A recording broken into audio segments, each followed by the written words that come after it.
The Good Soldier, Schweik, Jaroslav Hasek, translated by Paul Selver, illustrated by Joseph Lada, copyright 1930 by Doubleday & Co., Inc., republished 1962 by Arrangement, author's preface. A great epic calls for great men. There are modest and recognized heroes. Without Napoleon's glory or his record of achievements, an analysis of their characters would overshadow even the glory of Alexander the Great. Today, in the streets of Prague, you can come across a man who himself does not realize what his significance is in the history of the great new epic. Modestly he goes his way, troubling nobody, nor is he himself troubled by journalists applying to him for an interview. If you were to ask him his name, he would answer in a simple and modest tone of voice, "I am Schweik," and this quiet, unassuming, shabbily dressed man is actually the good old soldier Schweik, that heroic, dauntless man who was the talk of all citizens in the Kingdom of Bohemia when they were under Austrian rule, and whose glory will not pass away even now that we have a republic. I am very fond of the good soldier Schweik,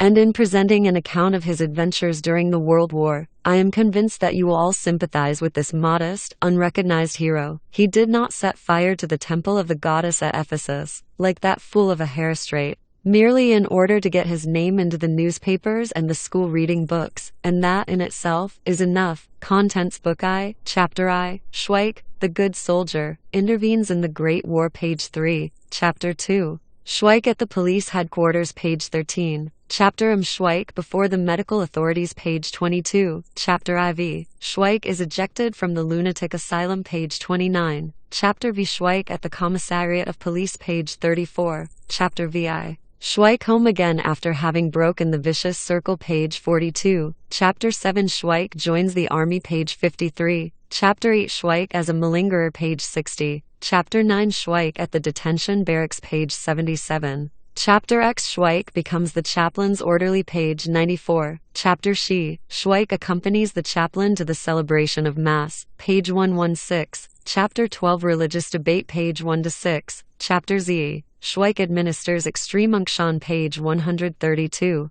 Chapter 14. Schweik becomes Batman to Lieutenant Lukash, page 1-7. Chapter XV. The catastrophe, page 183. Book EI. Chapter I. Schweik's misadventures on the train, page 197. Chapter 2. Schweik's Anabasis, page 113. Chapter 3. Schweik's adventures at Kirli, page 257. Chapter 4. Fresh tribulations, page 388. Chapter V. From Bruck on the Leitha to Sokol, page 304. Book III. Chapter I. Across Hungary, page 3-1. Chapter 2. At Budapest, page 368. Chapter 3. From Hatvan to the frontiers of Galicia, page 386. Chapter 4. Quick March, page 416. Book I. 1. Schweik, the good soldier, intervenes in the Great War. "So they've killed Ferdinand," said the charwoman to Mr. Schweik, who, having left the army many years before, when a military medical board had declared him to be chronically feeble-minded, earned a livelihood by the sale of dogs, repulsive mongrel monstrosities for whom he forged pedigrees. Apart from this occupation,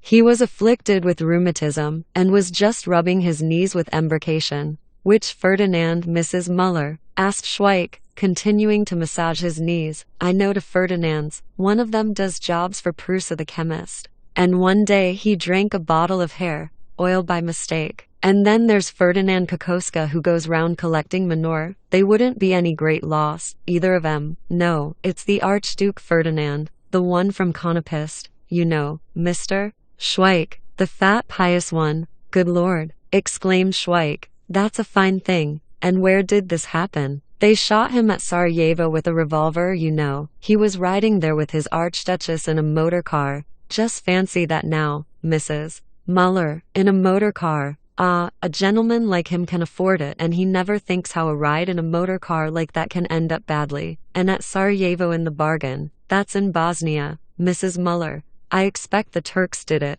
I reckon we never ought to have taken Bosnia and Herzegovina away from them. And there you are, Mrs. Muller. Now the Archduke's in a better land. Did he suffer long?" "The Archduke was done for on the spot. You know, people didn't ought to mess about with revolvers. They're dangerous things, that they are. Not long ago there was another gentleman down our way larking about with a revolver, and he shot a whole family as well as the house porter, who went to see who was shooting on the 3rd floor. There's some revolvers, Mrs. Muller, that won't go off, even if you tried till you was dotty. There's lots like that, but they're sure to have bought something better than that for the Archduke. And I wouldn't mind betting, Mrs. Muller, that the man who did it put on his best clothes for the job. You know, it wants a bit of doing to shoot an Archduke. It's not like when a poacher shoots a gamekeeper. You have to find out how to get at him. You can't reach an important man like that if you're dressed just anyhow. You have to wear a top hat or else the police run you in before you knew where you were. I hear there was a whole lot of 'em, Mr. Schweik. Why, of course, there was, Mrs. Muller, said Schweik, now concluding the massage of his knees. If you wanted to kill an archduke or the emperor, for instance, you'd naturally talk it over with somebody. Two heads are better than one. One gives one bit of advice, another gives another. And so the good work prospers. As the hymn says, the chief thing is to keep on the watch till the gentleman you're after rides past. But there's plenty more of them waiting their turn for it. You mark my words, Mrs. Muller. They'll get the Tsar and Tsarina yet, and maybe, though let's hope not, the Emperor himself, now that they've started with his uncle. The old chap's got a lot of enemies, more than Ferdinand had. A little while ago a gentleman in the saloon bar was saying that there'd come a time when all the emperors would get done in one after another, and that not all their bigwigs and such like would save them. Then he couldn't pay for his drinks and the landlord had to have him run in, and he gave him a smack in the jaw and two to the policeman. After that they had to strap him down in the police ambulance, just to bring him to his senses. Yes, Mrs. Muller, there's queer goings on nowadays. That there is. That's another loss to Austria. When I was in the army there was a private who shot a captain. He loaded his rifle and went into the orderly room. They told him to clear out. But he kept on saying that he must speak to the captain. Well, the captain came along and gave him a dose of CB. Then he took his rifle and scored a fair bullseye. The bullet went right through the captain, and when it came out the other side, it did some damage in the orderly room in the bargain. It smashed a bottle of ink and the ink got spilled all over some regimental records. And what happened to the private? Asked Mrs. Muller after a while, when Schweik was getting dressed. He hanged himself with a pair of braces, said Schweik, brushing his bowler hat, and the braces wasn't even his. He borrowed them from a jailer, making out that his trousers were coming down. You can't blame him for not waiting till they shot him. You know, Mrs. Muller, it's enough to turn anyone's head. Being in a fix like that, the jailer lost his rank and got 6 months as well, but he didn't serve his time. He ran away to Switzerland and now he does a bit of preaching for some church or other. There ain't many honest people about nowadays, Mrs. Muller. I expect that the Archduke was taken in by the man who shot him. He saw a chap standing there and thought, now there's a decent fellow, cheering me and all, and then the chap did him in. Did he give him one or several? The newspaper says, Mr. Schweik, that the Archduke was riddled with bullets. He emptied the whole lot into him. That was mighty quick work, Mrs. Muller, mighty quick. I'd buy a Browning for a job like that. It looks like a toy, but in a couple of minutes you could shoot 20 archdukes with it, thin or fat, although between ourselves, Mrs. Muller, it's easier to hit a fat archduke than a thin one. You may remember the time they shot their king in Portugal. He was a fat fellow. Of course, you don't expect a king to be thin. Well, now I'm going to call round at the flagon, and if anybody comes for that little terrier I took the advance for, you can tell him I've got him at my dog farm in the country. I just cropped his ears and now he mustn't be taken away till his ears heal up or else he'd catch cold in them. Give the key to the house porter. There was only one customer at the flagon. This was Brett Schneider, a plainclothes policeman who was on Secret Service work. Palovic, the landlord, was washing glasses and Brett Schneider vainly endeavored to engage him in a serious conversation. We're having a fine summer,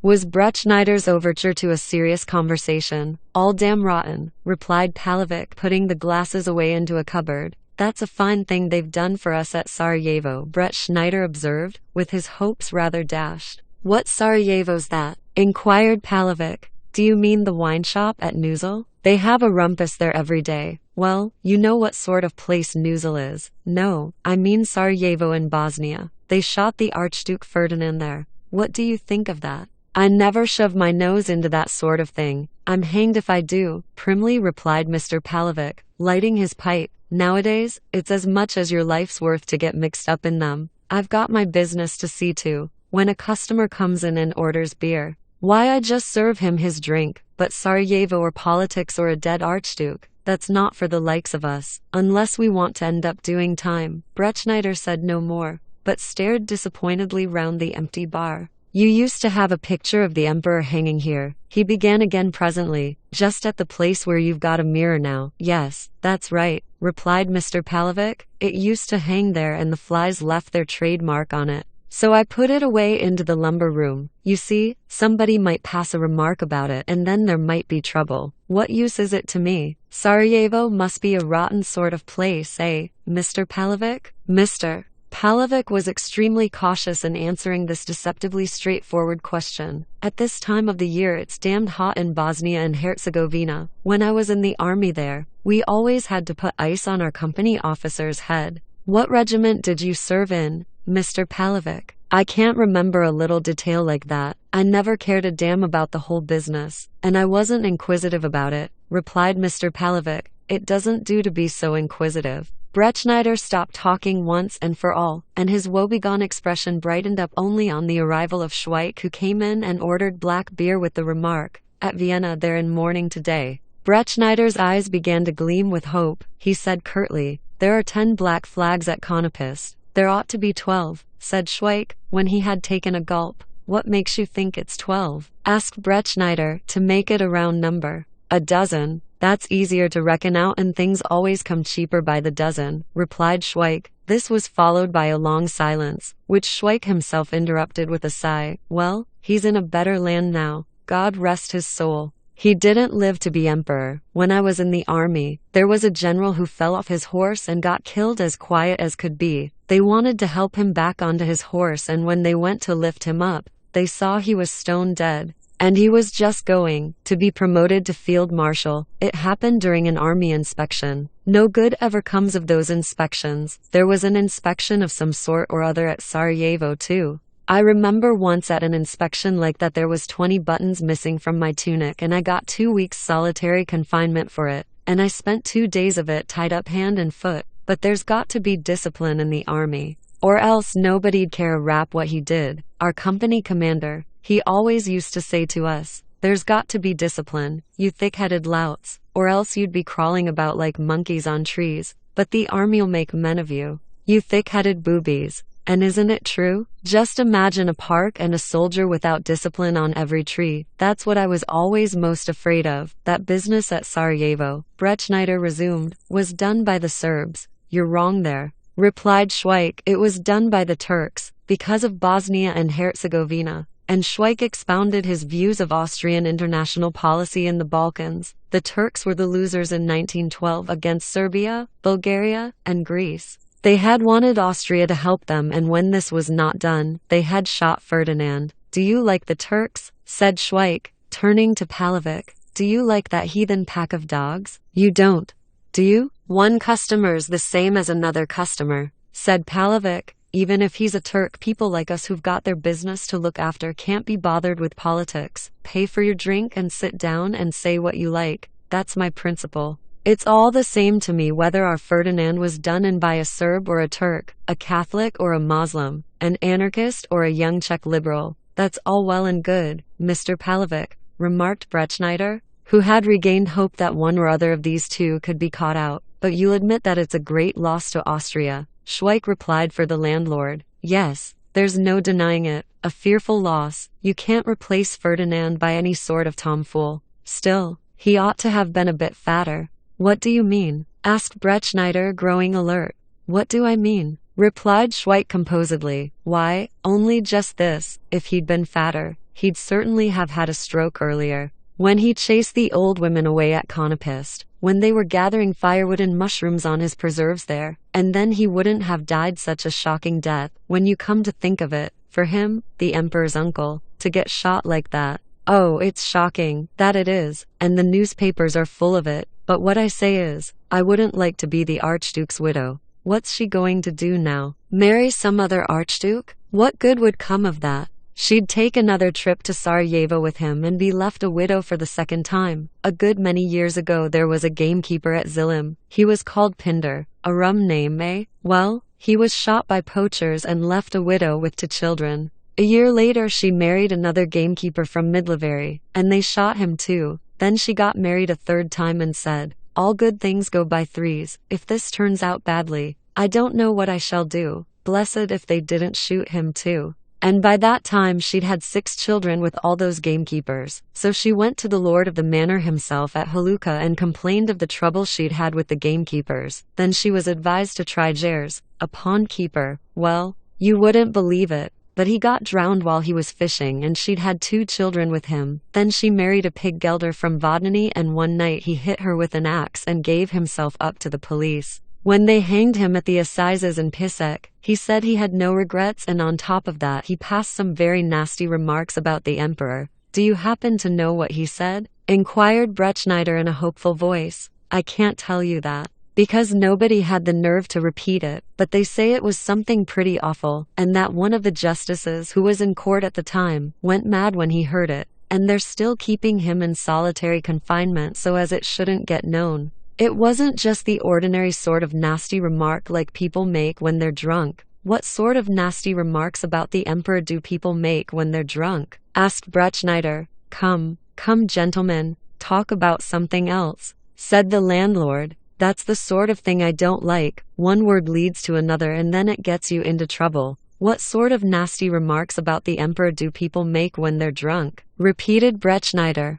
"All sorts. Just you have too much to drink and get them to play the Austrian hymn and you'll see what you'll start saying. You'll think of such a lot of things about the emperor that if only half of them were true, it'd be enough to disgrace him for the rest of his life. Not that the old gentleman deserves it. Why, look at it this way. He lost his son Rudolf at a tender age when he was in the prime of life. His wife was stabbed with a file. Then Johann Orth got lost and his brother, the Emperor of Mexico, was shot in a fortress up against a wall. Now, in his old age, they've shot his uncle. Things like that get on a man's nerves. And then some drunken chap takes it into his head to call him names. If war was to break out today, I'd go of my own accord and serve the emperor to my last breath." Schweik took a deep gulp and continued. "Do you think the emperor's going to put up with that sort of thing? Little do you know him. You mark my words. There's got to be war with the Turks. Kill my uncle, would you? Then take this smack in the jaw for a start.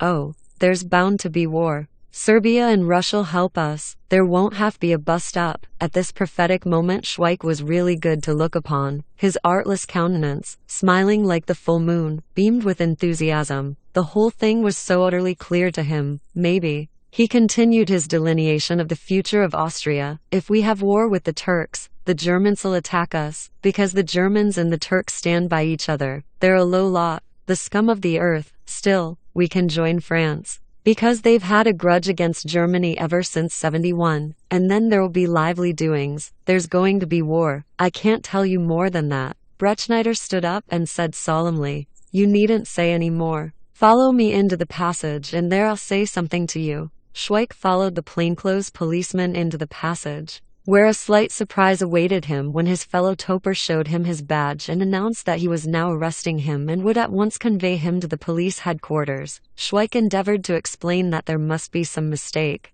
that he was entirely innocent, that he hadn't uttered a single word capable of offending anyone, but Bretschneider told him that he had actually committed several penal offenses, among them being high treason. Then they returned to the saloon bar and Schweik said to Mr. Pavlovich, "I've had 5 beers and a couple of sausages with a roll. Now let me have a cherry brandy and I must be off, as I'm arrested." Bretschneider showed Mr. Pavlovich his badge, looked at Mr. Pavlovich for a moment and then asked, "Are you married?" "Yes." "And can your wife carry on the business during your absence?" "Yes." "That's all right then, Mr. Pavlovich," said Bretschneider breezily. "Tell your wife to step this way. Hand the business over to her, and we'll come for you in the evening. Don't you worry about that." Schweik comforted him. "I'm being run and only for high treason." "But what about me?" lamented Mr. Pavlovich. "I've been so careful what I said." Bretschneider smiled and said triumphantly, "I've got you for saying that the flies left their trademark on the emperor. You'll have all that stuff knocked out of your head."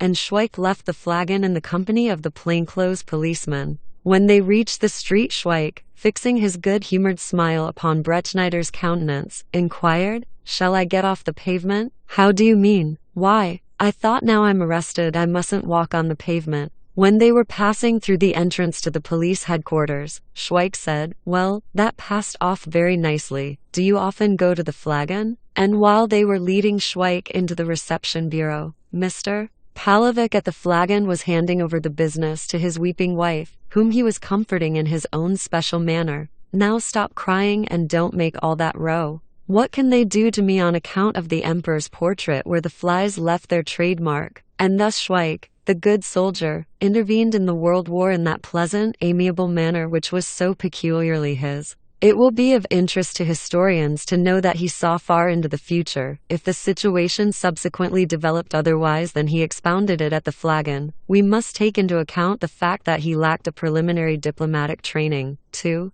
Schweik, the good soldier, at the police headquarters. The Sarajevo assassination had filled the police headquarters with numerous victims. They were brought in, one after the other, and the old inspector in the reception bureau said in his good-humored voice, "This Ferdinand business is going to cost you dear." When they had shut Schweik up in one of the numerous dens on the first floor, he found 6 persons already assembled there. 5 of them were sitting round the table, and in a corner a middle-aged man was sitting on a mattress as if he were holding aloof from the rest. Schweik began to ask one after the other why they had been arrested. From the 5 sitting at the table he received practically the same reply. "That Sarajevo business, that Ferdinand business, it's all through that murder of the Archduke, that Ferdinand affair, because they did the Archduke in at Sarajevo." The 6th man, who was holding aloof from the other 5, said that he didn't want to have anything to do with them because he didn't want any suspicion to fall on him. He was there only for attempted robbery with violence. Schweik joined the company of conspirators at the table, who were telling each other for at least the 10th time how they had got there. All, except one, had been caught either in a public house, a wine shop, or a cafe. The exception consisted of an extremely fat gentleman with spectacles and tear-stained eyes who had been arrested in his own home because 2 days before the Sarajevo outrage he had stood drinks to 2 Serbian students, and had been observed by Detective Bricks drunk in their company at the Montmartre night club where, as he had already confirmed by his signature on the report, he had again stood them drinks. In reply to all questions during the preliminary investigations at the Commissariat of Police he had uttered a stereotyped lament, "I'm a stationer," whereupon he had received an equally stereotyped reply, "That's no excuse." A little fellow, who had come to grief in a wine shop, was a teacher of history and he had been giving the wine merchant the history of various political murders. He had been arrested at the moment when he was concluding a psychological analysis of all assassinations with the words, "The idea underlying assassination is as simple as the egg of Columbus,"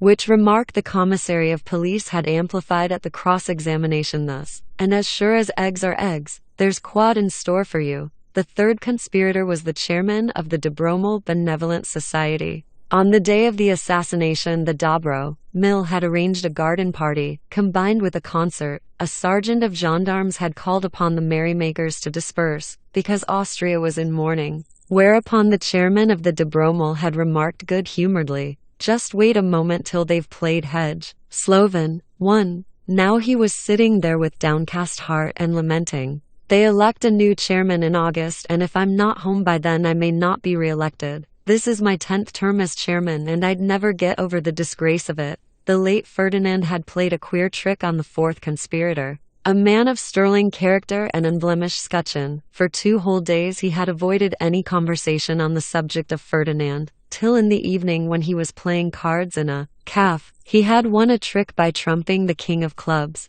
Bang goes the king, just like at Sarajevo. As for the 5th man, who was there, as he put it, because they did the Archduke in at Sarajevo, his hair and beard were bristling with terror, so that his head recalled that of a fox terrier. He hadn't spoken a word in the restaurant where he was arrested. In fact, he hadn't even read the newspaper reports about Ferdinand's assassination, but was sitting at a table all alone, when an unknown man had sat down opposite him and said in hurried tones, "Have you read it?" "No." "Do you know about it?" "No." "Do you know what it's all about?" "No." "I can't be bothered about it. You ought to take an interest in it all the same." "I don't know what I ought to take an interest in. I'll just smoke a cigar, have a few drinks, have a bit of supper, but I won't read the papers. The papers are full of lies. Why should I upset myself?" "So you didn't take any interest even in the Sarajevo murder?" I don't take any interest in any murders, whether they're in one Czech popular song, Prague, Vienna, Sarajevo or London.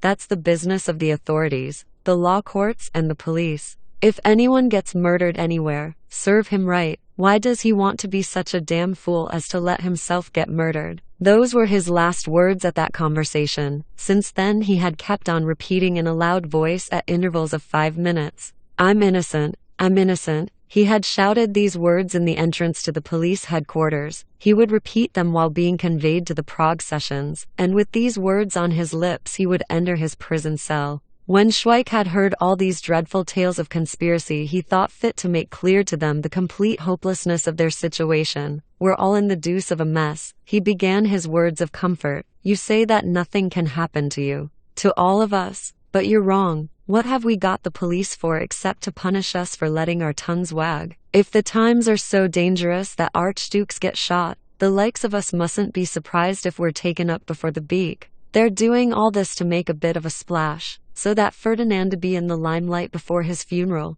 The more of us there are, the better it'll be for us, because we'll feel all the jollier. When I was in the army, sometimes half the company were shoved into clink, and lots of innocent men used to get punished, not only in the army, in the law courts too. Once I remember there was a woman who was sentenced for strangling her newborn twins. Although she swore she couldn't have strangled the twins, because she's only had one baby, a female one, that she managed to strangle quite painlessly. She was sentenced for double murder. Once the court takes a thing up, there's trouble. But there's bound to be trouble. It may be that not all people are such crooks as they're taken for, but nowadays how are you going to tell an honest man from a crook, especially now in these grave times when Ferdinand got done in? When I was in the army, the captain's pet dog got shot in the wood behind the parade ground. When he heard about it, he called us all out on parade and ordered every 10th man to step 1 pace forward. Of course, I was a 10th man, and there we stood at attention without moving an eyelash. The captain walked round us and said, "You blackguards, you ruffians, you scum, you scabby brutes. I'd like to shove the whole gang of you into solitary confinement over that dog. I'd chop you into mincemeat. I'd shoot you and have you turned into stew. But just to show you that I'm not going to treat you leniently, I'm giving you all 14 days CB. You see, that time the trouble was over a dog, but a full-blown archduke's at the bottom of it all. That's why they've got to put the fear of God into people, so as to make the trouble worthwhile. I'm innocent. I'm innocent," repeated the man with the bristly hair. "So was Jesus Christ," said Schweik, "but they crucified him for all that. Nobody anywhere at any time has ever cared a damn whether a man's innocent or not. Mal halten and welter dienen, too, as they used to tell us in the army. That's the best and wisest thing to do." Whereupon Schweik stretched himself out on the mattress and fell asleep contentedly. In the meanwhile, 2 new arrivals were brought in. One of them was a Bosnian. He walked up and down gnashing his teeth. The other new guest was Palovic, who, on seeing his acquaintance Schweik, woke him up and exclaimed in a voice full of tragedy, "Now I'm here too." Schweik shook hands with him cordially and said, "I'm glad of that, really I am. I felt sure that gentleman keep his word when he told you they'd come and fetch you. It's nice to know you can rely on people." Mr. Palovic, however, remarked that he didn't care a damn whether he could rely on people or not, and he asked Schweik on the quiet whether the other prisoners were thieves who might do harm to his business reputation. Schweik explained to him that all except one, who had been arrested for attempted robbery with violence, were there on account of the Archduke. Or Palovic was annoyed and said that he wasn't there on account of any fool of an Archduke, but on the Emperor's AC. "To hold your tongue, and get on with your job, Count." And as this began to interest the others, he told them how the flies had soiled the Emperor. They left stains on him, the vermin. He concluded the account of his mishap. "And now I've been put into jail, I'll pay those flies out for this," he added menacingly. Schweik went back to sleep. But not for long, because they soon came to take him away to be cross-examined. And so, mounting the staircase to Section 3 for his cross-examination, Schweik bore his cross to the summit of Golgotha, although he himself was unaware of his martyrdom. On seeing a notice that spitting was prohibited in the corridors, he asked the police sergeant to let him spit into a spittoon, and beaming with good nature he entered the bureau, saying, "Good evening, gentlemen, I hope you're all well." Instead of a reply, Someone pummeled him in the ribs and stood him in front of a table, behind which sat a gentleman with a cold official face and features of such brutish savagery that he looked as if he had just tumbled out of Lombroso's book on criminal types. He hurled a bloodthirsty glance at Schweik and said, "Take that idiotic expression off your face." "I can't help it," replied Schweik solemnly. "I was discharged from the army on account of being weak-minded, and a special board reported me officially as weak-minded. I'm officially weak-minded, a chronic case." The gentleman with the criminal countenance grated his teeth as he said, "The offense you're accused of and that you've committed shows you've got all your wits about you." And he now proceeded to enumerate to Schweik a long list of crimes, beginning with high treason and ending with insulting language toward His Royal Highness and members of the royal family. The central gem of this collection constituted approval of the murder of the Archduke Ferdinand,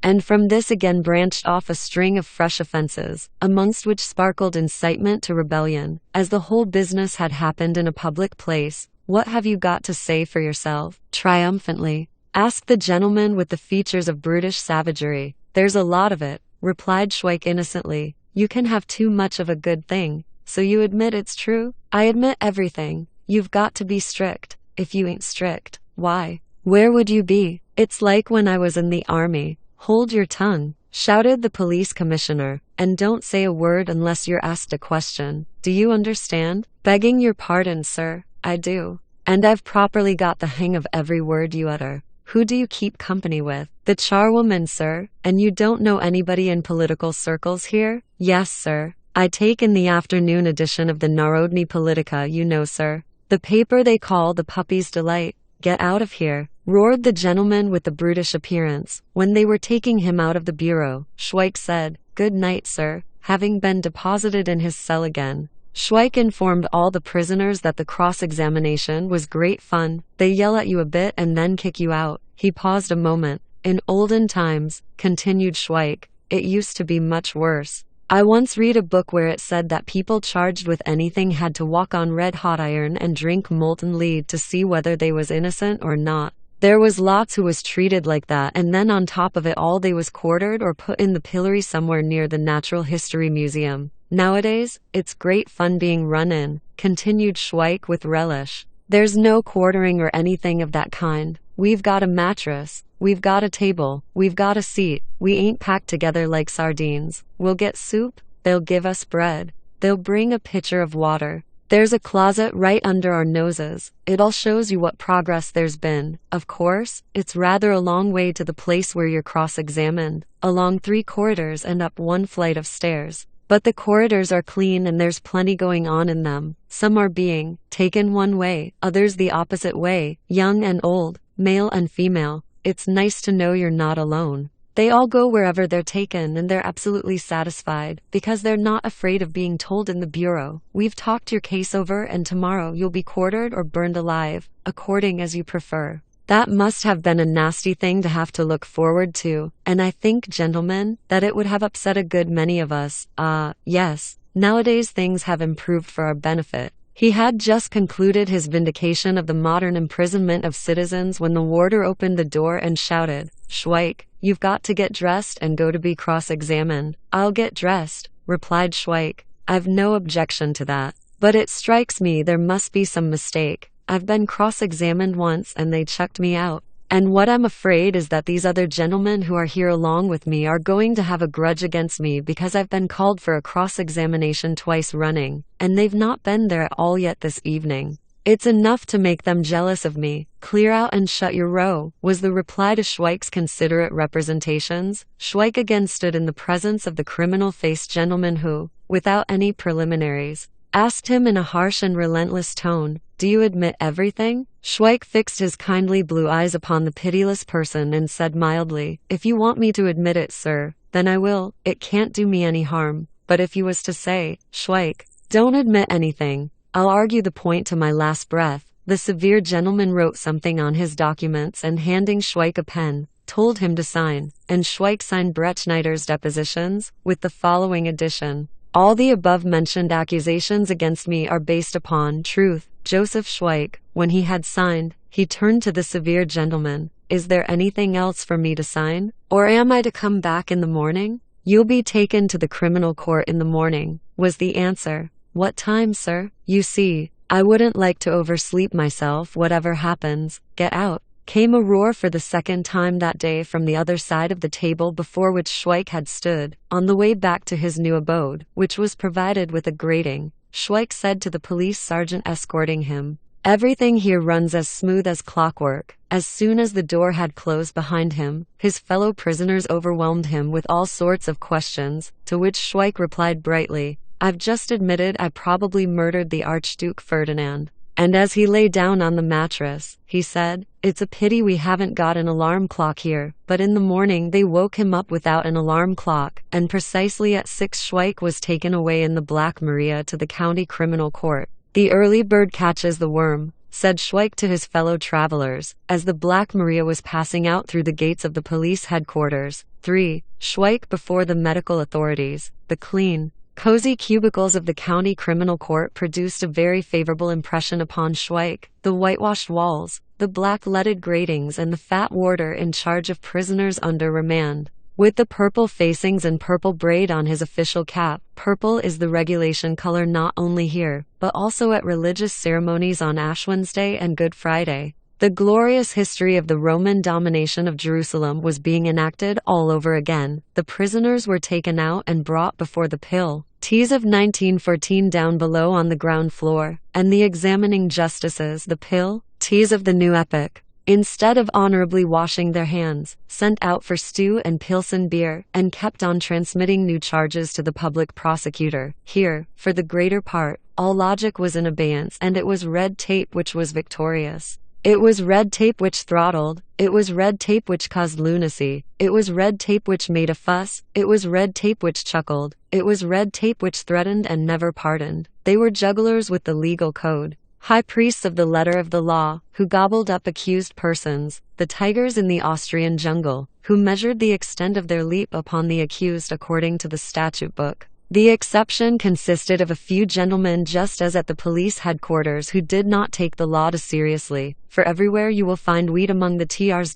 It was to one of these gentlemen that Schweik was conducted for cross-examination. When Schweik was led before him, he asked him with his inborn courtesy to sit down, and then said, "So you're this Mr. Schweik?" "I think I must be," replied Schweik, "because my dad was called Schweik and my mother was Mrs. Schweik. I couldn't disgrace them by denying my name." A bland smile flitted across the face of the examining counsel. "This is a fine business you've been up to. You've got plenty on your conscience." "I've always got plenty on my conscience," said Schweik, smiling even more blandly than the counsel himself. "I bet I've got more on my conscience than what you have, sir. I can see that from the statement you signed," said the legal dignitary in the same kindly tone. "Did they bring any pressure to bear upon you at the police headquarters?" "Not a bit of it, sir. I myself asked them whether I had to sign it, and when they said I had to, why, I just did what they told me. It's not likely I'm going to quarrel with them over my own signature. I shouldn't be doing myself any good that way. Things have got to be done in proper order. Do you feel quite well, Mr. Schweik?" "I wouldn't say quite well, your worship. I've got rheumatism and I'm using embrocation for it." The old gentleman again gave a kindly smile. "Suppose we were to have you examined by the medical authorities?" "I don't think there's much the matter with me, and it wouldn't be fair to waste the gentleman's time. There was one doctor examined me at the police headquarters. All the same, Mr. Schweik, we'll have a try with the medical authorities. We'll appoint a little commission, we'll have you placed under observation, and in the meanwhile you'll have a nice rest. Just one more question. According to the statement you're supposed to have said that now a war's going to break out soon." "Yes, your worship, it'll break out at any moment now." "And do you ever feel run down at all?" "No, sir, except that once I nearly got run down by a motor car, but that's years and years ago." That concluded the cross-examination. Schweik shook hands with the legal dignitary, and on his return to the cell he said to his neighbors, "Now they're going to have me examined by the medical authorities on account of this murder of Archduke Ferdinand."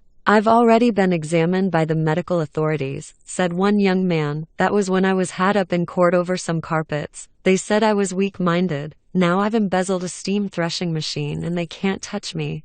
My lawyer told me yesterday that once I've been reported weak-minded, I can make capital out of it for the rest of my life. I don't trust the medical authorities, remarked a man of intelligent appearance. Once when I forged some bills of exchange, I went to a lecture by Dr. Hevrock, and when they nabbed me I pretended to have an epileptic fit, just like Dr. Hevrock described it. I bit the leg of one of the medical authorities on the commission and drank the ink out of an ink pot, but just because I bit a man in the calf they reported I was quite well, and so I was done for. I am not afraid of their examination, declared Schweik. When I was in the army, I was examined by a veterinary surgeon and I got on first rate. The medical authorities are a rotten lot, announced a small, misshapen man. Not long ago they happened to dig up a skeleton on my field and the medical authorities said the skeleton had been murdered by some blunt instrument 40 years previously. Now I'm only 38, but they locked me up. Though I've got a birth certificate, a certificate of baptism and a copy of the entry in the parish register, I think, said Schweik, that we ought to look at everything fair and square. Anybody can make a mistake, and the more he thinks about a thing,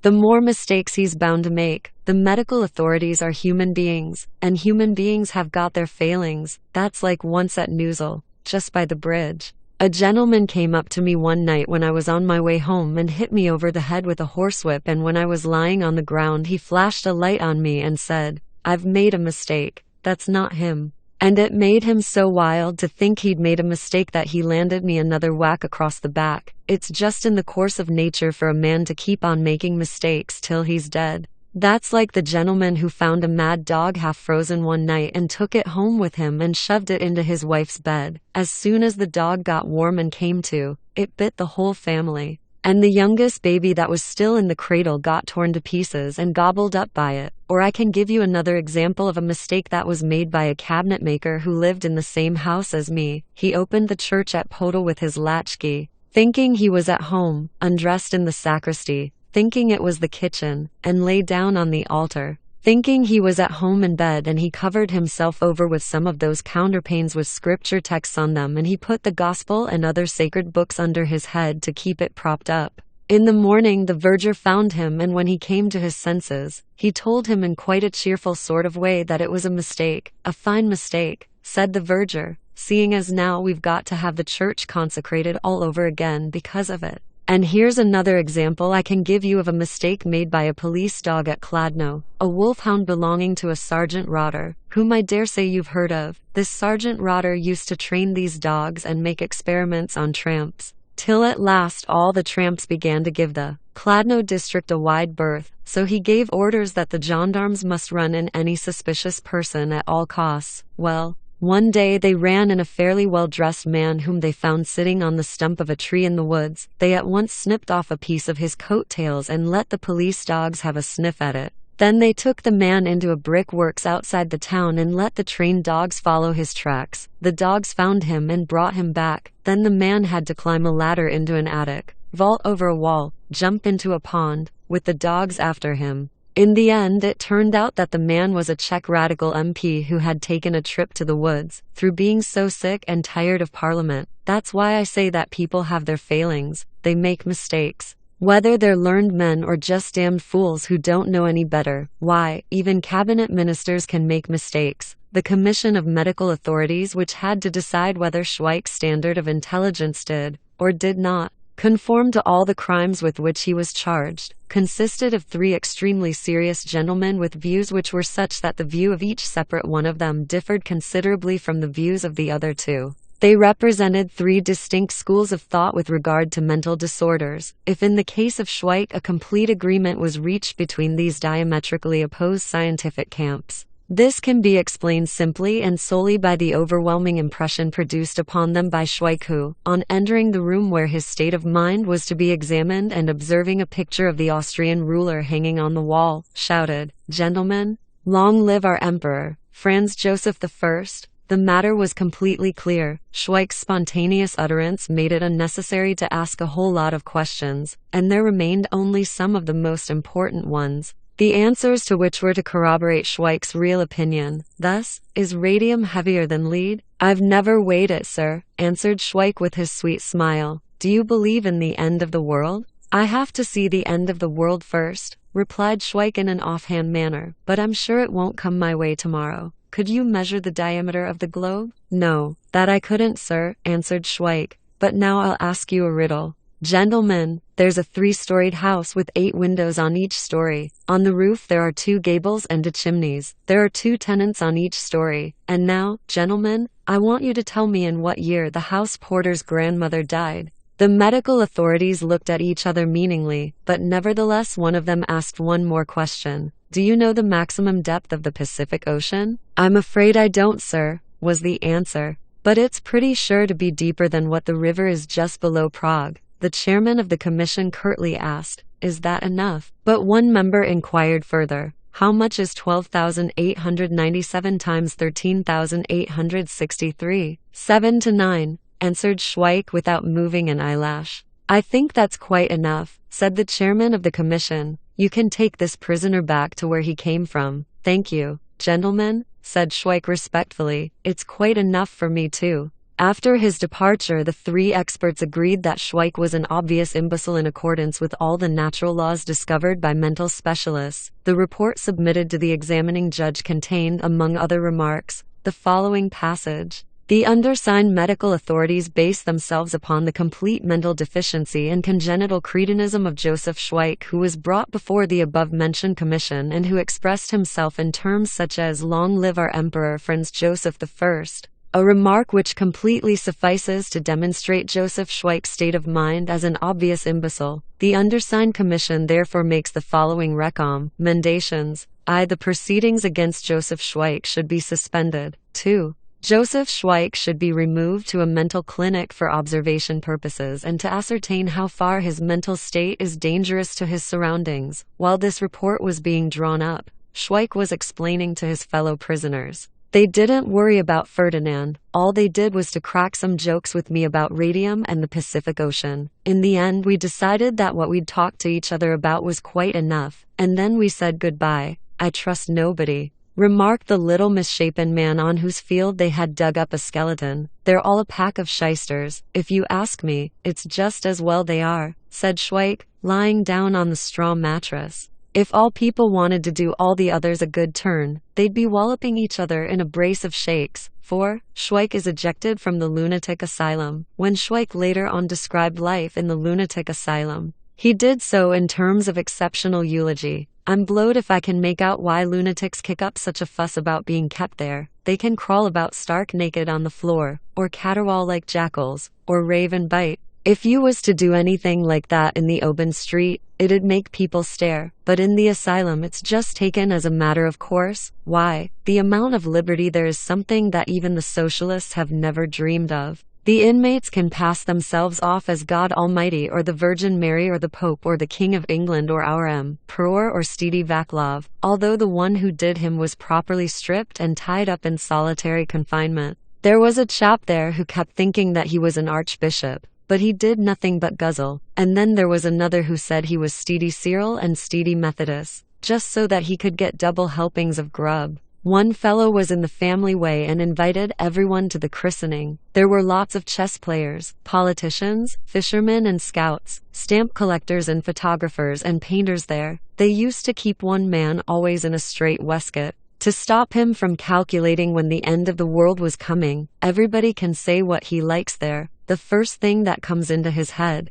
just like in Parliament. The noisiest of the lot was a chap who said he was the 16th volume of the encyclopedia and asked everybody to open him and find an article on sewing machines or else he'd be done for. He wouldn't shut up until they shoved him into a straight waistcoat. I tell you, the life there was a fair treat. You can bawl, or yelp, or sing, or blub, or moo, or boo, or jump, say your prayers or turn somersaults, or walk on all fours, or hop about on one foot, or run round in a circle, or dance, or skip, or squat on your haunches all day long, and climb up the walls. Nobody comes up to you and says, you mustn't do this, you mustn't do that, you ought to be ashamed of yourself, call yourself civilized. I liked being in the asylum, I can tell you, and while I was there I had the time of my life, and in good sooth, the mere welcome which awaited Schweik in the asylum, when they took him there from the Central Criminal Court for observation, far exceeded anything he had expected.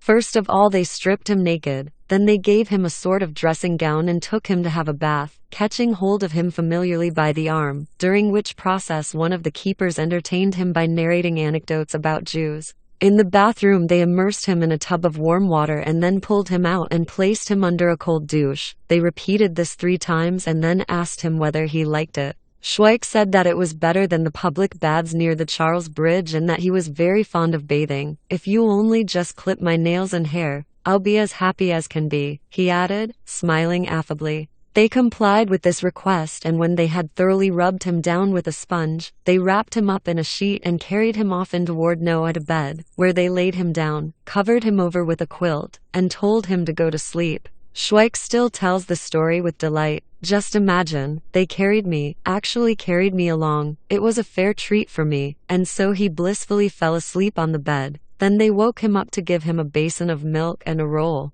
The roll was already cut up into little pieces, and while one of the keepers held Schweik's hands, the other dipped the bits of roll into milk and fed him as poultry is fed with clots of dough for fattening, after he had gone to sleep again. They woke him up and took him to the observation ward where Schweik, standing stark naked before 2 doctors, was reminded of the glorious time when he joined the army. Almost involuntarily he let fall the word, Tuglik. 1. What's that you're saying? Remarked one of the doctors. Take 5 paces forward and 5 paces to the rear. Schweik took 10 paces. I told you, said the doctor, to take 5. A few paces more or less don't matter to me, said Schweik. Thereupon the doctors ordered him to sit on a chair and one of them tapped him on the knee. He then told the other one that the reflexes were quite normal, whereat the other wagged his head and he in his turn began to tap Schweik on the knee. While the first one lifted Schweik's eyelids and examined his pupils, then they went off to a table and bandied some Latin phrases. Can you sing? One of them asked Schweik.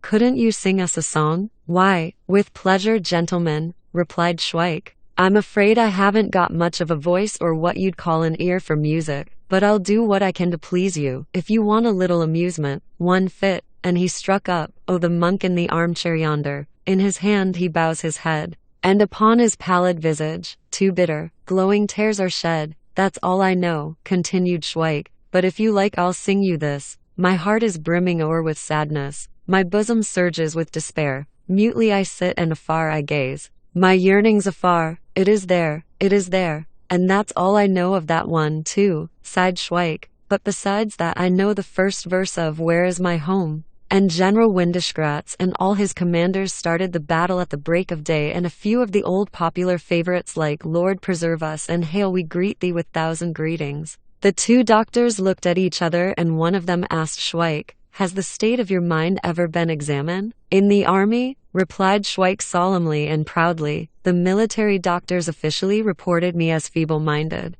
It strikes me that you're a malingerer, shouted one of the doctors. Me, gentlemen? Said Schweik deprecatingly. No, I'm no malingerer. I'm feeble-minded, fair and square. You ask them in the orderly room of the 91st Regiment or at the reserve headquarters in Karlin. The elder of the 2 doctors waved his hand with a gesture of despair and pointing to Schweik said to the keepers, let this man have his clothes again and put him into section 3 in the first passage. Then one of you can come back and take all his papers into the office, and tell them they're to settle it quickly, because we don't want to have him on our hands for long. The doctors cast another crushing glance at Schweik, who, deferentially retreated backward to the door, bowing with unction the while. From the moment when the keepers received orders to return Schweik's clothes to him, they no longer showed the slightest concern for him. They told him to get dressed and one of them took him to ward number 3 where, for the few days it took to complete his written ejection in the office,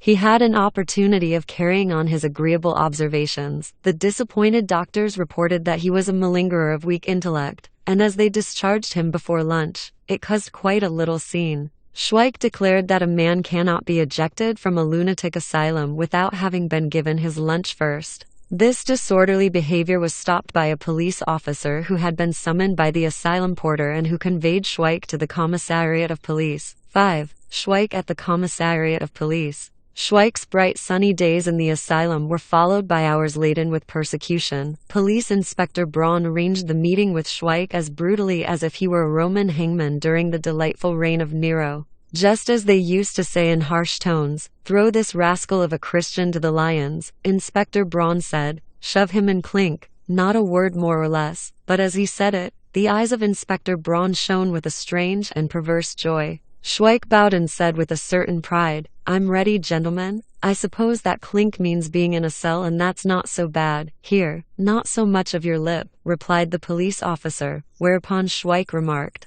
"I'm an easygoing sort of chap, and grateful for anything you do for me." In the cell a man was sitting on a bench, deep in meditation. He sat there listlessly, and from his appearance it was obvious that when the key grated in the lock of the cell he did not imagine this to be the token of approaching liberty. "Good day to you, sir," said Schweik, sitting down by his side on the bench. "I wonder what time it can be." "Time is not my master," retorted the meditative man. "It's not so bad here," resumed Schweik. "Why, they took the trouble to plane the wood this bench is made of." The solemn man did not reply. He stood up and began to walk rapidly to and fro in the tiny space between door and bench, as if he were in a hurry to save something. Schweik meanwhile inspected with interest the inscriptions daubed upon the walls. There was one inscription in which an anonymous prisoner had vowed a life and death struggle with the police. The wording was, "You won't half cop it." Another had written, "Rats to you, fatheads." Another merely recorded a plain fact.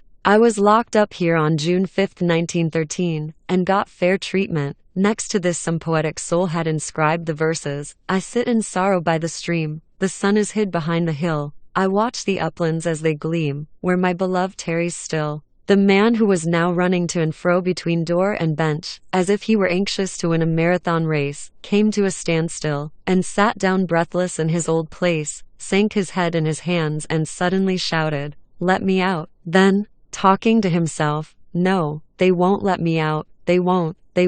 I've been here since 6 o'clock this morning." He then became unexpectedly communicative. He rose up and inquired of Schweik, "You don't happen to have a strap on you so that I could end it all?" "Pleased to oblige," answered Schweik, undoing his strap. "I've never seen a man hang himself with a strap in a cell. It's a nuisance though," he continued, looking round about, "that there isn't a hook here. The bolt by the window wouldn't hold you. I tell you what you might do though. You could kneel down by the bench and hang yourself that way, like the monk who hanged himself on a crucifix because of a young Jewess. I'm very keen on suicides. Go it." The gloomy man into whose hands Schweik had thrust the strap looked at it, threw it into a corner and burst out crying, wiping away his tears with his grimy hands and yelling the while, "I've got children. I'm here for drunkenness and immorality. Heavens above, my poor wife. What will they say at the office? I've got children. I'm here for drunkenness and immorality." And so ad infinitum. At last, however, he calmed down a little, went to the door and began to thump and beat at it with his fist. From behind the door could be heard steps and a voice. "What do you want?" "Let me out," he said in a voice which sounded as if he had nothing left to live for. "Where to?" was the answer from the other side. "To my office," replied the unhappy father. Husband, clerk, drunkard, and profligate. Amid the stillness of the corridor could be heard laughter, dreadful laughter, and the steps moved away again. "It looks to me as if at chap ain't fond of you, laughing at you like that," said Schweik, while the desperate man sat down again beside him. "Those policemen are capable of anything when they're in a wax. Just you sit down quietly if you don't want to hang yourself, and wait how things turn out. If you're in an office, with a wife and children, it's pretty bad for you. I must admit, I suppose you're more or less certain of getting the sack, eh?" "I don't know," sighed the man, "because I can't remember what I did. I only know I got thrown out from somewhere and I wanted to go back and light my cigar, but it started all right. The manager of our department was giving a birthday spree and he invited us to a pub. Then we went to another and after that to a third, a fourth, a fifth, a sixth, a seventh, an eighth, a ninth." "Wouldn't you like me to count for you?" asked Schweik. "I'm good at figures. I was once in 28 pubs, but I'm bound to say I never had more than 3 drinks in any of them." "To cut a long story short," continued the unfortunate clerk whose manager had celebrated his birthday in such magnificent style, "when we'd been in about a dozen different tap rooms, we discovered that we'd lost our manager. Although we'd tied him with a piece of string and took him with us like a dog, so we went to have a look for him and the end of it was that we lost each other till at last I wound up in a nightclub, quite a respectable place. where I drank some liqueur or other straight from the bottle. I can't remember what I did after that. All I know is that at the commissariat here, when they brought me in, the 2 police officers reported that I was drunk and disorderly, that I'd been guilty of immoral conduct, that I'd struck a lady, that I'd jabbed a pocket knife through somebody else's hat that I'd taken from the hat trick, then I'd chased the ladies' orchestra away, accused the head waiter in front of everyone of stealing a 20-crown note, smashed the marble slab of the table where I was sitting, and spat into the black coffee of a stranger at the next table. That's all I did as far as I can remember. And I can assure you that I'm a steady, intelligent man whose only thoughts are for his family. What do you think of that? I'm not one of the rowdy sort. Schweik did not reply, but inquired with interest. Did you have much trouble in smashing that marble slab, or did you splash it at one blow? At one blow, replied the man of intelligence. Then you're done for, said Schweik mournfully. They'll prove that you must have trained yourself to do it. And the stranger's coffee you spat in, was it with rum or without rum? And without waiting for an answer, he proceeded to explain, if it was with rum, that makes matters worse, because it costs more. In court they reckon up every item, and add them together, so as to make the most of it. In court, whispered the conscientious family man dejectedly, and hanging his head, he lapsed into that unpleasant state of mind when a man is gnawed by his conscience. And do they know at home, asked Schweik, that you've been locked up, or are they waiting till it gets into the papers? You think it'll be in the papers? Guilelessly inquired the victim of his manager's birthday. It's a dead certainty, was the downright answer. For it was not Schweik's way to hide anything from his fellow men. This prank of yours is going to be a fair treat for newspaper readers. I myself like reading the drunk and disorderly bits. Not long ago at the Flagon there was a customer who smashed a glass with his head. He chucked it up into the air and then stood underneath it. They ran him in, and on the very next morning we read about it in the papers. Another time I gave an undertaker's mute a smack in the eye and he gave me one in return. To stop the row they had to run us both in, and the afternoon editions had all about it. Another time at the Dead Man there was a councillor who smashed to glasses. Do you think they hushed it up? Not they. The next day it was reported in all the papers. All you can do is to send from prison a letter to the newspapers saying that the report published about you doesn't refer to you and that you're no relation of the person of that name and have no connection with him. Then you must write home to tell them to cut your letter out of the paper and keep it, so that you can read it when they let you out of quad. Noticing that the man of intelligence was shivering, Schweik asked, full of concern, do you feel cold? It's all up with me, sobbed Schweik's companion. I've got no chance of promotion now that you haven't, agreed Schweik readily, and if they don't take you back at the office when you've served your sentence, I bet it won't be easy for you to find another job, whatever job it is. Even if you wanted to work as a knacker's assistant, you'd have to show them some testimonials. Ah, that little spree of yours is going to be an expensive business. And what's your wife and children going to live on while you're doing time? The man sobbed, my poor children, my poor wife. Then the wayward penitent stood up and started talking about his children. There were 5 of them. The eldest was 12 and he was a Boy Scout. He drank nothing but water and he ought to have been an example to his father who for the first time in his life had been guilty of such shocking conduct. A Boy Scout, exclaimed Schweik. I like hearing about Boy Scouts. Once when I was in camp for my annual training with the 91st, the local farmers started chivying some Boy Scouts in the woods where there was regular swarms of them. They collared 3. When they were tying up the smallest of the lot, he kicked up such a hullabaloo, bellowing and sniveling so much that we hardened veterans couldn't stand the sight of it and we made ourselves scarce. While these 3 scouts was being tied up, they managed to bite 8 of the farmers. Afterward in their den in the woods they found piles and piles of gnawed bones of poultry and game, a whole lot of cherry stones, bushels of unripe apple cores and other titbits like that. But the Boy Scout's unhappy father was not to be comforted. What have I done? He wailed. My reputation's ruined. That it is, said Schweik, with his native frankness.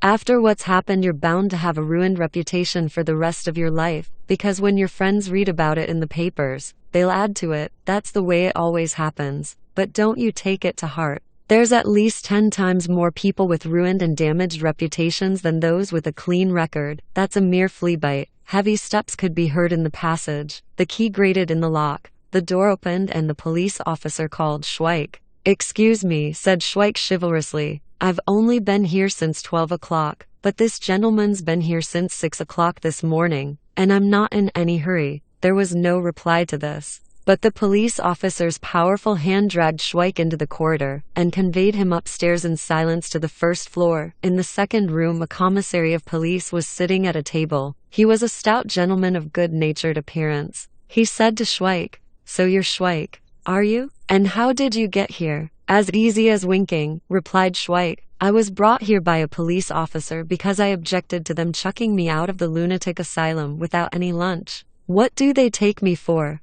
I'd like to know." "I'll tell you what, Schweik," said the commissary affably. "There's no reason why we should be cross with you here. Wouldn't it be better if we sent you to the police headquarters?" "You're the master of the situation, as they say," said Schweik contentedly. "From here to the police headquarters be quite a nice little evening stroll." "I'm glad to find that we see eye to eye in this," said the commissary cheerfully. "You see how much better it is to talk things over, eh, Schweik?" "It's always a great pleasure to me to have a little confab with anyone," replied Schweik. "I'll never forget your kindness to me, your worship, I promise you." With a deferential bow and accompanied by the police officer, he went down to the guard room. And within a quarter of an hour Schweik could have been seen in the street under the escort of another police officer who was carrying under his arm a fat book inscribed in German, "Resten 10 Buchstaben the corner of Spee, Len Street." Schweik and his escort met with a crowd of people who were jostling round a placard. "That's the Emperor's proclamation to say that war's been declared,"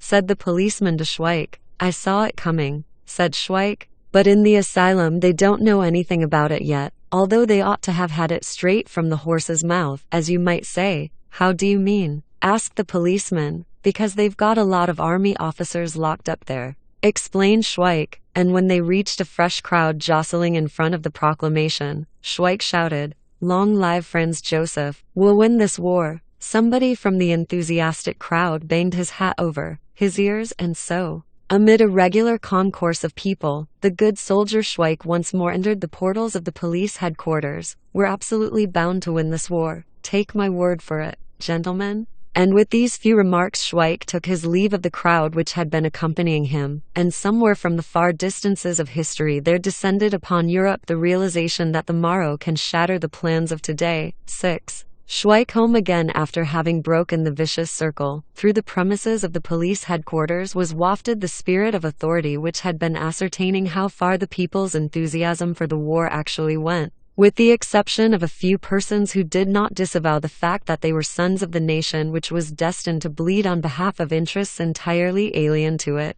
the police headquarters harbored a magnificent collection of bureaucratic beasts of prey, the scope of whose minds did not extend beyond the jail and the gallows with which they could protect the existence of the warped laws. During this process they treated their victims with a spiteful affability, weighing each word beforehand. "I'm extremely sorry," said one of these beasts of prey with black and yellow stripes, when Schweik was brought before him, "that you've fallen into our hands again. We thought you'd turn over a new leaf, but we were mistaken." Schweik mutely assented with a nod of the head and displayed so innocent a demeanor that the black-yellow beast of prey gazed dubiously at him and said with emphasis, "Take that idiotic expression off your face." But he immediately switched over to a courteous tone and continued, "You may be quite certain that we very much dislike keeping you in custody, and I can assure you that in my opinion your guilt is not so very great, because in view of your weak intellect there can be no doubt that you have been led astray. Tell me, Mr. Schweik, who was it induced you to indulge in such silly tricks?" Schweik coughed and said,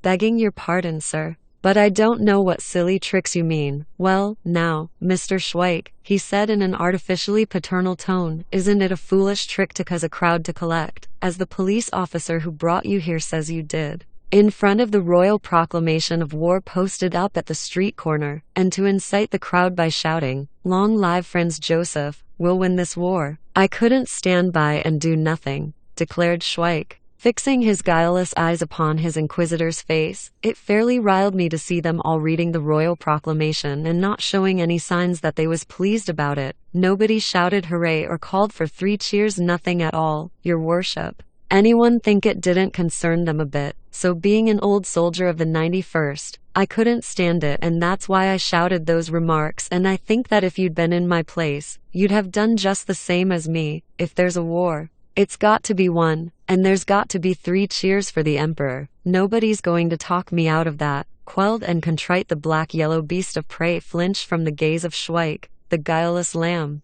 and plunging his eyes into official documents, he said, I thoroughly appreciate your enthusiasm, but I only wish it had been exhibited under other circumstances. You yourself know full well that you were brought here by a police officer, because a patriotic demonstration of such a kind might, and indeed, inevitably would be interpreted by the public as being ironical rather than serious. When a man is being run in by a police officer, replied Schweik, it's a critical moment in his life. But if a man even at such a moment don't forget the right thing to do when there's a war on, well, it strikes me that a man like that can't be a bad sort after all. The black-yellow beast of prey growled and had another look at Schweik. Schweik met his eye with the innocent, gentle, modest, and tender warmth of his gaze. For a while they looked fixedly at each other. Go to blazes, Schweik, said the Jack in office at last, and if you get brought here again, I'll make no bones about it. But off you'll go before a court-martial. Is that clear? But before he realized what was happening, Schweik had come up to him, had kissed his hand and said, God bless you for everything you've done. If you'd like a thoroughbred dog at any time, just you come to me. I'm a dog fancier. And so Schweik found himself again at liberty, and on his way home, he considered whether he ought not first of all to look in at the flagon. And so it came about that he opened the door through which he had passed a short while ago in the company of Detective Bretschneider. There was a death-like stillness in the bar. A few customers were sitting there, among them the verger from Stede Apollinaires. They looked gloomy. Behind the bar sat the landlady, Mrs. Palovic, and stared dully at the beer handles. Well, here I am back again, said Schweik gaily. Let's have a glass of beer. Where's Mr. Palovic? Is he home again too? Instead of replying, Mrs. Palovic burst into tears, and concentrating her unhappiness in a special emphasis which she gave to each word, she moaned, They gave him 10 years a week ago. Fancy that now, said Schweik. Then he's already served 7 days of it. He was that cautious, wept Mrs. Palovic. He himself always used to say so. The customers in the taproom maintained a stubborn silence, as if the spirit of Palovic were hovering about and urging them to even greater caution. Caution is the mother of wisdom, said Schweik, sitting down to his glass of beer. We're living in such queer times that a man can't be too cautious. We had 2 funerals yesterday, said the verger of Stede Apollinaires, changing the subject. Somebody must have died, said another customer, whereupon a third man inquired, Did they have a regular hearse? I'd like to know, said Schweik, what the military funerals are going to be like now that there's a war on. The customers rose, paid for their drinks, and went out quietly. Schweik was left alone with Mrs. Palovic. I never thought, he said, that they'd sentence an innocent man to 10 years. I've already heard of an innocent man getting 5 years, but 10, that's a bit too much. And then my husband admitted everything, wept Mrs. Palovic, what he said about the flies in the pictures. He repeated it word for word at the police station and in court. I was a witness at the trial. But what could I say when they told me I stood in a relation of kinship to my husband and that I could decline to give evidence? I was so scared of the relation of kinship, thinking it might lead to more trouble, that I declined to give evidence, and, poor fellow, he gave me such a look. I'll never forget the expression on his face. Not to my dying day I won't. And then when they passed the sentence and they were taking him off, he shouted in the passage, as if he'd gone off his head, Up the rebels. And does Mr. Bretschneider still come here? Asked Schweik. He was here a few times, replied the landlady. He had 1 or 2 drinks and asked me who comes here, and he listened to what the customers were saying about a football match. Whenever they see him, they only talk about football matches, and he fairly had the jumps as if any minute he'd go raving mad and start rampaging about, but the whole time he only managed to get hold of 1 gentleman, and he was a paper hanger. It's all a matter of practice, remarked Schweik. Was the paper hanger a soft-headed sort of fellow? Much the same as my husband, she replied, weeping. Bretschneider asked him if he'd fire against the Serbs, and he said he didn't know how to shoot. He'd been once, he said, to a shooting gallery and had some shots for a crown. Then we all heard Mr. Bretschneider say as he took out his notebook, Hello, another nice bit of high treason. And he took the paper hanger away with him and he never came back. There's lots of them'll never come back, said Schweik. Let me have a glass of rum. Schweik was just having a second glass of rum when Brechnider came into the tap room. He glanced rapidly round the empty bar and sat down beside Schweik. Then he ordered some beer and waited for Schweik to say something. Schweik took a newspaper from the rack and glancing at the back page of advertisements, he remarked, "Look here. That man Simpera who lives at Straskov is selling a farm with 13 roods of land belonging to it situated close to school and railway." Brechnider drummed nervously with his fingers, and turning to Schweik, he said, "I'm surprised to find you interested in farming, Mr. Schweik." "Oh, it's you, is it?" said Schweik, shaking hands with him. "I didn't recognize you at first. I've got a very bad memory for faces. The last time I saw you, as far as I remember,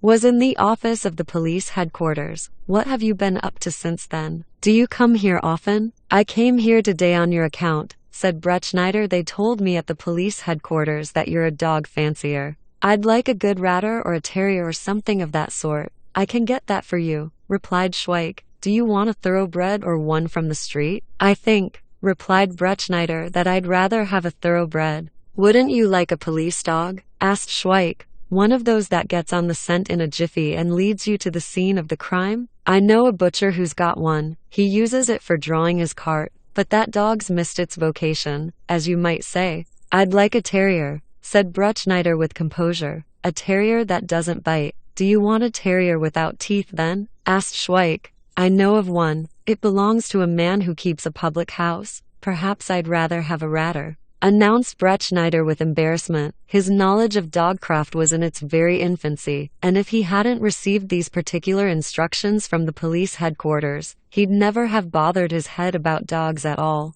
But his instructions were precise, clear, and stringent. He was to make himself more closely acquainted with Schweik on the strength of his activities as a dog fancier, for which purpose he was authorized to select assistants and expend sums of money for the purchase of dogs. "Ratters are of all different sizes," said Schweik. "I know of 2 little uns and 3 big uns. You could nurse the whole 5 of them on your lap. I can strongly recommend them." "That might suit me," announced Brechnider. "And what would they cost?" "That depends on the size," replied Schweik. "It's all a question of size. A ratter's not like a calf. It's the other way round with them. The smaller they are, the more they cost." "What I had in mind was some big ones to use as watchdogs," replied Brechnider, who was afraid he might encroach too far on his secret police funds. "Right you are," said Schweik. "I can sell you some big uns for 50 crowns each, and some bigger still for 25 crowns. Only there's one thing we've forgotten. Do you want puppies or older dogs? And then is it to be dogs or bitches?" "It's all the same to me,"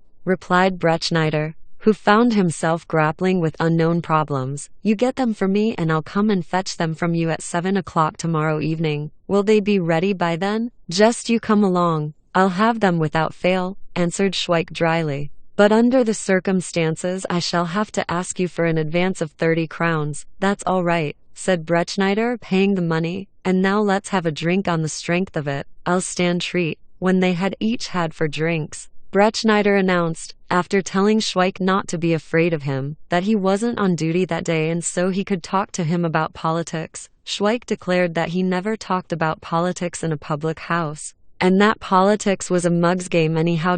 In opposition to this, Brechnider was more revolutionary in his views and said that every weak country was predestined to destruction. Then he asked Schweik what he thought about this. Schweik announced that it had nothing to do with the country, but that once he had to look after a weak steedy Bernard puppy which he had fed with army biscuits and it had died. When they had each had 5 drinks, Brechnider asserted that he was an anarchist and asked Schweik which organization he ought to join. Schweik said that once an anarchist had bought a mastiff from him for 100 crowns and had failed to pay the last installment. Over the 6th drink, Brechnider was talking about revolution and against mobilization, whereupon Schweik leaned over toward him and whispered into his ear, "There's a customer just come in, so don't let him hear you or it might be awkward for you. And look, the landlady's crying." Mrs. Pavlovich was, in fact, crying on her chair behind the bar. "What are you crying for, Mrs.?" asked Brechnider. "In 3 months we'll have won the war. There'll be an amnesty. Your husband'll come back home and then we'll have a fine old spree here." Don't you think we'll win? He added, turning to Schweik. What's the good of chewing the rag about that the whole time? Said Schweik. The war's got to be won and there you are. But now I must be off home. Schweik paid his reckoning and returned to Mrs. Muller, his old charwoman, who was extremely scared when she saw that the man who had let himself in with a key was Schweik. I didn't think you'd be back for years and years, she said with her usual frankness, and so, till further notice, as you might say, I took a new lodger, a porter from a nightclub, and him not having anywhere to go, I felt sorry for him, and then the police came and searched the place 3 times. But they couldn't find anything, so they said you was done for, through being so artful and all. Schweik immediately discovered that the unknown lodger had made himself extremely comfortable. He was sleeping in Schweik's bed and he had been magnanimous enough to be satisfied with only half the bed, granting the use of the other half to some member of the opposite sex who was asleep with an arm gratefully encircling his neck, while articles of male and female clothing were scattered in a medley around the bed. From this chaos it was evident that the porter from the nightclub had been in a merry mood when he had returned with his lady. Look here, boss, said Schweik, shaking the intruder. Don't you be late for lunch. I should be very upset if people said I'd chucked you out before you'd had a chance of getting any lunch. The porter from the nightclub was very sleepy, and it took a long time before he understood that the owner of the bed had returned home and was laying claim to his property. In the manner of all porters from nightclubs, this gentleman announced his intention of bashing anyone who woke him up, and he endeavored to continue his slumbers. Schweik meanwhile collected portions of the man's wardrobe, brought them to his bedside and shaking him vigorously, said, If you don't get dressed, I'll chuck you out into the street just as you are. It'd be much better to get away from here with your clothes on. I wanted to sleep till 8 in the evening, announced the porter, somewhat taken aback and putting on his trousers. I'm paying the landlady 2 crowns a day for the bed and she lets me bring girls from the club here. Marina, get up. By the time he had discovered his collar and was arranging his tie, he had sufficiently pulled himself together to assure Schweik that the Mimosa Club was one of the most respectable of its kind, for the only ladies allowed there were those who were properly registered with the police, and he cordially invited Schweik to pay a visit to the establishment. On the other hand, his female companion was not at all pleased with Schweik and in reference to him made use of some highly select expressions, the most select of which was, you measly,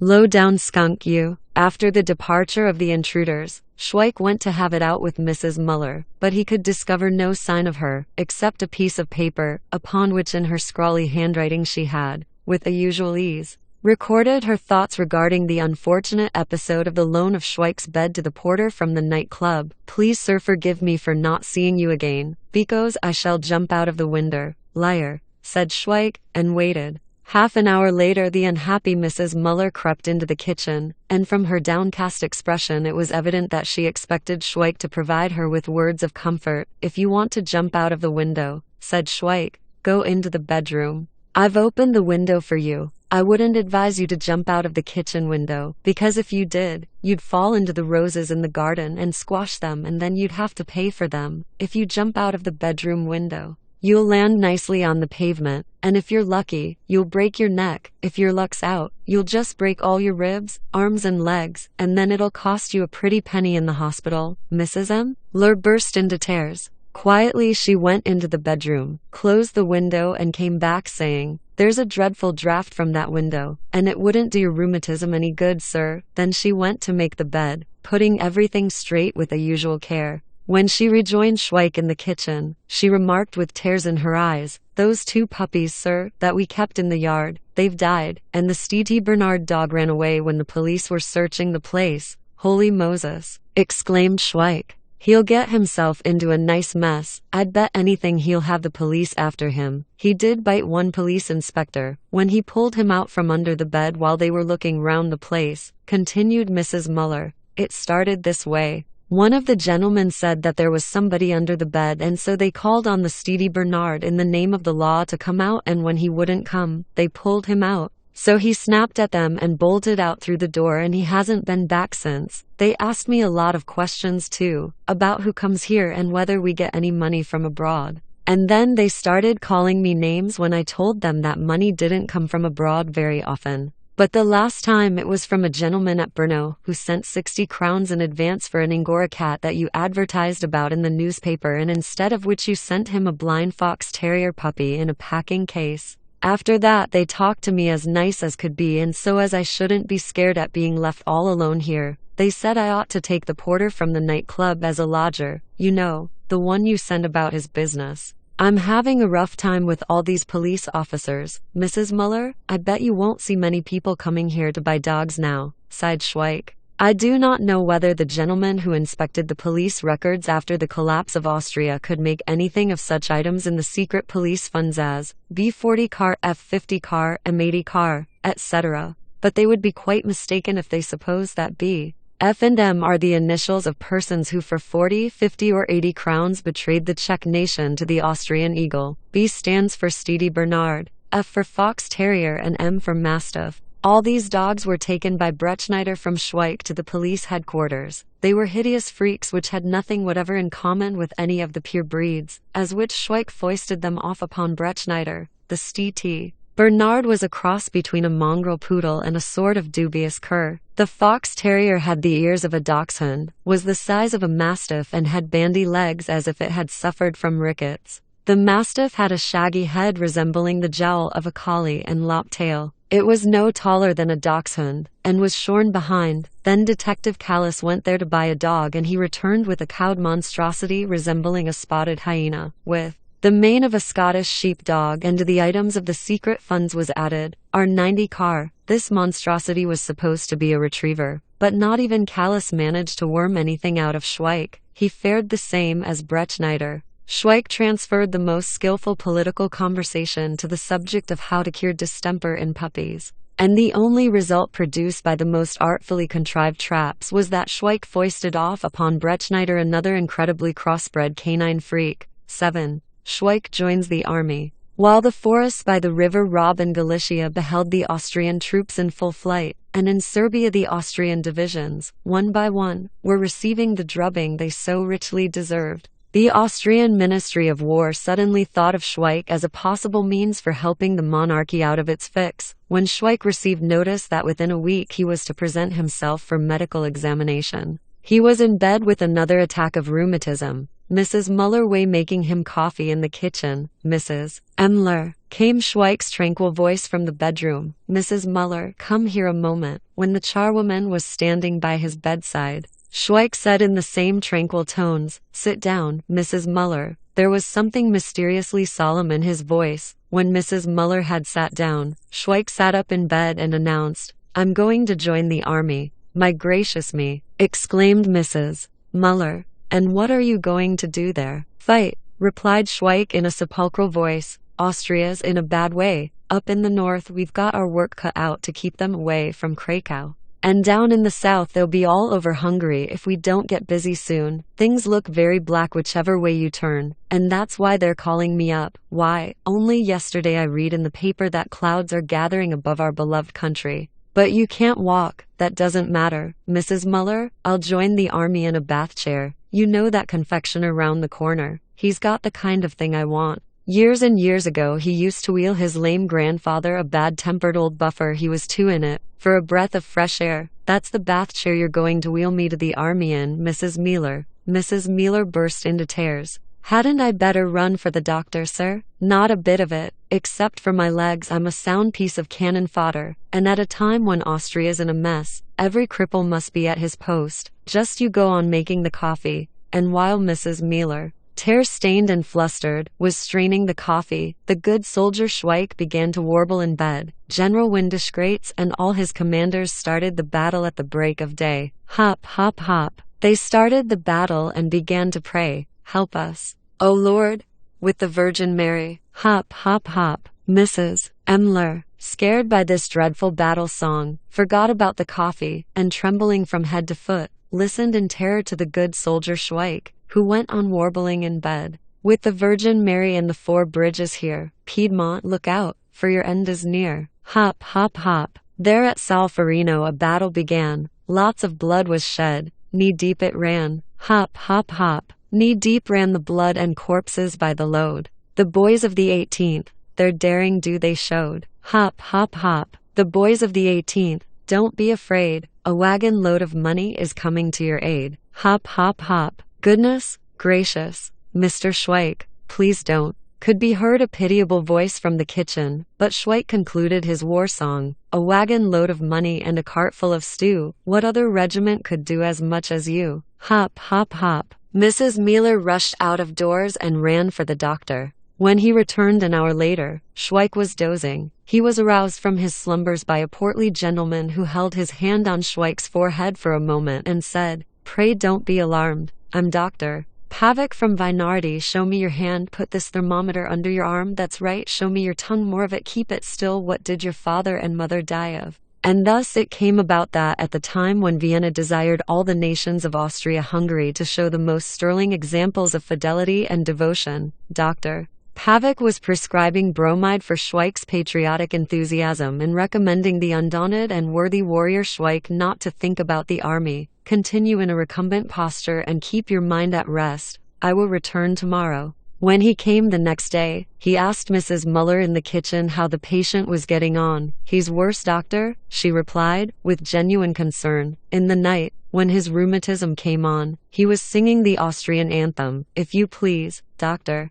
Pavic saw himself compelled to counter this new manifestation of his patient's loyalty by increasing the dose of bromide. On the third day, Mrs. Muller reported that Schweik was getting still worse. In the afternoon, doctor, he sent for a map showing what he called the seat of war, and in the night his mind started wandering and he said that Austria would win. "And is he using the powders in accordance with my prescription?" "He hasn't sent for them yet, doctor." Dr. Pavic departed, after having let loose upon Schweik a tempest of diatribes, with the assurance that never again would he treat a patient who declined to accept his medical assistance with bromide. Only 2 days were left before Schweik was to appear before the recruiting medical board. During this time Schweik made the appropriate preparations. First of all he sent Mrs. Muller for a military cap, and secondly he sent her to the confectioner round the corner to borrow from him the bath chair in which he used to wheel his lame grandfather, that bad-tempered old buffer, for a breath of fresh air.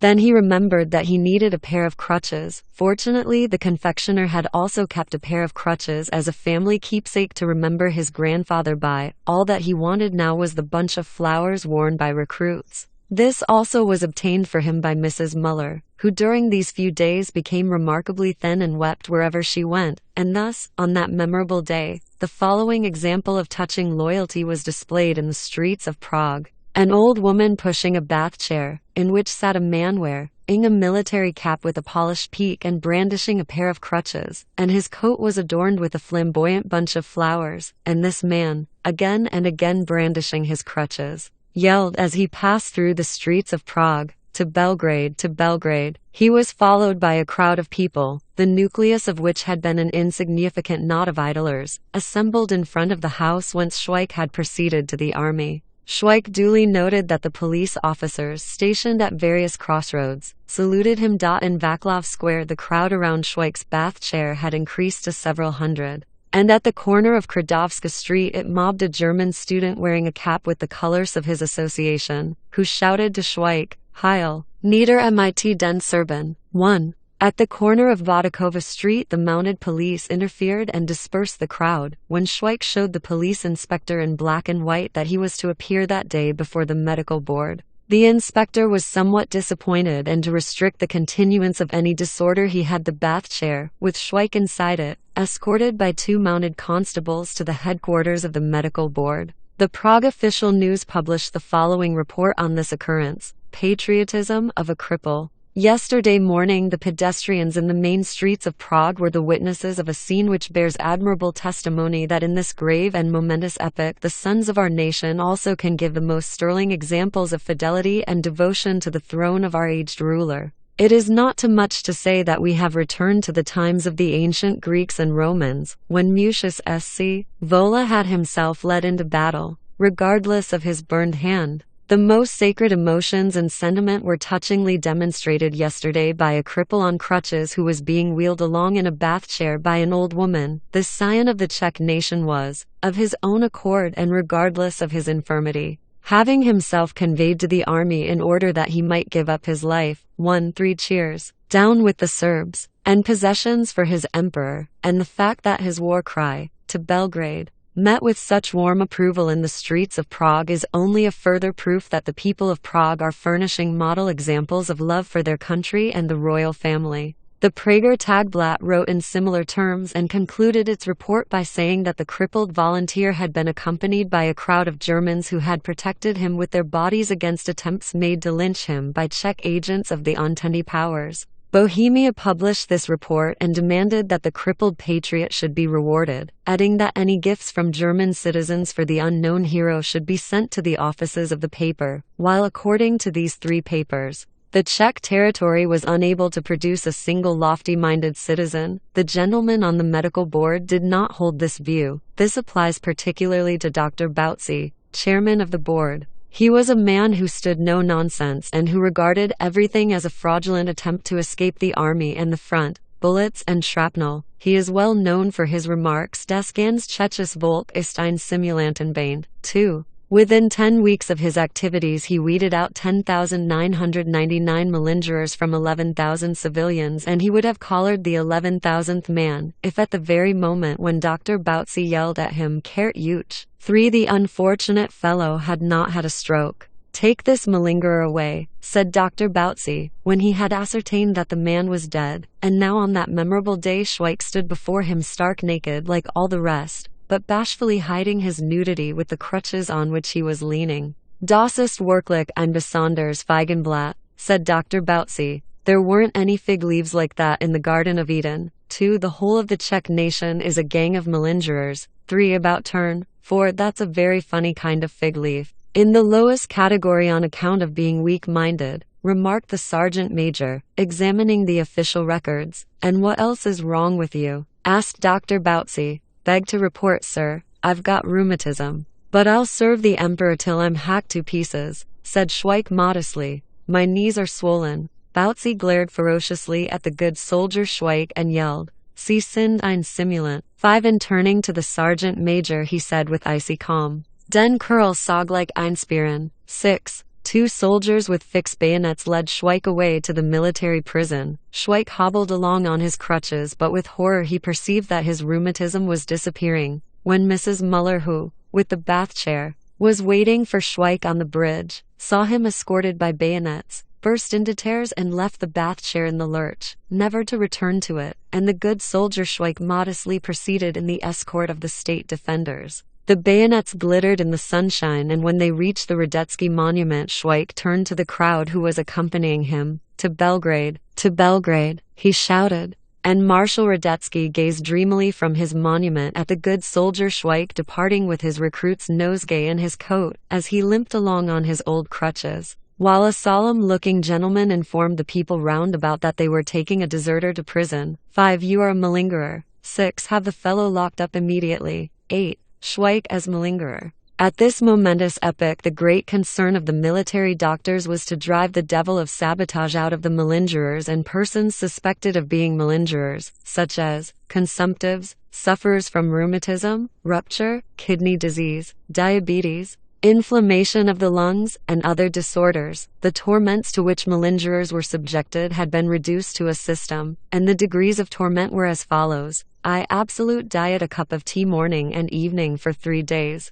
accompanied by doses of aspirin to produce sweating, irrespective of what the patient complained of. 2. To prevent them from supposing that the army was all beer and skittles, they were given ample doses of quinine and powder. 3. Rinsing of the stomach twice daily with a liter of warm water. 4. The use of the clyster with soapy water and glycerine. 5. Swathing in sheets soaked with cold water. There were dauntless persons who went through all 5 degrees of torment and had themselves removed in a simple coffin to the military cemetery. There were, however, others who were faint-hearted and who, when they reached the clyster stage, announced that they were quite well and that their only desire was to proceed to the trenches with the next draft. On reaching the military prison, Schweik was placed in the hut used as an infirmary which contained several of these faint-hearted malingerers. "I can't stand it any longer," said his bed neighbor, who had been brought in from the surgery where his stomach had been rinsed for the 2nd time. This man was pretending to be short-sighted.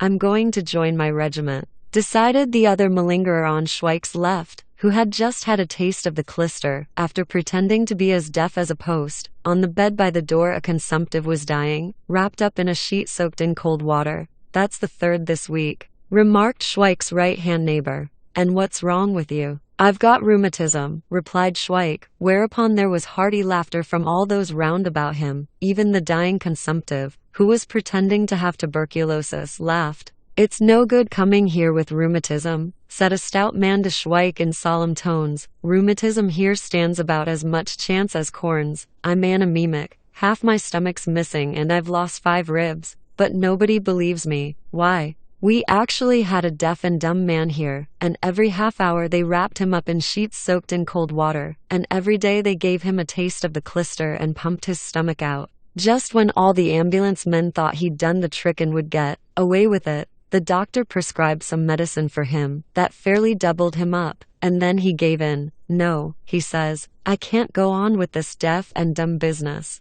Speech and hearing have been restored to me.' The sick chaps all told him not to do for himself like that, but he said no, he could hear and talk just like the others, and when the doctor came in the morning, he reported himself accordingly." "He kept it up long enough," remarked a man, who was pretending to have one leg a quarter of an inch shorter than the other, not like the man who was shamming a paralytic stroke. 3 quinines, 1 clister and a day's fast was enough for him, he owned up.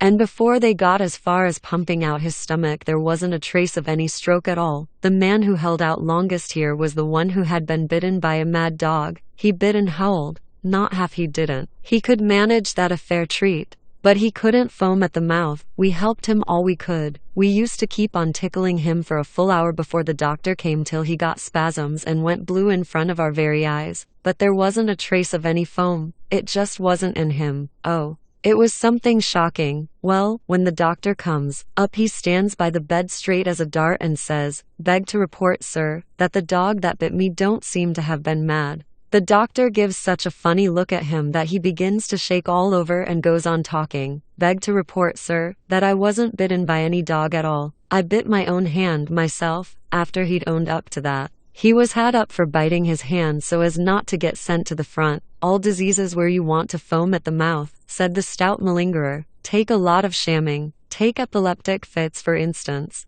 There was a chap here who had epileptic fits and he always used to tell us that 1 fit was nothing to him. He could do 10 of 'em a day, if necessary. He used to twist himself in spasms and clench his fists, make his eyes start out of his head till they looked as if they was on the ends of wires, and he could kick and put out his tongue. Well, I tell you, it was a first-rate epileptic fit, the real thing. Suddenly he got boils, 2 on his neck and 2 on his back, and he had to stop twisting himself and knocking his head on the floor, because he couldn't move his head, or sit down or even lie down. Then he got fever and that made him light-headed. And he gave the game away while the doctor was there, and he gave us a dickens of a time with his boils, because he had to stop among us with them for another 3 days on diet number 2, coffee and roll in the morning, gruel or soup in the evening. And we with our stomachs pumped out and starving on diet number 0 had to look on while this chap gobbled up his grub, smacked his lips, fairly puffing and belching through being so chock-full of food. He dished 3 others through that.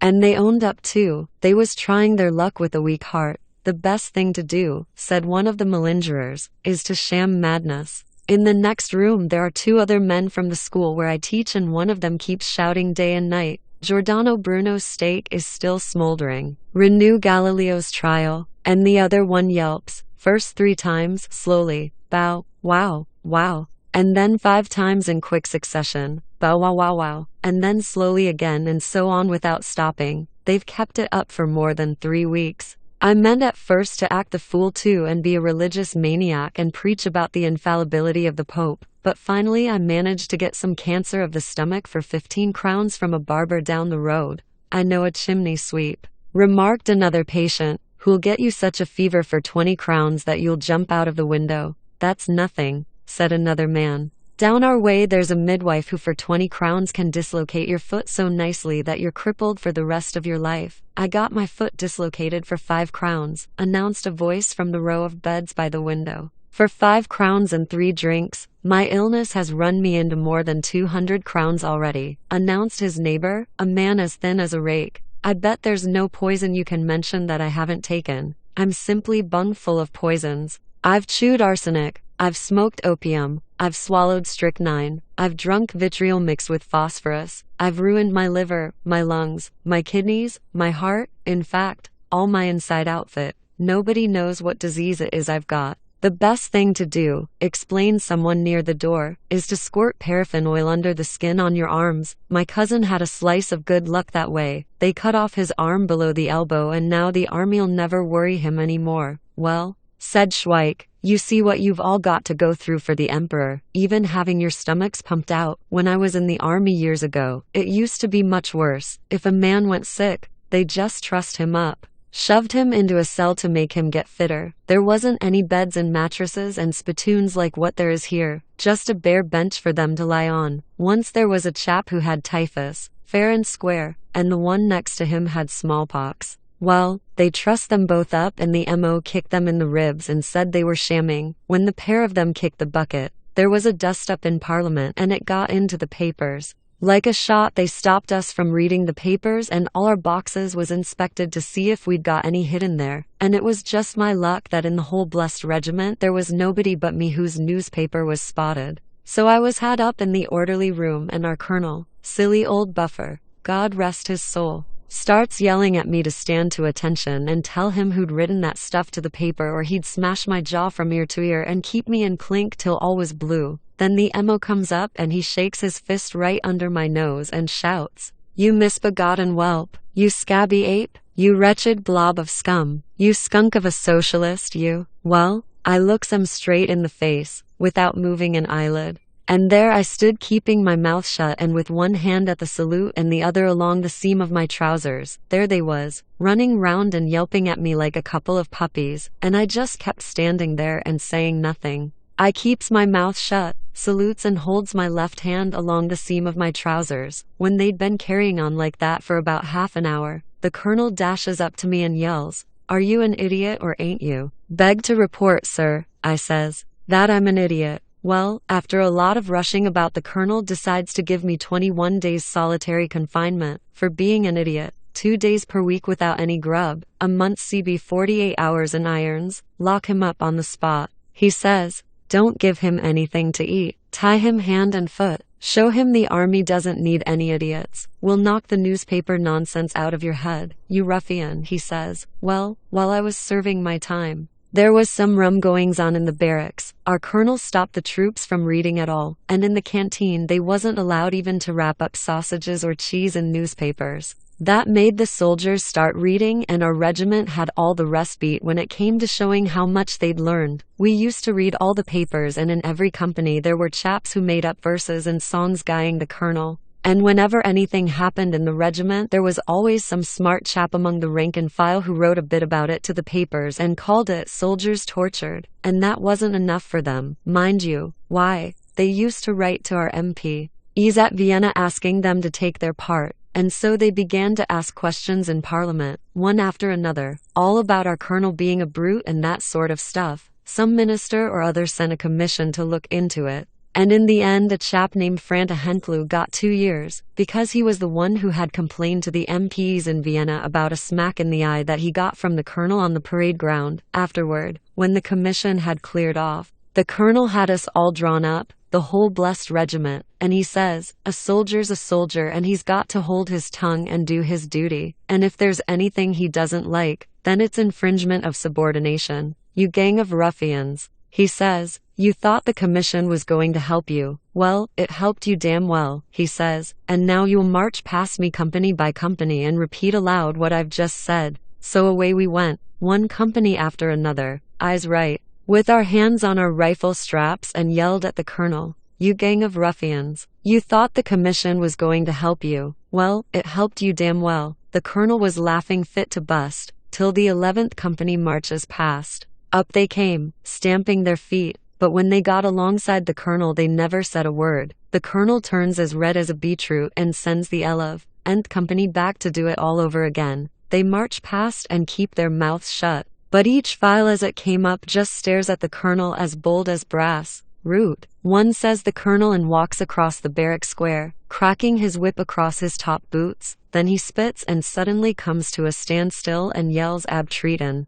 2 mounts his old nag and was outside the gate like a shot. We was waiting for the 11th company to cop out, but nothing happened. We waited 1 day, 2 days, a whole week, and still nothing happened. There was no sign of the colonel in the barracks. And everybody, men and COEs and officers, was all chortling about it. Then we got a new colonel and we heard that the old one was in a sanatorium or something because he'd written a letter to the emperor to tell him that the 11th company had mutinied. The time had now come for the doctor to pay his afternoon visit. Dr. Grunstein went from bed to bed, followed by a medical corps orderly with a notebook. Makuna, present sir. Clister and aspirin. Pokorny, present sir. Stomach to be rinsed out and quinine. Kavarik, present sir. Clister and aspirin. Kototko, present sir. Stomach to be rinsed out and quinine. And so the process continued with, one after another, mercilessly, mechanically, incisively. Schweik, present sir.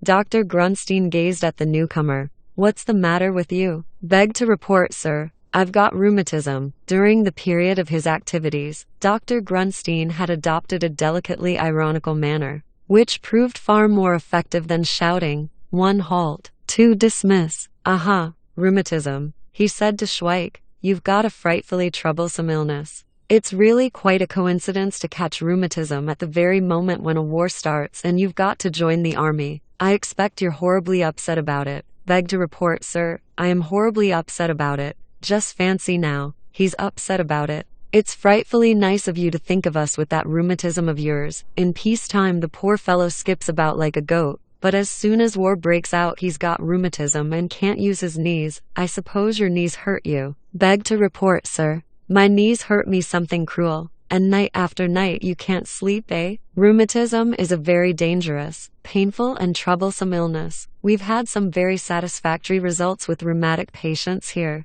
Absolute diet and our other methods of treatment have proved extremely efficacious. Why, you'll be cured quicker here than at Pistani and you'll march up to the front line leaving clouds of dust behind you. Then, turning to the NCO orderly, he said, write this down. Schweik, absolute diet. Stomach to be rinsed out twice daily. Clister once daily. And then we'll see in due course what further arrangements are to be made. In the meantime, take him into the surgery. Rinse out his stomach. And when he comes to, let him have the clister, but thoroughly, till he screams blue murder and scares his rheumatism away. And then, turning to all the beds, he delivered a speech brimful of wise and charming adages. Don't imagine you're dealing with the sort of nincompoop who lets himself be humbugged by any bit of hanky-panky. Your dodges don't worry me in the least. I know you're all malingerers who want to shirk the army, and I treat you accordingly. I've managed hundreds and hundreds of soldiers like you. These beds have accommodated whole swarms of men who had nothing wrong with them except a lack of the military spirit, while their comrades were fighting at the front.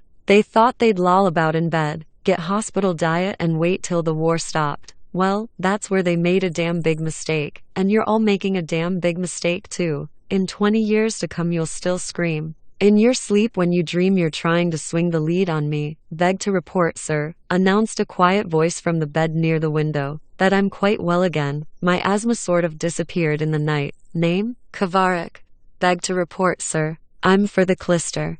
Good. You'll have the clister before you go, to help you along on your journey, decided Dr. Grunstein. So you can't complain we didn't cure you here. And now, all the men whose names I read out are to follow the NCO and get what's coming to them, and each one received a lavish portion as prescribed. Schweik's bearing was stoical. Don't spare me, he urged the myrmidon who was applying the clister to him. Remember, you've sworn to serve the emperor. And if it was your own father or your brother who was lying here, give him the clister without turning a hair. Remember that Austria stands as firm as a rock on these clisters and victory is ours. On the next day when Dr. Grunstein came round he asked Schweik how he liked the military hospital. Schweik replied that it was a first-class and well-managed establishment, as a recompense for which he was given the same as on the day before, together with aspirin and 3 quinine pills, which he had to take in a glass of water there and then. But Socrates did not drink his cup of hemlock with such composure as Schweik the quinine. Dr. Grunstein now tried all the grades of torment on him. When Schweik was wrapped up in a wet sheet in the presence of the doctor, and the latter asked him how he liked it, he replied, Beg to report, sir, that it's like being in a swimming bath or at the seaside. Have you still got rheumatism? Beg to report, sir, that it doesn't seem to be getting any better somehow. Schweik was subjected to fresh torments. Now about this time, the Baroness von Botzenheim, the widow of an infantry general, took a lot of trouble to discover the soldier about whom the newspaper Bohemia had published an account of how he had, though a cripple, had himself wheeled along in a bath chair and while in the bath chair had shouted to Belgrade, which demonstration of patriotism had acted as an incentive to the editor of Bohemia to invite his readers to collect money for the benefit of the loyal and heroic cripple at last. As the result of an inquiry at the police headquarters, she ascertained that it was Schweik, and further inquiries were easy. The Baroness von Botzenheim, accompanied by her lady companion and a footman, proceeded to pay a visit to Schweik with a hamper of food. The poor Baroness did not know what it meant when someone is in the infirmary ward of a military prison. Her visiting card opened all doors, and in the office they treated her with extreme courtesy. Within 5 minutes she was told that the brave soldier Schweik, for whom she was inquiring, could be found in hut number 3, bed number 17. Dr. Grunstein, who was flabbergasted at this turn of events, accompanied her in person. Schweik was just sitting on the bed after the usual daily moil prescribed by Dr. Grunstein, surrounded by a group of starved and emaciated malingerers, who had not yet given in and were stubbornly struggling with Dr. Grunstein upon the basis of absolute diet. Anyone listening to them would have had the impression that he was in the society of culinary experts, at an advanced school of cookery or at a course of training for gourmets. Even plain hash fat is eatable. One man was just saying he was there for a chronic catarrh of the stomach if it's warm. When the fat fries, you squeeze it out till it's dry, add salt and pepper, and I tell you, hashed goose fat isn't a patch on it. That be blowed for a yarn, said a man with cancer of the stomach. There's nothing like hashed goose fat. All your pork dripping and whatnot isn't in the same street with it. Of course, it's got to be fried till it's nice and brown, like the Jews do it. You take a fat goose, strip the fat with the skin and fry it. You're all wrong in what you say about pork dripping, said Schweik's neighbor. Of course, it stands to reason I'm talking about homemade dripping. It's not brown and it's not golden. It's got to be something between the two, and it mustn't be too soft or too hard. It mustn't crackle. That's a sign it's overdone. It ought to melt on your tongue and make you feel as if your chin was being soaked with dripping. Did any of you ever eat horse dripping? Inquired a strange voice, to which, however, nobody replied, because the NCO of the medical corps came running in. Get into bed, all of you. There's an archduchess or somebody coming here, and don't let anybody show his dirty feet under the blanket. No archduchess could have entered with such pomp as was displayed by the Baroness von Botzenheim. She was followed by a regular procession, including the quartermaster sergeant of the infirmary. He interpreted this as the hidden hand of a combing-out board which would remove him from his fleshpots on the home front and fling him under some barbed wire entanglements at the mercy of shrapnel. He was pale, but Dr. Grunstein was paler still. Before his eyes danced the old Baroness's visiting card bearing the words, General's widow, and all that this might involve, such as connections, influence, complaints, transfer to the front, and other awful things. Here's Schweik, he said, preserving an artificial calm and leading the Baroness von Botzenheim to Schweik's bed. He's bearing up very patiently. The Baroness von Botzenheim sat down by Schweik's bed on the chair which had been placed there for her and said in broken Czech, Czech soldier, brave soldier, cripple soldier, brave soldier, much like Czech Austrian. So saying, she stroked Schweik's unshaven face and continued, I read it all in de paper. I bring you some eating to eat, to smoke, to drink. Czech soldier, brave soldier, Johann, ham and see her. 3. The footman, a person with bristly whiskers, pulled a capacious hamper toward the bed, while the old Baroness's lady calm. 3. John, come here. Panion, a tall lady with a lachrymose face, sat down on Schweik's bed and smoothed the straw bolster behind him, under the firm impression that such was the service which should be rendered to sick heroes. Meanwhile, the Baroness was extracting the gifts from the hamper, a dozen roast fowls, wrapped up in pink tissue paper and decorated with a silken black and yellow ribbon, and 2 bottles of some wartime liqueur bearing a label inscribed, Gott strafe England. The other side of the label showed Franz Joseph and Wilhelm holding hands as if they were about to play cat's cradle. She'd then extracted from the hamper 3 bottles of wine for convalescents and 2 boxes of cigarettes. She arranged everything very elegantly on the empty bed next to Schweik, and added a nicely bound book entitled, Episodes from the Life of Our Emperor. Among the other things on the bed were some packets of chocolate also bearing the inscription, Gott strafe England, and again with the effigies of the Austrian Emperor and the German Kaiser. Then there was a nice toothbrush inscribed, Viribus Unitas, so that whenever the owner cleaned his teeth he would be reminded of Austria. An elegant and very suitable gift for the front and the trenches consisted of a manicure set. On the box was a picture which showed some shrapnel bursting and a man in a helmet rushing forward, bayonet in hand. Under this, Furgott, Kaiser und Vaterland. There was a box of rusks without any picture, but to make up for that, it was inscribed with the following verse in German, followed by a Czech translation, Austria, O thou noble land, let thy banners now be scanned, let them flutter far and wide. Austria must evermore abide. The last gift consisted of a white hyacinth in a flower pot. When all this was unpacked and arranged on the bed, the Baroness von Botzenheim could not restrain her tears, so touched was she. The mouths of several starving malingerers began to water. The Baroness's lady companion propped Schweik up and, also shed tears. It was so quiet that you could have heard a pin drop, when suddenly Schweik, clasping his hands together, interrupted the hush. Our Father, which art in heaven, hallowed be thy name. Excuse me, ma'am, that's not what I mean. Lord God, our heavenly Father, bless these gifts which we shall enjoy from thy bounty. Amen. Whereupon, he took a chicken from the bed and started devouring it, under the horrified gaze of Dr. Grunstein. Oh, how he's enjoying it, the brave fellow, whispered the old Baroness ecstatically to Dr. Grunstein. I'm sure he's quite well now and fit to go to the front. I'm really delighted to think I brought it to him just at the right moment. Then she went from bed to bed distributing cigarettes and chocolates, after which errand she returned to Schweik, smoothed his hair, saying, "Vahut uch got for," the while, and departed with all her retinue. Before Dr. Grunstein could return from below, whither he had accompanied the Baroness, Schweik had distributed the fowls,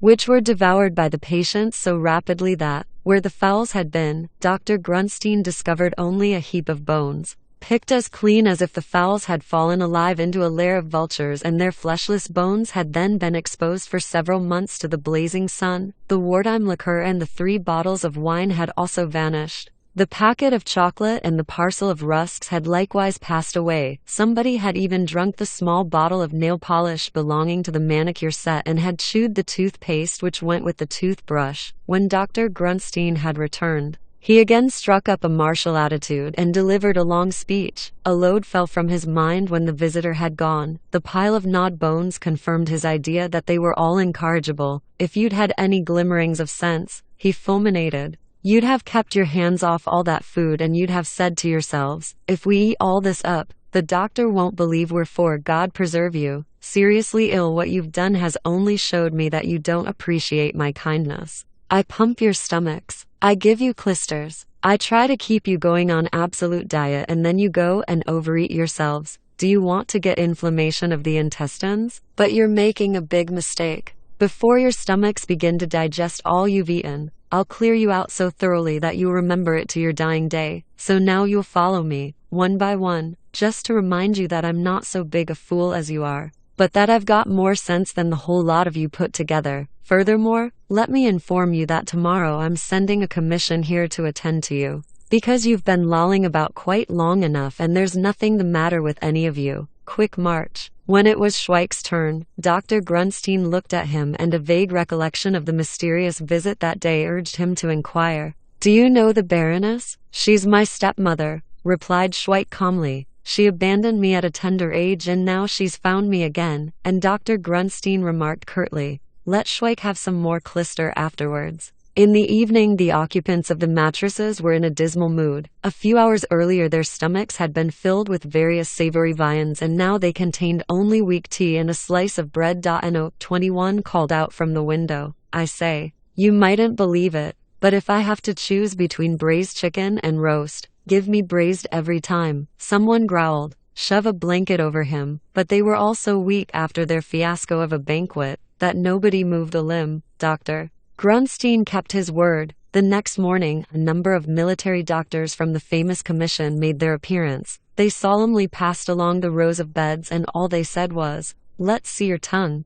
Schweik thrust out his tongue so far that his countenance produced a fatuous grimace and his eyes blinked. Beg to report, sir, that's all the tongue I've got. There ensued an interesting colloquy between Schweik and the commission. Schweik asserted that he had made that statement because he was afraid they might think he was hiding his tongue from them. The members of the commission, on the other hand, formed remarkably divergent judgments about Schweik. A half of them asserted that Schweik was ein Bioter Curl, 5, while the other half took the view that he was a humbug who wanted to poke fun at the army. I'll eat my hat, the chairman of the commission yelled at Schweik, if we don't get even with you. Schweik gazed at the whole commission with the godly composure of an innocent child. The chief of the medical staff came close up to Schweik. I'd like to know what you think you're up to, you porpoise you. Beg to report, sir. I don't think at all. Himmeldonnerwetter, bellowed one of the members of the commission, clinking his sword. So he doesn't think at all, doesn't he? Why don't you think,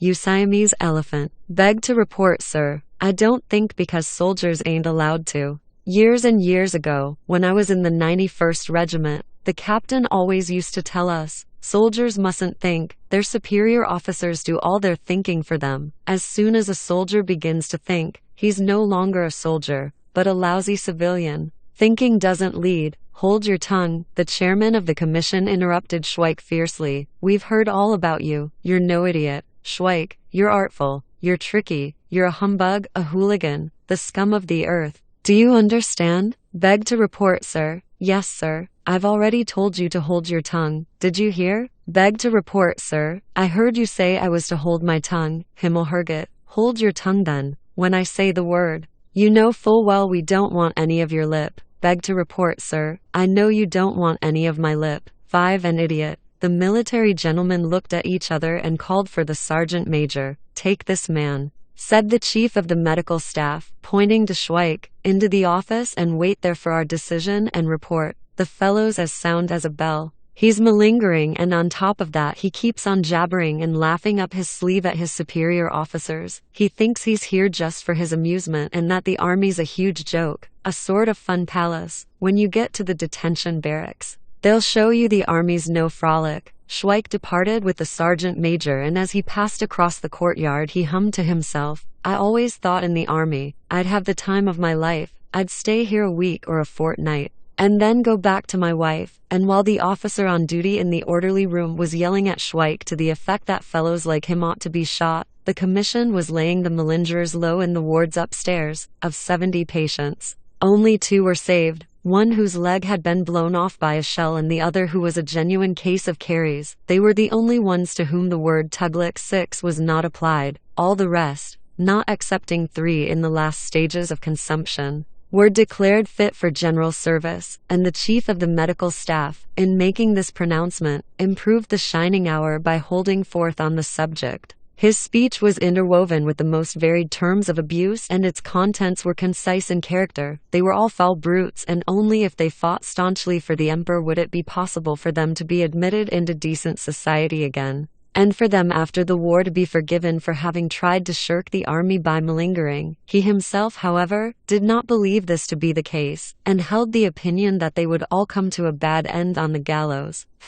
There was a very youthful military doctor, a guileless and still unspoiled creature, who asked the chief of the medical staff for permission to say a few words also. His speech differed from that of his superior officer by reason of its optimistic and simple-minded tone. He spoke in German. He talked at great length of how all of them, on leaving the hospital and joining their regiments at the front, must be gallant and intrepid. He was, he said, convinced that they would be skillful with rifle and bayonet in the field, and honorable in all their dealings, military and private. They would be invincible warriors. Mindful of the glory of Radetzky and Prince Eugene of Savoy, with their blood they would enrich the broad fields of the monarchy's glory and victoriously fulfill the task predestined for them by history. With unflinching courage, heedless of their lives, they would rush forward beneath the shot-riddled banners of their regiments to new glory, to new victories. Afterward, in the corridor, the chief of the medical staff said to this guileless young man, "My dear fellow, I can assure you it's all sheer waste of breath. Not Radetzky, not Prince Eugene of Savoy, whom you're so keen on, could have made soldiers out of these skunks. It doesn't matter whether you talk to them like an angel or like a devil. They're a hopeless gang." 9. Schweik at the detention barracks. The last resort of people who were unwilling to go to the front was the detention barracks. I knew a schoolmaster who was not anxious to use his mathematical knowledge to assist the artillery in its shooting operations, and so he stole a watch from a lieutenant so as to get into the detention barracks. He did so with complete deliberation. The war did not impress or attract him. He considered it stark lunacy to fire at the enemy, and with shrapnel and shells to slaughter unfortunate teachers of mathematics, just like himself, on the other side, and so he calmly stole the watch. They first investigated his state of mind, and when he said he had wanted to enrich himself, they dispatched him to the detention barracks. There were quite a lot of people who served their time there for theft or fraud, idealists and non-idealists. People who looked upon the army as a source of revenue, all those various quartermaster sergeants at the base and at the front who committed all kinds of frauds with rations and pay, and also petty thieves who were 1,000 times more honest than the persons who sent them there. Then too, the detention barracks contained those soldiers who had committed various other offenses of a purely military character, such as insubordination, attempted mutiny, desertion. A special branch comprised the political prisoners, 80% of whom were quite innocent and 99% of whom were condemned. There was a magnificent legal staff, a mechanism such as is possessed by every state before its political, economic, and moral collapse. Every military unit contained Austria's hirelings who lodged information against the comrades who slept on the same mattresses with them and shared their bread with them on the march. The police also supplied material to the detention barracks. The military censors of correspondence used to dispatch there those who had written letters from the front to the ones whom they had left at home in distress. The gendarmes even handed over old retired farmers who sent letters to the front,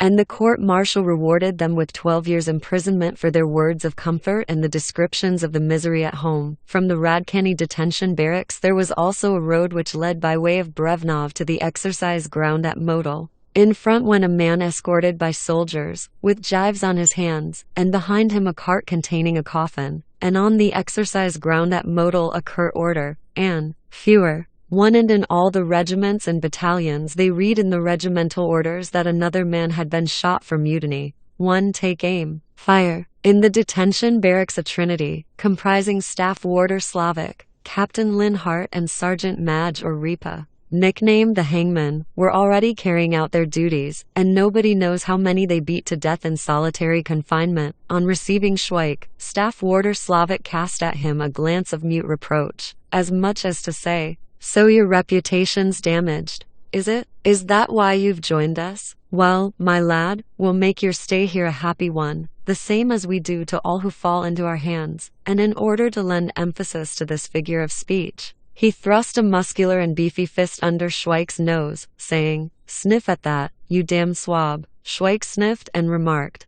"I shouldn't like a bash in the nose with that. It smells of graveyards." This calm, thoughtful remark rather pleased the staff warder. "Ha," he said, prodding Schweik in the stomach, "stand up straight. What's that you've got in your pockets? If it's cigarettes, you can leave 'em here, and hand over your money so's they can't steal it. Is that all you've got? Now then, no nonsense. Don't tell any lies or you'll get it in the neck." "Where are we to put him?" inquired Sergeant Major Ripa. "We'll shove him in number 16, decided the staff warder, among the ones in their underclothes. "Can't you see that Captain Linhart's marked his papers? Strang beheiten, Beobachtan? 2-0, yes," he remarked solemnly to Schweik. "Riffraff have got to be treated like riffraff. If anybody raises Cain, why, off he goes into solitary confinement, and once he's there we smash all his ribs and leave him till he pops off. We're entitled to do that. What did we do with that butcher, Ripa?" "Oh, he gave us a lot of trouble, sir," replied Sergeant Major Ripa, dreamily. "He was a tough un and no mistake. I must have been trampling on him for more than 5 minutes before his ribs began to crack and blood came out of his mouth, and he lived for another 10 days after that. Oh, he was a regular terror. Too, to be kept under strict watch and observation. So you see, you swab, how we manage things here when anyone starts any nonsense or tries to do a bunk." Staff Warder Slavic concluded his pedagogical discourse. "Why, It's practically suicide, and that's punished just the same here. And God help you, you scabby ape you, if you take it into your head to complain of anything at inspection time, when there's an inspection on, and they ask you if there are any complaints. You've got to stand at attention, you stinking brute, salute and answer, I beg to report, sir, no complaints, and I'm quite satisfied. Now, you packet of muck, repeat what I said, beg to report, sir, no complaints, and I'm quite satisfied.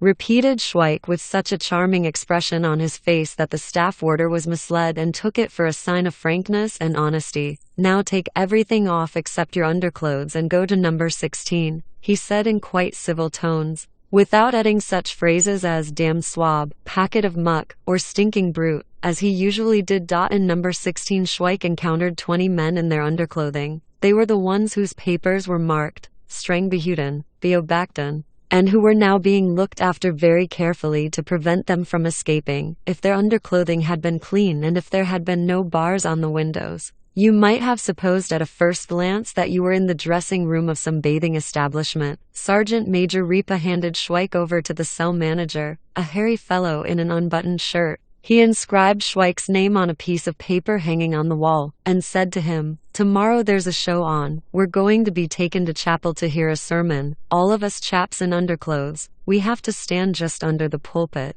It won't half make you laugh." As in all prisons and penitentiaries, the chapel was in high favor among the inmates of the detention barracks. They were not concerned about the possibility that the enforced attendance at chapel might bring them nearer to God, or that they might become better informed about morality. No such nonsense as that entered their heads. What the divine service and the sermon did offer was a pleasant distraction from the boredom of the detention barracks. They were not concerned about being nearer to God, but about the hope of discovering the stump of a discarded cigar or cigarette on their way along the corridors and across the courtyard. God was thrust completely into the background by a small fag end drifting about hopelessly in a spittoon or somewhere on the dusty floor. This tiny reeking object triumphed over God in the salvation of the soul, and then too, the sermon itself. What a treat! What fun! Otto Katz, the chaplain, was such a jolly fellow. His sermons were so very attractive and droll, so refreshing amid the boredom of the detention barracks. He could prate so entertainingly about the infinite grace of God,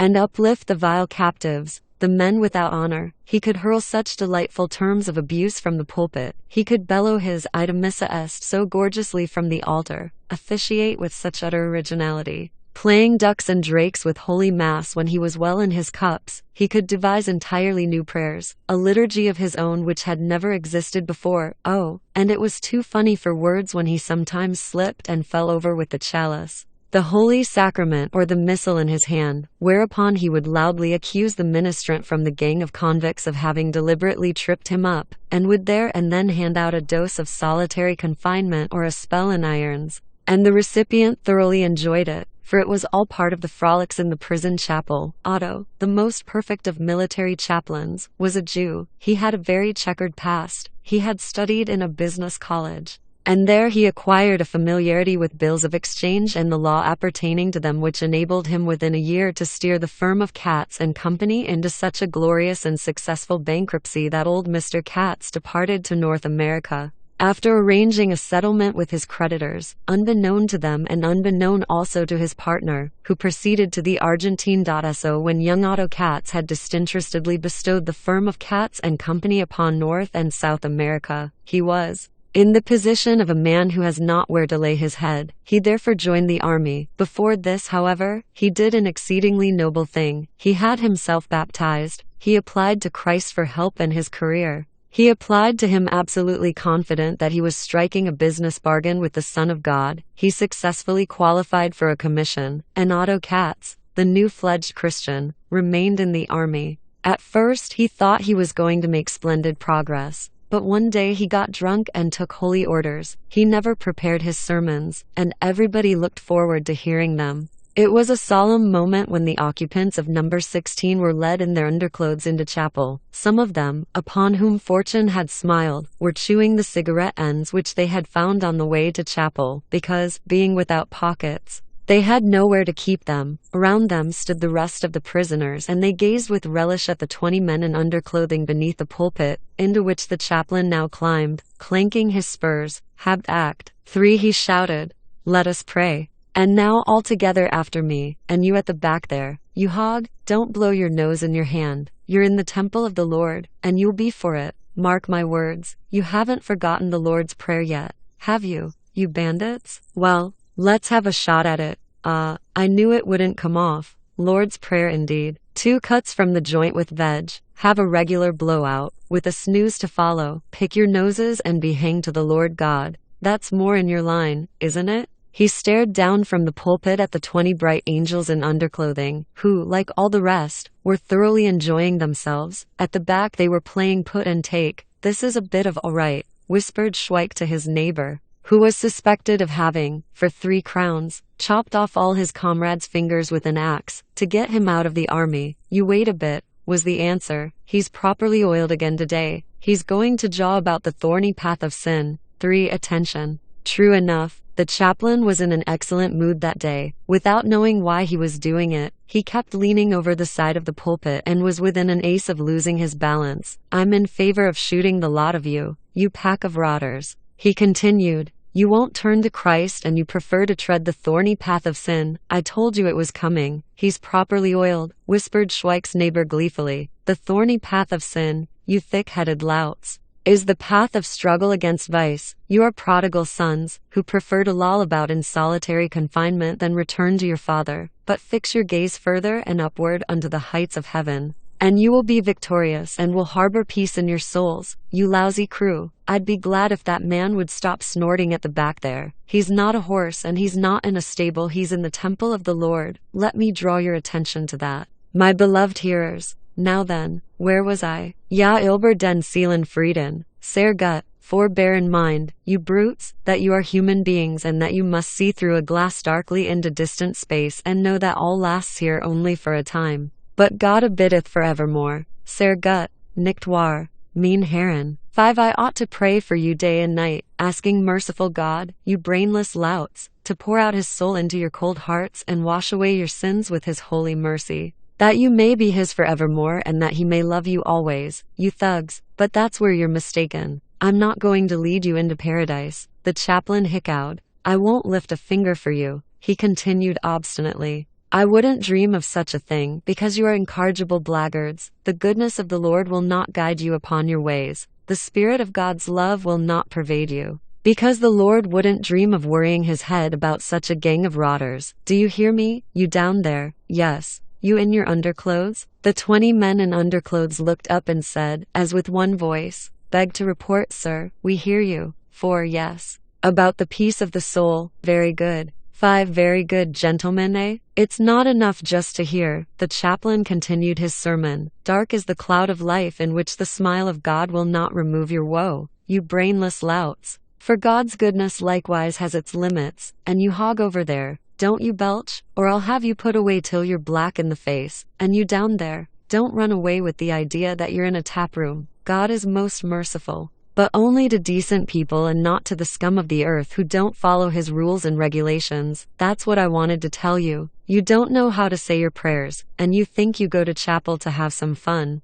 as if it was a music hall or a cinema, and I'm going to knock the idea out of your heads that I'm here to amuse you and give you a good time. I'll shove each and every one of you into solitary confinement. That's what I'll do, you blackguards. Here am I wasting my time with you, and I can see it's all no use. Why, if the field marshal himself was here, or the archbishop, you wouldn't care a damn. You wouldn't turn to God, all the same. One of these days you'll remember me and then you realize that I was trying to do you good. Among the 20 in underclothes a sob was heard. It was Schweik who had burst into tears. The chaplain looked down. There stood Schweik wiping his eyes with his fist. Around him were signs of gleeful appreciation. The chaplain, pointing to Schweik, went on, let each of you take an example from this man. What is he doing? He's crying. Don't cry. I tell you, don't cry. You want to become a better man. That's not such an easy job, my lad. You're crying now, but when you get back to your cell, you'll be just as big a blackguard as you were before. You'll have to ponder a lot more on the infinite grace and mercy of God.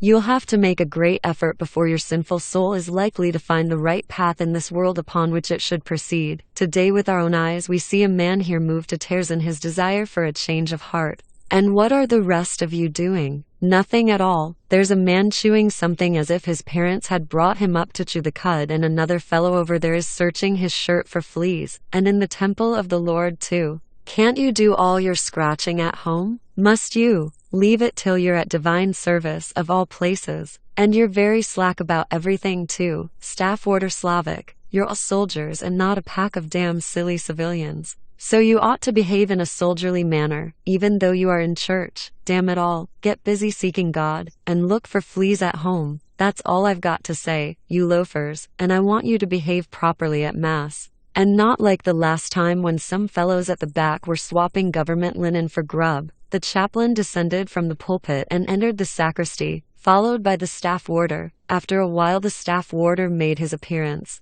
came straight up to Schweik, removed him from the bevy of men in underclothes and led him away into the sacristy. The chaplain was sitting very much at his ease on a table, rolling a cigarette. When Schweik entered, he said, "Yes, you're the man I want. I've been thinking it over and I rather fancy I've seen through you, my lad. Do you get me? That's the first time anyone's ever shed tears here as long as I've been in this church." He jumped down from the table and shaking Schweik by the shoulder, he shouted beneath a large, dismal picture of Steedy Francis of Sales, "Now then, you blackguard, own up that you were only shamming." And the effigy of Steedy Francis of Sales gazed interrogatively at Schweik. On the other side, from another picture, another martyr whose posterior was just being sawn through by Roman soldiers, gazed distractedly at him. "Beg to report, sir," said Schweik with great solemnity, staking everything on one card, "that I confess to God Almighty and to you, Reverend Father, that I was shamming. I saw that what your sermon needed was the reformed sinner whom you was vainly seeking, so I really wanted to do you a good turn and let you see there's still a few honest people left, besides having a bit of a lark to cheer myself up."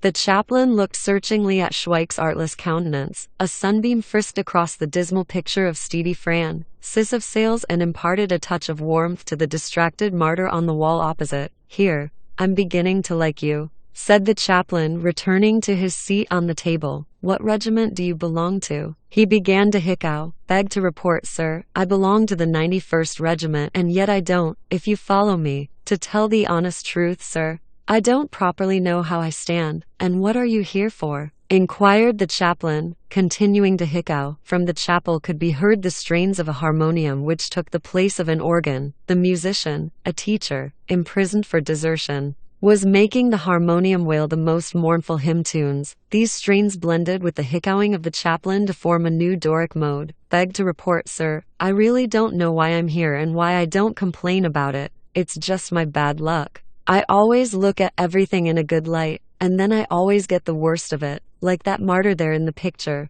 The chaplain looked at the picture, smiled and said, "Yes, I really like you. I must ask the provost marshal about you. But I can't stop here talking any longer now. I've got to get that holy mass off my chest. Kert Uch." 6 Dismiss. When Schweik was back again among his fellow worshippers in underclothes beneath the pulpit, they asked him what the chaplain had wanted him in the sacristy for, whereupon he replied very crisply and briefly, "He's tight." The chaplain's new performance, the Holy Mass, was followed by all with great attention and unconcealed approval. There was one man beneath the pulpit who laid a wager that the monstrance would fall out of the chaplain's hand. He wagered all his bread rations against 2 punches in the eye and he won his bet. What filled the minds of all in chapel at the sight of the chaplain's ceremonials was not the mysticism of believers or the piety of the faithful. It was the same feeling that we have in a theater. 6. About turn. When we are about to see a new play, the plot of which we do not know, complications ensue and we eagerly wait to see how they will be disentangled.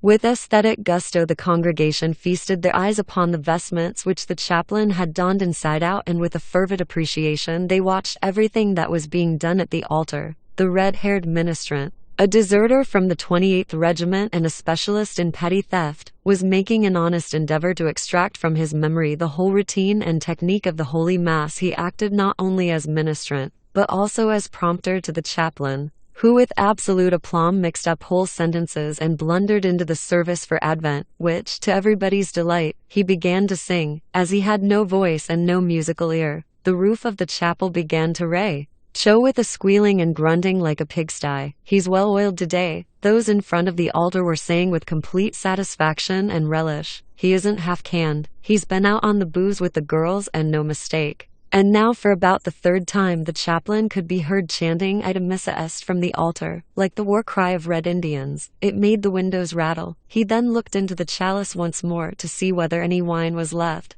Whereupon, with a gesture of annoyance, he turned to his hearers. Well, now you can go home, you blackguards. That's the lot. I have noticed that you do not show the sort of piety you should when you're in church before the countenance of the Holy of Holies. You worthless loafers, face to face with God Almighty, you make no bones about laughing, coughing, and sniggering, shuffling with your feet, even in my presence, although I here represent the Virgin Mary, Jesus Christ and God the Father. You thick-headed louts, if that occurs again, I'll make things as hot for you as you deserve, and you'll discover that the hell I preached to you about not so long ago isn't the only one, but that there's a hell upon earth. And even if you save yourselves from the first one, I'll see you aren't saved from the other. Abtreton. 7.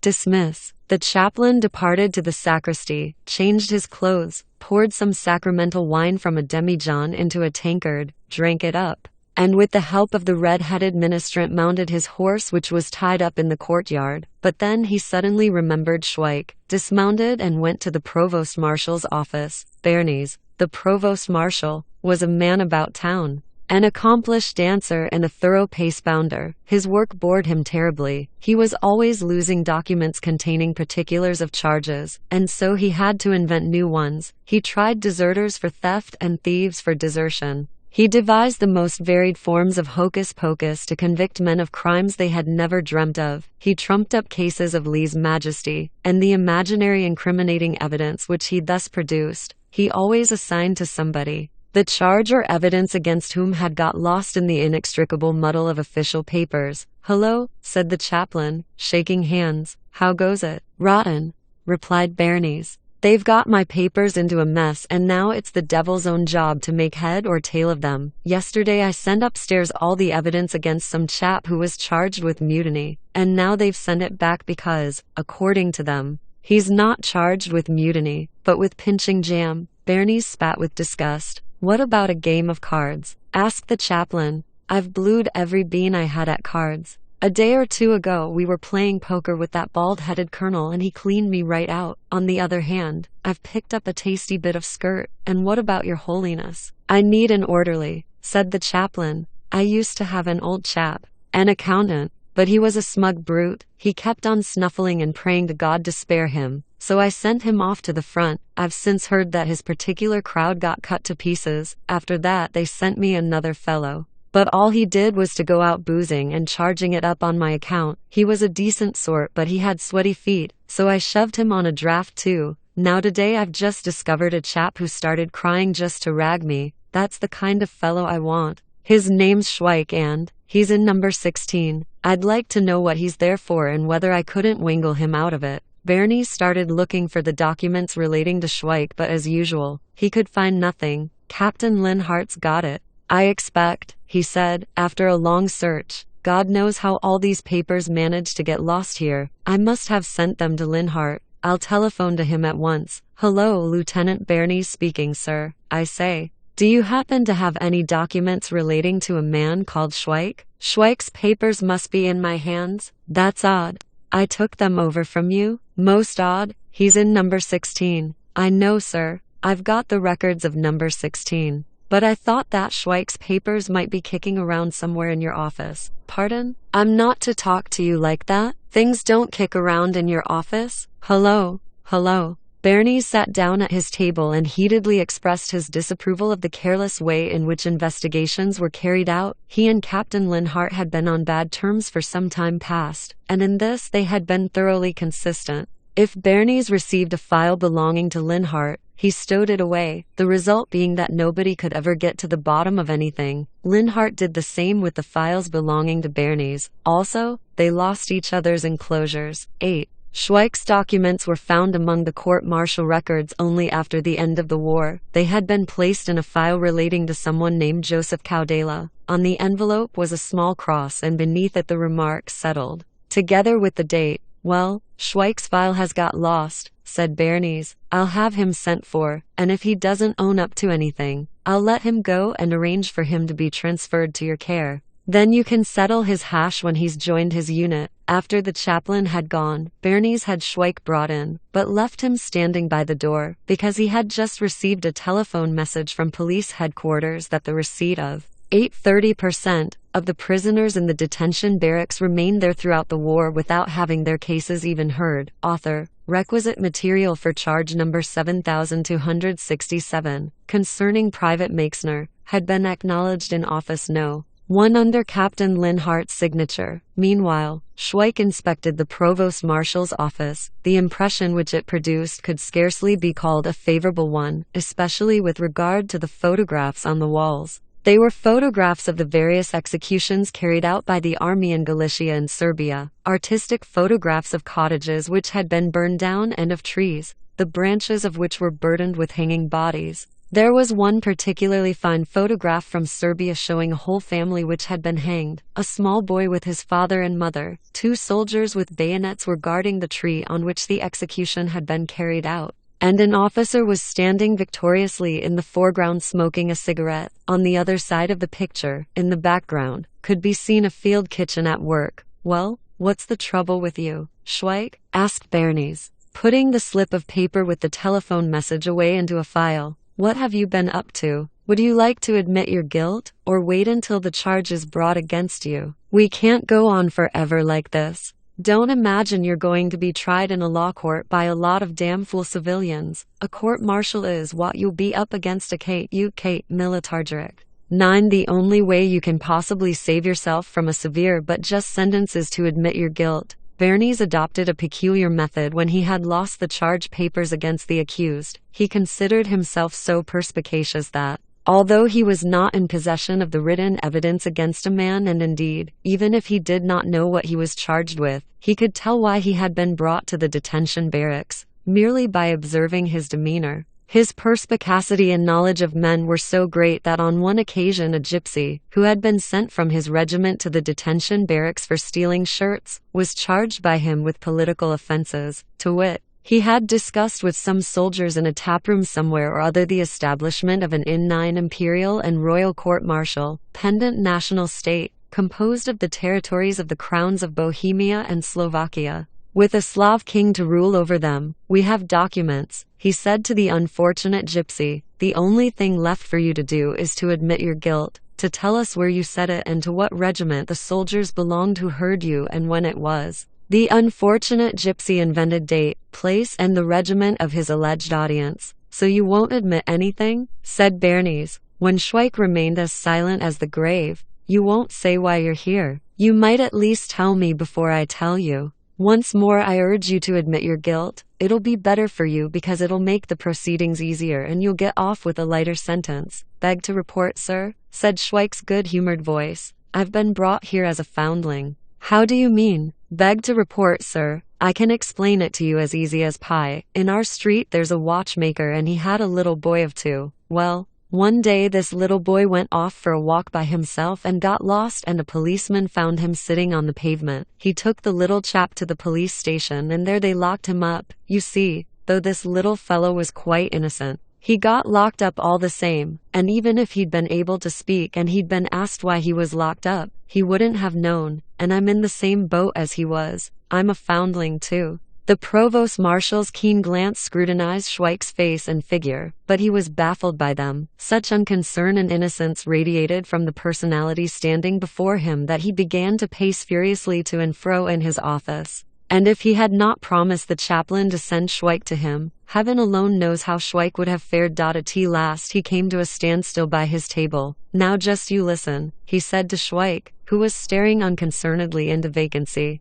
"If you cross my path again, I'll give you something to remember me by. Take him away." When Schweik had been taken back to number 16, Bernays sent for Staff Warder Slavic. "Schweik is to be sent to Mr. Katz pending any further decision about him," he said curtly. "Just see that the discharge papers are made out and then have Schweik escorted to Mr. Katz by 2 men. Is he to be put in irons for the journey, sir?" The provost marshal banged his fist on the table. "You're a damn fool. Didn't I tell you plainly to have the discharge papers made out? And all the bad temper which Bernays had been accumulating during the day as a result of his dealings with Captain Linhart and Schweik was now vented like a cataract upon the head of the staff warder and concluded with the words, "You're the biggest bloody fool I've ever come across." This upset the staff warder, and on his way back from the provost marshal's office, he relieved his feelings by kicking the prisoner on fatigue duty who was sweeping the passage. As for Schweik, the staff warder thought he might as well spend at least one night in the detention barracks and have a little more enjoyment too. The night spent in the detention barracks will always be one of Schweik's fondest memories.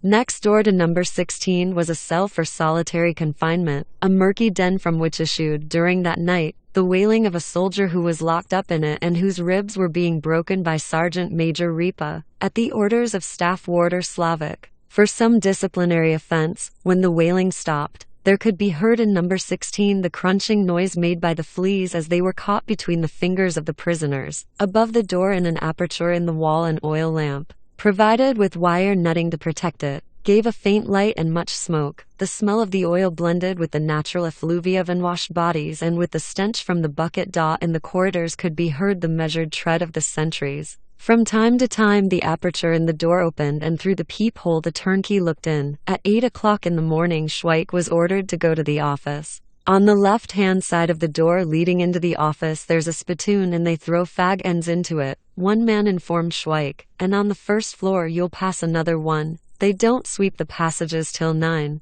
so you're sure to find something. But Schweik disappointed their hopes. He did not return to number 16. The 19 men in their underclothes wondered what could have happened to him and made all sorts of wild guesses. A freckled soldier belonging to the defense corps, whose imagination was extremely lively, declared that Schweik had tried to shoot an officer and that he was being taken off that day to the exercise ground at Model for execution. 10. Schweik becomes the chaplain's orderly. I once more began his odyssey under the honorable escort of 2 soldiers with bayonets, who had to convey him to the chaplain. By reason of their physical peculiarities, his escort supplemented each another. While one was lanky, the other was stumpy and fat. The lanky one limped with the right foot, the stumpy warrior with the left. They were both home service men, having been entirely exempted from military service before the war. They jogged on solemnly alongside the pavement and from time to time took a peep at Schweik, who marched between them and saluted everybody. His civilian clothing, including the military cap in which he had answered his calling-up notice, had got lost in the storeroom at the detention barracks, but before discharging him, they gave him an old military uniform which had belonged to some pot-bellied fellow who must have been a head taller than Schweik. 3 more Schweiks could have got into the trousers he was wearing. They reached beyond his chest, and their endless folds attracted the notice of the passers-by. A vest tunic with patches on the elbows, and covered with grease and grime, dangled round Schweik like a coat on a scarecrow. The military cap, which had also been issued in exchange at the detention barracks, came down over his ears. Schweik replied to the smiles of the passers-by with sweet smiles of his own and glances which beamed with warm good nature, and so they proceeded on their way to Karlin, where the chaplain lived. It was the stumpy, stout one who first addressed Schweik. "Where are you from?" he inquired. "Prague. You won't give us the slip?" The lanky man joined in the conversation. It is a most remarkable thing that while short, fat men are mostly apt to be good-humored optimists, the lanky spindle-shanked ones, on the other hand, are of a more skeptical turn of mind, and so the lanky fellow said to the dumpy little man, he'd run away if he could. "Why should he?" retorted the fat little man. "He's practically free. Now that they've let him out of the detention barracks, it's all in the doings I've got here." "And what's in the doings you've got for the chaplain?" inquired the lanky man. "I don't know. There you are. You don't know, and yet you're talking about it." They crossed the Charles Bridge in complete silence. In Charles Street, the fat little man again addressed Schweik. "Don't you know why we're taking you to the chaplain?" "For confession," said Schweik casually. "They're going to hang me tomorrow. It's always done. They call it spiritual comfort." "And why are they going to?" the lanky fellow asked cautiously, while the fat man gazed at Schweik pityingly. "I don't know," replied Schweik with a good-humored smile. "It's all a mystery to me. I suppose it's fate. You must have been born under an unlucky star," remarked the little man sympathetically and with the air of an expert. "If you ask me," said the lanky man skeptically, "they don't hang a man for nothing at all. There must be some reason for it. Yes, when there isn't a war on, remarked Schweik, but when there's a war, they don't care whether a man gets killed at the front or is hanged at home. As far as they're concerned, it's 6 of one and half a dozen of the other. I say, you're not one of those political prisoners, are you? Asked the lanky man. From the tone of his voice, it was clear that he was beginning to take to Schweik. I should jolly well think I am, said Schweik with a smile. You're not a National Socialist, are you? The fat little man was beginning to get cautious now. He thought he'd better have his say. It's no business of ours anyway.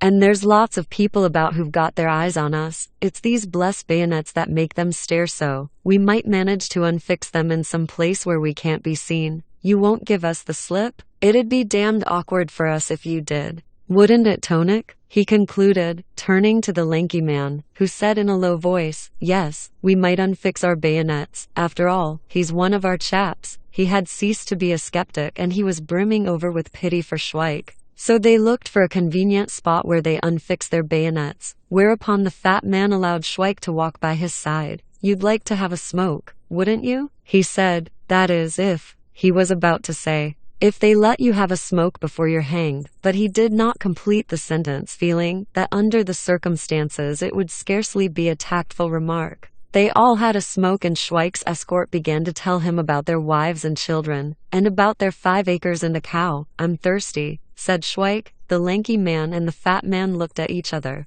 We might drop in somewhere for a quick one, said the little man, who knew by a sort of intuition that the lanky man would agree, but it must be some place where we shouldn't be noticed. Let's go to the Gillyflower, suggested Schweik. You can shove your harness in the kitchen, Serbona. The landlord belongs to the Sokals, so you needn't be afraid of him. They play the fiddle and harmonica there, continued Schweik. The company's good to tarts and people like that who wouldn't go to a really swell place. The lanky man and the little man looked at each other again, and then the lanky man said, well, let's go there then. It's a good step yet to Carlin. On the way, Schweik told them some good stories, and they were in good spirits when they reached the Gillyflower. There they did as Schweik had suggested. They put their rifles in the kitchen and went into the taproom where fiddle and harmonica were filling the premises with the strains of a song then much in vogue. A girl was sitting on the lap of a jaded youth with his hair carefully parted, and singing hoarsely, I had a girl, but now another man's got her. A drunken vendor of herrings was sleeping at a table, and every now and then he woke up,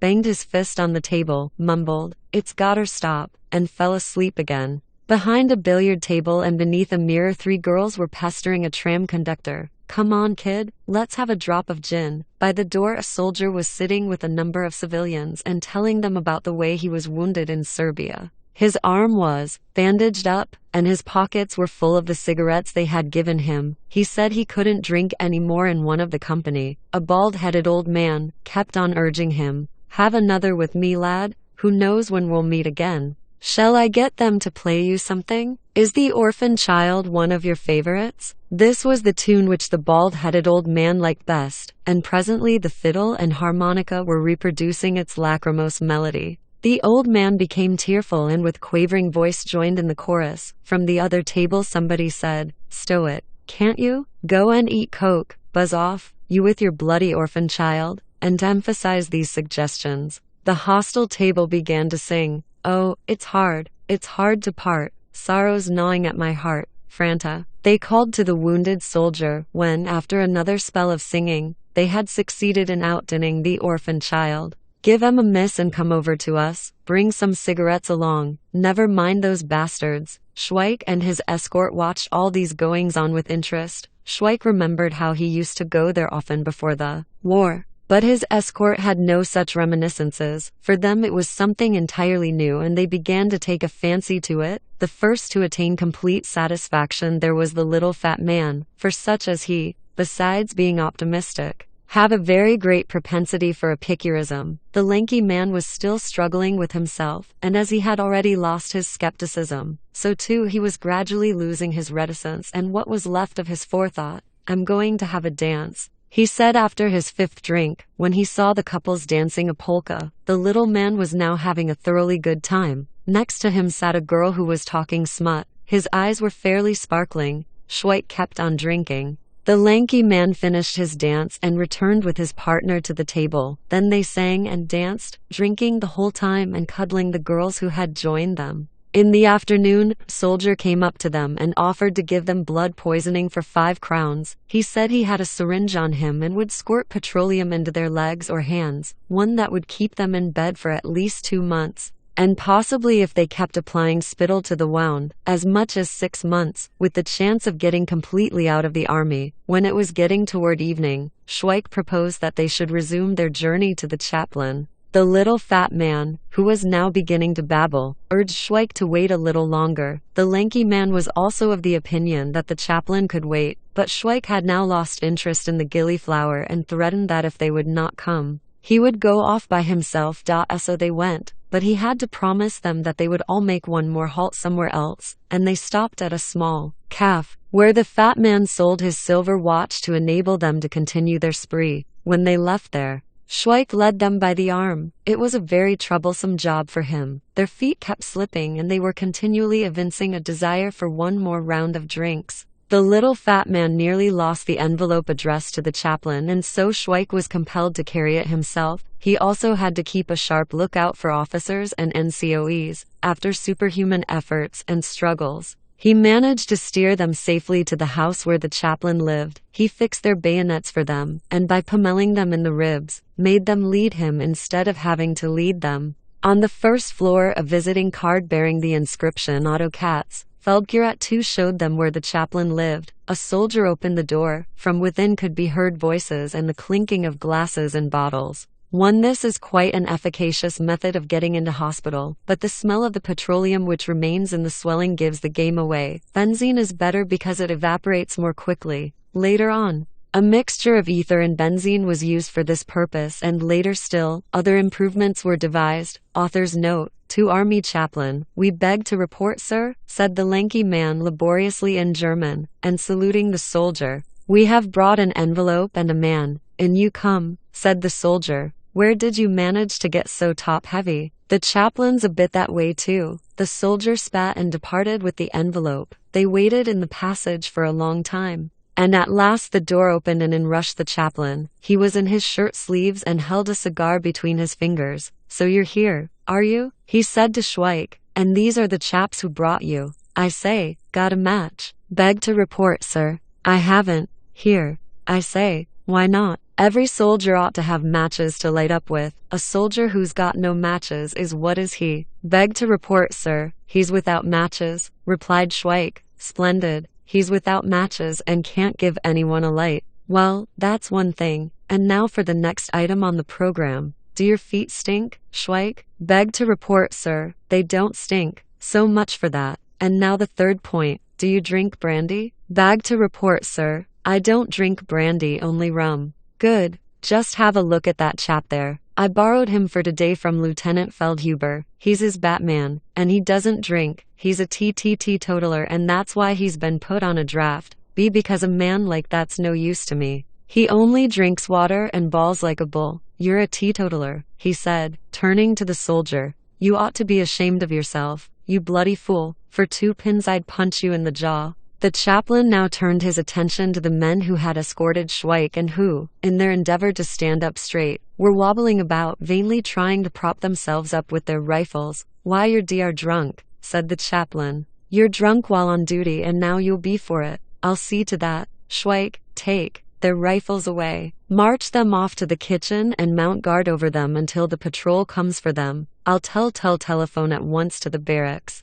And thus Napoleon's saying, "In war the situation changes from one moment to another," was again amply confirmed. In the morning they had escorted him with fixed bayonets to prevent him from giving them the slip. Then he himself had led them along. And now, here he was, mounting guard over them. They first became fully aware of this change in the situation when they were sitting in the kitchen and saw Schweik standing at the door with rifle and bayonet. "I could do with a drink," sighed the little optimistic man, while the lanky fellow again had a fit of skepticism and said that the whole business was a piece of low treachery. He started loudly accusing Schweik of having landed them in their present plight and reproached him for having promised them that he would be hanged the next day. Now they could see that what he had said about the confession and the hanging was all a hoax. Schweik made no reply but walked to and fro by the door. "We haven't half got ourselves in a mess," exclaimed the lanky man. At last, having heard all their accusations, Schweik remarked, "Now you can see that the army's no picnic. I'm just doing my duty.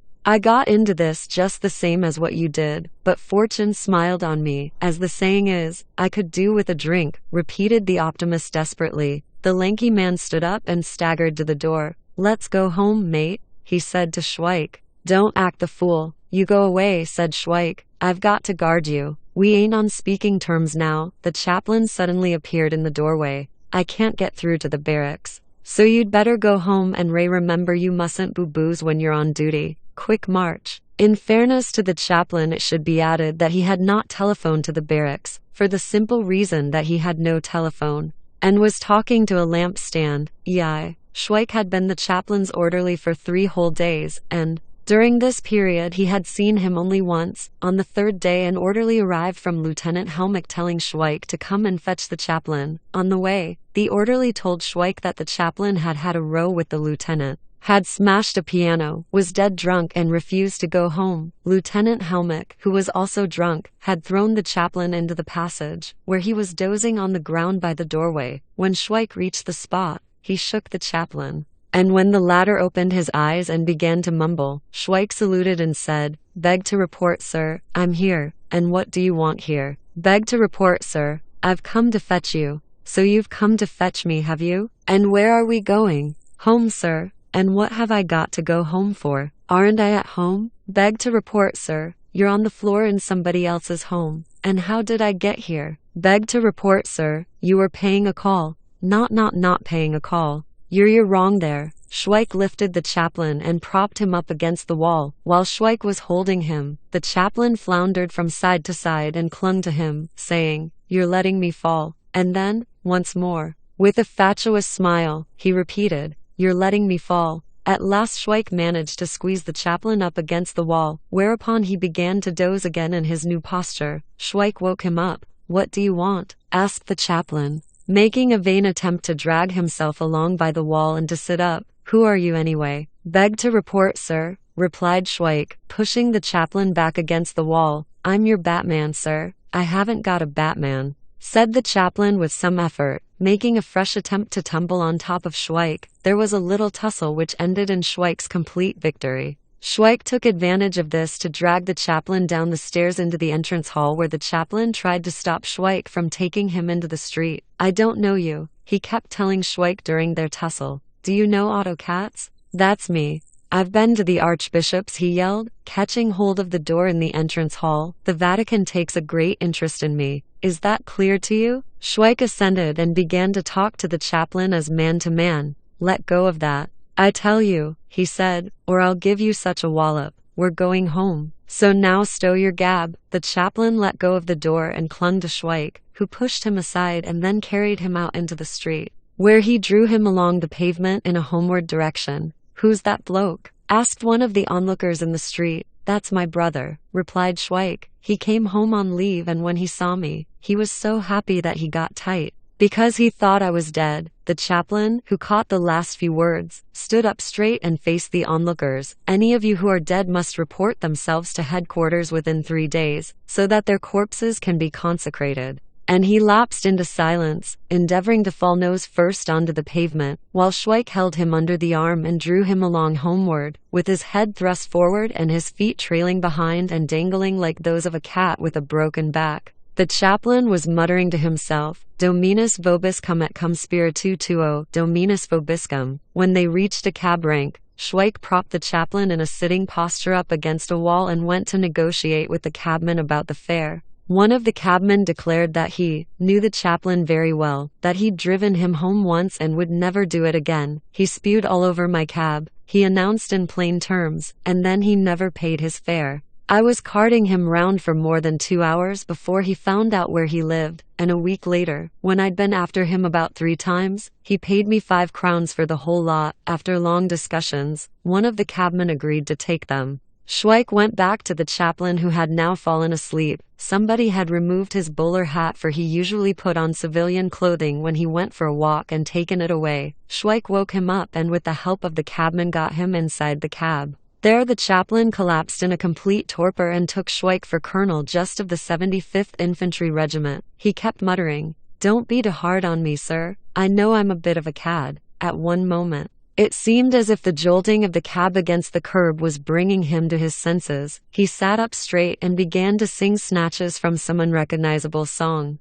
But then he lapsed once again into a complete torpor and turning to Schweik with a wink he inquired, "How are you today, dear lady?" Then, after a brief pause, "Where are you going for your summer holidays?" Evidently he saw everything double, for he then remarked, "So you've got a grown-up son," and he pointed to Schweik. "Sit down," shouted Schweik, when the chaplain started trying to climb onto the seat, "or I'll teach you how to behave. See if I don't." The chaplain thereupon became quiet and his little pig-like eyes stared out of the cab in a state of complete bewilderment as to what was happening to him. Then, with a melancholy expression, he propped his head up in his hands and began to sing. "I seem to be the only one whom nobody loves at all," but he immediately broke off and remarked in German, "Excuse me, sir, you don't know what you're talking about. I can sing whatever I like," whereupon he attempted to whistle some tune or other. But the noise which issued from his lips was so loud that the cab came to a standstill. Schweik told the cabman to drive on and the chaplain then tried to light his cigarette holder.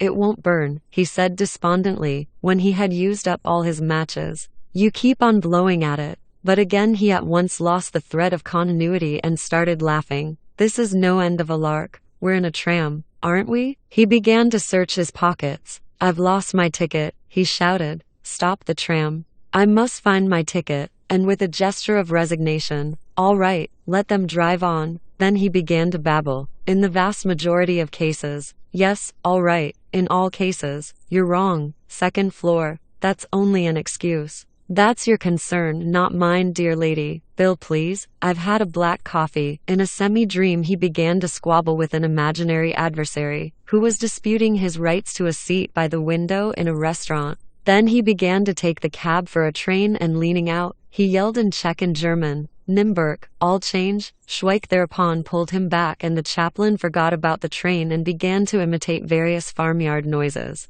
He kept up the cock-crow longest and his clarion call was trumpeted forth in fine style from the cab. For a while he became altogether very active and restless, trying to get out of the cab and hurling terms of abuse at the people past whom they drove. After that he threw his handkerchief out of the cab and shouted to the cabman to stop, because he had lost his luggage. Next he started telling a story. At Budapest there was a drummer. He got married. A year later he died. He burst out laughing. "Isn't that screamingly funny?" All this time Schweik treated the chaplain with relentless severity. Each time that he made various frolicsome attempts to get out of the cab, to smash the seat and so on, Schweik gave him 1 or 2 hard punches in the ribs, which treatment he accepted with remarkable lethargy. Only once did he put up any sort of resistance by trying to jump out of the cab. He said that he wouldn't go a step further, because he knew that they were on their way to Podmacley and not to Budapest, as they ought to be. Within a minute Schweik had settled his attempt at mutiny and forced him to resume his previous posture on the seat,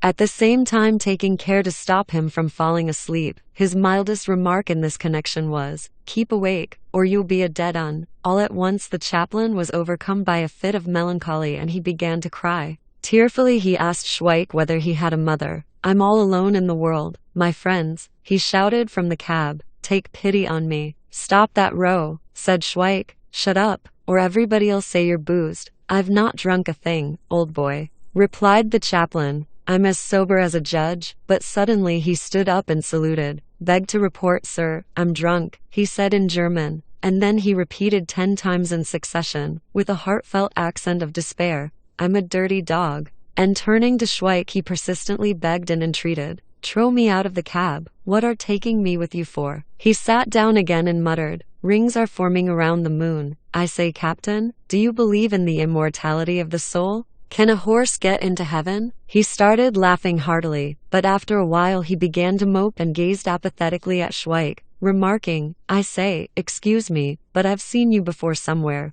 Weren't you in Vienna? I remember you from the seminary." For a while he amused himself by reciting Latin verses. "Area prima saties, tas cu, vindus nullo." "This won't do," he then said. "Throw me out." "Why won't you throw me out?" "I shan't hurt myself. I want to fall on my nose, he declared in a resolute tone. Then, beseechingly, he continued, I say, old chap, give me a smack in the eye, do you want one or several? Inquired Schweik. Two. Well, there you are then. The chaplain counted out aloud the smacks as he received them, beaming with delight. That does you good, he said, it helps the digestion. Give me another on the mouth. Thanks awfully, he exclaimed, when Schweik had promptly complied with his request. Now I'm quite satisfied. I say, tear my waistcoat, will you? He manifested the most diverse desires. He wanted Schweik to dislocate his foot, to throttle him for a while, to cut his nails, to pull out his front teeth. He exhibited a yearning for martyrdom, demanding that his head should be cut off,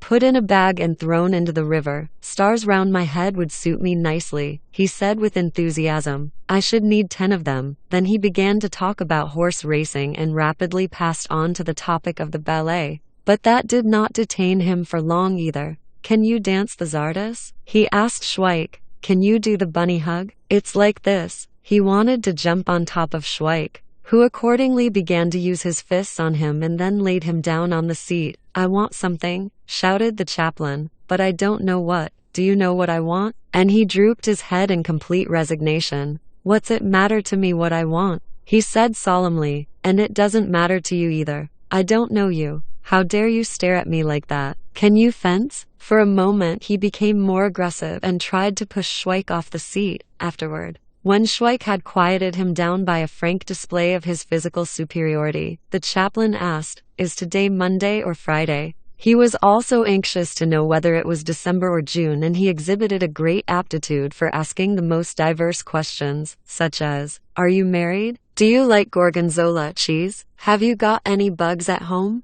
Are you quite well? Has your dog had the mange? He became communicative. He said that he had not yet paid for his riding boots, whip and saddle, that some years ago he had suffered from a certain disease which had been cured with permanganate. There was no time to think of anything else, he said with a belch. You may think it's a nuisance, but hum, what am I to do? Hum, tell me that. So you must excuse me. Thermos flasks, he continued, forgetting what he had just been talking about, are receptacles which will keep beverages and foodstuffs at their original temperature. Which game do you think is fairer, bridge or poker? Oh yes, I've seen you somewhere before, he shouted, trying to embrace Schweik. We used to go to school together. You're a good chap, he said tenderly, stroking his foot. You've quite grown up since I saw you last. The pleasure of seeing you makes up for all my troubles. He waxed poetic and began to talk about the return to the sunshine of happy faces and warm hearts. Then he knelt down and began to pray, laughing the whole time. When finally they reached their destination, it was very difficult to get him out of the cab.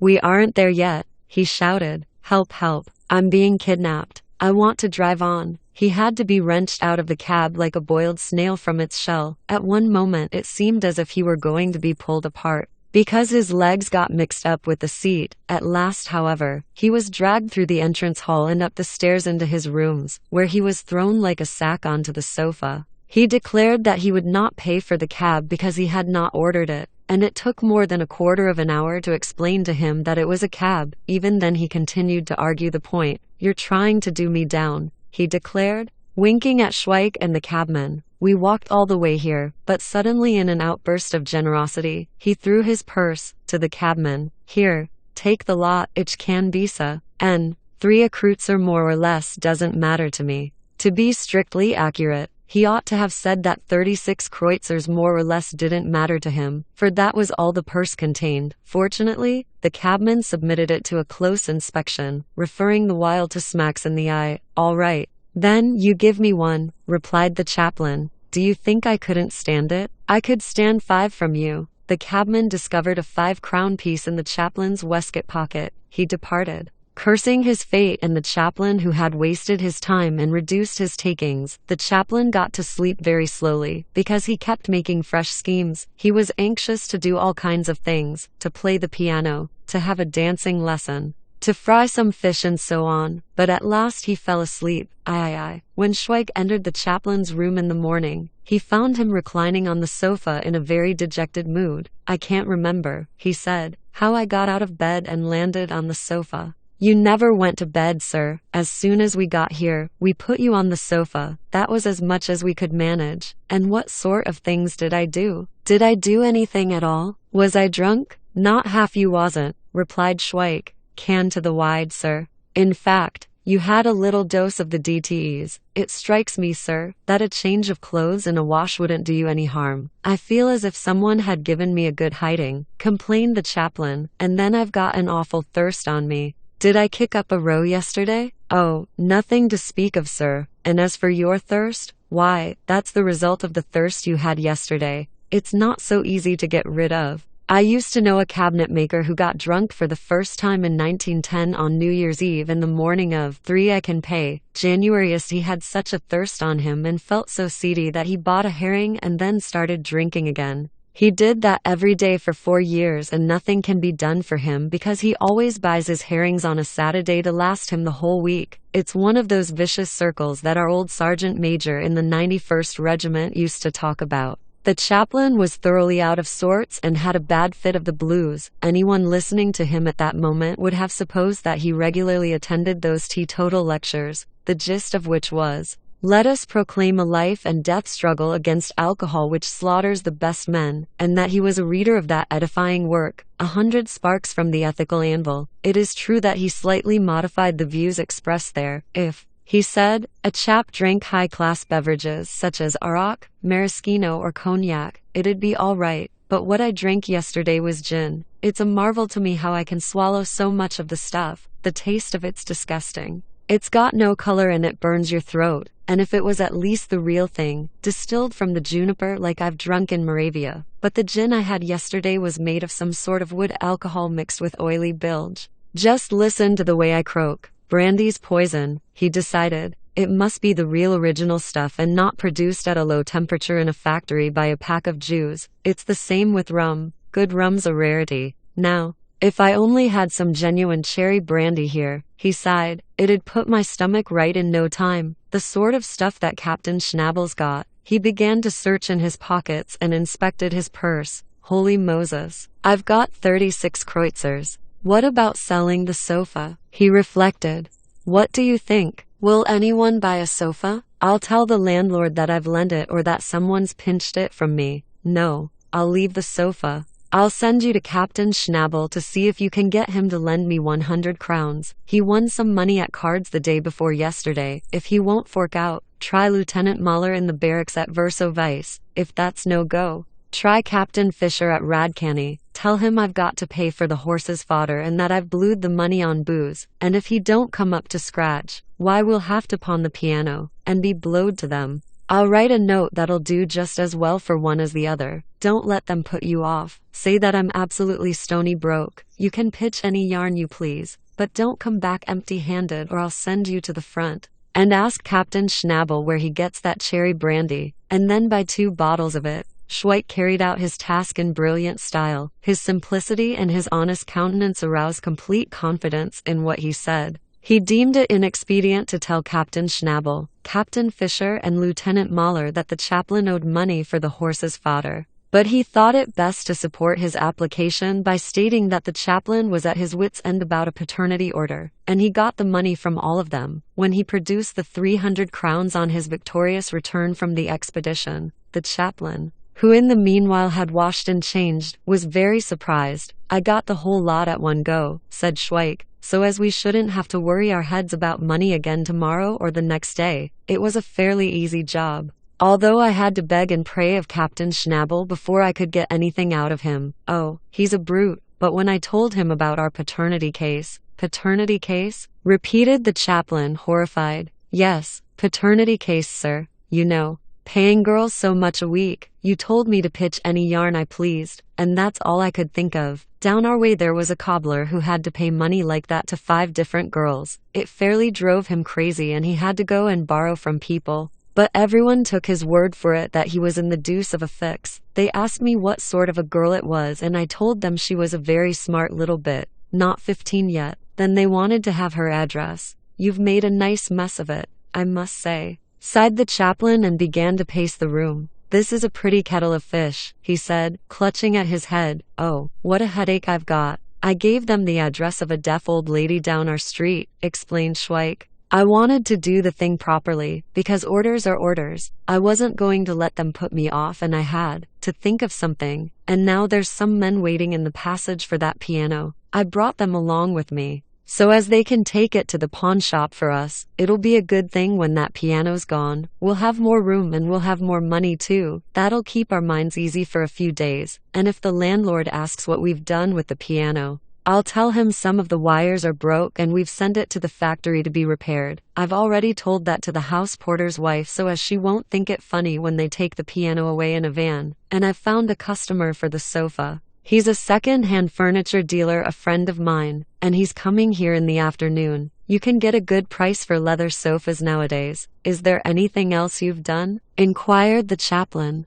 still holding his head and showing signs of despair. Beg to report, sir, I've brought 5 bottles of that cherry brandy like Captain Schnabel has, instead of the 2 you said. You see, now we'll have some in stock and we shan't be hard up for a drink. Shall I see about that piano before the pawn shop closes? The chaplain replied with a gesture signifying his hopeless plight, and in a trice the piano was being stowed away in the van. When Schweik got back from the pawn shop, he found the chaplain sitting with an open bottle of cherry brandy in front of him, and fuming because he had been given an underdone cutlet for lunch. He was again tipsy. He declared to Schweik that on the next day he would turn over a new leaf. Drinking alcoholic beverages was, he said, rank materialism, and man was made to live the life of the spirit. He talked in a philosophical strain for about half an hour. When he had opened the 3rd bottle, the second-hand furniture dealer arrived, and the chaplain sold him the sofa for a mere song. He asked him to stop and have a chat, and he was very disappointed when the dealer excused himself, as he had to go and buy a night commode. I'm sorry I haven't got one, said the chaplain regretfully, but a man can't think of everything. After the second-hand furniture dealer had gone, the chaplain started an affable little talk with Schweik,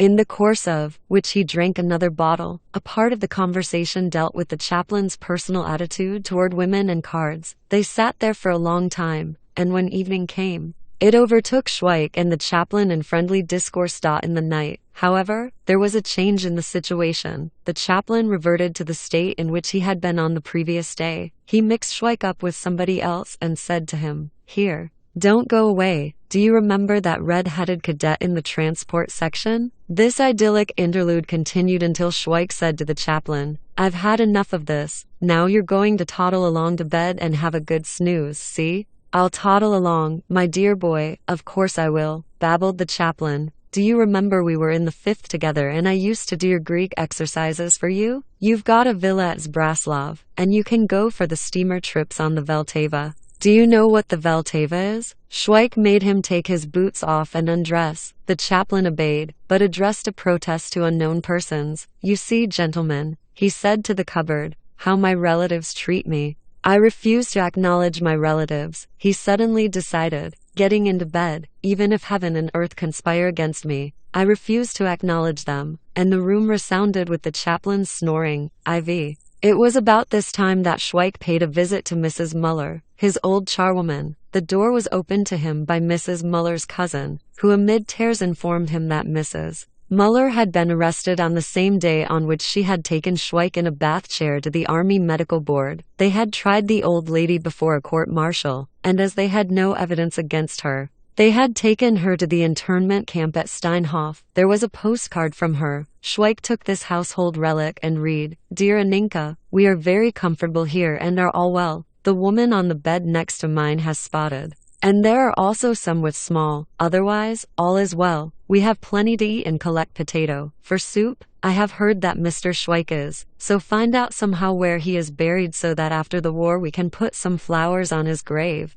I forgot to tell you that in the attic in a dark corner there is a box with a little dog, a terrier puppy, in it, but he has had nothing to eat for several weeks ever since they came to fetch me too. So I think it must be too late, and the little dog is also." Across the letter had been stamped a pink inscription, Zensriert Kate Konzentrationslager Steinhof, 4, and the little dog was dead, sobbed Mrs. Muller's cousin. "And you'd never recognize the place where you used to live. I've got some dressmakers lodging there, and they've turned the place into a regular drawing room, fashion pictures on all the walls and flowers in the windows. Mrs. Himmler's cousin was thoroughly upset. Amid continued sobbing and lamentation, she finally expressed the fear that Schweik had run away from the army and wanted to bring about her downfall also and plunge her into misery. She wound up by talking to him as if he were an infamous adventurer. "That's one of the best jokes I've heard," said Schweik. "I'm fairly tickled to death by it." "Well, I don't mind telling you, Mrs. Cager, you guessed it right. First go. I have done a bunk.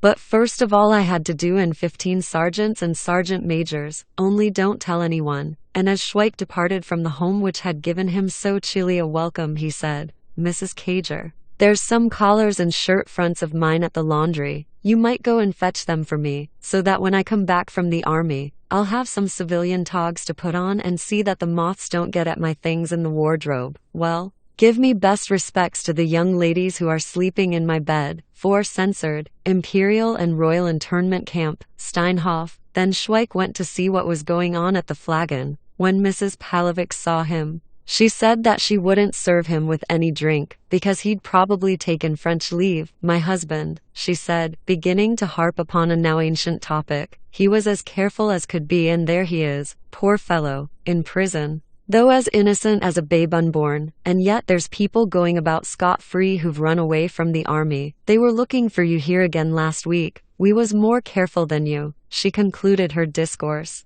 "And now look at the bad luck we've had. It ain't everyone who's as lucky as what you are." An elderly man, a locksmith from Smichow, had overheard these remarks, and he now came up to Schweik, saying, "Do you mind waiting for me outside? I'd like to have a word with you." In the street it turned out that from what Mrs. Palovich had said, he took Schweik for a deserter. He told him he had a son who had also run away from the army and was hiding with his grandmother. Although Schweik assured him that he was not a deserter, he pressed a 10-crown piece into his hand. "Just to keep you going for a bit," he explained, taking him into a wine shop round the corner. "I know how things are with you. Don't you worry. I won't give you away." It was late at night when Schweik got back, but the chaplain was not yet at home. He did not turn up till the morning, when he woke Schweik up and said, "Tomorrow we're going to celebrate Mass for the troops. Make some black coffee and put some rum into it, or better still, brew some grog." 11. Schweik accompanies the chaplain to the celebration of Mass.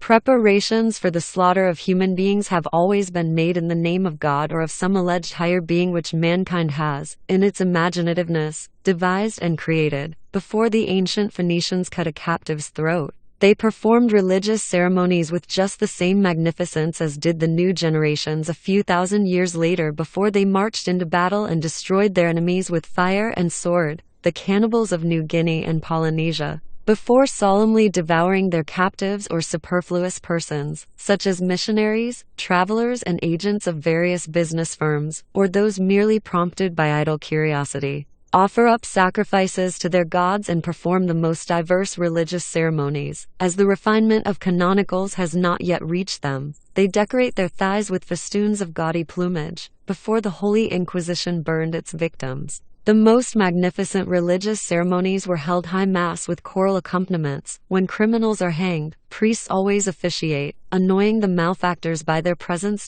In Prussia, a pastor conducts the poor wretch to the block. In Austria, a Catholic priest escorts him to the gallows. In France, to the guillotine. In America, a clergyman accompanies him to the electric chair. In Spain, to the ingenious appliance by which he is strangled, etc. Everywhere they have to carry a crucifix about on these occasions, as if to say, "You're only having your head chopped off, you're only being hanged, you're only being strangled, you're only having 15,000 volts shoved into you." But don't forget what he had to go through. The shambles of the World War would have been incomplete without the blessings of the clergy. The chaplains of all armies prayed and celebrated Mass for the victory of the side whose bread they ate. A priest was in attendance when mutineers were executed. A priest put in his appearance at the execution of Czech legionaries. Throughout Europe, men went to the shambles like cattle, whither they were driven by butchers, who included not only emperors, kings and other potentates, but also priests of all denominations. Mass at the front was always held twice, when a contingent was moving up to the front line, and then again before going over the top,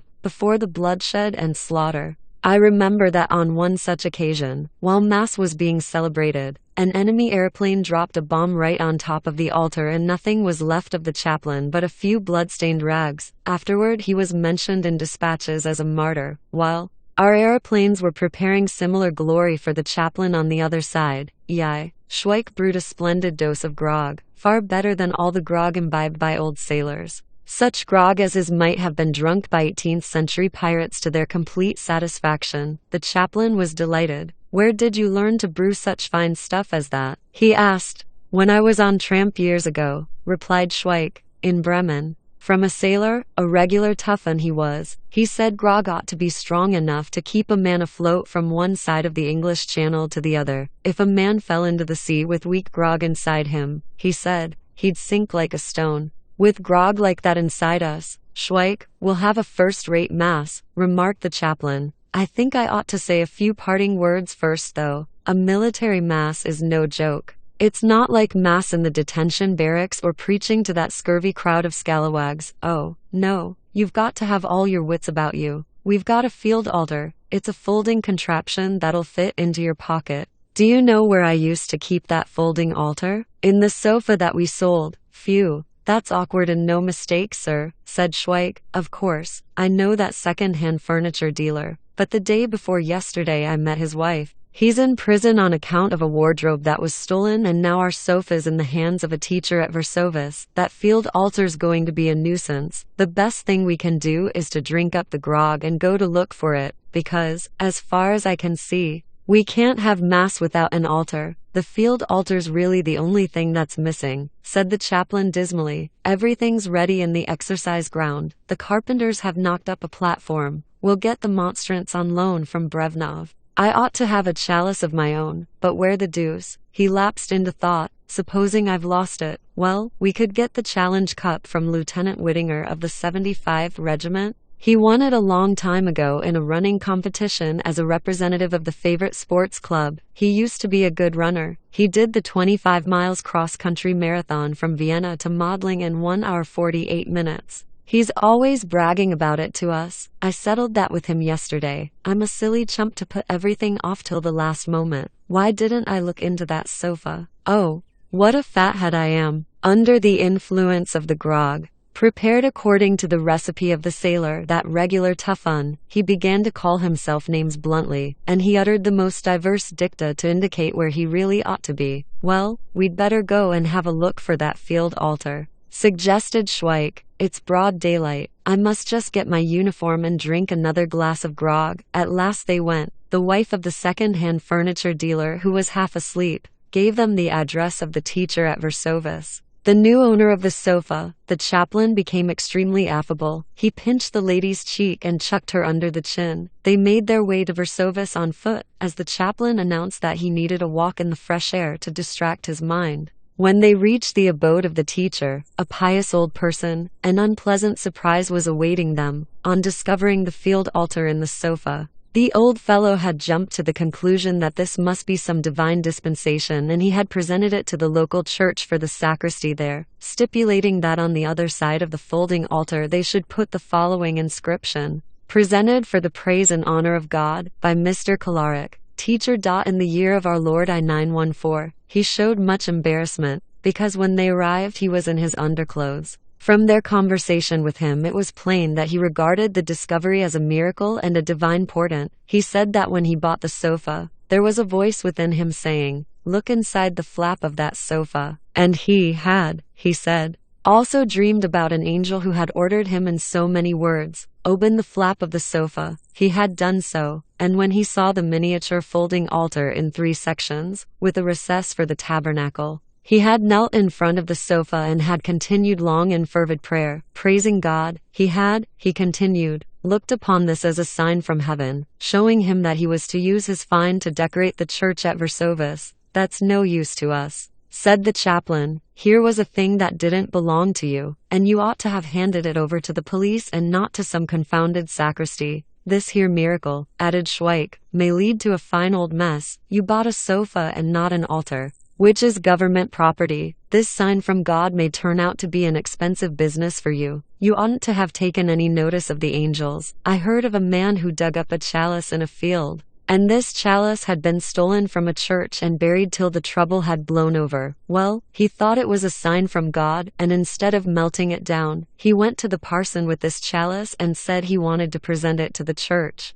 The parson thought it was his conscience moving him, and he sent for the mayor. The mayor put the police on the job, and the upshot was that this chap, who was as innocent as a babe unborn, got shoved into quad for robbing a church. Because he would keep on talking about a miracle, he tried to defend himself and started pitching some yarn about an angel, and the Virgin Mary was mixed up in it too, so he got 10 years. The best thing you can do is to come with us to the local parson and get him to give us back that government property. A field altar isn't a stray cat or a stocking that you can give away to anyone you please." The old gentleman trembled from head to foot, and he began to dress himself, his teeth chattering the while. "I assure you," he said, "I had not the slightest bad or wrong intention or purpose. I assumed that as the result of your hat I deemed a divine dispensation it would be vouchsafed me to further the adornment of our humble church." "Yes, at the government's expense. That's all very fine," said Schweik with relentless severity. "That sort of divine dispensation be blowed. There was a fellow I knew who once had the same idea about a divine inspiration when his hand managed to grab hold of a noose with somebody else's cow attached to it." The poor old fellow was quite bewildered by these remarks and made no further attempts to defend himself. His sole concern now was to get dressed as quickly as possible and to settle the whole business. The local parson was still asleep, and being awakened by the noise, he began to use strong language. As in his drowsiness, he thought he had to go and administer the last rites to someone. "I've had enough of this extreme unction business," he muttered, dressing with repugnance. "Some of these people take it into their heads to die when a man's sound asleep, and then he has to haggle with them about the fee." So they met in the passage, one, the representative of the Lord among the Catholic civilians of Varsovia, and the other, the representative of God upon earth, attached to the military organization. On the whole, however, it was a dispute between a civilian and a military man. While the parson maintained that the altar did not belong to the sofa, the chaplain declared that, if such were the case, still less could it be transferred from the sofa to the sacristy of a church which was attended solely by civilians. Schweik supplied an accompaniment in the form of remarks, saying, for example, that it was an easy job to furnish a humble church at the expense of the army funds. He uttered the word humble in inverted commas. Finally they adjourned to the sacristy, and the parson handed over the altar in return for the following acknowledgement. "Received, a field altar which by chance got into the church at Varsovia, signed Otto Katz, Army Chaplain. The field altar, the cause of all the fuss, had been manufactured by a Jewish firm, Messrs. Moritz Mahler of Vienna, which turned out all kinds of accessories for Holy Mass and religious appliances, such as rosaries and images of saints. The altar consisted of 3 parts, liberally provided with sham gilding, like the glory of the Holy Church as a whole. It was not possible, without a good deal of imagination, to discover what the pictures, painted on these 3 parts, actually represented. There was only one figure which stood out prominently. It consisted of a naked man with a halo and a body turning green. On either side of him were 2 winged creatures, intended to represent angels. They looked like legendary monsters, a cross between a wildcat with wings and the apocalyptic beast. Opposite this group was an effigy depicting the Holy Trinity. On the whole, the painter had let the dove off lightly. He had drawn a bird which might have been a dove or might equally well have been a female Wyandotte. God the Father, on the other hand, looked like a bandit from the Wild West, as seen in a thrilling crook film. The Son, to counterbalance this, was a jolly young man with a well-developed corporation, draped in something which resembled bathing drawers. Altogether, he produced the impression of being a devotee of sport. In his hand was a cross, which he held with as much elegance as if it had been a tennis racket. Seen from afar, however, all these details were merged together and had the appearance of a train entering a railway station. What the third image represented was beyond all conjecture. Beneath it was the inscription,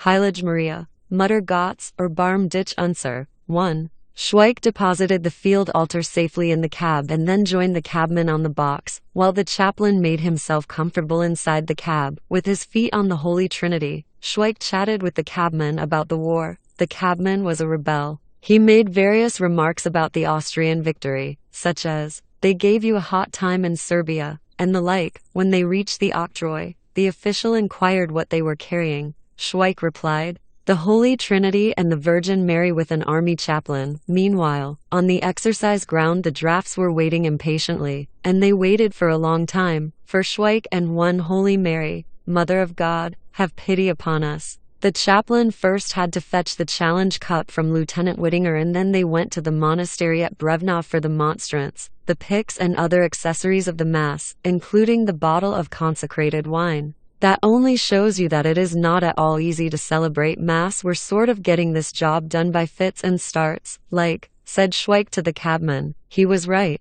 For when they reached the exercise ground and were alongside the platform with the wooden framework at the side and a table on which the field altar was to be placed, it turned out that the chaplain had forgotten about the ministrant. This duty had hitherto been performed by an infantryman who had managed to get himself transferred to the signal service and had gone to the front. "Never mind, sir," said Schweik, "that's a job that I can manage too. Do you know how to do it?" "I've never done it before," replied Schweik, "but there's no harm in trying. There's a war on, and people are doing things they never dreamed about before. All that silly stuff about it cum spiritu tuo after your Dominus vobiscum. I'll see to that, all right. And afterward it's a pretty soft job to walk round you, like a cat on hot bricks, and then to wash your hands and pour out the wine from the goblets." "All right," said the chaplain, "but don't pour out any water for me. I think I'd better put some wine into the second goblet this very minute. Anyhow, I'll tell you all the time whether you've got to step to the right or the left. If I whistle very softly once, that means to the right, twice, to the left. And you needn't worry much about the missile either, but the whole thing's no end of a lark. You don't feel nervous, do you?" "I'm not scared of anything, sir. I could do this ministrant job on my head, as you might say." The chaplain was right when he said that it was no end of a lark. The whole matter passed off without the least hitch. The chaplain's speech was very concise. "Soldiers, we have met here in order that, before proceeding to the field of battle, you may turn your hearts toward God, that He may give us victory and keep us safe and sound. I am not going to detain you for long, and I wish you all the best. Stand at ease," shouted the old colonel on the left flank. A field mass is called thus because it is amenable to the same laws as military tactics in the field. During the long manoeuvres of the armies in the 30 years where field masses were apt to be extremely lengthy. As the result of modern tactics, when the movements of armies are rapid and smart, field masses also have to be rapid and smart. This particular one lasted exactly 10 minutes, and those who were close to the center of operations wondered very much why the chaplain whistled while he was officiating. Schweik showed a smart mastery of the signals. He walked to the right-hand side of the altar. The next moment he was on the left, and all he kept saying was, "Et cum spiritu tuo." It looked like a red Indian were dance round a sacrificial stone, but it produced a satisfactory effect by relieving the boredom of the dusty, dismal exercise ground with its avenues of plum trees at the back, and the latrines, the odor of which replaced the mystical perfume of incense in Gothic churches. They all enjoyed themselves immensely. The officers standing round the colonel were telling each other stories, and this was as it should be. Here and there among the rank and file could be heard the words, "Give us a puff," and blue clouds of tobacco smoke arose like the smoke of a burnt offering from the assembled companies. All the NCOEs started smoking when they saw that the colonel himself had lit up. At last came the order, "Let us pray." There was a whirl of dust, and a grey rectangle of uniforms bowed the knee before Lieutenant Whittinger's challenge cup, which he won as a representative of the favorite sports club in the Vienna M. Deling cross-country marathon. The cup was filled to the brim, and the general opinion with regard to the result of the chaplain's manipulations was summed up in the remark which passed along the ranks, "He swigged the lot." This performance was repeated. Then once more, "Let us pray," whereupon the band trotted out, "Lord preserve us." They formed fours and were marched off. "Collect all the doings," said the chaplain to Schweik, pointing to the field altar, "so as we can take 'em back to their proper place." So back they went with their cabman, and honestly restored everything except the bottle of sacramental wine, and when they were back home again, after having told the unfortunate cabman to apply to the military command about his fare for the long drive, Schweik said to the chaplain, "Beg to report, sir, but must the ministrant be of the same denomination as the one who's doing the communion service with him?" "Certainly," replied the chaplain, "or else the mass wouldn't be valid." "Well then, "There's been a big mistake, sir," announced Schweik. "I'm of no denomination. It's just my luck." The chaplain looked at Schweik, was silent for a while, and then he patted him on the shoulder and said, "You can drink up what's left of the sacramental wine in the bottle, and imagine you've joined the church again." 12. Religious debate. It used to happen that for days at a time Schweik saw nothing of the custodian of warriors' souls. The chaplain divided his time between his duties and his frolics, and on the very rare occasions when he came home, he was bedraggled and unwashed, like a tomcat mewing on his trips across the housetops. When he did get back, if he was capable of speech, he would talk to Schweik before dropping off to sleep, his favorite topics being high aims, enthusiasm, the pleasures of the mind. Sometimes he tried to recite poetry and to quote passages from Heine. Schweik cooperated with the chaplain in one more field mass, this time for the engineers. By mistake, another chaplain, a former catechist and an extremely pious man, had been invited to attend.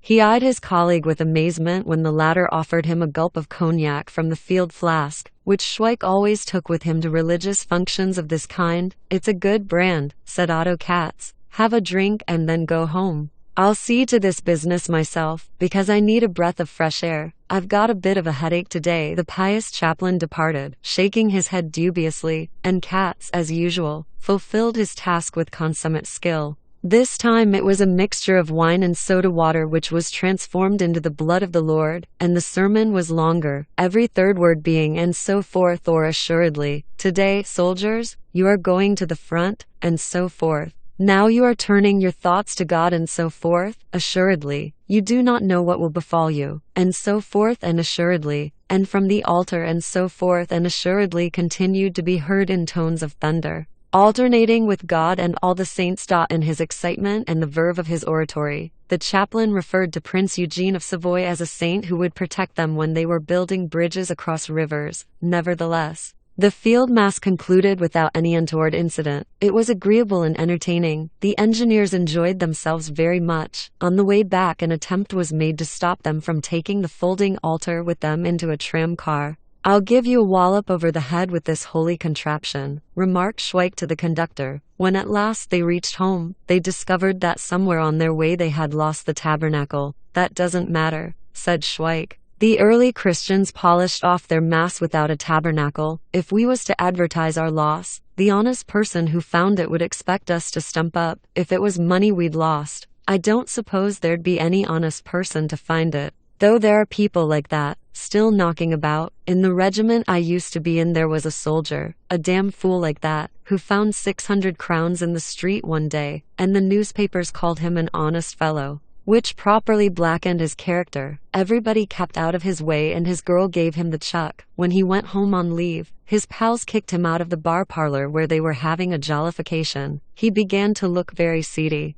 and in the end he threw himself under a railway train. Then there was a tailor down our street, and one day he found a gold ring. He was warned not to take it to the police, but he didn't take any notice. At the police station they were very nice to him, and said that somebody had already reported the loss of a gold ring with a brilliant, but when they had a look at the stone, they said, "Why, my good fellow, that's glass. That's not a brilliant. How much did you get for the brilliant? We've met honest fellows like you before." Afterward it turned out that there was another man who'd lost a gold ring with a sham brilliant, a family heirloom, but the tailor spent 3 days in quad for getting excited and abusing the police. He got a reward of 10%, according to the regulations, and that came to 1 crown 20 hellers, because the sham jewelry was only worth 12 crowns. And he chucked this reward into some chap's face, and this chap had him up for slander, and the tailor had to pay an extra fine of 10 crowns. It strikes me that nobody's going to bring back our tabernacle,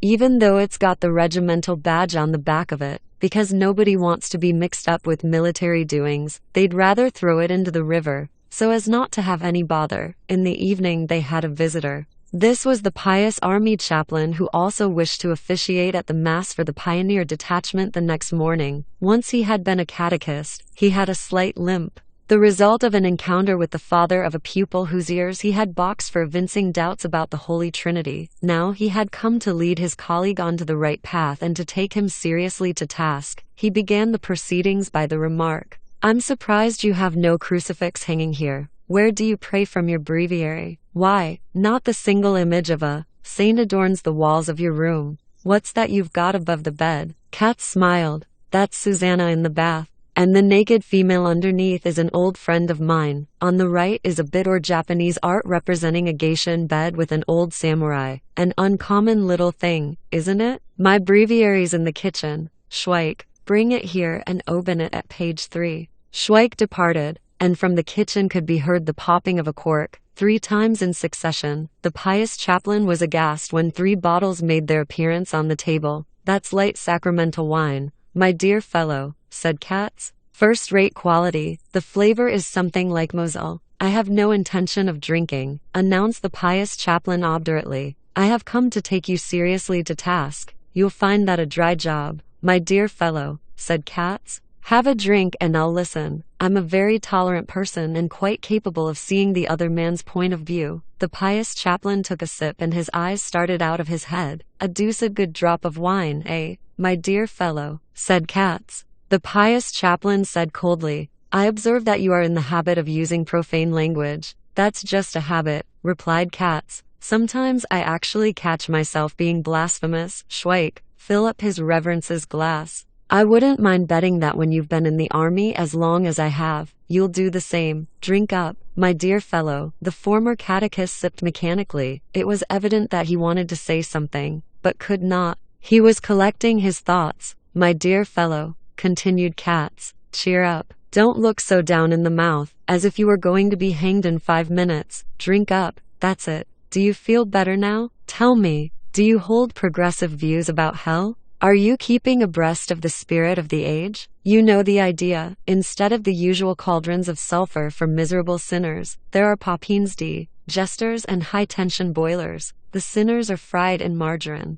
The spits are driven by electricity. Steam rollers squash the sinners flat for millions of years at a time. The gnashing of teeth effect is produced by dentists with special apparatus. The wailing is reproduced by gramophone and the records are sent up to paradise to amuse the righteous. In paradise there are appliances for spraying eau de cologne and the Philharmonic Orchestra plays Brahms for such a length of time that you'd rather be in hell or purgatory. Drink up, my dear fellow. Schweik, give him some cognac. He doesn't seem to be well. When the pious chaplain had recovered himself somewhat, he whispered, religion is a matter for solemn deliberation. If a man does not believe in the Holy Trinity, Schweik, said Katz, interrupting him, give his reverence another glass of cognac to bring him round. The pious chaplain saw spots before his eyes and he restored himself with another glass of cognac, which went to his head. Blinking his eyes, he asked Katz, don't you believe in the Immaculate Conception of the Virgin Mary? Don't you even believe in God? And if you don't believe,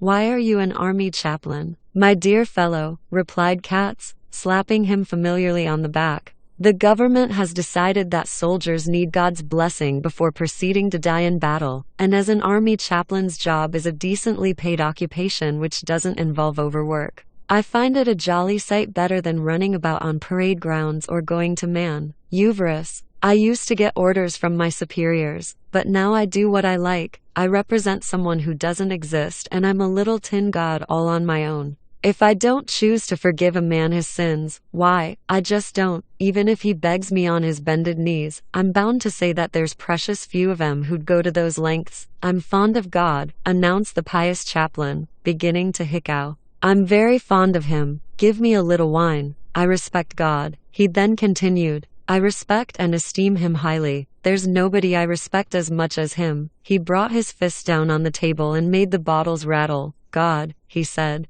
is a sublime, a super-terrestrial being. He is honorable in all his ways. He is a radiant phenomenon. Nobody will ever persuade me of the contrary. I respect Stidi Joseph too. In fact, I respect all the saints except Stidi Serapion. He's got such an ugly name. He ought to apply to have it altered, suggested Schweik. I'm fond of Stidi Ludmilla and Stidi Bernard, continued the ex-catechist. He's saved lots of travelers on the Stidi Gothard. He carries a bottle of cognac round his neck and searches for people who've got lost in the snow. The entertainment now took a new turn. The pious chaplain began to talk at random. I esteem the innocents. Their feast day is on December 28. I detest Herod. If a hen sleeps, you can't get newly laid eggs." He burst out laughing and began to sing, "God the Holy, God the Mighty," but he immediately broke off and turning to Katz, asked him sternly, as he stood up, "You don't believe that we celebrate the Ascension of the Virgin Mary on August 15th? The entertainment was now in full swing. Further bottles made their appearance, and from time to time the voice of Katz was heard. "Say you don't believe in God, or I won't fill up your glass any more." It looked as if the persecution of the early Christians had been resumed. The ex-catechist was warbling a song about the martyrs in the Roman arena, and then yelled, "I believe in the Lord God, I will not deny him. Let me have my wine, I can send for some myself." At last they put him to bed. Before he fell asleep, he raised his right hand, as if he were taking an oath, and declared, "I believe in God the Father, the Son and the Holy Ghost. Bring me a breviary." Schweik shoved into his hand some book or other, the result being that the pious chaplain went to sleep with Boccaccio's Decameron in his arms. 13. Schweik administers extreme unction. Otto Katz sat meditating upon a circular which he had just brought from the barracks. It was a set of instructions from the War Office. For the duration of the war, the Minister of War cancels the regulations hitherto in force concerning the administration of extreme unction to the troops and issues the following instructions to army chaplains. 1. Extreme unction is abolished at the front. 2. Troops who are seriously ill or wounded are not permitted to proceed to the base for the purpose of extreme unction. Army chaplains are obliged to hand such persons over immediately to the appropriate military authorities for further action. 3. In military hospitals at the base, extreme unction can be administered collectively on the basis of an MOE certificate, as long as such extreme unction is not in the nature of an encumbrance to the military body concerned. 4. In special cases, the OC military hospitals at the base can allow individuals to receive extreme unction. 5. Army chaplains are obliged, if called upon by the OC military hospitals at the base, to administer extreme unction to individuals designated by the commanding officer. The chaplain then once more read the communication informing him that on the next day he was to proceed to the military hospital in Charles Square for the purpose of administering extreme unction to the seriously wounded. "Look here, Schweik," shouted the chaplain, "isn't this a dirty trick? As if I was the only army chaplain in the whole of Prague. Why don't they send that pious chap who slept here a few days ago? We've got to go and administer extreme unction. And I've quite forgotten how to do it." "Then we'll buy a catechism, sir. It's sure to be there," said Schweik. "That's a sort of guide for sky pilots. At the Emmaus Monastery there used to be a jobbing gardener, and when he wanted to become a lay preacher and they gave him a caul to save his clothes from getting torn, he had to buy a catechism to learn how to make the sign of the cross. Who's the only one to be saved from original sin? What a pure conscience is," and other little trifles like that. Then he went and sold half the cucumbers in the monastery garden without telling them about it, and he left the monastery in disgrace. "When I met him, he said, T could have sold the cucumbers even if I'd never set eyes on the catechism." When Schweik arrived with the copy of the catechism which he had bought, the chaplain perused it and said, "I say, extreme unction can be administered only by a priest and with oil which has been consecrated by a bishop. So you see, Schweik, you can't administer extreme unction. Just read the bit to me about how the extreme unction is done." Schweik read, "It is administered thus. The priest anoints the sick person on the various organs of his senses, at the same time uttering this prayer, 'By this holy unction and by his goodly mercy may God forgive you for all your transgressions by sight, hearing, smell, taste, speech and touch.'" "I'd like to know, Schweik," remarked the chaplain, "what transgression can be committed by touch. Can you explain that to me?" "Lots of things, sir. For instance, you may touch somebody else's pocket, or again, at dances, you know the sort of thing I mean." After further philosophical speculations on this subject, the chaplain said, "Well, anyway, we need oil, consecrated by a bishop. Here's 10 crowns, go and buy a bottle." They don't seem to have any of the stuff in the military stores, so Schweik set off on his quest for the oil consecrated by a bishop. He called at several grocers' shops, but as soon as he said, "I want," who can stick to it like that might have been an MP or even a cabinet minister. They did what they could for him. The persistent man, as if he were taking no notice of Schweik's remarks, repeated obstinately, I want to have things clear and I must ask you to hear what I have to say. Your wish shall be granted, said the chaplain. Speak your mind, my dear sir. Speak as long as you like, and meanwhile we will continue our feast. I hope that won't prevent you from telling your story. Schweik, serve the next course, as you are aware, said the persistent man. There is a war on. I lent you this money before the war, and if there were no war, I should not insist on payment. But I have had some distressing experiences. He took a notebook from his pocket and continued. I've got it all here in black and white. Lieutenant Janata owed me 700 crowns, and then went and fell in action on the Dina. Lieutenant Prosek was taken prisoner on the Russian front, and he owes me 2,000 crowns. Captain Wiktoril, who owed me a similar amount, got killed at Rawa Ruska by his own troops. Lieutenant Makic was taken prisoner in Serbia, and he owes me 1,500 crowns. And there are more people like that. One gets killed in the Carpathians without paying me his IOU.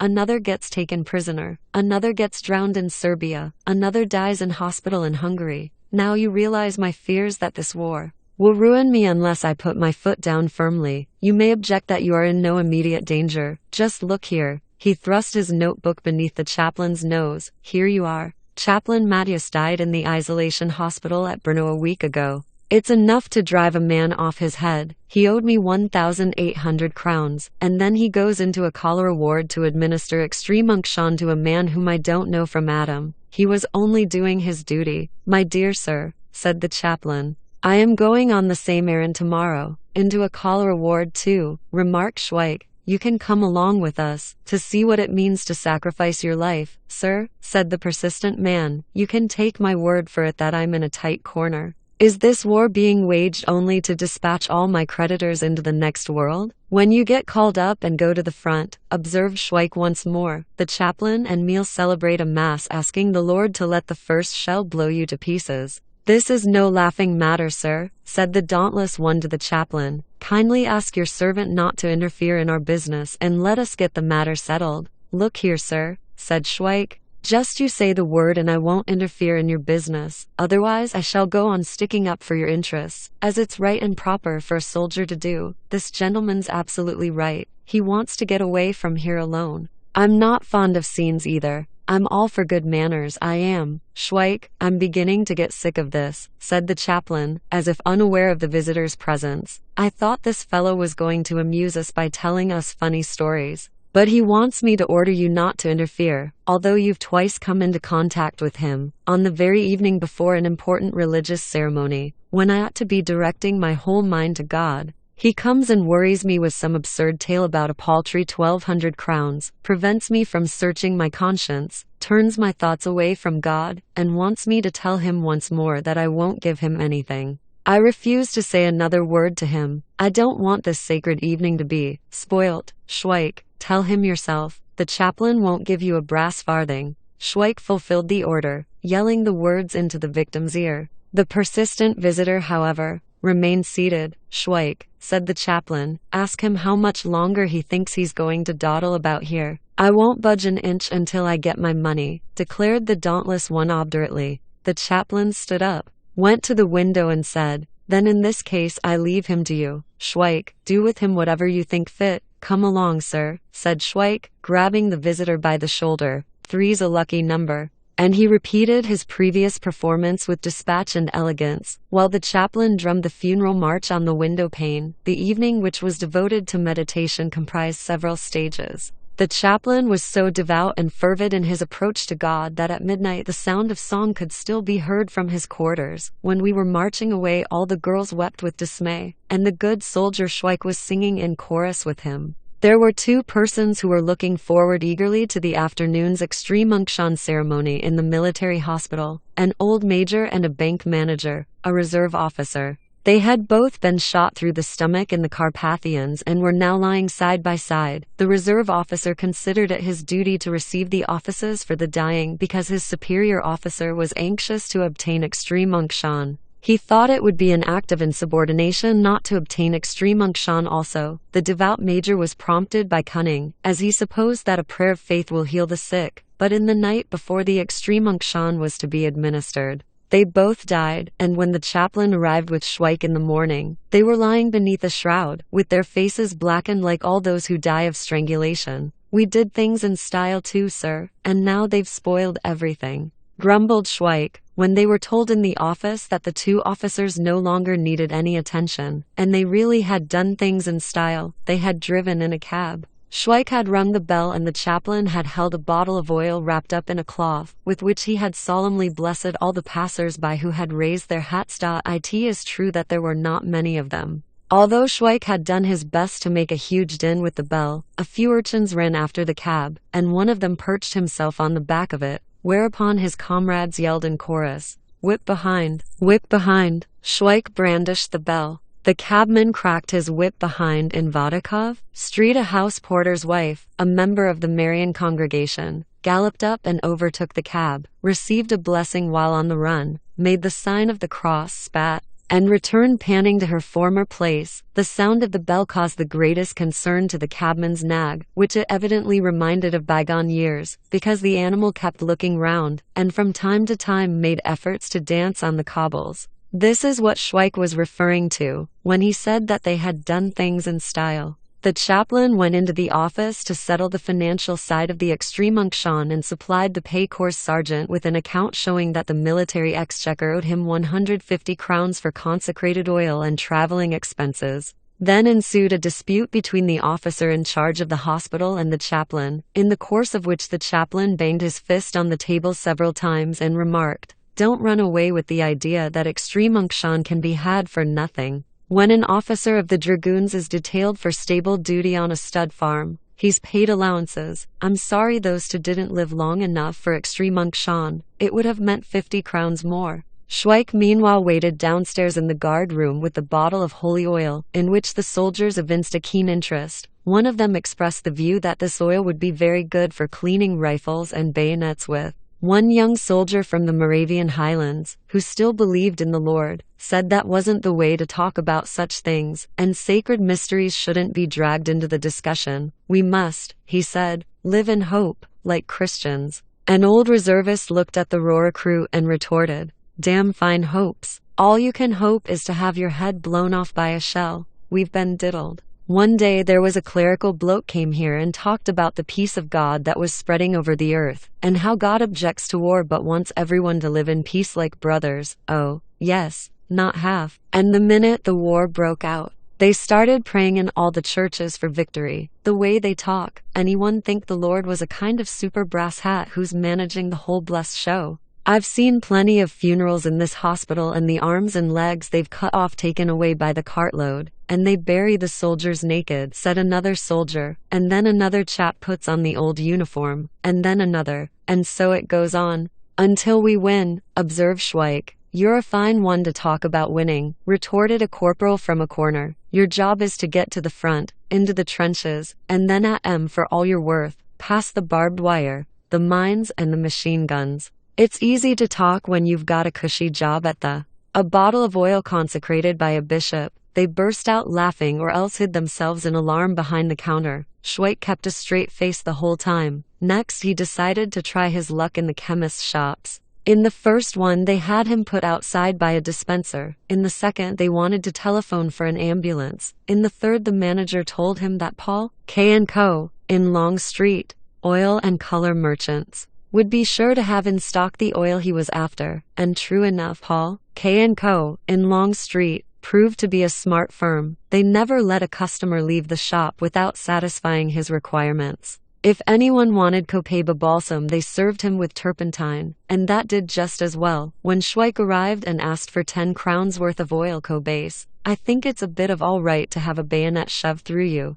said Schweik. "And it's not so bad to be shot through the belly, but what's better still is when a shell blows you up and you see how your legs and your guts have got separated from you, and it strikes you as so queer that you die before anyone can explain it to you." The young recruit sighed from the depths of his heart. He was filled with distress at having got mixed up in a ghastly muddle which meant that he was to be slaughtered like an ox in the shambles. What was it all for? Another soldier, a schoolmaster in civil life, seemed to have read his thoughts, for he remarked, "There are scientists who say that war is due to sunspots. Whenever a sunspot makes its appearance, Some disaster or other is bound to happen. The capture of Carthage. Oh. You shut up and keep all that scientific muck to yourself, interposed the corporal. The best thing you can do is to sweep the room out. You're on fatigue duty today. We don't care damn all about sunspots. I wouldn't take a dozen of 'em. Not if they was offered to me as a gift. These here sunspots are jolly important, intervened Schweik. Once there was a sunspot, and on that very same day I got an awful walloping in a pub down at Newsel. Ever since then, if I have to go anywhere, I always have a look in the papers to see whether another spot's been spotted, so to speak, and if it has, why, I don't go nowhere. No, not me, thanks all the same. When that volcano blew up the whole of the island of Martinique, there was a professor chap wrote in the Narodny Politika that he'd been warning readers for quite a long time about a big sunspot, only the Narodny Politika didn't get to the island in time, and so the people on the island got done in. Meanwhile, upstairs, in the office, the chaplain had met one of the ladies belonging to the Society for the Religious Training of Soldiers, a repulsive old harridan, who from early morning used to parade the hospital, distributing images of saints which the sick and wounded soldiers threw into the spittoons. On her rounds she irritated everyone by her nonsensical chatter, the purport of which was that they should repent of their sins and become better men, in order to receive eternal salvation after death. When conversing with the chaplain, she was livid as she told him how the war, instead of making the soldiers nobler, was turning them into brutes. The convalescents downstairs put out their tongues and called her a frump and a canting old geezer. Das ist wirklich schrecklich, Herr Feldkirrat, das Volk ist verderben, one she said, and she went on to expound her idea of, oh, it's shocking, chaplain, how depraved they are. The religious training which soldiers should receive. A soldier could not fight gallantly for his emperor unless he believed in God and was religiously minded. Then he did not fear death, because he knew that paradise was in store for him. She continued to drivel in this way, and she evidently meant to stick to the chaplain, who, however, took his leave in a most ungallant spirit. We're going home, Schweik, he shouted into the guard room. On the homeward journey they didn't do things in style. Another time somebody else can go and do their extreme unction for them, and welcome, said the chaplain. Upon my word, it's a fine thing for a man to have to haggle with them before he can get his money for every blessed soul he wants to save. A pack of damn chartered accountants, that's what they are. And noticing that Schweik was carrying the bottle of consecrated oil, he growled, the best thing you can do with that oil is to clean my boots with it, and your own as well. I'll try it on the lock too, added Schweik. It creaks something terrible when you come home at night. And so ended the administration of extreme unction, which didn't come off. 14. Schweik becomes Batman to Lieutenant Lukash. Schweik's good fortune did not last long. Unrelenting fate severed the friendly relations between him and the chaplain. While up to this incident, the chaplain had been a likable personality. What he now perpetrated was enough to strip him of all likable quality. The chaplain sold Schweik to Lieutenant Lukash, or, to put it more accurately, he lost him at cards. Just as they used to dispose of the serfs in Russia, it happened quite unexpectedly. Lieutenant Lukash gave a party and they were playing poker. The chaplain kept on losing, and at last he said, "How much will you advance me on my Batman? He's a champion idiot and a regular card. Quite unique in his way. I bet you've never come across a Batman like him." "I'll advance you 100 crowns, said Lieutenant Lukash, "and if I don't get them back by the day after tomorrow,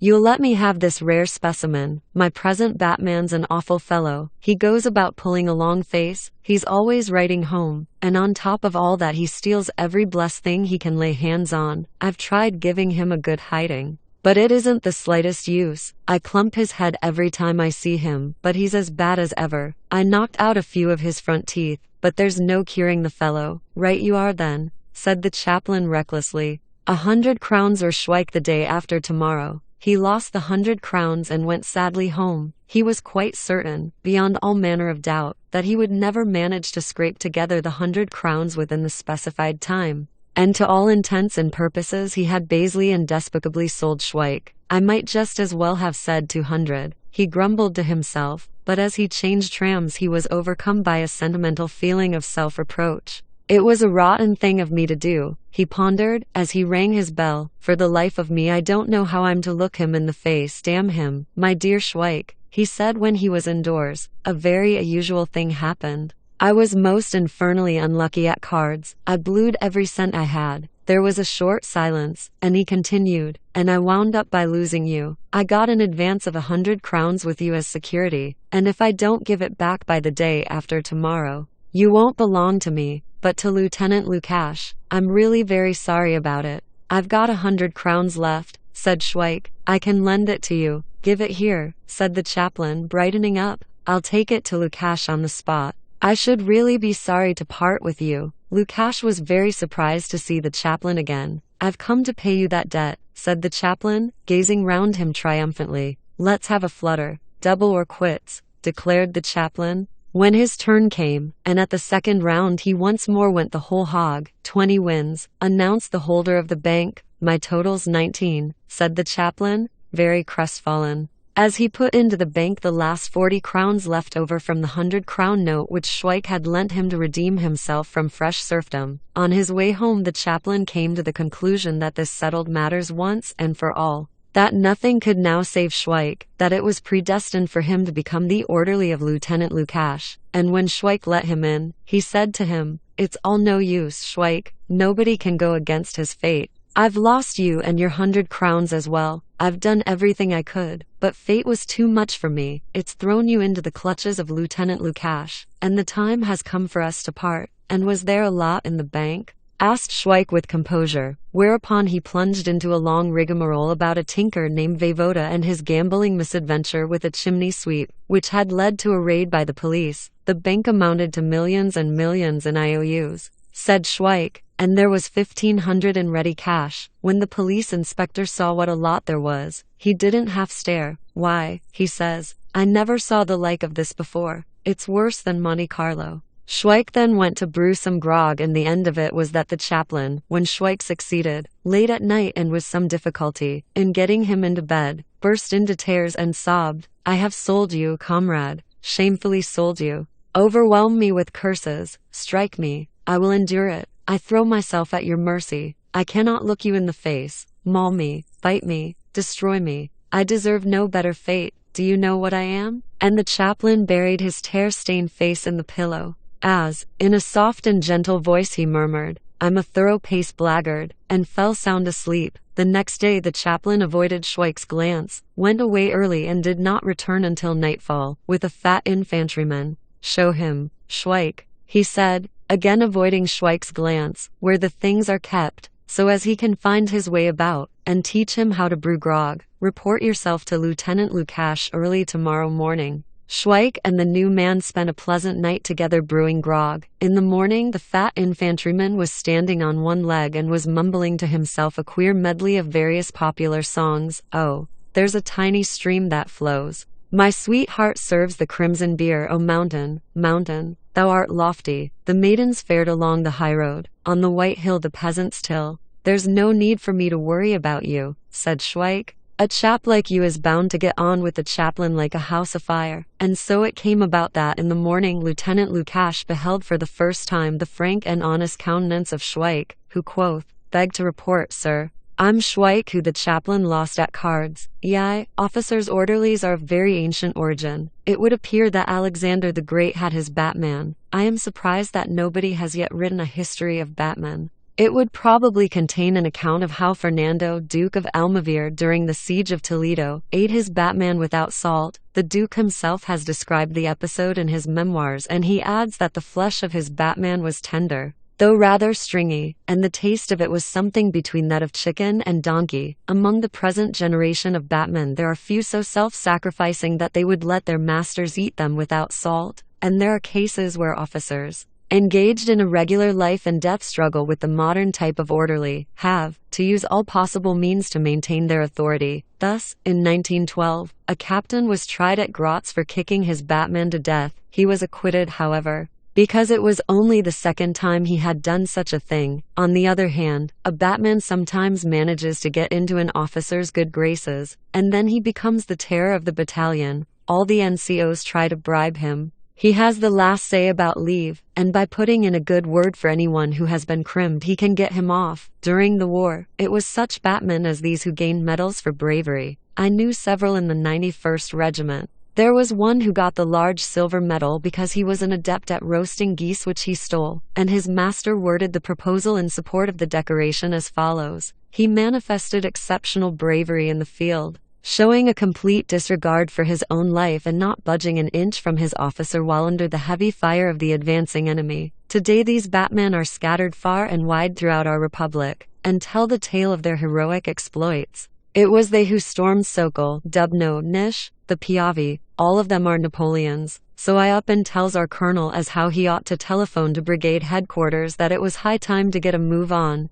Aye. Loot. Jindrik Lukash was a typical regular army officer of the ramshackle Austrian monarchy. The cadet school had turned him into a species of amphibious creature. In company he spoke German, he wrote German, but he read Czech books. And when he was giving a course of instruction to a group of volunteer officers, all of them Czechs, he would say to them in a confidential tone, "I'm a Czech just the same as you are, there's no harm in it, but nobody need know about it." He looked upon the Czech nationality as a sort of secret organization which was best given a wide berth. In other respects he was not a bad fellow, he was not afraid of his superior officers, and at man, Uvris he looked after his squad, as was right and proper. He always found comfortable quarters for them in a barn, and although his pay was modest enough he often treated his men to a barrel of beer. He was popular with the rank and file because he was extremely fair to everyone. When in his presence the NCOs shivered in their shoes, and within a month he could turn the most cantankerous sergeant major into a lamb. Although he could shout if he wanted to, he never bullied. He always was most careful in his choice of words and phrases. You see,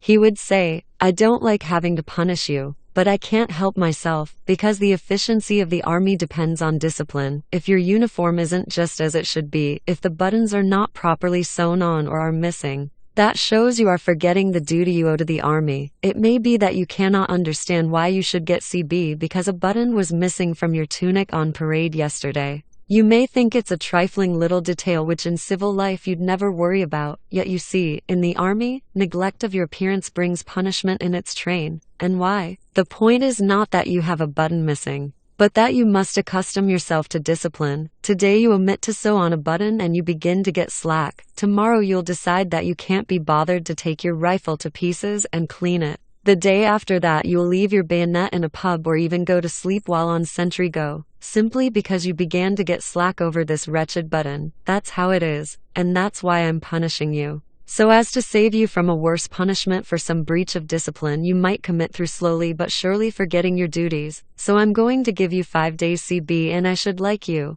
over your bread and water, to reflect that punishment is not revenge, but a means of training, the purpose of which is to correct and improve the soldier who is thus punished. He ought to have been a captain long ago, but his cautious attitude toward racial matters was of no advantage to him, because he was very outspoken toward his superior officers. In regimental affairs he never toadied. This was his heritage from the peasant stock in southern Bohemia, where his birthplace was a village among the dark forests and the fish ponds. While he acted fairly towards the rank and file, he detested his orderlies, because it had always been his luck to get hold of the most objectionable batmen, and he refused to regard them as soldiers. He used to smack their faces or cuff their heads, and altogether tried, by word and deed, to make them mend their ways. He had pursued this plan unsuccessfully for several years. They came and went continuously, and at last he used to sigh to himself when a new one arrived. Here's another low brute been palmed off onto me. He was remarkably fond of animals. He had a Harz canary, an Angora cat and a stable dog. All his previous orderlies had treated these pets about as badly as Lieutenant Lukash treated the orderlies when they had done something sneakish. When Schweik came to report himself to Lieutenant Lukash, the latter took him into his room and said, "Mr. Katz recommended me to you, and I want you to live up to his recommendation. I've had a dozen or more orderlies, and there wasn't one of them settled down properly with me. I give you fair warning that I'm strict and I drop very sharply on all meanness and lying. I want you always to speak the truth and to carry out all my orders without any back answers. If I say, jump into the fire, why, into the fire you've got to jump, even if you don't want to. What are you looking at?" Schweik was gazing with interest at that side of the wall where the cage with the canary was hanging, and now, fixing his good-humored eyes on the lieutenant, he said in that kindly voice of his, "Beg to report, sir, That's a harsh canary. And having thus interrupted the lieutenant's oration, Schweik looked him straight in the face without moving an eyelid and standing stiffly at attention. The lieutenant was about to make some scathing remark, but perceiving the guileless expression on Schweik's countenance, he merely said, "The chaplain recommended you as a champion idiot, and I'm inclined to think he wasn't far wrong. Beg to report, sir, the chaplain as a matter of fact wasn't far wrong. When I was doing my regular service, I was discharged as feeble-minded, a chronic case too. There were 2 of us discharged from the regiment for the same reason, me and a Captain von Kaunitz. He was a rum old buffer, he was, sir. If you'll pardon me saying so, when he came with us on the parade ground, he always drew us up as if there was going to be a march past, and then he'd say, 'Now then, remember, that today's, Wednesday, because, tomorrow'll be Thursday, Lieutenant Lukash shrugged his shoulders, like a man who is at a loss to find words to express his thoughts adequately. He paced the room from the door to the window, walking right round Schweik, and back again, during which process Schweik, according to where the lieutenant happened to be, faced eyes right or eyes left with such an emphatic expression of innocence on his face that Lieutenant Lukash looked at the carpet as he remarked, "Yes, I must have everything clean and tidy. And I can't stand lies. Honesty's the thing for me. I hate a lie and I punish it without mercy. Is that clear?" "Beg to report, sir, it's quite clear. The worst thing a man can do is to tell lies. As soon as he begins to get in a muddle and contradict himself, he's done for. I think it's always best to be straightforward and own up, and if I've done anything wrong, I just come and say, 'Beg to report, sir, I've done so and so.' Oh yes. Honesty's a very fine thing because it pays in the long run. An honest man's respected everywhere. He's satisfied with himself, and he feels like a newborn babe when he goes to bed and can say, 'Well, I've been honest again today.'" During this speech, Lieutenant Lukash sat on a chair, looking at Schweik's boots and thinking to himself, "Ye gods, I suppose I often talk twaddle like that, only perhaps I put it a bit differently." However, not wishing to impair his authority, he said, when Schweik had concluded, "Now that you're with me, you've got to keep your boots clean, your uniform spick and span, with all the buttons properly sewn on, and in fact, your get-up must be smart and soldierly. I don't want you to look like a civilian clodhopper. It's a funny thing, but there's none of you can carry himself like a soldier. Of all the orderlies I ever had, there was only one who had a soldierly bearing,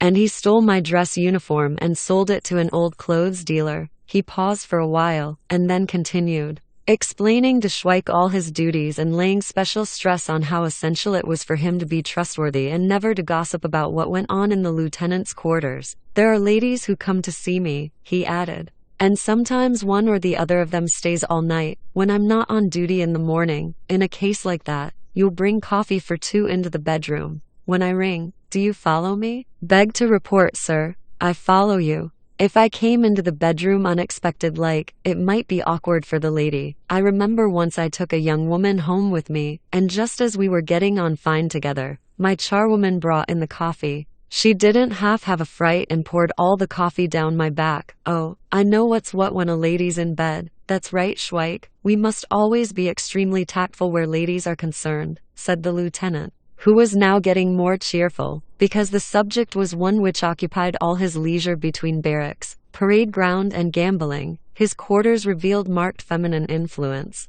Numerous ladies had left knickknacks and other adornments as mementos of their visits. One lady had embroidered a charming antimacassar for him, besides stitching monograms on all his underwear. She would probably have completed a set of wall decorations if her husband had not put a stop to the proceedings. Another had littered his bedroom with all sorts of bric-a-brac and had hung a picture of a guardian angel over his bed. A third had left her traces in the kitchen in the form of various utensils which, together with her passionate attachment, she had brought with her. There were an appliance for chopping vegetables, an apparatus for slicing bread, a mincemeat machine, casseroles, baking pans, tureens, ladles, and heaven knows what else. Lieutenant Lukash also carried on an extensive correspondence. He had an album containing photographs of his lady friends, together with a collection of keepsakes such as numerous garters, 4 pairs of embroidered knickers, 3 camisoles of very delicate material, a number of cambric handkerchiefs, 1 corset and several stockings. "I'm on duty today," he said.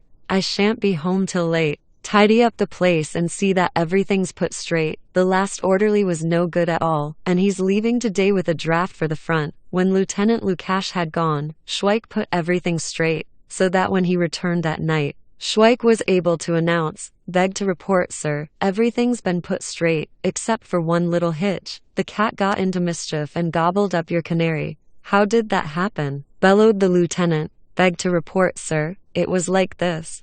I knew that cats don't like canaries and do them harm if they get half a chance, so I thought I'd make them better acquainted, and if the creature showed signs of getting up to any tricks, I'd give her a walloping that'd make her remember to her dying day how to behave when canaries are about, because I'm as fond of dumb animals as can be. Where I live there's a hatter who's trained a cat so well that whereas she used to gobble up 3 canaries without turning a hair, she won't touch 'em now, and even lets 'em sit on her tail. Well, I wanted to try my hand at that. So I took the canary out of the cage and let the cat sniff at it, but before I knew what was happening, the damn brute had bitten off the canary's head. Really, I never thought she'd be as low down as that. Now if it had been a sparrow, sir, I wouldn't have said it, but such a nice Harz canary, and you'd never believe how greedy she was too. Gobbled it up, feathers and all, and purred away the whole time, as jolly as could be. I've heard that cats haven't got a musical ear and they can't stand a canary singing because the brutes can't appreciate it. I gave that cat a bit of my mind, that I did, but as God's my witness, I never laid a finger on her. I thought I'd better wait till you decided what to be done to the mangy brute." While narrating this, Schweik looked the lieutenant in the face so frankly that the latter, who at first had approached him with intent to do him grievous bodily harm, moved away again, sat on a chair and asked, "Look here, Schweik, are you really such a prize lunatic?" "Beg to report, sir," replied Schweik solemnly, "I am. I've always been unlucky ever since I was a little kid. Whenever I wanted to do something properly and make a good job of it, it always turned out wrong and got me in a mess. I really did want those 2 animals to get better acquainted and understand each other. And it's not my fault if the cat gobbled up the canary and spoiled everything. I know a house where some years ago a cat actually gobbled up a parrot, because it laughed at her and mimicked the way she meowed. But cats are tough brutes, and no mistake. If you want me to do that cat in, sir, I'd have to squash her in the door. That's the only thing that'd do the trick." And Schweik, with the most innocent face and the kindliest of smiles, explained to the lieutenant how cats can be done in. If the Society for the Prevention of Cruelty to Animals had heard him, it would assuredly have foamed at the mouth. He revealed such expert knowledge that Lieutenant Lukash, forgetting his anger, asked, "Do you know how to treat animals? Are you really fond of them?" "Well, sir," said Schweik, "I like dogs best, because it's a paying game if you know how to sell them. It's not in my line, because I'm too honest, but people used to come bothering me, all the same, because they said I sold them a pup, as you might say, sir, instead of a sound, thoroughbred dog, as if all dogs can be sound and thoroughbred, and then they always wanted a pedigree, so I had to have pedigrees printed and turn a mongrel that was born in a brick works into a purebred pedigree dog. Oh, you'd be surprised, sir, at the way all the big dog fanciers swindle their customers over pedigrees. Of course, there ain't many dogs that could truthfully call themselves out-and-out thoroughbreds. Sometimes the mother or the grandmother got mixed up with some mongrel or other, or maybe several, and then the animal takes after each of them. Ears from one, tail from another, whiskers from another, jowls from a fourth, bandy legs from a fifth, size from a sixth. And if a dog had a dozen connections of that sort, you can just about imagine, sir, what he looks like. I once bought a dog like that. Balabon his name was, and he had so many parents he was that ugly that all the other dogs kept out of his way, and I only bought him because I was sorry for the animal being deserted. And he used to squat at home all day long in a corner. And he was always so down in the mouth that I had to sell him as a fox terrier. What gave me the most trouble was dyeing him to make him piebald. The man who bought him took him away to Moravia, and I haven't laid eyes on him since. The lieutenant began to take a great interest in this doggy lore, and so Schweik was able to continue without hindrance. Dogs can't dye their own hair, like ladies do, so that's always a job for the one who wants to sell him. When a dog's so old that he's all gray, and you want to sell him as a 1-year pup, you buy some silver nitrate, pound it up and then paint the dog black so that he looks like new, and to give him more strength you feed him with arsenic like they do horses. And you clean his teeth with emery paper like they used to clean rusty knives with, and before you show him to a customer, you make him swallow brandy, so that he gets a bit tipsy and then he's merry and bright and barks as jolly as can be, and chums up with everyone, like people do when they're boozed. But this is the most important part of the business, sir. You must talk to the customers. Keep on talking to 'em, till they're sort of flabbergasted. If a man wants to buy a house dog and all you've got is a greyhound, you've got to have the gift of the gab, as they say, to talk the man over, so that he takes the greyhound instead of a house dog. Or supposing someone wants a savage bulldog to keep burglars away, you've got to bamboozle him so that instead of a bulldog he takes one of these here midget lap dogs away in his pocket. When I used to deal in animals, there was a lady came one day and said that her parrot had flown away into the front garden and that some boys who were playing at Indians in front of her house had caught this parrot and torn all the feathers out of its tail and decorated themselves with them like policemen. Well, this parrot felt so ashamed at losing his tail that he fell ill and a vet had finished him off with some powders, so she wanted to buy a new parrot, a well-behaved one, not one of those vulgar birds that can do nothing but swear. Well, what was I to do, not having any parrot and not knowing where to lay hands on one? But I had a bad-tempered bulldog, quite blind he was too, and I give you my word, sir, I had to talk to that lady from 4 in the afternoon till 7 in the evening, before she bought the blind bulldog instead of the parrot. That was a more ticklish job than any of their diplomatic stuff, and when she was going away, I said to her, those little boys had better not try to pull his tail off. And that's the last words I spoke to that lady, because she had to move away from Prague on account of that bulldog, because he bit everyone in the house. You wouldn't believe, sir, how hard it is to get hold of a really first-rate animal. I'm very fond of dogs, said the lieutenant. Some of my pals who are at the front have got dogs with them, and they write and tell me that the company of a faithful and devoted animal makes life in the trenches quite pleasant. Well, you seem to have a thorough knowledge of dogs, and I hope that if I have one you'll look after him properly. What breed do you consider the best? I mean, for a dog as a companion. I once had a fox terrier, but I don't know. Oh, I think a fox terrier is a very nice dog, sir. Of course, it's not everyone who takes to them, because they've got bristles and tough whiskers that make them look like discharged convicts. They're so ugly that it makes them look quite handsome.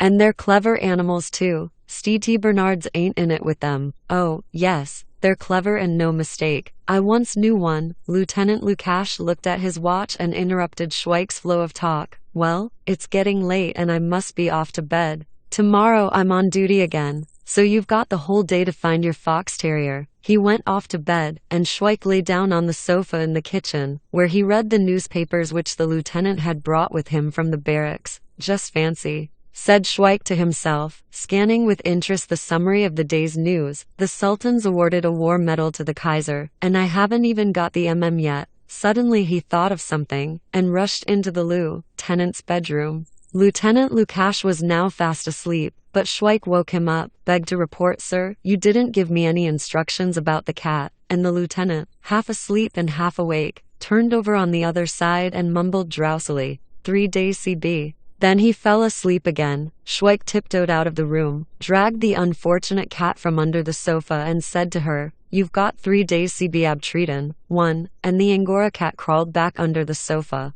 IV.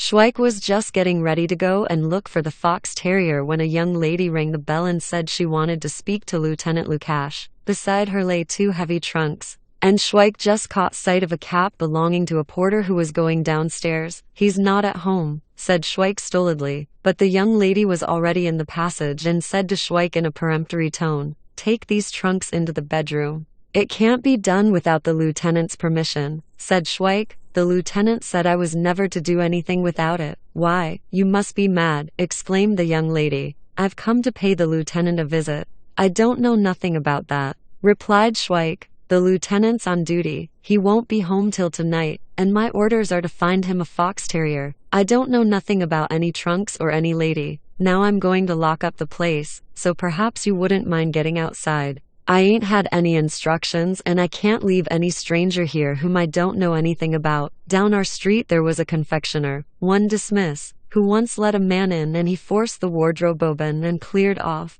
Of course I don't mean any disrespect to you, miss, continued Schweik, when he saw that the young lady showed signs of getting upset and was crying. But you absolutely can't stay here. You must see that for yourself. Because I'm in charge of the whole place, and I'm responsible for the least thing that happens, so I'll ask you once more not to make any unnecessary fuss, until I get my orders from the lieutenant. I couldn't let you stay here. Not if you was my own brother. I'm sorry I've got to talk to you like this, but in the army, you have to have proper discipline. Meanwhile, the young lady had recovered herself somewhat. She took a visiting card out of her bag, wrote a few lines on it in pencil, put it into a dainty little envelope and said in tones of distress, "Take this to the lieutenant and I'll wait here for an answer. Here's 5 crowns to pay your fare." "It ain't a bit of use," replied Schweik, annoyed by the obstinacy of the unexpected guest. "Keep your 5 crowns. Here they are, on the chair, and if you like you can come with me to the barracks. You wait for me while I take your note and I'll bring back the answer. But you can't wait here.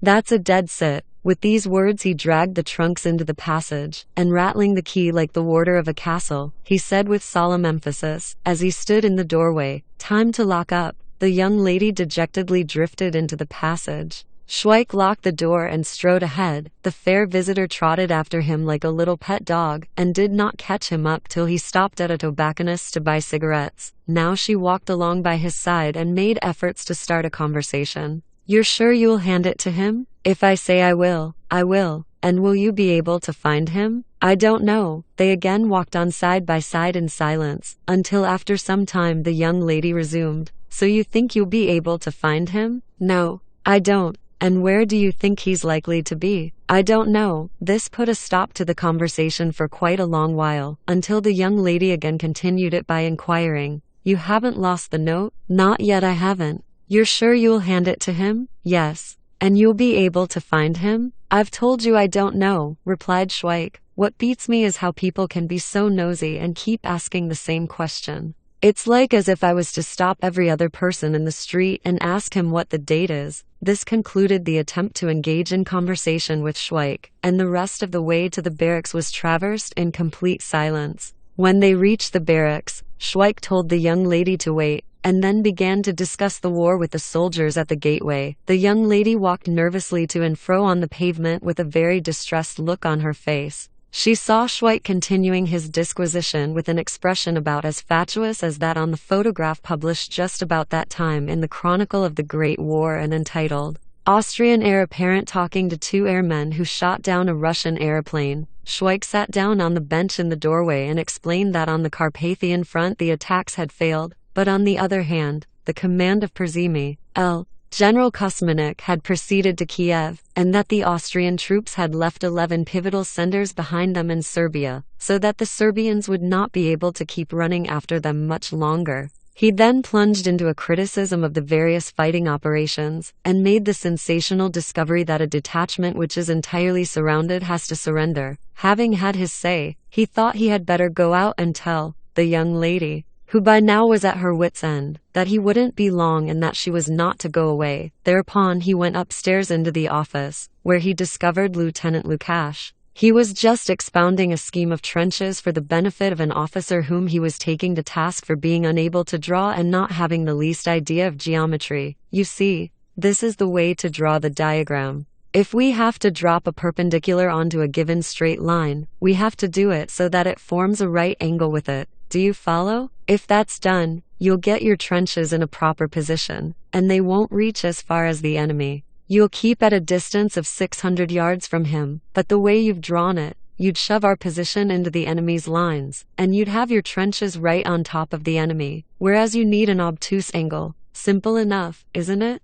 And the reserve officer, who in civil life was a bank cashier, gazed distractedly at the diagrams of which he understood nothing, and heaved a sigh of relief when Schweik approached the lieutenant. "Beg to report, sir. There's a lady sent you this note and she's waiting for an answer." He winked in a knowing and confidential manner. Lieutenant Lukash was not altogether pleased when he read the following. "Lieber Heinrich, mein Mann verfolgt mich. Ich muss unbedingt bei der Einpartage gastieren. Dien Bursch ist ein großes Misfia. Ich bin unglücklich. Den Katie too." Lieutenant Lukash sighed. led Schweik into an empty inner office, closed the door and began to pace to and fro between the tables. At last he came to a standstill in front of Schweik and said, "Too dear Henry, my husband's after me. You simply must put me up for a few days. Your orderly is a horrid beast. I am so miserable. Your Katie. This lady says you're a horrid beast. What have you been doing?" "Beg to report, sir, I didn't do anything to her. I was as polite to her as could be, but she wanted to settle down in your quarters there and then, and as you never gave me any instructions about it,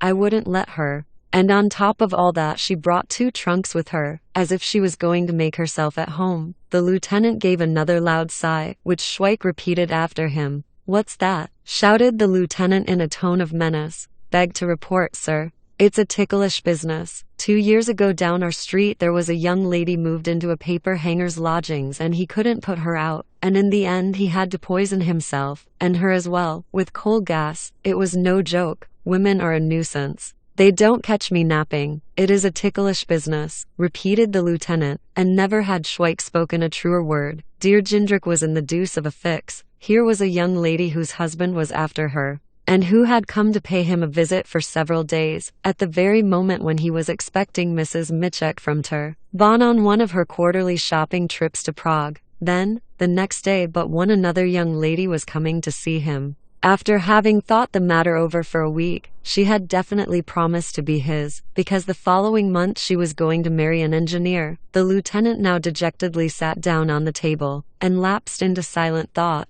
But all that he could think of for the time being was to sit down and write on an official form, "Dear Katie, on duty till ppm, shall be home at 10. Please make yourself at home. As regards Schweik, my orderly, I have now instructed him to carry out all your wishes. Yours Jindrik." "Now," said the lieutenant, "you'll hand this note to the young lady, and let me impress upon you that you are to be respectful and tactful in your behavior towards her. And you must carry out all her wishes, which you are to treat as commands. You must treat her courteously and look after her requirements to the best of your ability. Here's 100 crowns, for which you must account to me after having ordered lunch, supper and so on for her, should she send you to fetch anything. Also, you'll buy 3 bottles of wine and a box of Memphis cigarettes. Well, that's all for the present. Now you can go, and once more let me urge upon you the necessity to do everything you can see she wants, even if she doesn't actually ask for it." The young lady had already given up all hope of seeing Schweik again, and so she was very surprised when she observed him emerging from the barracks and proceeding in her direction with a letter. Having saluted, he handed her the letter and said, "The lieutenant's instructions to me, miss, are that I am to be respectful and tactful in my behavior towards you, and I'm to look after your requirements to the best of my ability, and to do everything I can see you want, even if you don't actually ask for it. I've got to feed you and to buy whatever you'd like. The lieutenant gave me 100 crowns to pay for it all, but out of that I've got to buy 3 bottles of wine and a box of Memphis cigarettes." When she had read the letter, she recovered her strength of will, which she manifested by ordering Schweik to fetch a cab, and when that was done, she told him to sit on the box with the driver. They drove home. When they got there, she admirably acted her part as lady of the house. Schweik had to carry the trunks into the bedroom, besides beating the carpets in the yard, and a tiny cobweb behind the mirror made her extremely angry. There was every indication that she intended to dig herself in thoroughly,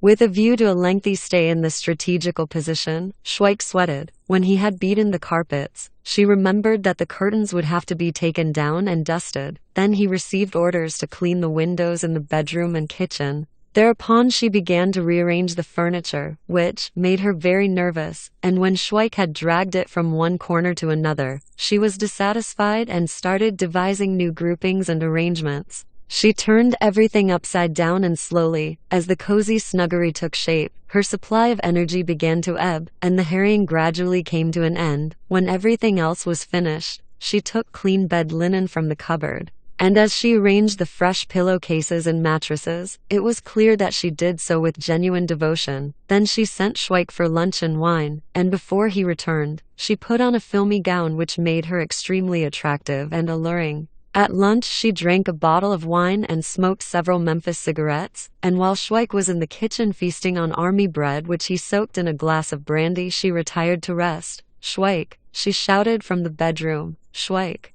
Schweik opened the door and beheld the young lady in an enticing attitude among the cushions. Come here. He stepped up to the bed, and with a peculiar smile she scrutinized his sturdy build. Then, pulling aside the thin covering which had hitherto concealed her person, she said sternly, Take off your boots and trousers, let me. And so it came about that when the lieutenant returned from the barracks, the good soldier Schweik was able to inform him, begged to report, Sir, I carried out all the lady's wishes and treated her courteously, just as you instructed me. Thank you, Schweik, said the lieutenant. And did she want many things done? About 6, replied Schweik. And now she's sound asleep. I expect the journey tired her out. I did everything I saw she wanted, even though she didn't actually ask for it. While whole armies, clinging to the forests on the Dunajec and Rob, were standing in a downpour of shells and heavy artillery was cutting up and scattering company after company in the Carpathians, and the horizon in all battle areas was aglow with the blazing of villages and towns. Lieutenant Lukash, together with Schweik, was having unpleasantly idyllic experiences with the lady who had run away from her husband and who had now made herself thoroughly at home when she had gone out for a walk. Lieutenant Lukash held a council of war with Schweik to discuss how he should get rid of her. The best thing, sir, said Schweik, would be if her husband who she ran away from and who's looking for her, according to what you said was in that note I brought you, was to know where she is, so that he could come and fetch her. Send him a telegram telling him she's staying with you and that he can come and take her away. There was a similar sort of mix-up last year in a villa at Vezonori, but then it was the woman who sent the telegram to her husband, and he came to fetch her and gave the pair of them a good hiding. They was both civilians, but you being an officer, I don't suppose that's likely to happen here. Anyhow, you're not to blame, because you never invited anyone, and when she ran away she did it on her own account. You'll see, a telegram's a very useful wheeze, and if the worst comes to the worst, and there is a bit of a rumpus, oh, he's a very shrewd fellow, said Lieutenant Lukash. I know him personally. He's a wholesale hop merchant. Yes, I must have a talk to him. I'll send a telegram. The telegram which he sent was very brief and businesslike. Your wife's present addresses and the address of Lieutenant Lukash completed the message, and so Madame Katie had a very unpleasant surprise when the hop merchant rushed in. He looked very gentlemanly and solicitous when Madame Katie, as cool as a cucumber, introduced the two of them. My husband, Lieutenant Lukash. That was all she could think of. Please take a seat, Mr. Wendler, said Lieutenant Lukash affably, taking a cigarette case out of his pocket. May I offer you a cigarette? The hop merchant, the very shrewd fellow, helped himself courteously to a cigarette and puffing smoke from his mouth, said solemnly, You'll be off to the front soon, I suppose? I've applied for a transfer to the 91st Regiment and I expect my applications be granted as soon as I've finished my job of training volunteer officers. We need a huge number of officers, and it's disheartening to see how many young men who are entitled to be volunteer officers don't come forward to claim their rights. They'd rather stay in the ranks than try and become cadets. The hop business has been badly hit by the war, but I suppose it won't last long, remarked the hop merchant, gazing by turns at his wife and the lieutenant. We're in a very strong position, said Lieutenant Lukash. Nobody can doubt for a moment today that the war will end with the victory of the Central Powers. France, England, and Russia haven't enough strength to do anything against the hard fight that Austria, Turkey and Germany are putting up. Of course, we've had trifling reverses on a few fronts, but as soon as we break through the Russian front between the ridge of the Carpathians and the Dunajec, there can be no doubt that the war will come to an end. In the same way, the French are faced with the imminent loss of the whole of eastern France and the entry of the German army into Paris. That's absolutely certain. In addition to that, our maneuvers in Serbia are making very successful progress, and the withdrawal of our troops, as a matter of fact, is only a rearrangement of fighting forces, and the conclusions many people are apt to draw from it are not at all such as self-composure in war demands. Before very long we shall see that our carefully planned maneuvers in the southern battle area will bear fruit. Just look here. And Lieutenant Lukash took the hop merchant gently by the shoulder and leading him to a map of the battle area hanging on the wall, showed him, with a running commentary, the various pivotal centers. The eastern Beskids form an excellent pivotal center for us. In the Carpathian sectors, as you see, we have a strong support. A strong blow on this line and we shan't stop till we get to Moscow. The war will be over before we think. And what about Turkey? Asked the hop merchant, wondering how he was to come to grips with the subject which had brought him there. The Turks are doing well, replied the lieutenant, leading him back to the table. Ali Bey, the Speaker of the Turkish Parliament, and Ali Bey have come to Vienna. Field Marshal Lyman von Sanders has been appointed Commander-in-Chief of the Turkish Army at the Dardanelles. Gulz Pasha has proceeded from Constantinople to Berlin, and our Emperor has conferred special distinctions upon Enver Pasha, Vice Admiral Usadam, and General Javed Pasha. Quite a lot of distinctions for so short a period of time. They all sat looking at each other in silence, until the lieutenant thought he had better relieve the awkward situation by asking, "When did you arrive, Mr. Wendler?" "This morning. I'm very glad you discovered where I am and found me at home. Because every afternoon I go to barracks and at night I'm on duty. As my quarters are practically empty all day, I was able to offer your wife my hospitality. While she's staying in Prague, she can go in and out, just as she pleases. And nobody will be in her way. Our acquaintance is of such long standing that," the hop merchant coughed, "Katie is a bit of a handful, and I must thank you most heartily for everything you've done for her. She took it into her head at scarcely a moment's notice to go to Prague, because she said she must have her nerves seen to. I was away at the time, and when I got back the house was empty." Katie had gone, endeavoring to look as matter-of-fact as he could. He wagged a threatening finger at her, and with a forced smile he asked, "I suppose you thought that because I was traveling about, you could travel about too. Of course, it didn't occur to you that, Lieutenant Lukash." Seeing that the conversation was taking an awkward turn, again led the hop merchant to the map of the battle area, and pointing to the places which were underlined, he said, "I forgot to draw your attention to one very interesting circumstance. I mean this large curve facing southwest, where this mountain range forms a large bridgehead. That is the point to which the Allied offensive is being directed. By cutting off this railway track which connects the bridgehead with the enemy's main line of defense, the communication between the right flank and the northern army on the Vistula must be interrupted. Do I make myself clear?" The hop merchant replied that all was quite clear to him, and as, in his anxiety to be tactful, he was afraid of making any remark which might be regarded as offensive, he went back to his place and said, "Our hop trade has lost some foreign markets through the war. France, England, Russia and the Balkans have been lost. As far as the hop trade is concerned, we're still sending hops to Italy, but I'm afraid that it won't be long before Italy butts in too. But when we've won, we'll make them pay our prices for goods. Italy will preserve a strict neutrality," said the lieutenant, to reassure him, "that is." "Then why don't the Italians admit that they are bound by the Triple Alliance Treaty between Austria, Hungary and Germany?" burst forth the hop merchant, who suddenly lost his temper as he realized the full extent of his troubles. "Hops, wife, war. I was expecting Italy to join in against France and Serbia. If they'd done that, the war would have been over by now. Now my hops are rotting in the warehouse. Home orders are few and far between. The export trade has practically stopped. And Italy's remaining neutral. Why didn't Italy renew the Triple Alliance with us in 1912? Where's the Italian Minister of Foreign Affairs, the Marquis di San Giuliano? What's he doing? Is he asleep?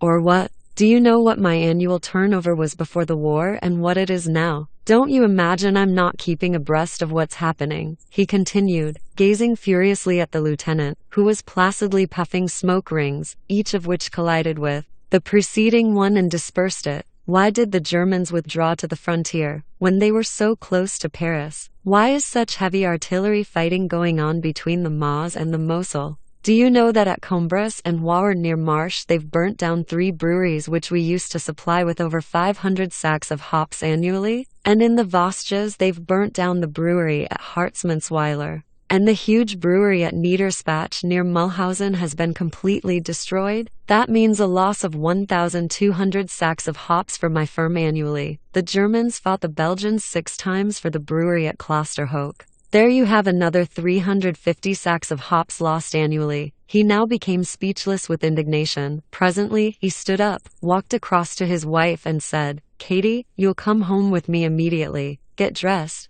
I'm so upset by all these goings-on." He then remarked apologetically, "I used to be as easygoing as could be," and when she had gone to get dressed, he whispered to the lieutenant, "This isn't the first time she's done this sort of thing. Last year she ran away with an usher in a school. I had to go right down to Zagreb before I found them, and when I got there, I got an order from the municipal brewery at Zagreb for 600 sacks of hops.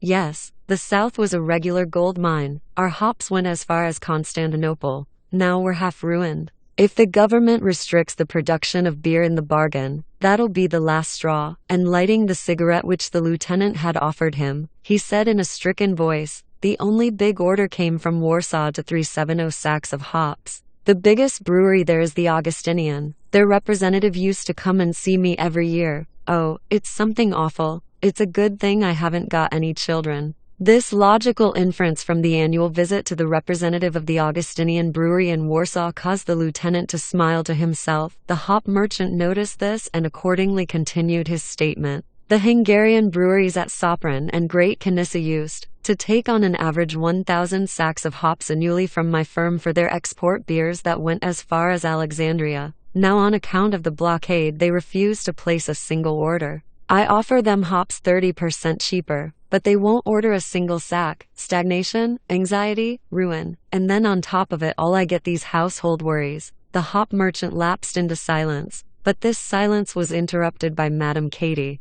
Now ready to go. What are we to do about my trunks? They can be sent for, Katie, said the hop merchant contentedly, now cheering up at the thought that the episode had passed off without any annoying scenes. If you want to do any shopping. It's high time we went. The train leaves at 2:20. They both amicably took their leave of the lieutenant, and the hop merchant was so glad his ordeal was now over, that when they were saying goodbye in the passage, he remarked to the lieutenant, if you are wounded, though please God you won't be, you must come and stay with us when you are convalescent. We'll do all we can for you. When he returned to the bedroom, where Madame Katie had dressed for the journey, the lieutenant found 400 crowns and the following letter in the washhand stand. Lieutenant Lucas 2. You were not man enough to stand up for me against my fool of a husband, and you let him drag me away as if I were a mere object he had left behind by mistake, and you had the cheek to say that you had offered me hospitality. I hope I have not run you into more than the enclosed 400 crowns, which kindly share with your orderly. For a moment Lieutenant Lukash stood with the letter in his hand, and then he gradually tore it into pieces.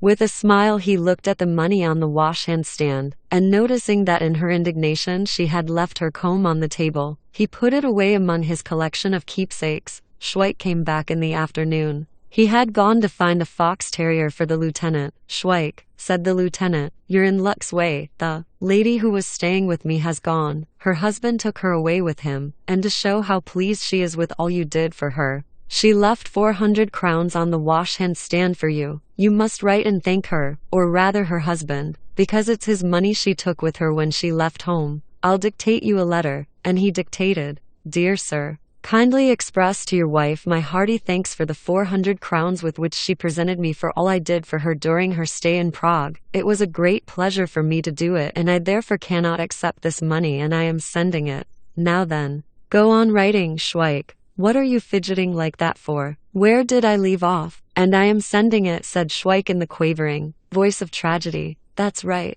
I am sending it back and beg to remain. With best respects to your wife and yourself, yours truly, Joseph Schweik, orderly to Lieutenant Lukash. Got it all down. Beg to report, sir. There's the date to go in yet. December 20th, 1914. That's it. And now address the envelope and put these 400 crowns inside and take it to the post office. Here's the address. And Lieutenant Lukash began to whistle blithely to himself a tune from The Lady Who Was Divorced. There's just one thing more, Schweik, said the lieutenant, when Schweik was leaving for the post office. What about that dog you went to look for? I've got my eye on one, sir, and a very fine animal it is too, but it's going to be a hard job to get hold of him, all the same. I hope I'll manage to bring him along tomorrow. He don't have bite. Lieutenant Lukash did not hear the last few words, and yet they were very important. The brute bites for all he's worth, was what Schweik was going to add, but then he thought, what's it matter to him? He wants a dog, and he'll get one. Now it is all very well to say,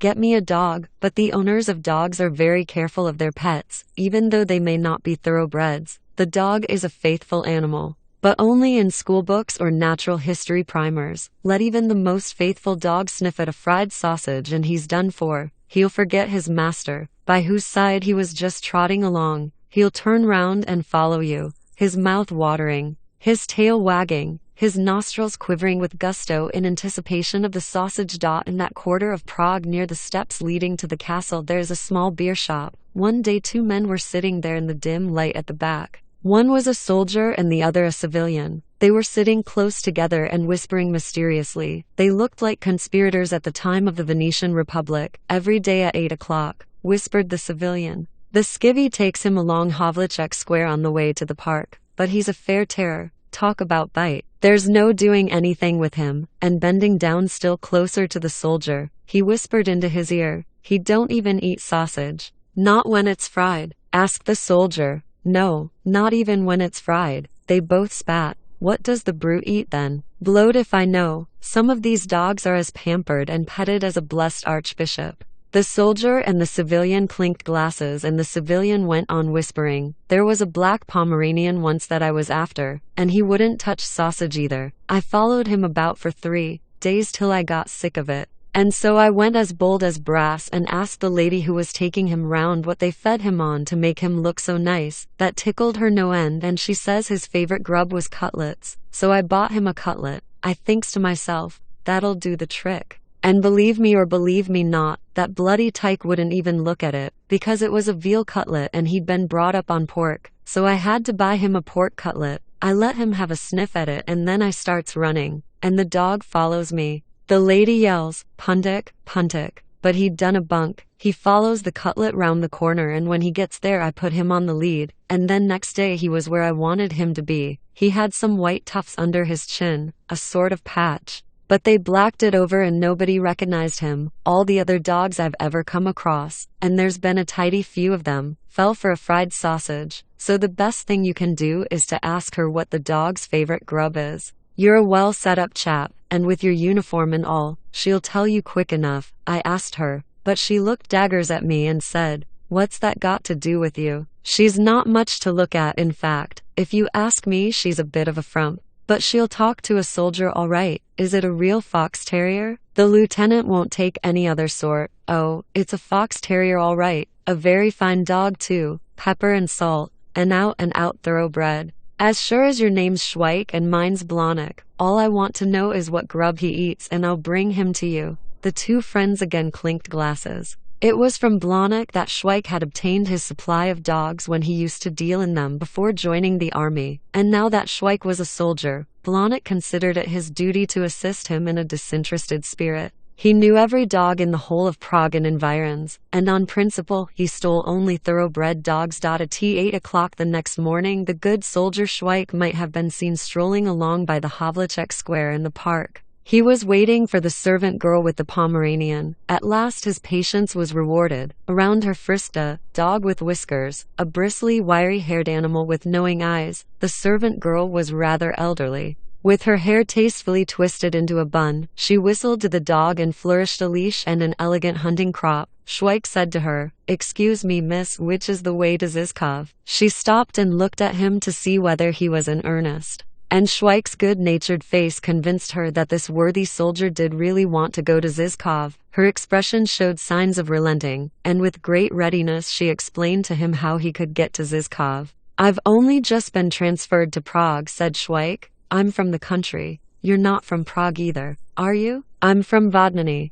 "Then we're almost neighbors," replied Schweik. "I'm from Protovan." Schweik's familiarity with the topography of southern Bohemia, which he had once acquired during the manoeuvres in that region, caused the servant girl's heart to warm to her fellow townsman. "Then I expect you know Pejkar, the butcher on the market square at Protovan." "I should think I do. Why, he's my brother. He's a regular favorite in the whole neighborhood," said Schweik. "He's a good sort, an obliging fellow. He is. Sells good meat and gives good weight." "Then don't you belong to the Jarish family?" asked the servant girl, beginning to take to the unknown warrior. "Yes, of course. Which Jarish is your father? The one at Kerch or the one at Razis?" "The one at Razis." "Does he still go round selling beer?" "Yes." "Why, he must be well over 60. He was 68 last spring," replied Schweik with composure. "Now he's got a dog to pull his cart for him, just like the one that's chasing those sparrows. A nice dog, a beautiful little animal."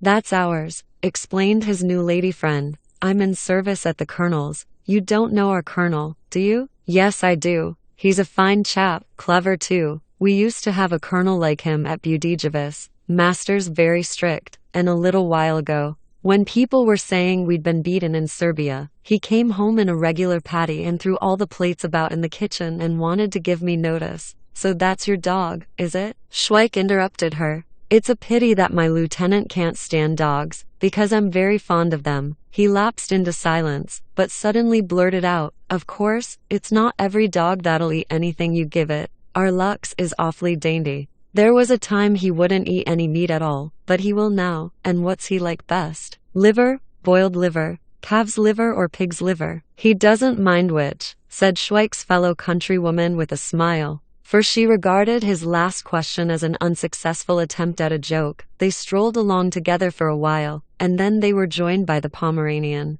He seemed to take a great fancy to Schweik and tried to tear his trousers as best he could through his muzzle. He kept jumping up at him, but suddenly, as if he guessed Schweik's intentions towards him, he stopped jumping and ambled along with an air of sadness and anxiety, looking askance at Schweik, as much as to say, so that's what's in store for me, is it? The servant girl meanwhile was telling Schweik that she came this way with the dog every evening at 6 o'clock as well, that she did not trust any man from Prague, that she had once put a matrimonial advertisement in the paper and a locksmith had replied with a view to marriage, but had wheedled 800 crowns out of her for some invention or other and had then disappeared. In the country the people were more honest. Of that she was certain. If she were to marry, it would have to be a man from the country, but not until the war was over. She thought that war marriages were a mistake, because it generally meant that the woman was left a widow. Schweik assured her it was highly probable that he would turn up at 6 o'clock, and he then took his leave, to inform Blahnik that the dog would eat liver of any species. I'll let him have ox liver then, decided Blahnik.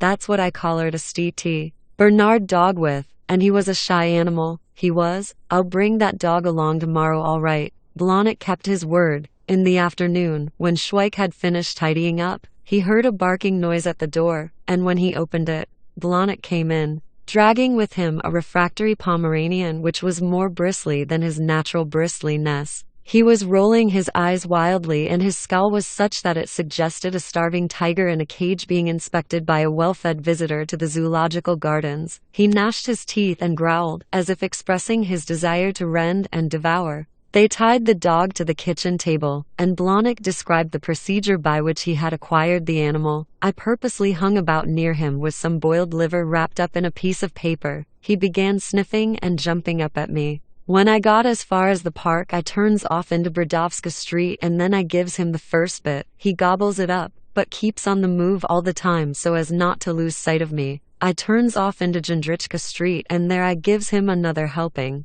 Then, when he'd got that inside him, I puts him on the lead and took him across Vaclav Square to Vinardi and then on to Versovis, and he didn't half lead me a dance. When I was crossing the tram lines he flops down and wouldn't budge an inch. Perhaps he wanted to get run over. I've brought a blank pedigree form that I got at a stationer's shop. You'll have to fill that up, Schweik. It's got to be in your handwriting. Say he comes from the von Bülow kennels at Leipzig, father, Arnheim von Karlsberg, mother, Emma von Trautenstorff, and connected with Siegfried von Bisenthal on his father's side. Father gained first prize at the Berlin exhibition of Pomeranians in 1912. Mother awarded a gold medal by the Nuremberg Thoroughbred Dogs Society. How old do you think he is? Judging by his teeth, I should say 2 years. Put him down as 18 months. He's been badly cropped. Schweik, look at his ears. That can be put right. We can clip them when he's got used to us. He'd show fight if we was to try it now. The purloined dog growled savagely, panted, wriggled about, and then, tired out, he lay down, with tongue hanging out, and waited what would befall him. Gradually he became quieter. Only from time to time he whined piteously. Schweik offered him the rest of the liver which Blahnik had handed over, but he refused to touch it, eyeing it disdainfully and looking at both of them, as much as to say, I've been had once, now eat it yourselves. He lay down with an air of resignation, and pretended to be dozing. Then suddenly something flashed across his mind. He got up and began to stand on his hind legs and to beg with his front paws. He had given in. This touching scene produced no effect on Schweik. lie down, he shouted at the wretched animal, which lay down again, whining piteously. What name shall we shove into his pedigree? Asked Blahnik. He used to be called Fox, or something of that sort. Well, let's call him Max. Look how he pricks up his ears. Stand up, Max. The unfortunate Pomeranian, which had been deprived both of home and name, stood up and awaited further orders. I think we might as well untie him, suggested Schweik.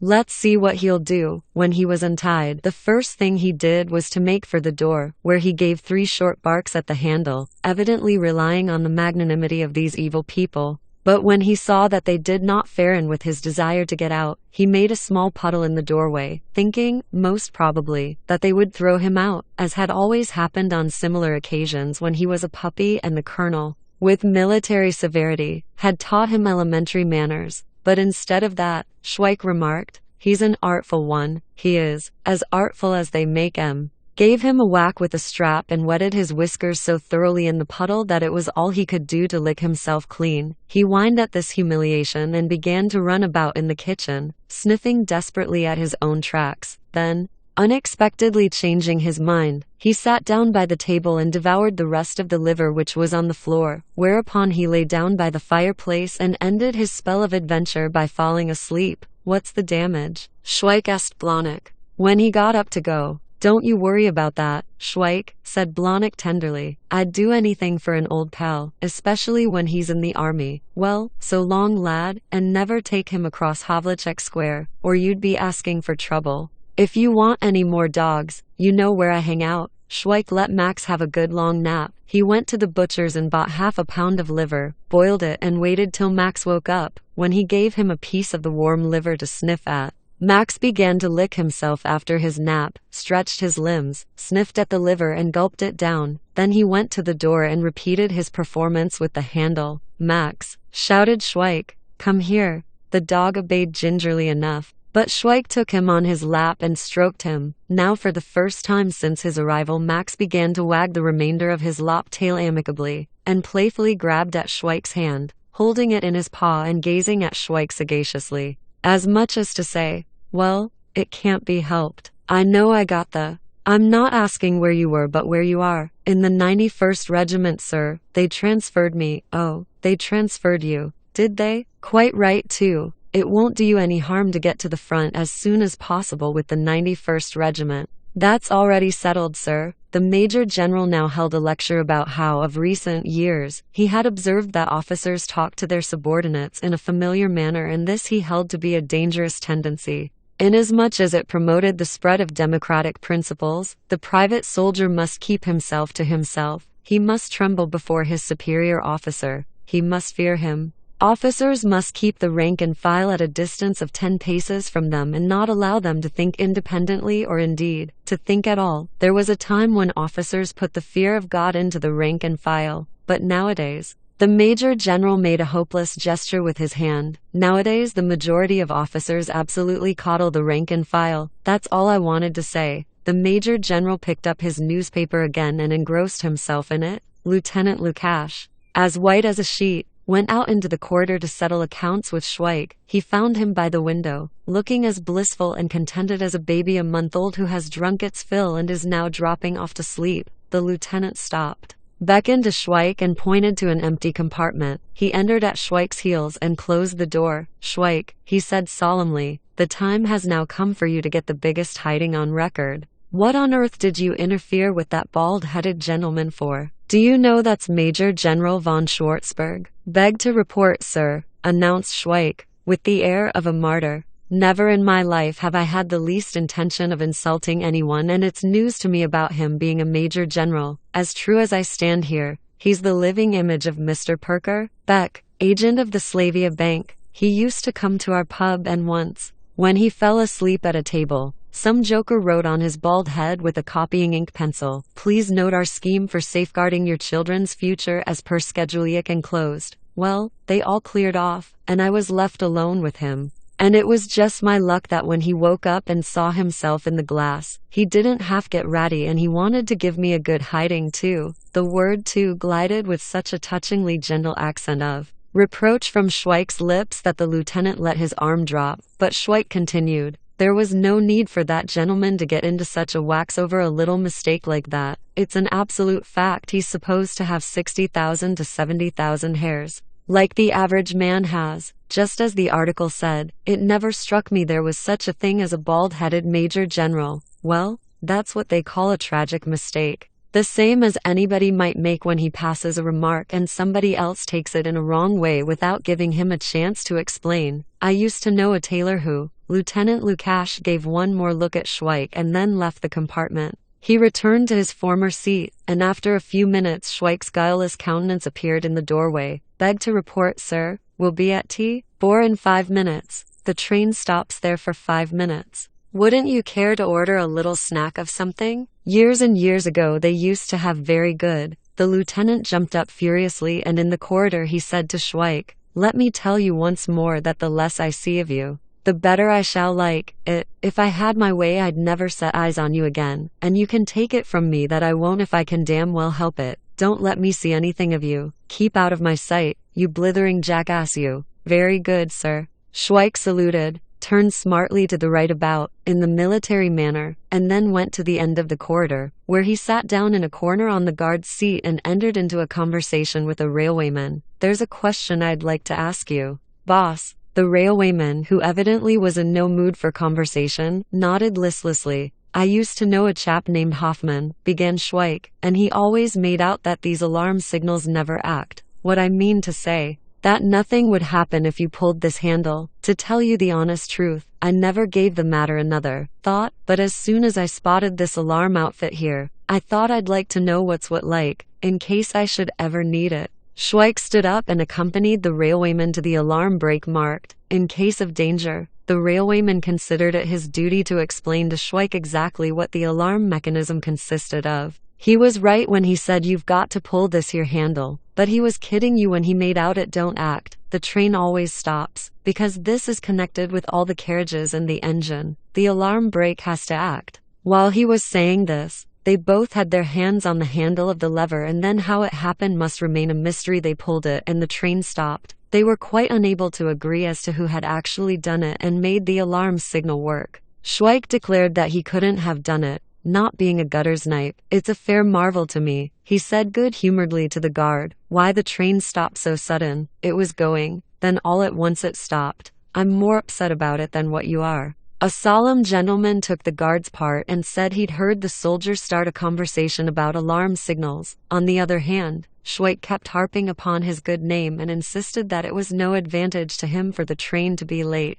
because he was on his way to the front. The station master'll tell you all about it, declared the guard. This'll cost you 20 crowns. Meanwhile the passengers could be seen climbing down from the carriages. The head guard blew a whistle, and a lady in a panic started running with a portmanteau across the railway track into the fields. It's well worth 20 crowns, that it is, said Schweik stolidly, maintaining complete composure. It's cheap at the price. Just then the head guard joined the audience. Well, it's about time we made a move, said Schweik. It's a nuisance when a train's late. If it was in peacetime it wouldn't matter so much, but now that there's a war on, all the trains are carrying troops. Major generals, lieutenants, orderlies. It's a risky business being late like that. Napoleon was 5 minutes late at Waterloo, and emperor or no emperor, he got himself into a mess just the same. At this moment Lieutenant Lukash pushed his way through the group. He was ghastly pale and all he could utter was the word Schweik. Schweik saluted and explained.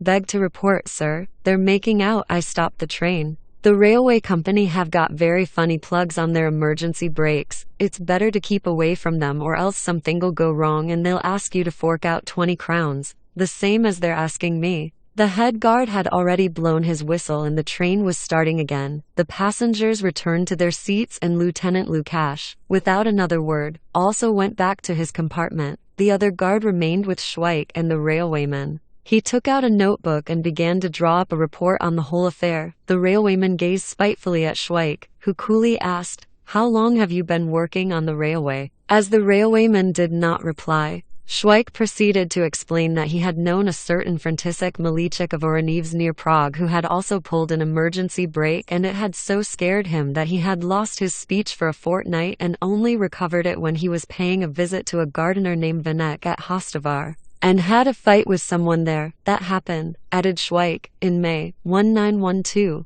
The railwayman thereupon went and locked himself in the lavatory. The guard now called upon Schweik to pay a fine of 20 crowns, as otherwise he would have to take him before the station master at T4. That's all right, said Schweik. I like talking to educated people. It'll be a fair treat for me to see that station master at T4.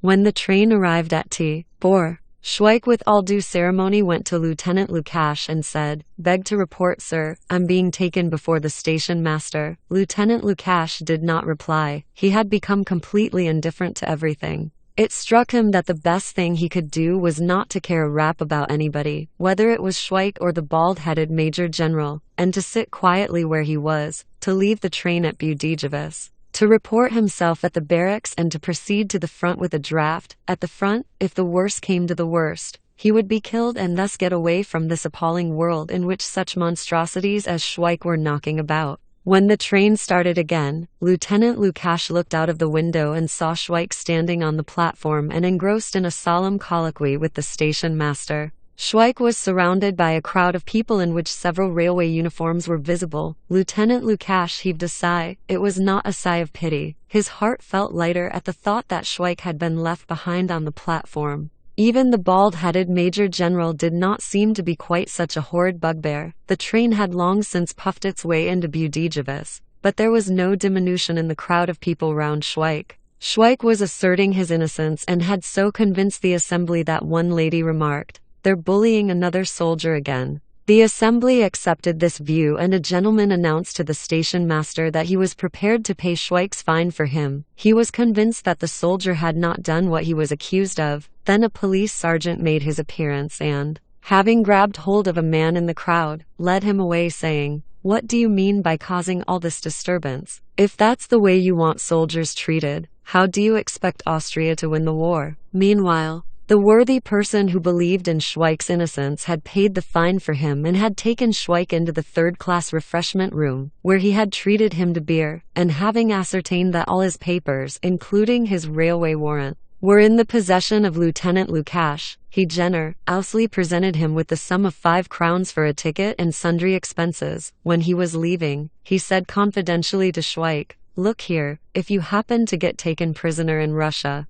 remember me to Zeman, the brewer at Stolbunov. I've written it down on a bit of paper for you, and keep your wits about you so as you won't have to stay long at the front." "Don't you worry about that," said Schweik. "It's a good wheeze to see foreign parts for nothing." Schweik stayed where he was, and while he was quietly drinking his way through the 5 crowns, the people on the platform who had not witnessed Schweik's interview with the station master, and had only seen a crowd in the distance, were telling each other that a spy had been caught taking photographs of the railway station. But a lady contradicted this rumor by declaring that it wasn't a spy at all. But she had heard that a dragoon had struck an officer near the ladies' lavatory because the officer was following the dragoon's sweetheart. These fantastic conjectures were brought to an end by the police, who cleared the platform, and Schweik went on quietly drinking. He wondered with a tender concern what Lieutenant Lukash had done when he reached Budapest and found no signs of his orderly anywhere. Before the departure of the slow train,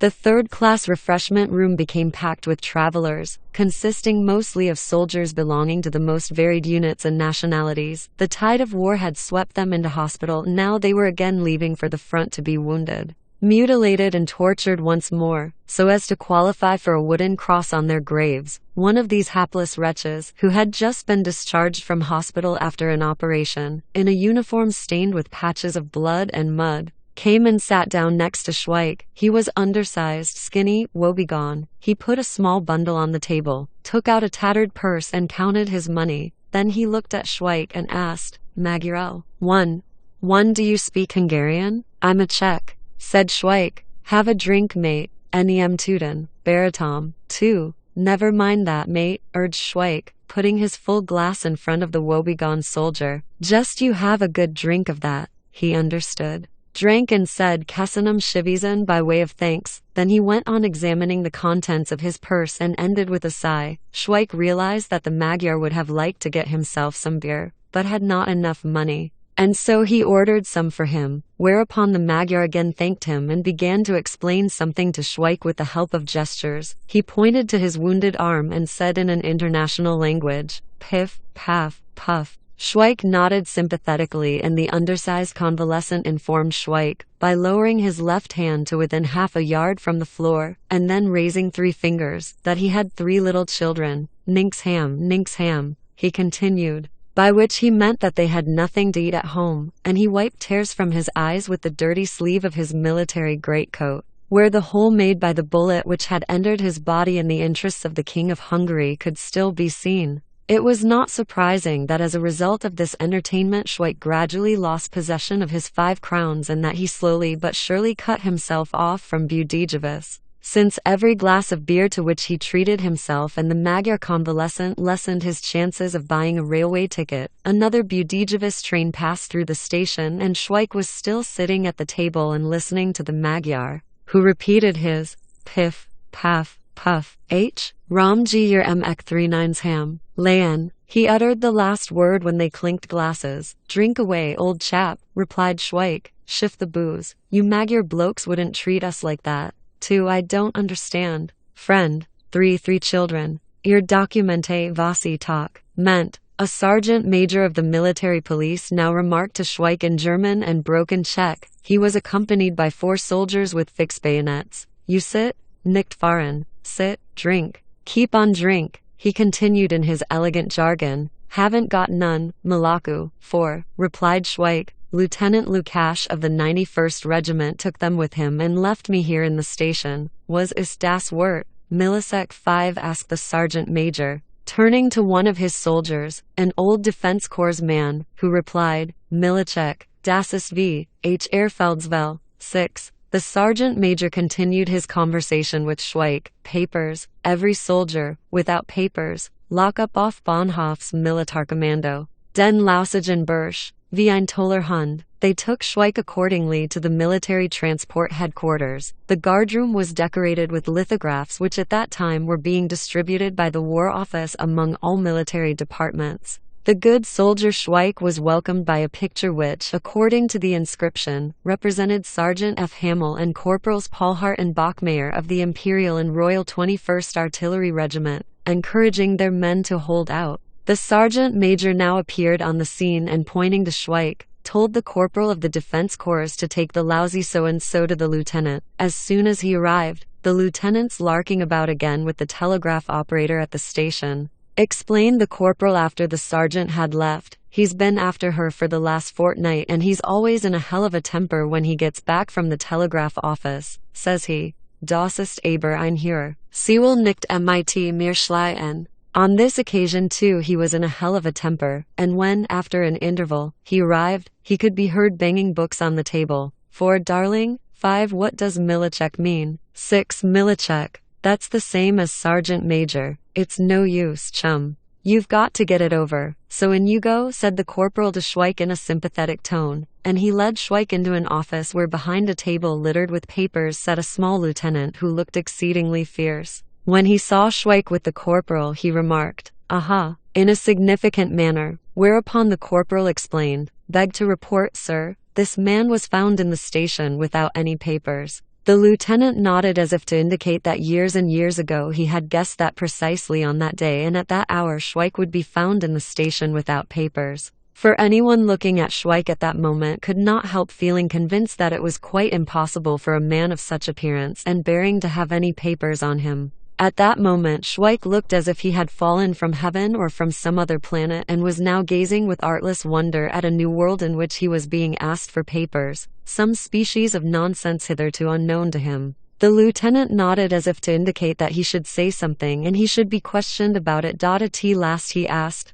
"What were you doing in the station?" "Beg to report, sir, I was waiting for the train to Budapest. Because I want to get to my regiment where I'm orderly to Lieutenant Lukash, but I got left behind on account of being taken to the station master to pay a fine through being suspected of stopping the express we were traveling in, by pulling the alarm signal. Here, I can't make head or tail of this," shouted the lieutenant. "Can't you say what you've got to say in a straightforward manner, without driveling away like a lunatic?" "Beg to report, sir, That from the very first minute I sat down with Lieutenant Lukash in that train that was to take us to our 91st Imperial Royal Infantry Regiment without any hanging about, we had nothing but bad luck. First of all we lost a trunk. Then by way of a change, there was a Major General, a bald-headed cove. Oh, good Lord, sighed the lieutenant. Beg to report, sir. But I got to go into all this so as I can sort of get it off my chest and give you a proper idea of the whole business, like a friend of mine used to say. A cobbler he was, and his name was Petterlick,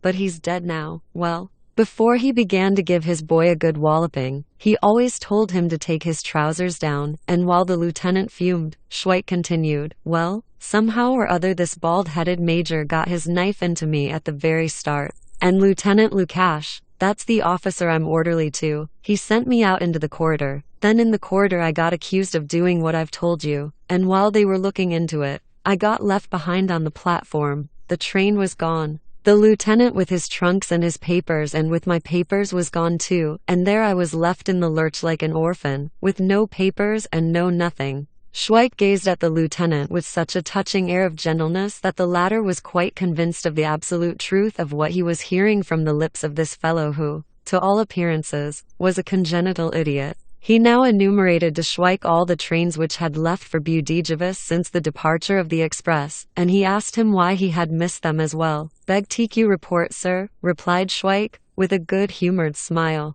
that while I was waiting for the next train, I got into more trouble through having a few drinks. I've never seen such a fool, pondered the lieutenant. He owns up to everything. I've had plenty of them here and they all swear blind they've never done anything. But this chap comes up as cool as a cucumber and says, I lost all the trains through having a few drinks. He summed up these considerations in a single sentence, with which he now addressed Schweik. You're a degenerate. Do you know what it means when anyone's called a degenerate? Beg to report, sir. Down our way there was another degenerate. His father was a Polish count and his mother was a midwife. He was a crossing sweeper, and in all the pubs he used to go to he made everyone call him count. The lieutenant decided that the time had now come to settle the matter once and for all. He therefore said in emphatic tones, Now then, you blithering idiot, you fat-headed lout, go to the booking office, buy a ticket and clear off to Budapest. If I see any more of you, I'll treat you as a deserter. Abtreaton. 7.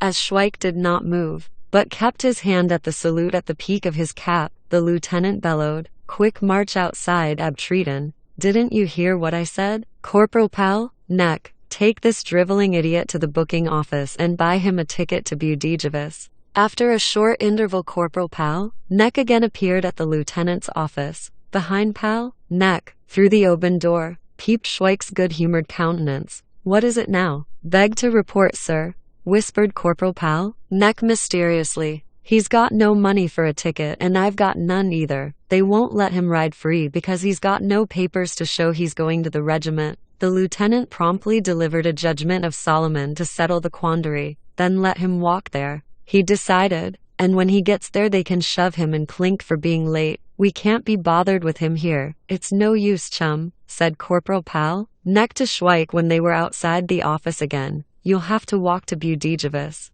Old sport, we've got some bread rations in the guard room. I'll give you some to take with you. And half an hour later, when they had treated Schweik to black coffee and besides the bread rations had given him a packet of army tobacco to take with him to the regiment, he left T-Bor at dead of night, singing a song, an old army song, when we're marching on our way. Marvelous it is to say, and heaven knows how it happened that the good soldier Schweik, instead of turning southward toward Budapest, went, 7 dismiss, due west. He trudged through snow, wrapped up in his army greatcoat, like the last of Napoleon's guards returning from the march on Moscow, the only difference being that he sang blithely, Oh, I went out for a stroll into the grassy meadows. And in the stillness of the night it re-echoed among the snow-covered woods till the dogs began to bark in the village. When he got tired of singing, Schweik sat down on a pile of gravel, lit his pipe and after having a rest, trudged on, toward new adventures.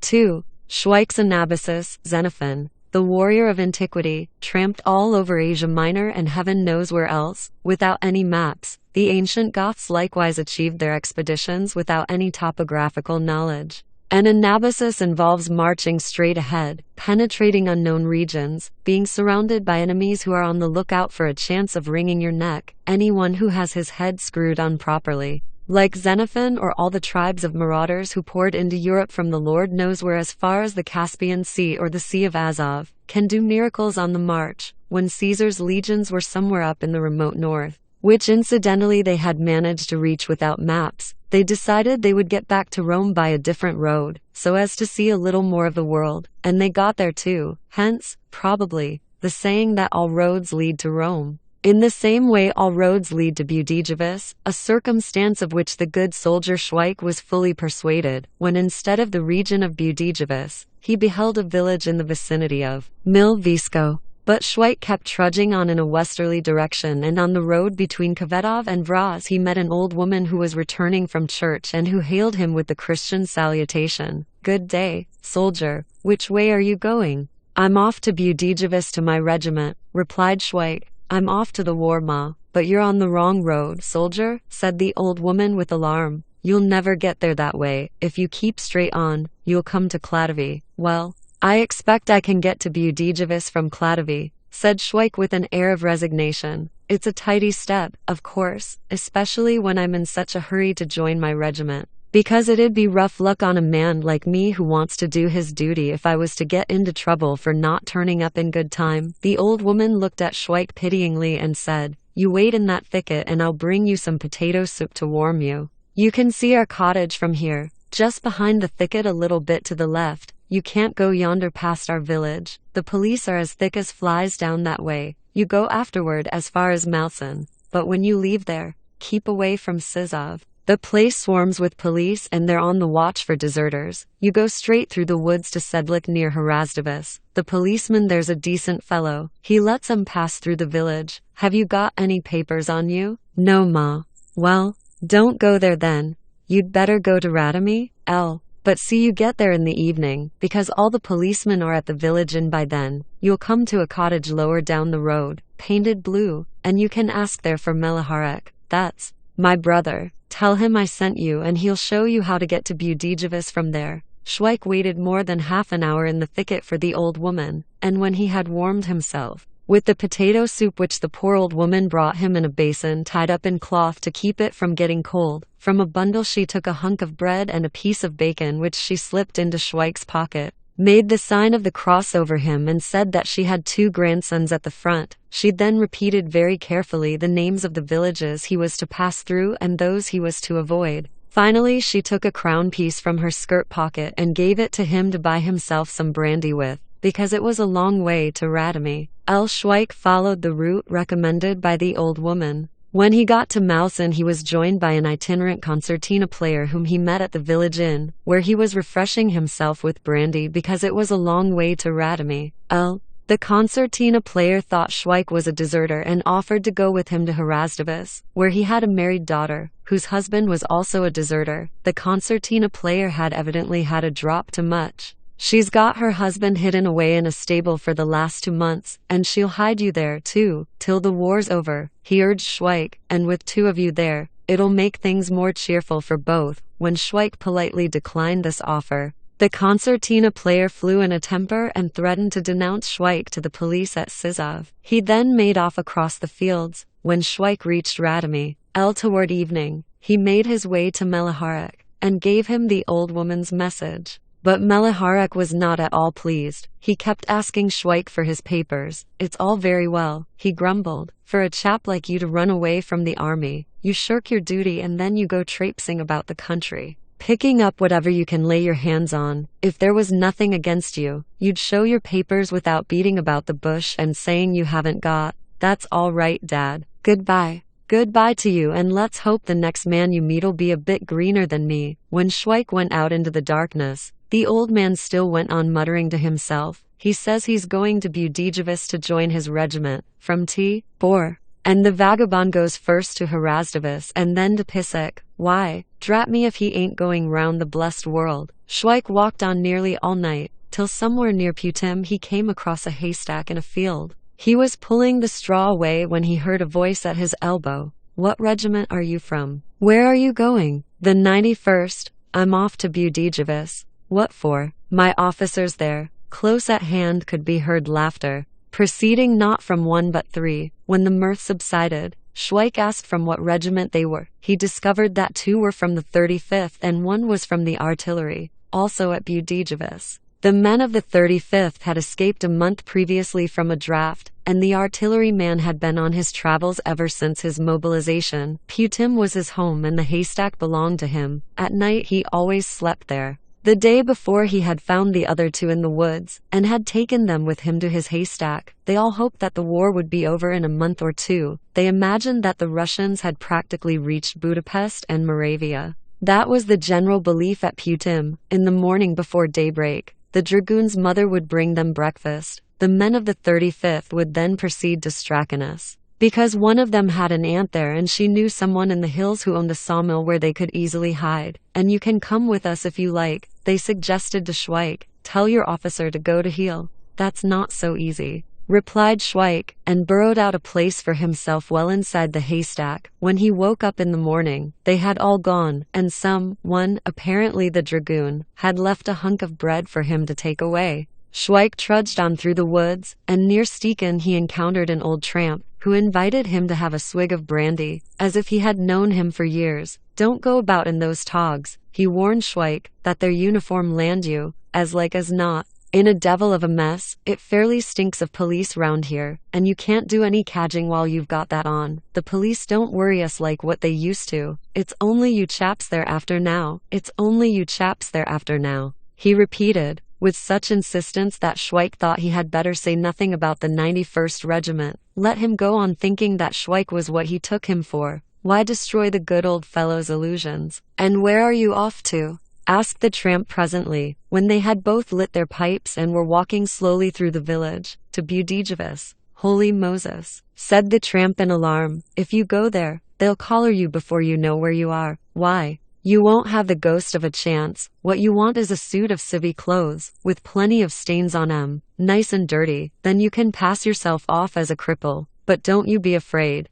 Now we'll hoof it to Strakanus, Valline dub. And I bet you what you like we'll manage to lay our hands on a suit of civvies. Down Strakanus way there's plenty of mugs and pious people who don't lock their doors at night, and in the daytime they don't even shut 'em. In the winter they go to have a bit of a chat with one of their neighbors, and there's a suit of civvies for you on the spot. What do you want? You've got some boots. All you want is a few more togs. Is your army coat an old one? Yes. Then you can stick to it. You can wear that all right among the yokels. You only want a pair of breeches and a coat. When we've got hold of that civvy suit, we'll sell the breeches and coat you're wearing now. Herman the Jew, at Vodny. He buys up government stuff and sells it again in the villages. Today we'll make a start from Strakanus, he continued, elaborating his plan. 4 hours hoofing it from Hirel bring us to a place where an old shepherd, a pal of mine, hangs out. We can stay there overnight, and in the morning we'll get to Strakanus and find those togs for you somewhere in the neighborhood.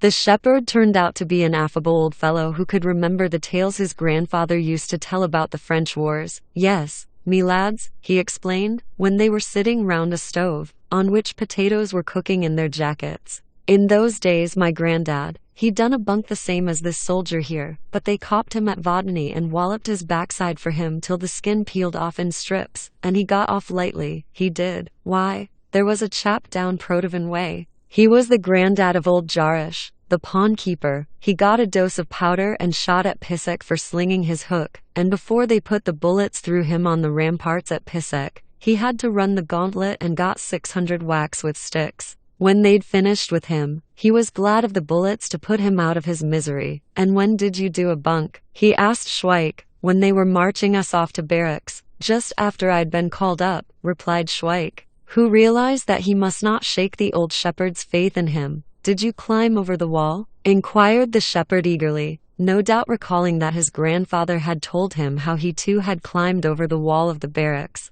Couldn't manage it any other way. And did the sentries fire on you? Not half they didn't. And where are you off to now? He's fair daft. That's what he is, the tramp replied on Schweik's behalf. He wants to go to Budapest of all places. That's the way a young chap without experience does for himself. I shall have to teach him a thing or two. First of all we're going to scrounge some civvy clothes, and then it'll be all right. We'll keep ourselves going till the spring. And then we'll do a bit of farm work somewhere. People are going to have a rough time of it this year, and a chap told me that they're going to nab all the tramps and make them work in the fields. So it strikes me we may as well go of our own free will. There won't be many men left. They'll be done in wholesale. You think it'll all be over this year? Asked the shepherd. Ah, you're right there, lad. The old wars, they was long wars, if you like. Napoleon's wars, and afterward the Swedish wars, as I've heard say, and the 7 Years' War. The water containing the potatoes now began to boil, and after a short silence the old shepherd said in prophetic tones, "But he won't win this war. Our emperor won't, me lads. He hasn't got the people on his side. You ought to hear 'em when they get together at Scotus. That'd show you. After this war, they say, there ain't going to be any more emperors, and they'll help themselves to the big royal estates. The police have collared a few of 'em for that sort of talk. Ah, the police are having it all their own way now." The shepherd then strained the potatoes and poured sour sheep's milk into the dish. After a hasty meal, they soon went to sleep in the warm shanty. In the night, Schweik dressed quietly and crept out. The moon was rising in the east, and in its encouraging light Schweik stepped out eastwards, saying to himself, "I'm bound to get to Budapest sooner or later." When he emerged from the woods he saw a town on the right, and he therefore turned aside in a more northerly direction. After that he went due south, where another town became visible. This was Vodny. He adroitly kept clear of it by cutting across the fields, and the morning sun welcomed him on the snowy slopes above Protovan. Straight ahead, said the good soldier Schweik to himself. Duty calls. I must get to Budapest. But by an unfortunate chance, after leaving Protovan, instead of bearing to the south for Budapest, Schweik turned his steps northward in the direction of Pisek. Toward noon he saw a village close by, and as he walked down a small hill, he thought to himself, "This'll never do. I'd better ask the way to Budapest." And on entering the village he was extremely surprised to see a board on the first cottage bearing the inscription, "Putim." "Crikey," sighed Schweik. "Why, I'm back again in Putim. That's where I slept in the haystack." He was, however, not at all surprised. One from a white cottage behind a pond a policeman stepped forth, like a spider lurking in its web. He went straight up to Schweik and said, "Where are you off to?" "To Budapest. To join my regiment." The policeman gave a sarcastic smile. "But you're coming away from Budapest. You've left Budapest behind you." And he drew Schweik into the police station. "Well, we're pleased to see you," began the police sergeant of Putim, who had the reputation of being very tactful, but at the same time, very shrewd. He never bullied persons who were arrested or detained, but subjected them to the kind of cross-examination which made even the innocent admit their guilt.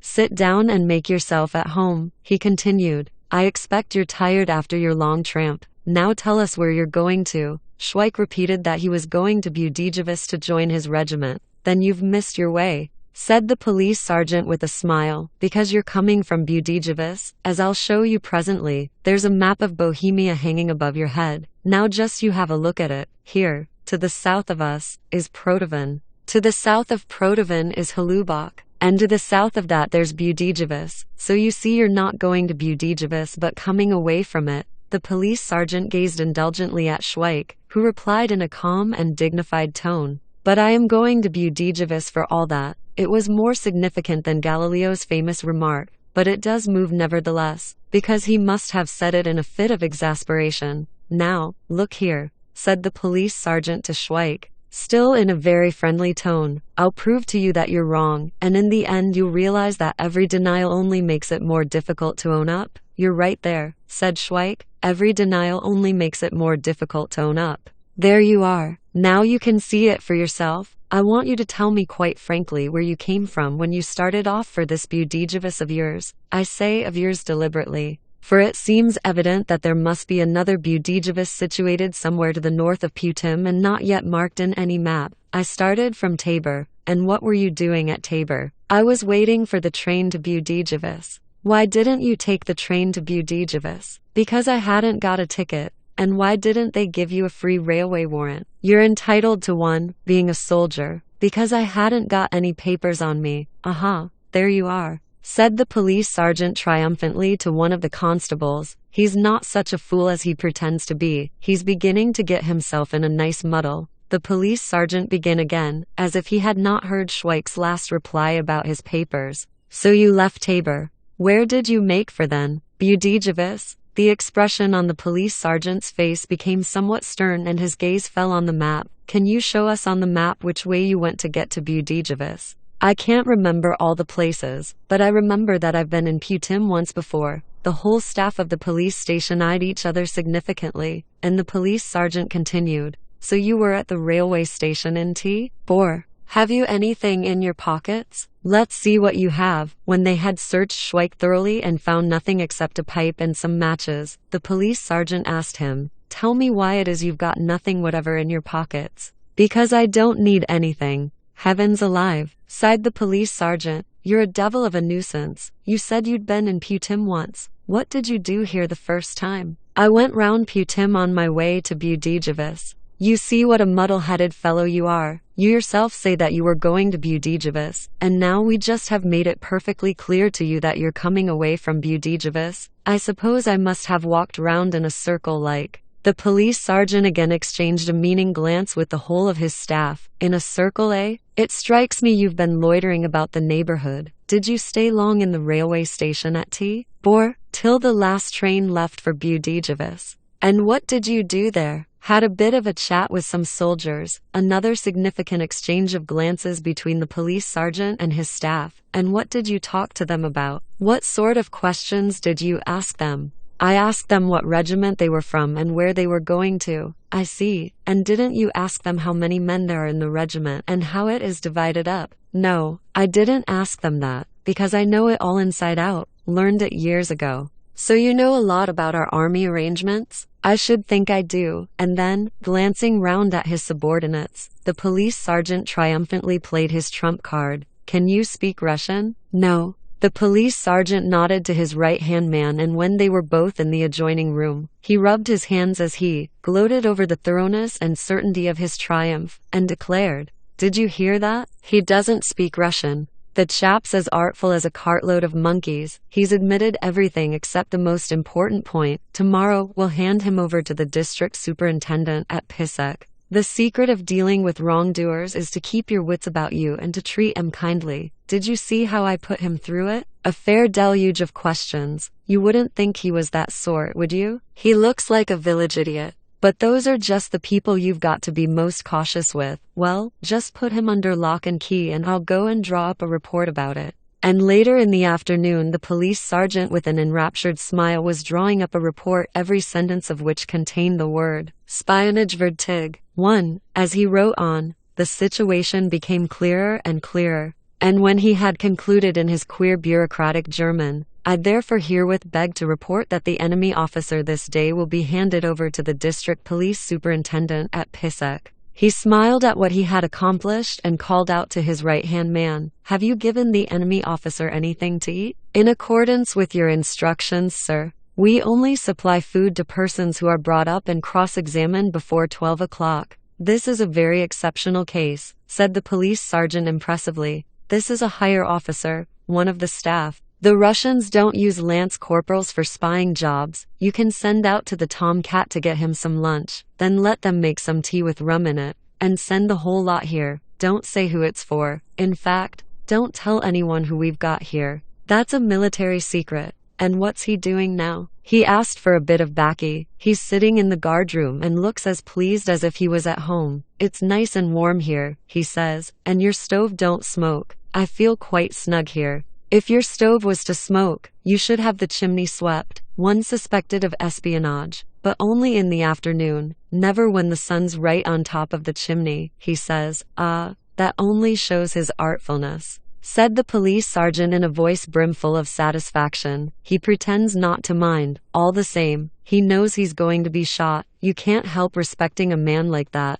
even though he is an enemy. There he is, practically face to face with death. As you might say, I'm not so sure whether we'd have the nerve to do it. We might shilly-shally and then back out of it. But there he sits and says, It's nice and warm here and your stove don't smoke. That's what I call pluck. Yes, sir. A man's got to have nerves of steel. He's got to be full of guts before he can do a thing like that. Guts and pluck. We could do with a little of it in Austria. Not that we haven't got any heroes. I was reading in the paper about, but here we are. Wasting our time talking. Just go down and order that meal, and on your way send him in to me." When Schweik was brought in, the police sergeant with an affable nod invited him to sit down, and then asked him whether he had any parents. Schweik said that he had, and single quotes it at once occurred to the police sergeant that it was better that there was nobody to weep over the fate of this hapless man. With this thought in his mind, he gazed at Schweik's good-humored countenance, and suddenly, in a burst of cordiality, he patted him on the shoulder, bent down toward him, and asked in a paternal tone, "Well, and how do you like being in Bohemia?" "First rate," replied Schweik. "I've never met such nice people anywhere." The police sergeant nodded assent. "Yes, the people here are very kind and pleasant, a little thieving or a bit of a row now and then, but that doesn't amount to much. I've been here for the last 15 years, and when I come to reckon things out, there's only 3/4 of a murder every year." "Do you mean a murder that they didn't make a proper job of?" asked Schweik. "No, I don't mean that. In the last 15 years we've only had 11 murders. 5 of them were with robbery, and the rest were just ordinary ones that hardly count." The police sergeant paused for a moment, and then proceeded to apply his method of cross-examination. "And what were you going to do at Budapest?" "Join the 91st Regiment." The police sergeant told Schweik to return to the guard room, and quick, before he forgot it, he added to the report he was drawing up for the superintendent of police at Pisek. He knows the Czech language perfectly and wanted to enter the 91st Infantry Regiment at Budapest. The police sergeant gleefully rubbed his hands,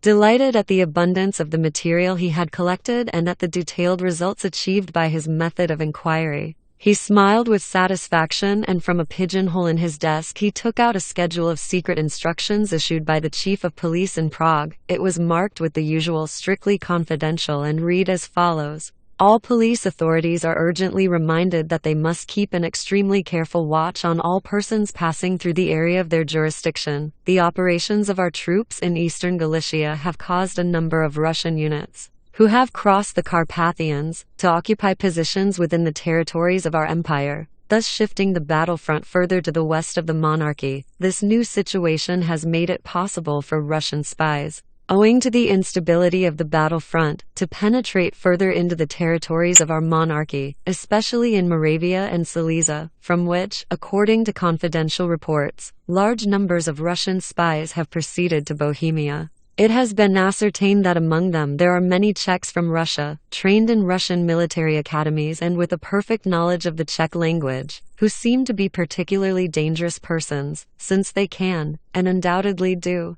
spread treasonable propaganda among the Czech population. The police authorities are therefore instructed to detain all suspicious persons, and in particular to keep a strict watch on localities in the neighborhood of military garrisons, centers and stations through which troop trains pass. Persons thus detained are to be immediately subjected to a cross-examination and handed over to the appropriate higher authorities." The police sergeant again smiled contentedly, and put the secret schedule back again into the pigeonhole labeled "Secret Instructions." There were many of them, and they had been drawn up by the Ministry of the Interior in cooperation with the Ministry of Defense. The police headquarters at Prague were kept busy all day long duplicating and distributing them. They included instructions for keeping in touch with the disposition of the local population, hints how, by means of conversation, to trace the effects of the news from the front upon the disposition of the local population, questionnaire on the attitude of the local population towards the war, loans and subscriptions, questionnaire on the feeling among those called up and about to be called up, questionnaire on the feeling among members of the local council, instructions for an immediate inquiry to ascertain what political parties the local population belongs to and in what numerical proportions the individual parties are represented in this respect, instructions for keeping in touch with the activities of the leaders of the local political parties, questionnaire on the manner in which newspapers, periodicals, and pamphlets reach the respective police areas, orders relating to an inquiry to discover the associates of persons suspected of disloyalty and to ascertain how their disloyalty is exhibited, orders relating to methods for securing informers from among the local population, orders for paid informers from among the local population duly registered for service. Every day brought fresh orders, regulations, questionnaires and instructions. Swamped by this glut of contrivances which emanated from the Austrian Ministry of the Interior, the police sergeant was harassed with large quantities of arrears, and he dealt with the questionnaires in a stereotyped manner by replying that everything was all right and the loyalty among the local population was up to the EA standard. The Austrian Ministry of the Interior had devised the following standards to indicate degrees of loyalty and devotion to the monarchy: IA, IB, IC, IA, EBB, IK, IA, EIB, IK, IVA, IV, IVK. The latter standard on the A grade denoted treason and gallows, B implies internment, while C meant observation and imprisonment. The police sergeant often shook his head despairingly when he saw the accumulation of documents and circulars which relentlessly assailed him with every post. As soon as he saw the familiar envelope stamped "Official, Paid," his heart sank, and in the night, when he was brooding over the whole business, would come to the conclusion that he was not going to survive the war. He was at his wits' end through being bombarded day after day by inquiries from police headquarters, demanding the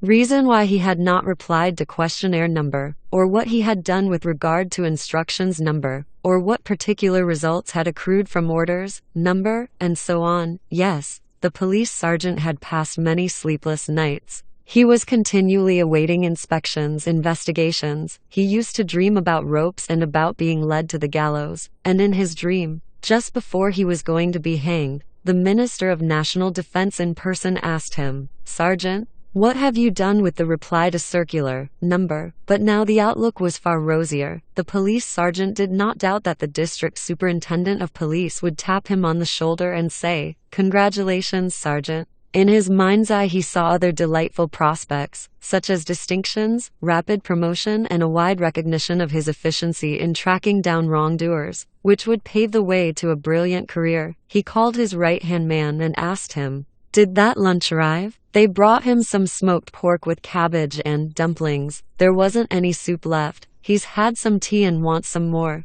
"Then get it for him," was the sergeant's liberal decision. "And when he's had it, bring him to me." "Well, did you enjoy it?" asked the sergeant when half an hour later Schweik, who had eaten to his heart's content, was brought to him. "Oh, it wasn't so bad, only there ought to have been a little more cabbage. Still, it can't be helped. I know you wasn't expecting me. The smoked pork was well done. I wouldn't mind betting it was home-cured stuff, and the tea with rum did me a world of good." The sergeant looked at Schweik and began, "They drink a lot of tea in Russia, don't they? And have they got rum too? You can get rum all over the world. Now don't wriggle out of it," thought the sergeant to himself. "You ought to have been more careful about what you said before." And bending over toward Schweik, he asked in a confidential manner, "I suppose there are pretty girls in Russia, eh?" "There are pretty girls all over the world." "Ah, my fine fellow," thought the sergeant, "now you'd like to get out of it, wouldn't you?" And he rapped out like a machine gun, "What did you want to do in the 91st Regiment?" "I wanted to go to the front." The sergeant gazed with satisfaction at Schweik and remarked, "That's right, that's the best way of getting to Russia." And he thought to himself, beaming with delight, that was a smart bit of brain work, that was. He looked to see what effect his words had produced on Schweik, but all he could observe was unruffled composure. This chap doesn't move an eyelid. He reflected with a feeling of alarm. That's his military training. If I was in his shoes and anyone was to say that to me, I'd feel pretty shaky about the knees. "Tomorrow morning we're going to take you to Pisek," he announced with a casual air. "Have you ever been to Pisek?" "Yes, in 1910, at the Imperial Man, Uvras." When he heard this answer, the police sergeant's smile became still more winsome and triumphant. He was now thoroughly convinced that by this system of cross-examination he had surpassed himself. "Did you go right through the man, Uvras?" "Not half I didn't, seeing that I was a footslogger." And again, with the same tranquil air as before, Schweik gazed at the police sergeant, who wriggled with delight and could not refrain from rapidly entering this in his report. He called his right-hand man and told him to take Schweik away, whereupon he completed his report thus. His plan was as follows. Having wormed his way into the ranks of the 91st Infantry Regiment, he intended to volunteer for the front immediately, and at the first opportunity he would then get into Russia. For he had observed that owing to the alertness of the authorities the return journey would otherwise be impossible. It can be readily understood that he would get on well in the 91st Regiment, for on his own admission, which was extracted from him after a lengthy cross-examination. He went right through the imperial man, Uvras in the neighborhood of Pisek, as an infantryman as far back as 1910. From that it is clear that he is extremely efficient in his own special branch. I may add that all the items of incriminating evidence were the result of my system of cross-examination. The police sergeant then proceeded to the guard room. He lit his pipe and gave Schweik tobacco to fill his with. The right-hand man put more coal on the fire, and amid the advancing winter twilight the police station was transformed into the coziest spot on the globe for a friendly chat. But no one had anything to say. The police sergeant was following up a train of thought, and at last he turned to his right-hand man and said, "If you ask me, I don't think they ought to hang spies. A man who sacrifices his life for his duty, for his country, as you might say, is entitled to a more honorable end with powder and shot. What do you think?" "Yes, that's the ticket. Shoot 'em. Don't hang 'em," agreed the right-hand man. "Supposing we was told to go and find out how many machine guns the Russians have got in their machine gun corps, we'd change our togs and go, and then if I got nabbed, would it be fair to hang me, as if I'd done someone in and robbed him?" The right-hand man got so excited that he stood up and shouted, "I say he's got to be shot and buried with military honors." "Yes, that's all right," Schweik chimed in. "The only trouble is that if a chap's smart enough, they can never prove anything against him." "Oh, can't they?" declared the police sergeant with emphasis. "They can, if they're as smart as he is, and if they've got a method of their own. You'll have a chance of seeing that for yourself." "Oh, yes, you'll see it for yourself," he repeated in a mild tone, and with an affable smile he added, "Nobody's ever managed to bamboozle us, have they?" And he turned to his right-hand man. The right-hand man nodded assent and remarked that people who did that sort of thing were playing a losing game and that it wasn't any use for a man to pretend he didn't care a damn, because the more he tried that dodge on, the more he gave himself away. "Oh, you've got the hang of my method, that you have," declared the police sergeant proudly. "Yes, it's all very well to keep a cool head, but it's nothing more than a bubble, as you might say, and when it's only a bit of sham, it's a corpus delicti." Whereupon, breaking off this disquisition on his theory, the police sergeant turned to his right-hand man and asked, "Well, what have we got for supper tonight? Ain't you going out to the Tom Cat for a meal, sir?" This question confronted the police sergeant with another difficult problem which called for immediate settlement. Suppose this man were to take advantage of his temporary absence, to escape? His right-hand man was reliable and cautious enough. Although he had once let 2 tramps slip through his ringers. "We'll send the old woman out to fetch our supper, and she can take a jug with her for the beer," was how the police sergeant handled the difficult problem. "It'll do the old girl good to stretch her legs a bit," and the old girl who waited on them did, in fact, stretch her legs a bit. After supper there was a continual going and coming on the road between the police station and the Tom Cat Inn.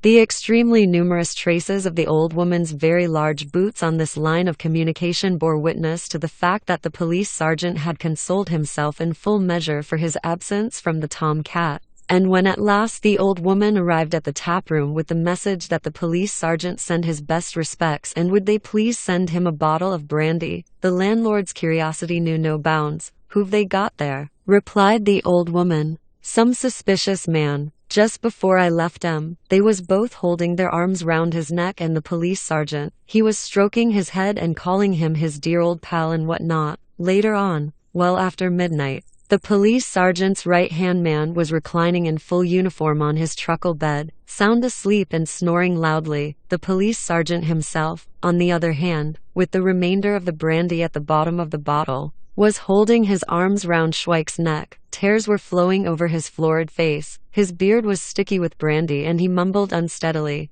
"You've got to admit the brandy in Russia ain't as good as this stuff. Then I can toddle off to bed with an easy mind. You got to admit that like a man." "No, that it ain't." The police sergeant rolled on top of Schweik. "It's a fair treat to hear you admit it. That's how a cross-examination ought to be. If I'm guilty, what's the good of denying it?" He rose and staggered off with the empty bottle into his own room, muttering, "If I'd made only a single-cell slip, it might have spoiled everything." He then took his report out of his desk and endeavored to supplement it with the following material. I must add that on the basis of paragraph 56 Russian brandy, he made a blot, licked it up, And with a fatuous smile he flopped in full uniform onto his bed and slept like a log. Towards morning the sergeant's right-hand man, who was lying on the bed by the opposite wall, started such a salvo of snoring, accompanied by a nasal buzzing, that it woke Schweik up. He left his bed, shook the right-hand man and lay down again. The cocks then began to crow, and when the sun rose shortly afterward,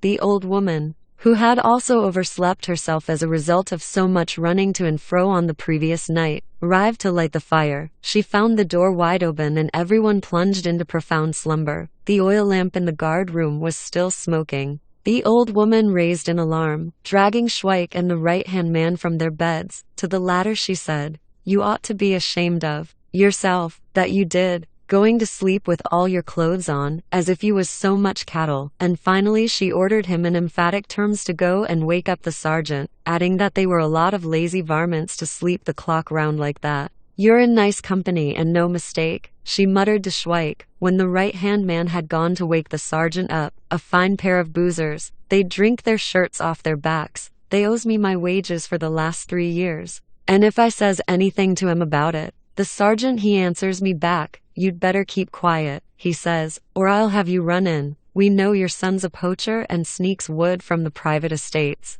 And for 4 blessed years they've been worrying the life out of me.'" The old woman heaved a sigh and went on grumbling, "You be careful with that there sergeant. He's an artful devil, he is, and a bigger rascal you never set eyes on. He bullies and locks up everybody he can." It was a hard job to wake the police sergeant up. His right-hand man had all his work cut out to persuade him that it was morning. At last he stared about him, rubbed his eyes and began to remember what had happened the previous day. Suddenly a horrible idea struck him, and with an unsteady glance at his right-hand man, he expressed it thus: "Has he slung his hook? Not him. He's a regular sport." The right-hand man began to walk to and fro. He looked out of the window, came back, tore a piece from a newspaper on the table and crumpled it into a pellet between his fingers. It was evident that he wanted to say something. The police sergeant looked at him uneasily, and presently, anxious to make quite sure of what he could only guess at, he said, "Don't be afraid to get it off your chest. I suppose I must have carried on pretty badly again last night, eh?" The right-hand man gazed reproachfully at his superior officer. "If you only knew, sir, the things you said to him yesterday. You did let yourself go and no mistake." He bent down toward the police sergeant's ear and whispered, "You told him that the Czechs and the Russians was brothers, that the Grand Duke Nikolai Nikolaevich would get to Bohemia by next week, that Austria wouldn't hold out, and that when he came up for trial he was to deny everything and just get them muddled up with some cock and bull stories so as to keep things going until the Cossacks came and set him free. And then you said the emperor was a knock-kneed old buffer who was going to peg out before very long, and that the Kaiser was a skunk, and that you'd send him some money so as he could have an easier time in prison, and a lot more things like that." The right-hand man moved away from the police sergeant and continued, "I can remember all that because at first I wasn't very tight, afterward I got a bit squiffy myself, so the Lord alone knows what you said then." The police sergeant looked at his right-hand man, "And I can remember," he declared, "that you said we was no match for Russia, and then, right in front of the old woman, you yelled,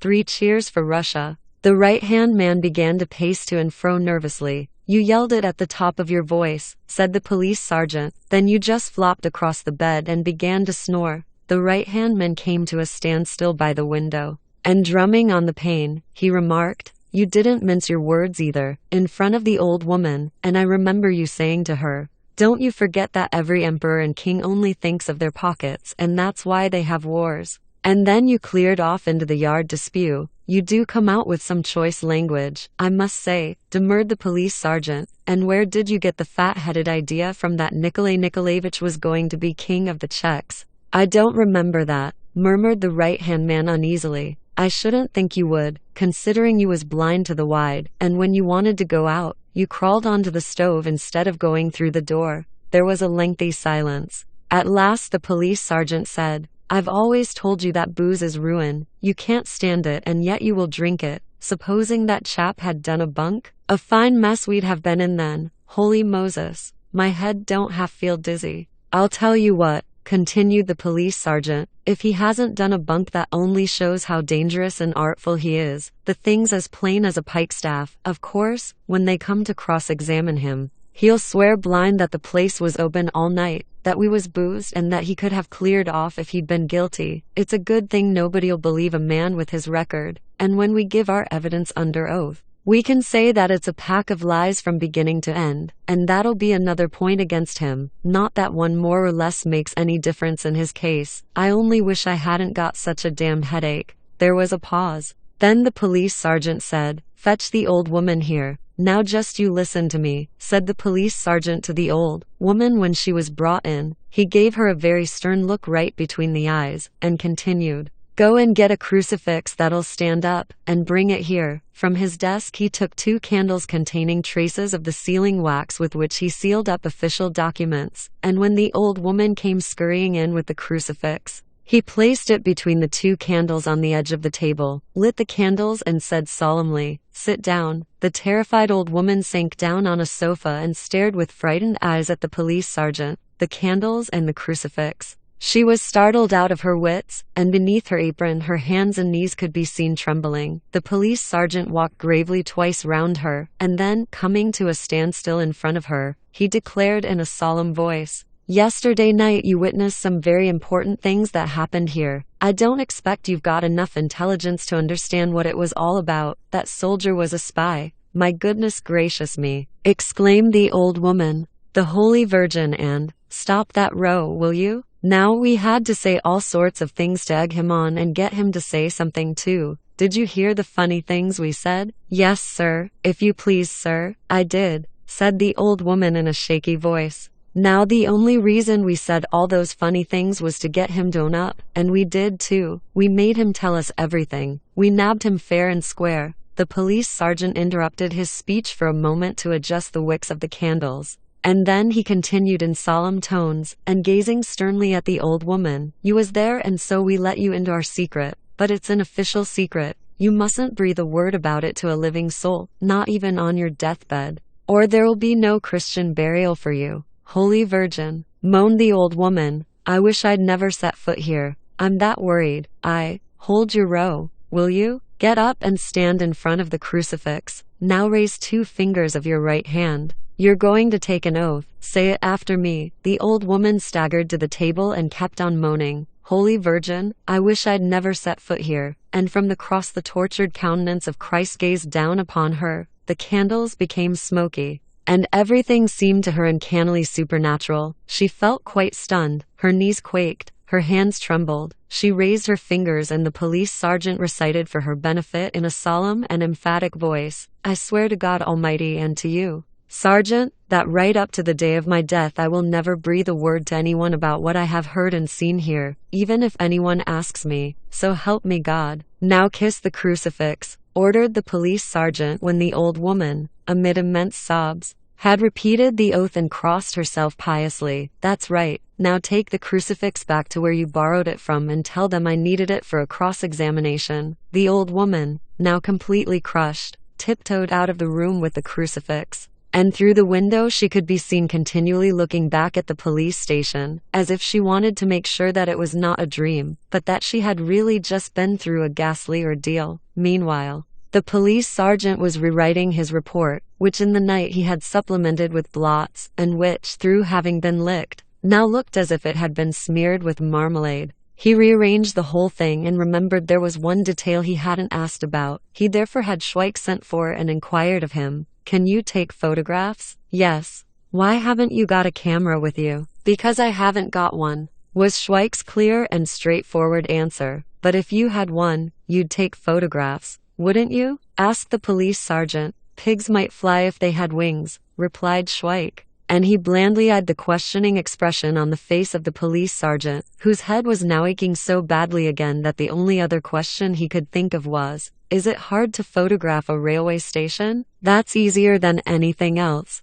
replied Schweik, "because it don't move and keeps in the same place, so you don't have to tell it to look pleasant." The police sergeant could accordingly conclude his report thus, with further reference to report number 2172, "I beg to add," and this is what he begged to add, "in the course of my cross-examination he stated that he could take photographs, and those of railway stations for preference, though no camera was found in his possession." It may be conjectured that he is hiding it somewhere and therefore does not carry it with him so as to avert attention from himself, which is borne out by his own admission that he would take photographs if he had a camera with him. The police sergeant, whose head was heavy with the effects of the previous day's events, became more and more entangled in his report on photography, and continued, "There can be no doubt that, according to his own admission, only the fact he has no camera with him prevented him from photographing the premises of the railway station and, in fact, all places of strategic importance. And there can be no question that he would have done so if he had had with him the necessary photographic apparatus which he had hidden. It is due only to the circumstances that no photographic apparatus was available that no photographs were found in his possession. That'll be enough," said the police sergeant, and he signed his report. He was thoroughly pleased with his work and he read it with great pride to his right-hand man. "That's a neat bit of work," he said. "That's the way to write reports. You've got to put everything in. A cross-examination isn't a simple job. Let me tell you, no sir, it's not much use unless you can shove the whole lot into your report, so that it makes the coves at the top sit up and take notice. Bring that chap in, and let's settle up with him. Now this gentleman's going to take you off to the superintendent at Pisek," he announced grandly to Schweik. "According to regulations, we ought to put handcuffs on you, but I think you're a decent sort of chap, so we won't put them on this time. I'm pretty certain you won't try to give us the slip on the way." The police sergeant was evidently moved by the sight of Schweik's good-natured face, for he added, "And don't bear any grudge against me. Now take him along. Here's the report." "Well,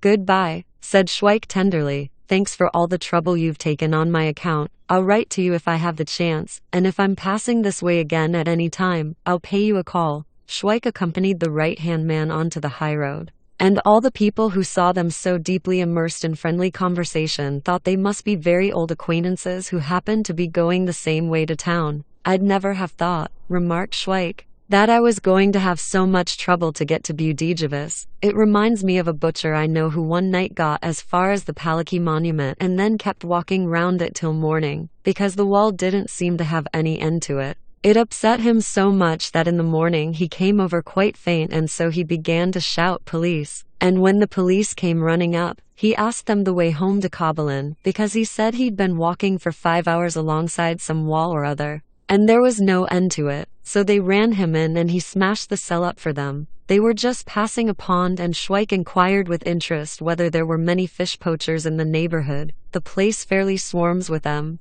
replied the right-hand man. "They tried to chuck the other sergeant into the water. The pond keeper up there on the dike peppers their backsides with buckshot, but it's no use. They shove a piece of sheet iron inside their breeches." The right-hand man went on to talk about progress and how there's nothing people don't think of, and how one gets the better of the other, and then he expounded a new theory to the effect that the war was a great stroke of luck, because in all those scrimmages not only the honest men would be knocked out, but the rogues and vagabonds as well. "As it is, there's too many people in the world," he declared. "They're squeezed together like a lot of blessed sardines. And the way they breed is something awful." They were now approaching a wayside inn. "It's damned windy today," said the right-hand man. "A little drop of something wouldn't do us any harm. You needn't tell anyone I'm taking you to Pisek. That's a state secret." In his mind's eye the right-hand man saw the instructions of the central authorities concerning suspects and of the duty of every police officer to isolate them from the local population and to take strict precautions,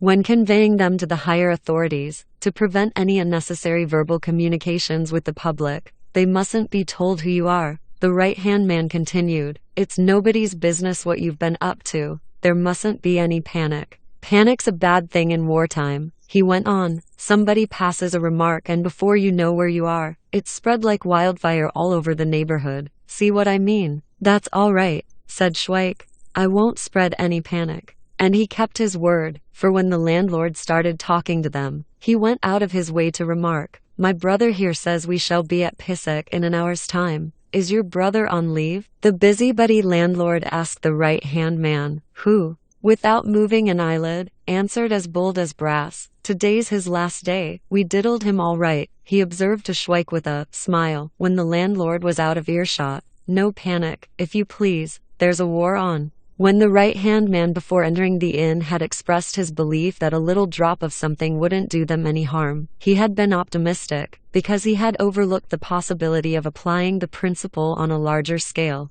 And when he had reached the 12th drop, he declared in a very decided manner that up to 3 o'clock the superintendent would be at lunch, so it would be useless to get there earlier, apart from the fact that a snowstorm was just starting. If they got to Pisek by 4 in the afternoon, there'd be loads of time. Why, up to 6 o'clock there'd be time enough. They'd get there in the dark with weather like that. Not that it mattered whether they started then or later. Pisek wouldn't run away. We ought to think ourselves lucky we're in a nice warm spot, he declared. In this sort of dirty weather the chaps in the trenches are worse off than we are by the fire. It was quite dark by the time the right-hand man decided that they could start off for Pisek. In the snowstorm they could not see a yard ahead of them, and the right-hand man said, "Follow your nose till you get to Pisek." He said this again and then again. But when he was saying it for the 3rd time, his voice no longer sounded from the high road, but from some lower place, where he had slipped along a snow-covered slope. With the aid of his rifle, he laboriously clambered onto the high road again.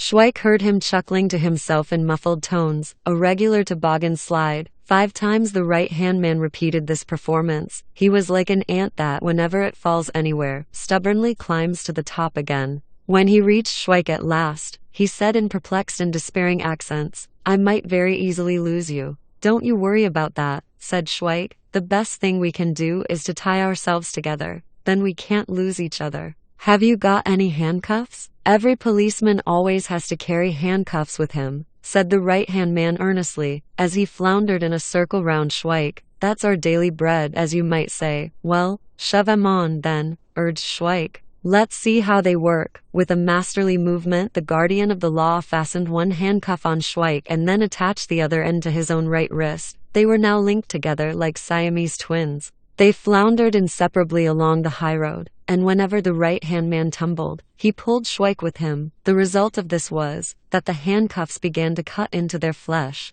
And at last the right-hand man announced that he couldn't stand it any longer and that he'd have to undo the handcuffs. After long and vain attempts to separate himself from Schweik, he sighed, "We're fastened together for ever and ever. Amen," added Schweik, and they continued their troublesome journey. The right-hand man became terribly depressed, and when, after appalling torments, they reached the police headquarters at Pisek late in the evening, he was in a state of complete collapse. On the staircase he said to Schweik, "Now there's going to be ructions. We can't get away from each other." And ructions there were when the station sergeant sent for the superintendent, Captain K. Nig. The captain's first words were, "Breathe on me." "Aha.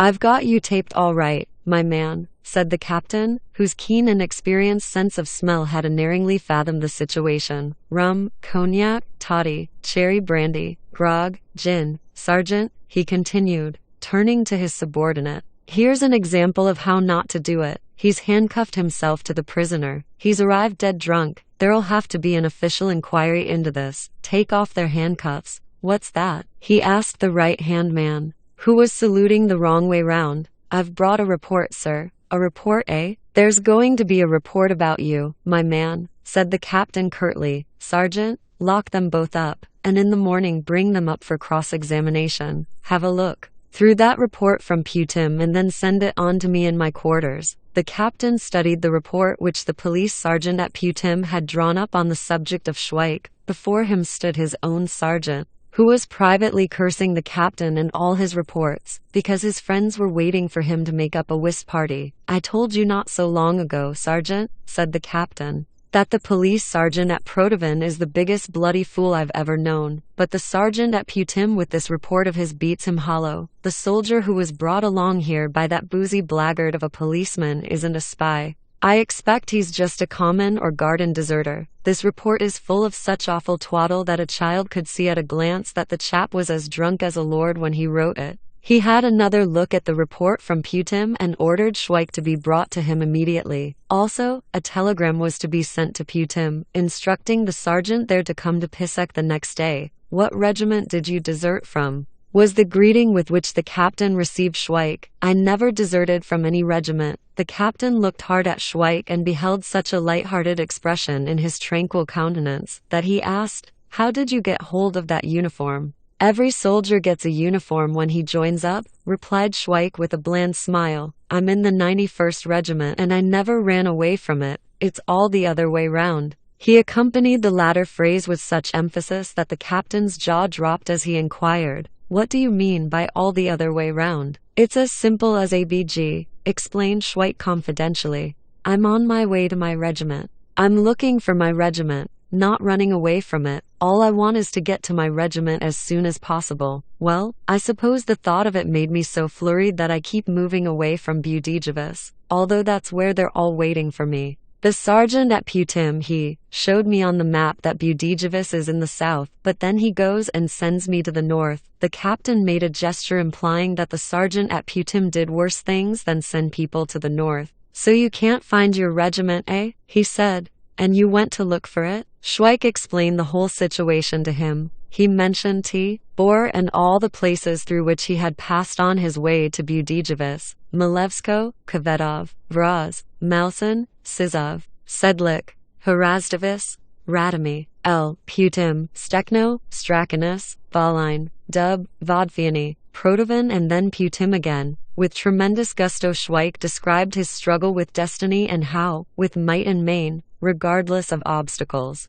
he had endeavored to reach his regiment, the 91st, at Budapest, and how all his efforts had been in vain. He spoke with fiery zeal, and the captain mechanically sketched with a pencil a diagram of the vicious circle from which the good soldier Schweik had failed to extricate himself when trying to get to his regiment. "Talk about Hercules," he said presently, when he had listened with relish to Schweik's account of how upset he had been at failing to reach his regiment. "Why, it must have been a marvelous sight to see you patrolling Putim." "I might have managed it then," remarked Schweik, "if it hadn't been for the sergeant there. It's an unlucky sort of place, sir, if you ask me. You see, he never bothered to inquire what my name or my regiment was, but somehow or other he thought there was something very fishy about me. He ought to have had me taken to Budapest, and at the barracks there they'd have told him whether I'm Schweik who's looking for his regiment, or whether I'm a suspicious character. Why, I might have been with my regiment, doing my military duties,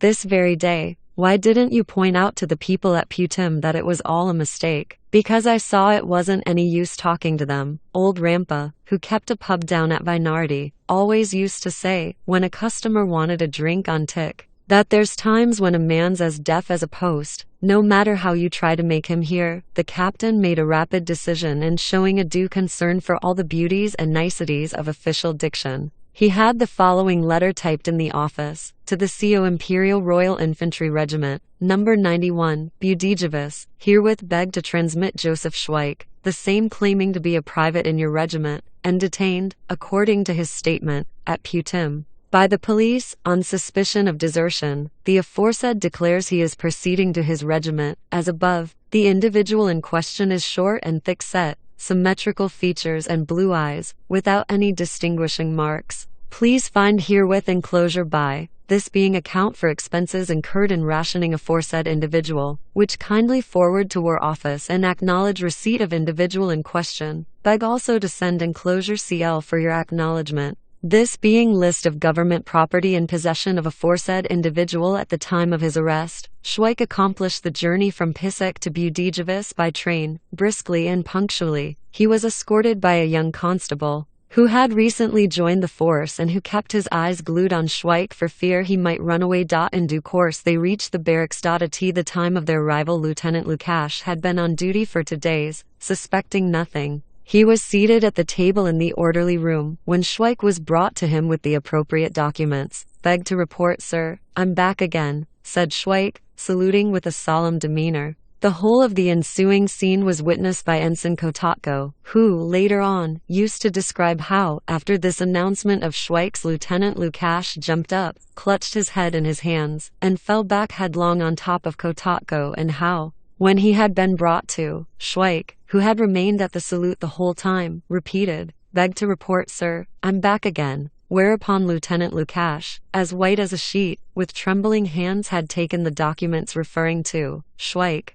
had signed them, and told everyone to go outside, after which he had locked himself with Schweik in the orderly room. Thus concluded Schweik's Budapest Anabasis. Schweik and Lieutenant Lukash looked hard at each other. In the lieutenant's eyes there was a sort of baleful and desperate glare, while Schweik gazed at the lieutenant tenderly and affectionately, as if he were a sweetheart who had been lost and then found again. The orderly room was as quiet as a church. From the corridor could be heard the footsteps of a passerby, some conscientious volunteer officer, who had stayed in barracks on account of a cold in the head, as was evident from his voice, was snuffling the military lore which he was learning by heart. The following filtered through plainly: what reception is to be accorded to members of the royal family when they visit fortresses. As soon as their majesties reach the vicinity of the fortress in question, the guns in all bastions and ramparts are to fire a salute. The commanding officer will receive their majesties, sword in hand, and mounted, and will then, oh,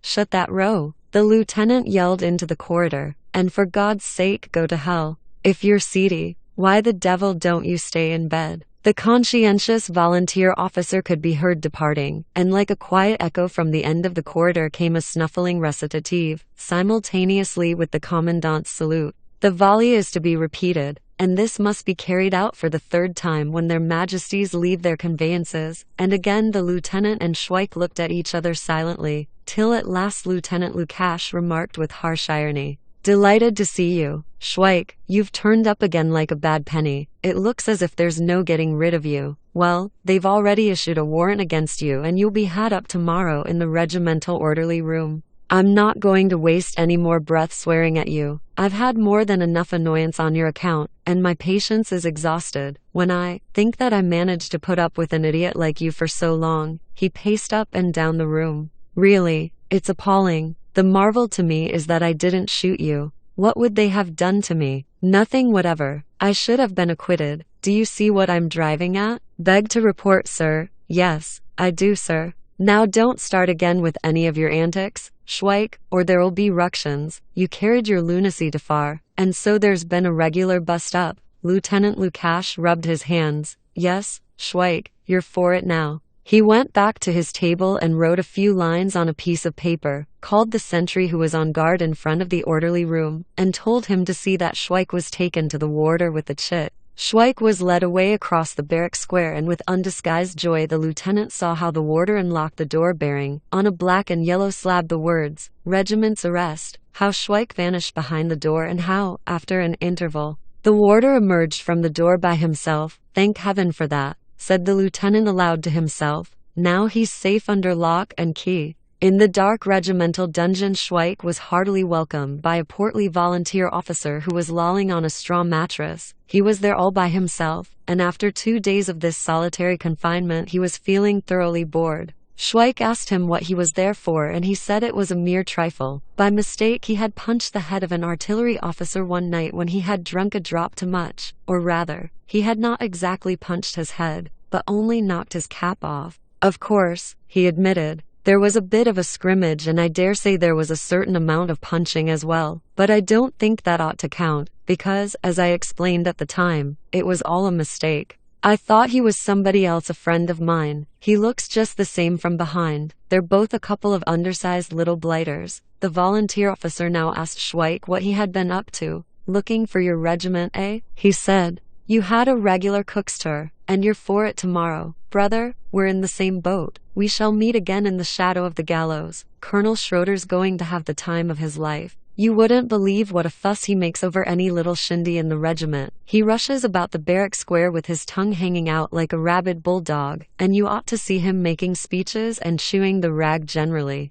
He dribbles at the mouth like a camel with an attack of the mumps. Once he gets started, there's no end to it, and you'd think the whole blessed barracks was going to fall to pieces." The door opened and admitted the warder, who brought a quarter of a portion of army bread for the two of them, together with some fresh water. Without rising from the straw mattress, the volunteer officer addressed the warder as follows: "Welcome, benevolent angel, whose heart is overflowing with pity. You are laden with baskets of food and beverages to alleviate our distress. Never shall we forget the kind services you have rendered us. You're a beam of radiance amid our gloomy captivity." "They'll knock all that nonsense out of you in the orderly room," growled the warder. "Now then, don't get shirty, you old stick in the mud. By Jove, if I was Minister of War, you wouldn't have a rough time of it." The warder glared at him, shook with rage, and went out. slamming the door. "This is a mutual aid society for the abolition of warders," said the volunteer officer, dividing the bread rations into equal halves, according to paragraph 16 of the prison regulations. Prisoners are supposed to get army rations until they're sentenced, but this is a place where only the law of the jungle holds good, first come, first served, where the prisoner's grub is concerned. They sat down on the bench and gnawed at the bread. "That warder," the volunteer officer continued his tie-ins, "is a good example of how the army turns a man into a brute. I dare say that before he joined the army he was a young man with ideals, a fair-haired cherub, kind and gentle to everyone, and always taking the part of the underdog. I wouldn't mind betting that everyone looked up to him. But now, by Jove, wouldn't I like to land him one in the jaw or shove him headfirst into the latrine. And there's another proof for you how absolutely brutal a man gets in a military atmosphere."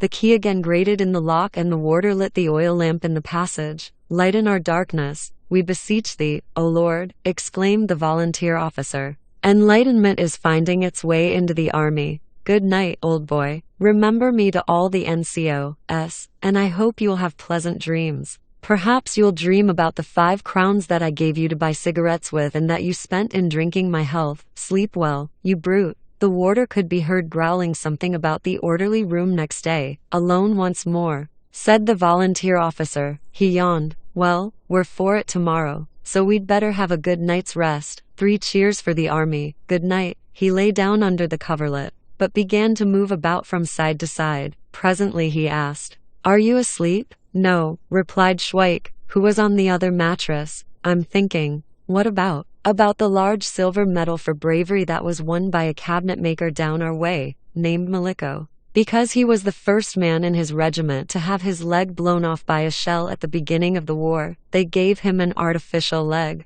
And then he began to swank about with his medal everywhere and make out he was the first cripple in the regiment since the war started. One day he went to the Apollo Calf and had a row with some chaps from the meat market. And they pulled off his artificial leg and banged him on the head with it. The chap who pulled it off didn't know it was an artificial one, and he was scared out of his wits. Anyhow, they put the leg on again at the police station, but after that, Maliko couldn't stand the sight of his big medal for bravery and took it to the pawn shop. Well, they took him in charge there, medal and all, and he got himself into a regular mess. The end of it was that they took the medal away from him and then condemned him to lose his leg in the bargain. What for? Why, one day there was some committee came to tell him he didn't deserve to wear an artificial leg. So they unfastened it and took it away. From this it follows, said the volunteer officer, that all glory is as the grass of the field. Also, he added after a short silence, it strikes me that the military spirit is declining among us. I therefore suggest, my beloved comrade, that amid the darkness of night,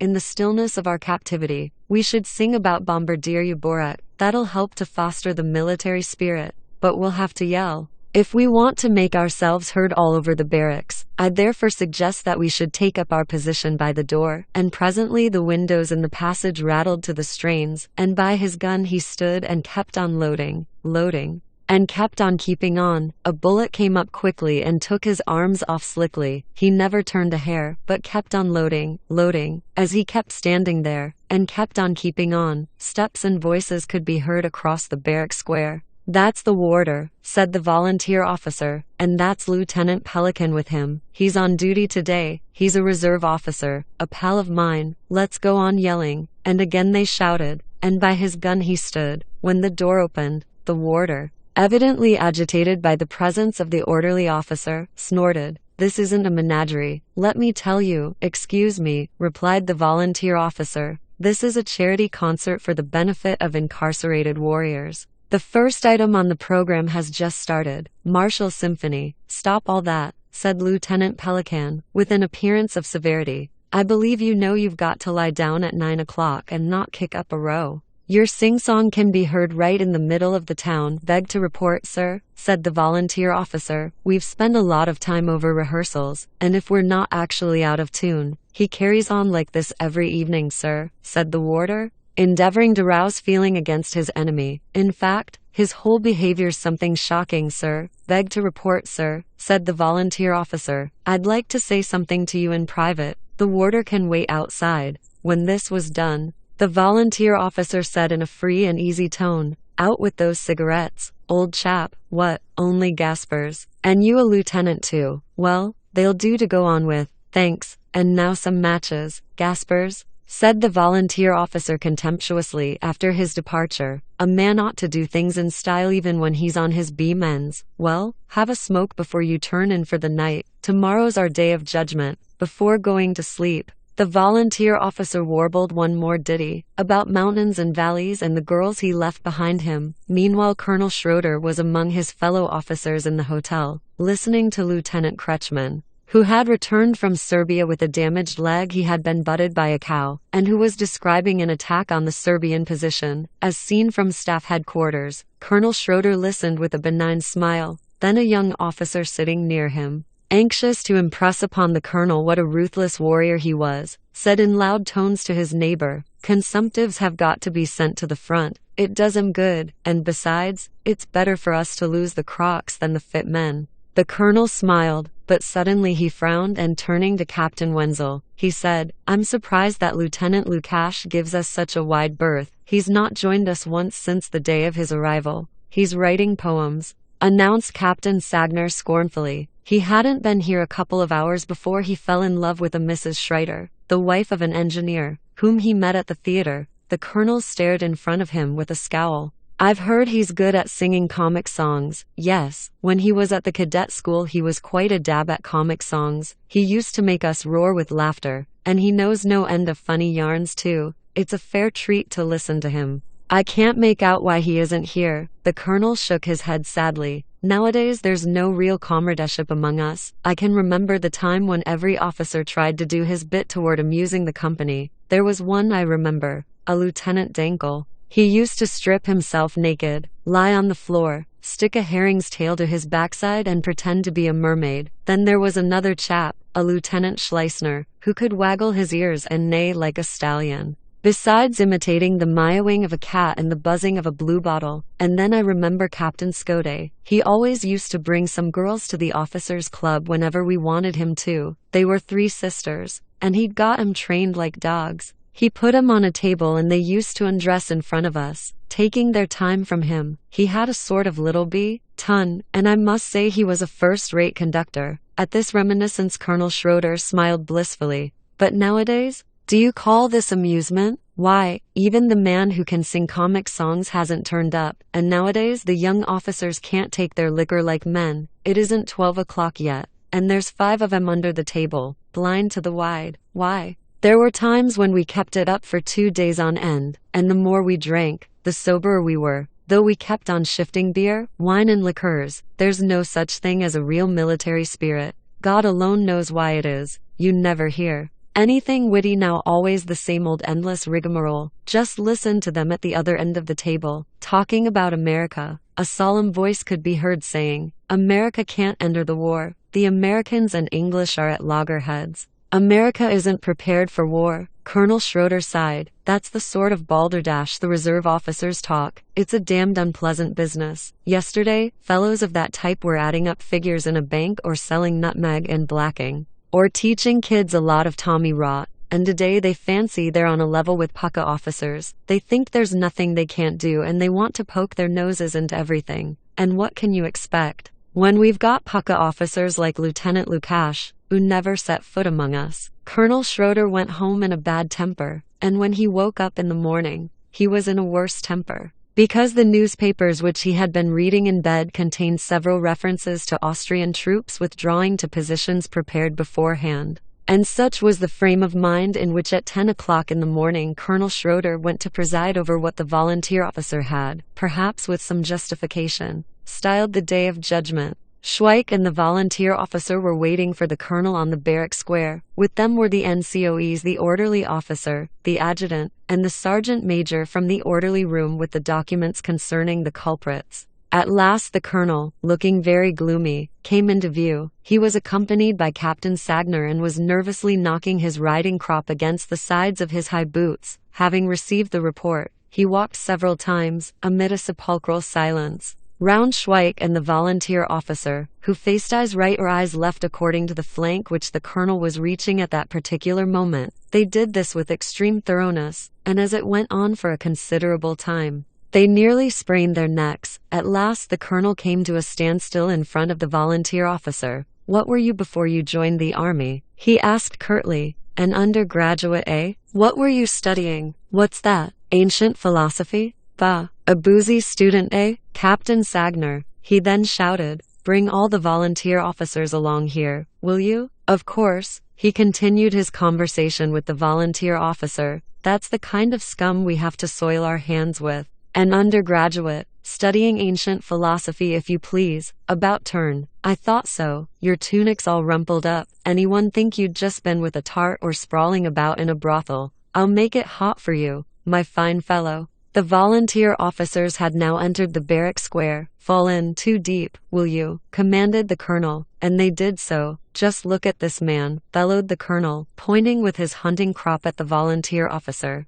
"He's been bringing discredit on you with his drunken pranks, and has he got any excuse? None whatever. Just look at him, no excuse, and he was an undergraduate before he joined the army, studying ancient philosophy, ancient bunkum." The colonel spat with contempt. "Studies ancient philosophy and then gets tight and then knocks off an officer's cap at night. Man alive, think yourself lucky it was only an artillery officer." "Nevertheless," continued the colonel, "such conduct must receive exemplary punishment." Orderly room. The sergeant major from the orderly room came forward solemnly, with documents and a pencil. The stillness was like that in a court of justice during a murder trial, when the judge asks, "Gentlemen of the jury, have you agreed upon your verdict?" And it was in precisely such a tone of voice that the colonel passed sentence. Volunteer officer Marek is condemned to 21 days in cells, and after serving his sentence will be transferred to the cookhouse to scrape potatoes there. Then, turning to the volunteer officers, the colonel gave the order to reform ranks. They rapidly formed fours and marched off. Whereupon the colonel told Captain Sagner that it wouldn't do at all and that in the afternoon he was to give them another dose of quick marching on the barrack square.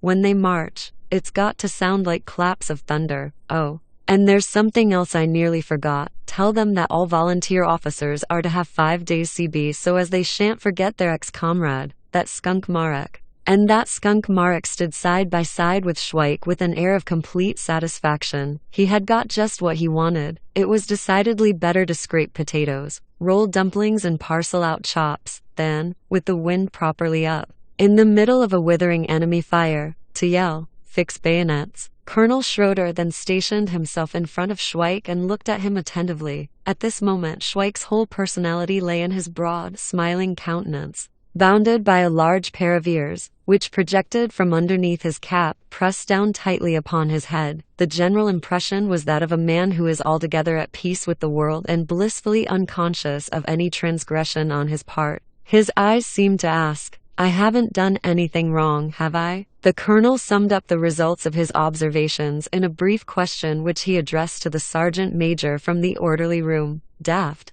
Whereupon the colonel saw the mouth belonging to the unruffled countenance open before him. "Beg to report, sir, daft," replied Schweik. On behalf of the sergeant major, Colonel Schroeder beckoned to the adjutant and went on one side with him. Then they called the sergeant major and inspected the material relating to Schweik. "Aha," said Colonel Schroeder, "so that's Lieutenant Lukash's orderly who, according to his report, got lost at T. Bor. It seems to me that officers ought to attend to the training of their own orderlies. If Lieutenant Lukash chose to have this chronic imbecile for his orderly, he must put up with the nuisance of looking after him. He's got plenty of spare time for that. He never goes anywhere. Have you ever seen him with us? Well, there you are then. He's got enough spare time to lick his orderly into shape." Colonel Schroeder came up to Schweik and, looking at his good-humored countenance, said, "You blithering idiot. Take 3 days in cells, and when it's over, report yourself to Lieutenant Lukash."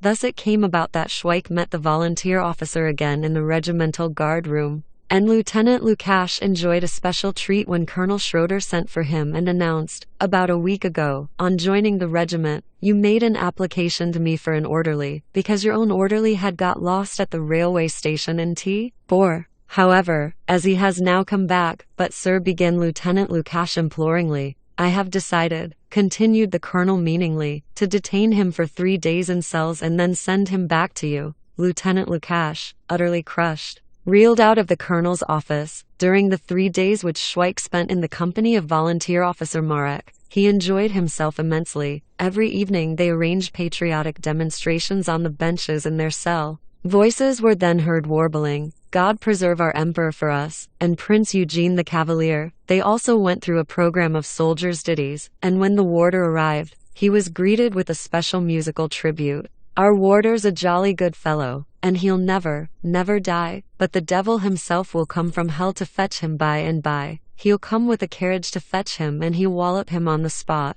And then the devils will shove him in the fire to keep hell nice and hot." And while they were thus annoying the warder, much as an Andalusian bull is annoyed at Seville by means of a red cloth, Lieutenant Lukash, with a sinking heart, was awaiting the moment when Schweik would make his appearance to report himself for service again. 3. Schweik's adventures at Kirli-Hida. The 91st Regiment was transferred to Bruck on the Leitha, and from there to Kirli-Hida. Just when, after 3 days incarceration, Schweik was within 3 hours of being released, he was conveyed with the volunteer officer to the main guard room and then led under escort to the railway station. "Well," said the volunteer officer on the way, "we knew they'd send us to Hungary sooner or later. That's where the drafts are going to be formed, and the troops'll be trained in field musketry. They'll have some free fights with the Magyars, and then off we'll go to the Carpathians. And the Magyars'll take our place in this garrison and the breeds'll get mixed. Some people think that the best way to improve the stamina of one race is to violate the girls belonging to another race. The Swedes and the Spaniards tried it in the 30 Years' War, and so did the French under Napoleon, and now the Magyars'll do the same thing here. Not that there'll be anything violent about it, it'll simply be a sort of exchange. The Czech soldiers will go to bed with the Magyar girls, and the Czech girls, poor wenches, will have to take the Magyar militiamen to their bosoms. And in a few hundred years the scientists will wonder why they find people with high cheekbones on the banks of the Malchi. It's a rum business with this here crossbreeding," remarked Schweik. "In Prague there's a black waiter named Christian. Well, his father was an African king, and he used to perform in a circus. There was a schoolmistress who wrote poems to the papers, all about shepherds and streamlets in the forest and things like that. And she fell in love with this nigger chap and went to a hotel with him and committed fornication, as they say in the Bible, and she had the surprise of her life when she had a white baby. Yes, it was absolutely white. But after a fortnight it began to turn brown. It got browner and browner, and a month after that it began to turn black. In 6 months it was as black as its grandfather, the African king. She took him to the skin hospital to see if they couldn't bleach him or something, but they told her that it was a genuine nigger skin and nothing could be done for it. It so upset her that they had to put her into an asylum, and the little nigger chap was sent to an orphanage. And they had some fun with him there too. After that he got a job as a waiter and went about dancing in nightclubs. He's produced quite a lot of Czech mulattoes, only they ain't as dark as he is. There was a doctor chap who used to go to the flagon, and he told us it's not as simple as it looks. A half-breed has more half-breeds, until you can't tell them from people like you and me. But all of a sudden a buck nigger pops up quite unexpected. That's rough luck and no mistake. You marry a girl, say, well, she's quite white, and then one day the wench produces a nigger baby for you. They were now approaching the railway station, where the people of Budijevis had assembled to take leave of their regiment. It was not an official ceremony, but the square in front of the railway station was crowded with people who were awaiting the arrival of the troops. As usual, the dutiful soldiers marched behind, and those under the escort of bayonets were in front. The dutiful soldiers would later be squeezed into cattle trucks, while Schweik and the volunteer officer were to be accommodated in a special prisoners' compartment which, in troop trains, was always attached immediately behind the staff carriages. Schweik felt that he really must hurrah and wave his cap to the crowd. The effect was so stimulating that a surge of cheering spread across the square. The corporal of the escort was quite upset and shouted to Schweik to shut up. But the cheering gathered strength like an avalanche. There was a great brandishing of hats and caps. It developed into a regular demonstration. From the windows of the hotel opposite the railway station, some ladies waved their handkerchiefs and shouted, "Hurrah!" One enthusiast seized the opportunity to yell, "Down with the Serbs!" But in the ensuing scrimmage he got somewhat trodden underfoot. Schweik, amid his accompaniment of bayonets, waved affably to the crowd, while the volunteer officer saluted with grave dignity. Thus they reached the railway station and were on their way to the train when the band of the Fusiliers,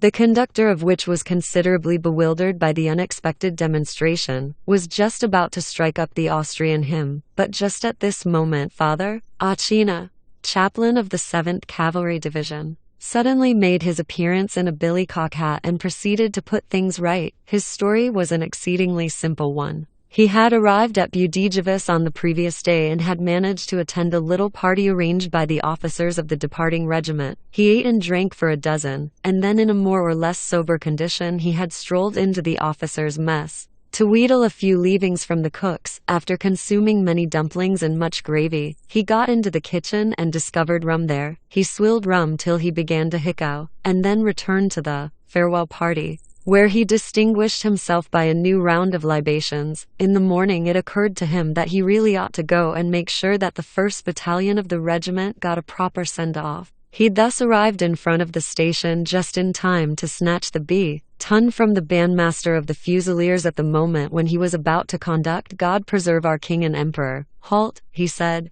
"not yet. Wait till I give the sign. Now stand at ease, and I'll come back presently." He entered the station and attached himself to the prisoner's escort, who stopped him with a shout of "Halt! Where are you going to?" inquired the corporal severely. Here Schweik intervened good-humoredly. "They're taking us to Bruck, your reverence. If you like you can ride along with us." "So I will then," announced Father Acina, and turning round to the escort he added, "Who says I can't come? By the right, quick march." When the chaplain had got into the prisoner's carriage, he lay down on the seat, and the kind-hearted Schweik took off his greatcoat and put it under Father Lacina's head. Thereupon, the chaplain, comfortably stretched out on the seat, began to expound thus: "Mushroom stew, gentlemen, is improved by the addition of mushrooms. In fact, the more of them there are, the better it is. But the mushrooms must first be braised with onion, and then you add a laurel leaf and onion." "You've put onions in once,"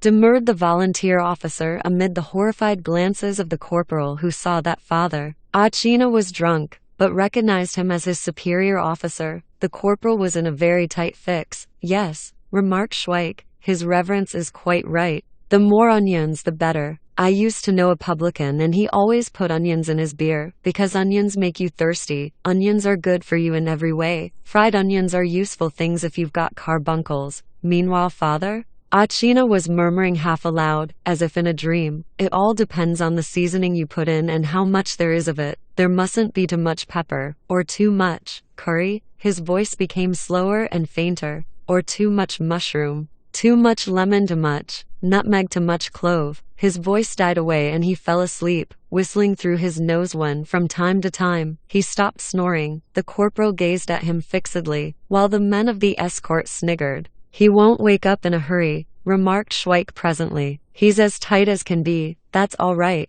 continued Schweik, when the corporal nervously beckoned to him to keep quiet. "You can't do anything about it. He's tight as per regulations. He's got a captain's rank. All these army chaplains, whatever their rank, have got a sort of special gift from heaven, and you'd be surprised at the amount they can shift. I used to be orderly to old Cats, and he could drink like a fish. Why, this chap's nothing to what he was. We once pawned the monstrance to pay for booze, and I expect we'd have pawned the kingdom of heaven if we could have found anybody to lend us money on it." Schweik went up to Father Acina, turned him to the wall and said with the air of an expert, "He'll go on snoring all the way to Brack." He then returned to his seat. The corporal, now in a desperate plight, remarked, "Perhaps I'd better go and report the matter." "You'd better not," said the volunteer officer. "You're in charge of an escort and you're not allowed to leave us, and according to the regulations, you're not allowed to send any part of the escort on an errand, unless you've got someone to replace him. You see, you're in a bit of a fix, and you can't give a signal by firing your rifle because there's nothing wrong here. On the other hand, the regulations say that there mustn't be anybody in the prisoners' carriages except the prisoners and their escort. No intruders are allowed, and I don't quite see how you can cover up the traces of your slackness by throwing the chaplain out of the train when nobody's looking, because we've got witnesses here, who saw you let him in where he has no business to be." I can see you losing your stripes, Corporal. The corporal, in a terrible flurry, urged that he hadn't let the chaplain into the carriage, but that the chaplain had come in of his own accord and the chaplain was his superior officer. You're the only superior officer here, insisted the volunteer officer, and Schweik amplified this statement by declaring, why, if the emperor himself wanted to get in here, you couldn't allow him in. It's the same as when the orderly officer asks a recruit on sentry go to run and fetch him some cigarettes and the recruit wants to know what sort he's to bring. Chaps who do that get shoved into a fortress. The corporal falteringly objected that Schweik had been the first to tell the chaplain he could join them. I'm allowed to do that, Corporal, replied Schweik, because I'm daft, but nobody'd think you could be such a fool. Have you been long in the army? Asked the volunteer officer in an offhand manner. This is my 3rd year. I'm just going to be promoted to sergeant. You'd better get that idea out of your head, said the volunteer officer callously.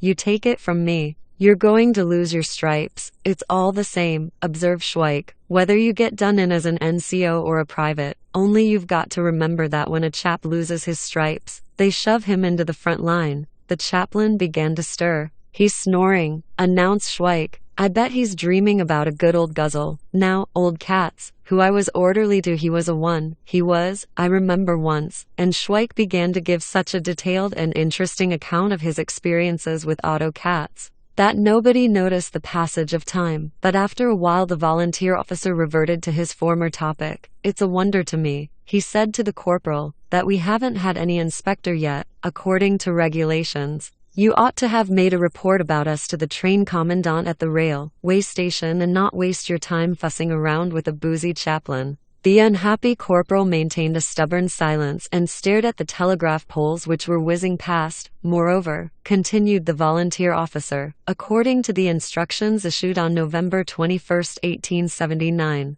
military prisoners must be conveyed in a carriage provided with barred windows. We've got the barred windows all right, but the instructions go on to say that the carriage must also be provided with a receptacle containing drinking water. You've not carried out that part of the regulations, and by the way, do you happen to know where the rations are going to be served out? You don't know? I thought as much. You simply aren't fit for your job. You see, Corporal, remarked Schweik. It's no joke to escort prisoners like us. You've got to look after us properly. We ain't just ordinary soldiers who can shift for themselves. We have to have everything brought to us. That's what the regulations say, and they've got to be kept to. Or else where's your law and order? And then there's another thing, continued Schweik, with a friendly glance at the corporal. Perhaps you wouldn't mind letting me know when it's 11 o'clock. The corporal gazed interrogatively at Schweik. I expect you wonder why you've got to tell me when it's 11 o'clock. You see, it's like this. After 11 o'clock, my place is in the cattle truck.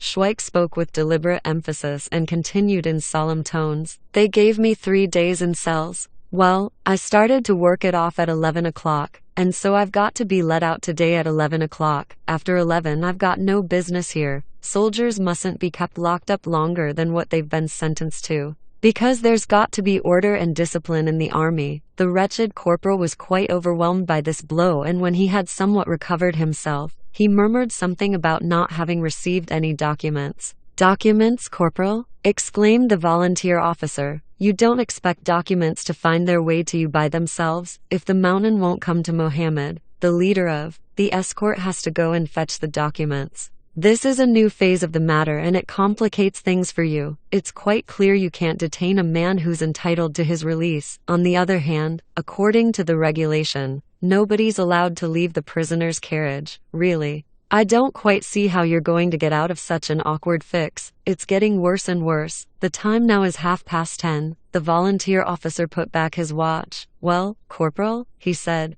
I wonder what you're going to do in half an hour. In half an hour, insisted Schweik gently. My place is in the cattle truck. Whereupon the corporal, now quite dazed and bewildered, said to him, Look here, if it's all the same to you, I reckon you're much more comfortable here than you'd be in the cattle truck. I reckon, he was interrupted by the chaplain who, from the midst of his slumbers, exclaimed, More sauce. He's asleep, said Schweik indulgently, laying beneath his head the tip of the overcoat which was falling down from the seat. Let him go on dreaming about grub, like he was before. And the volunteer officer began to sing, Sleep, my child, sleep, and close your eyes. You shall be lulled by an angel from the skies." The corporal, now reduced to the depths of despair, said no more. He stared out of the carriage window and let the disorganization of the prisoner's carriage take its course unhindered. Suddenly the chaplain fell off the seat and continued his slumbers on the floor. The corporal gazed at him blankly and then, while all looked on with bated breath, he lifted him back to the seat without any assistance.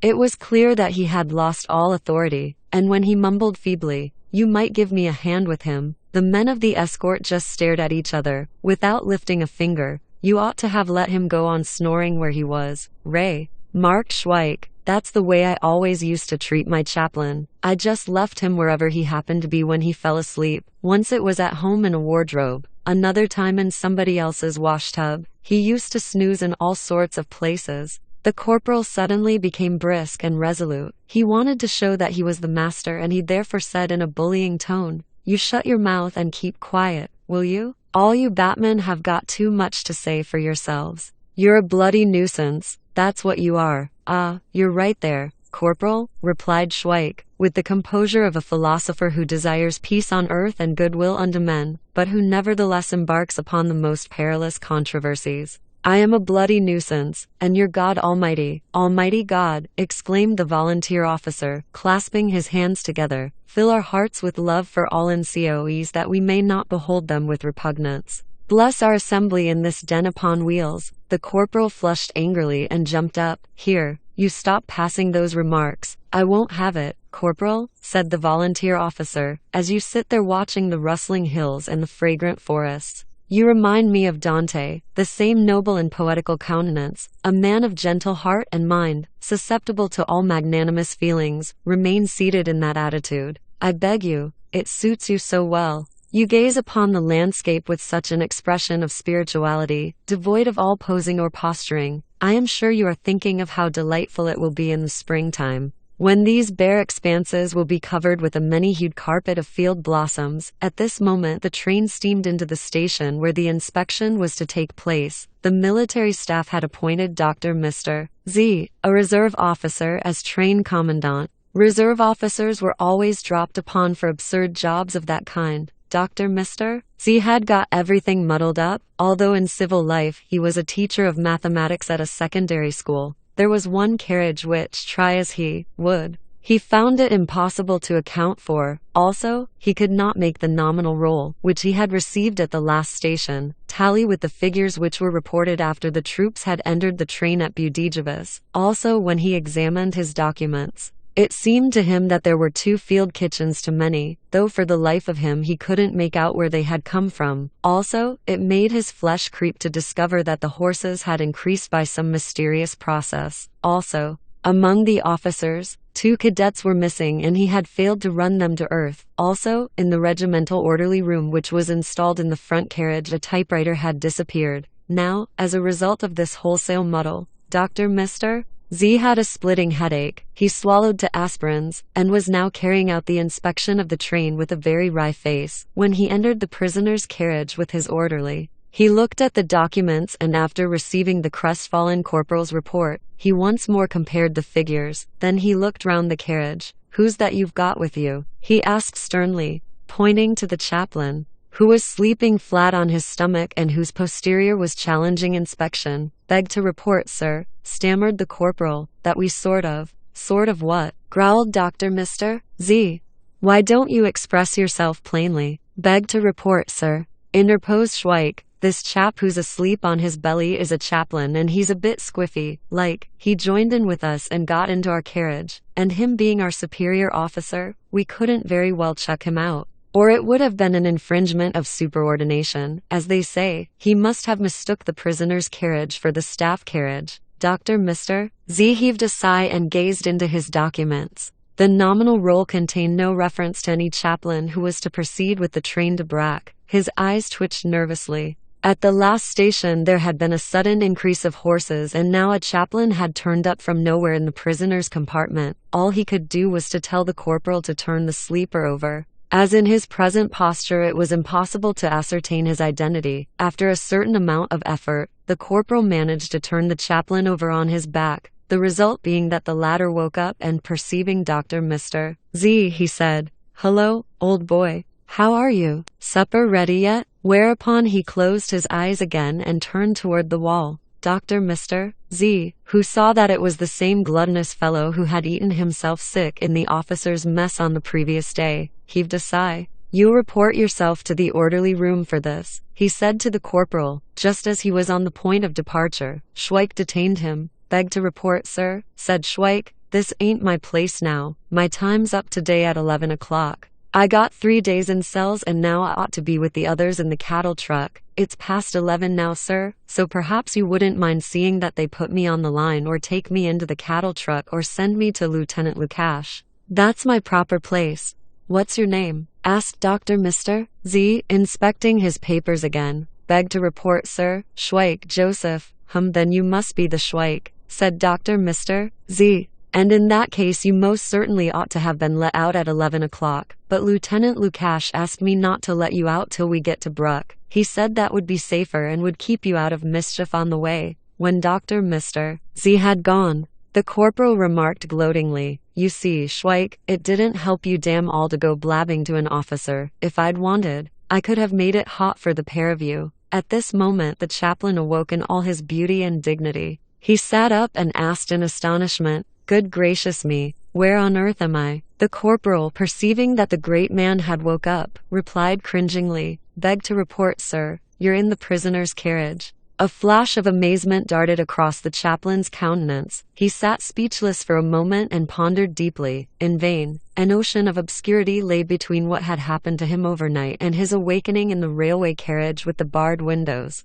At last he asked the corporal, who was still cringing before him, But at whose orders was I? Beg to report, sir, at nobody's orders. The chaplain stood up and began to walk to and fro, mumbling to himself that he couldn't make head nor tail of it. He then sat down again, saying, Where are we going to? Beg to report, sir, to Brack. And what are we going to Brack for? Beg to report, sir, all the 91st Regiment, that's ours, sir, has been transferred there. The chaplain again began to rack his brains as to what had happened to him, how he had got into the carriage and why he was on his way to Bruck of all places, with the 91st Regiment, accompanied by a kind of escort. He had now sufficiently recovered from his fuddled condition to perceive the presence of the volunteer officer, to whom he now addressed himself. You seem to be an intelligent fellow, perhaps you can tell me without any beating about the bush how I got among you. By all means, assented the volunteer officer amicably. You joined us at the station this morning simply because you had a bit of a head. The corporal looked at him severely. You got into our carriage, continued the volunteer officer, and there you were. You lay down on the seat, and Schweik here put his greatcoat under your head. When the train was inspected at the last station you were, if I may say so, officially discovered, and our corporal is going to be had up in the orderly room on your account. I see, sighed the chaplain. At the next station I'd better make a move into the staff carriage. Do you happen to know whether lunch has been served yet? Lunch won't be served till we get to Vienna, announced the corporal. So it was you who put the greatcoat under my head, said the chaplain to Schweik. Thanks very much. Don't mention it, replied Schweik. I only did what anyone do when he sees his superior officer with nothing under his head and a little bit tiddly, like. It's the duty of every soldier to respect his superior officer, even if he's not quite himself. I'm what you might call a dab at handling chaplains, because I was orderly to auto cats. They're all fond of a spree and they're good sports too, as the result of emerging from the effects of his yesterday's carouse.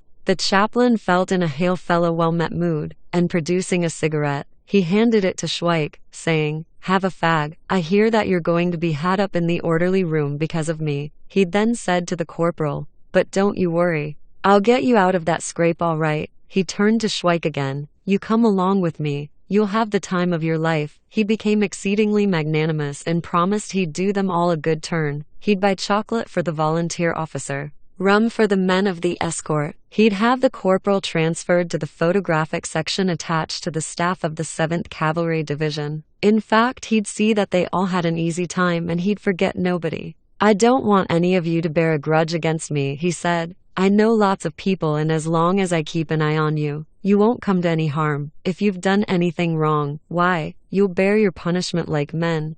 And I can see you're cheerfully putting up with the burden that God has laid upon your shoulders. What was the reason for your punishment? He asked, turning to Schweik. What God laid upon my shoulders, replied Schweik piously, came from the orderly room, on account of me being late for my regiment through no fault of my own. God is merciful and just, said the chaplain solemnly. He knows who should be punished, for it is thus that he reveals his omnipotence. And why are you here? He asked the volunteer officer. Because of my overweening pride, answered the volunteer officer. After I have atoned for my guilt, I shall be sent to the cookhouse. Wonderful are the ways of God, declared the chaplain, whose heart expanded at the sound of the word cookhouse. Yes, there's plenty of scope in a cookhouse for a man to make his mark, if he's got anything in him. The cookhouse is the very place for people who've got their wits about them. It's not so much the cooking itself, but the proper way of mixing the various parts of a dish, the arrangement and so on. A man must have his heart in it to do that sort of thing properly. Take sauces for example.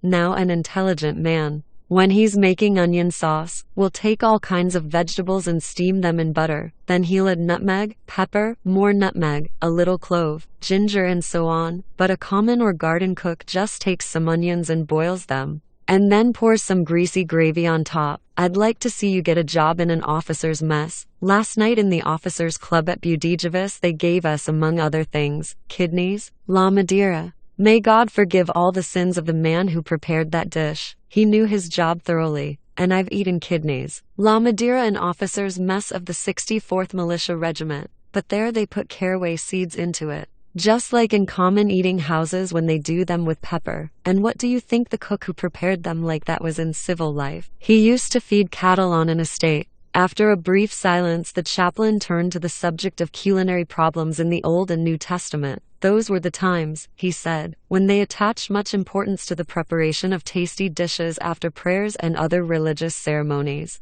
He then called upon them all to sing something, whereupon Schweik, with his usual propensity for doing the wrong thing, struck up. Oh, Mary, from Hodden town she went, and the beery old parson was hot on the scent. But the chaplain did not mind in the least. It's a pity we haven't got a little rum here. There's no need to be beery, is there? He said with the broadest of friendly smiles. The corporal cautiously thrust his hand into his greatcoat pocket and produced a flat bottle of rum. Beg to report, sir, he said in a muffled voice which showed what a great sacrifice he was making. I hope there's no offense if I... No offense at all, my boy, replied the chaplain, with a chuckle in his voice. Here's to our journey. Crikey, exclaimed the corporal to himself when he saw that, after the chaplain had taken a good swig, half the contents of the bottle had disappeared. The chaplain had another good swig at the bottle, and then handing it to Schweik, he said in a dictatorial manner, "Have a go at that. War is war," said Schweik indulgently to the corporal, as he returned the empty bottle to him.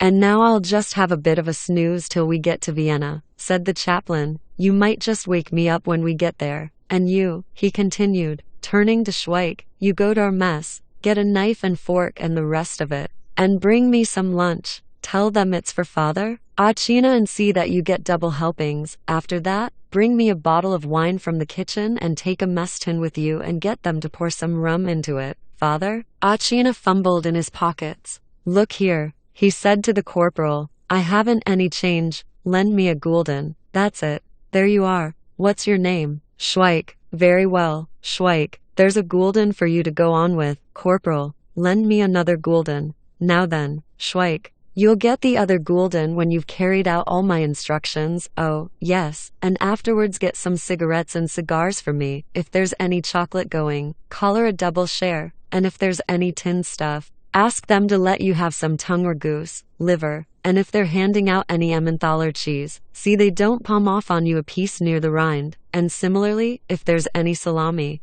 no in pieces, if you please. Get it well from the middle where it's nice and meaty." The chaplain stretched himself out on the seat and in a moment he was fast asleep. "It strikes me," said the volunteer officer to the corporal, amid the snoring of the chaplain, "that you ought to be very pleased with our foundling. He seems to have found his feet all right." "Yes, corporal," remarked Schweik. "There's no flies on him. He's up to snuff, he is, and no mistake." The corporal struggled with himself for an instant and then, throwing aside all his humility, he said sullenly, "He's a pretty cheap specimen. That wheeze of his with the change he hasn't got," interposed Schweik, "is like a chap named Maliko. Down at Divis, he was a stonemason and he never had any change, till at last he got head over heels into debt and was had up for pinching money. He got through pots of money but he never had any small change. In the 71st Regiment, remarked a man from the escort, there was a captain who spent all the regimental funds in booze before the war, and he was cashiered. Now he's a captain again. Then there was a sergeant major who pinched the supplies of cloth for facings.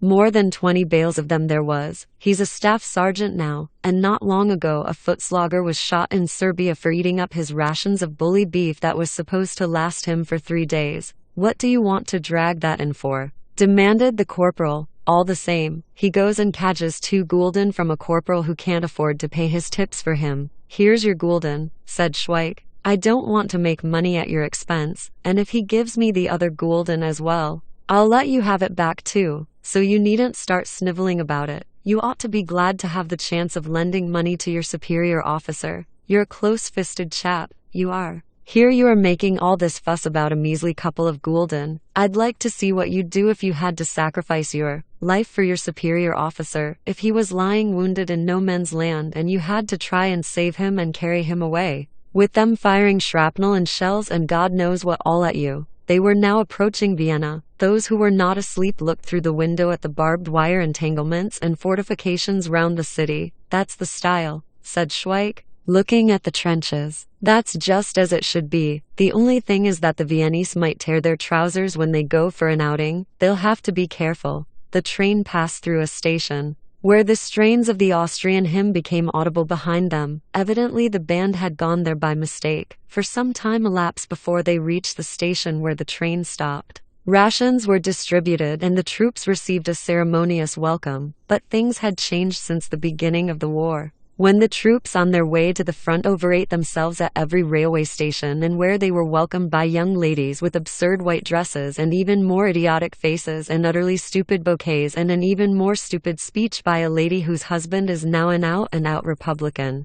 On this occasion those present to welcome the troops comprised 3 ladies who were members of the Austrian Red Cross, 2 ladies who were members of some Viennese female war league, 1 official representative of the Viennese magistracy and a military representative. The faces of these people all showed signs of weariness. Troop trains were passing through day and night. Ambulance trains with wounded were arriving every hour. Every moment there were railway carriages full of prisoners being shunted from one line to another, and these members of all these various bodies and associations had to be present on all these occasions. It went on, day after day, and the people who had originally been enthusiastic now began to yawn. The soldiers peeped out of the cattle trucks with the hopeless expression of those who are being led to the gallows. Ladies came up to them and distributed gingerbread decorated with inscriptions and sugar, Sieg und Reich, Gott strafe England, and so forth. After that they received orders to go and fetch their rations by companies from the field kitchens, which were installed at the back of the railway station.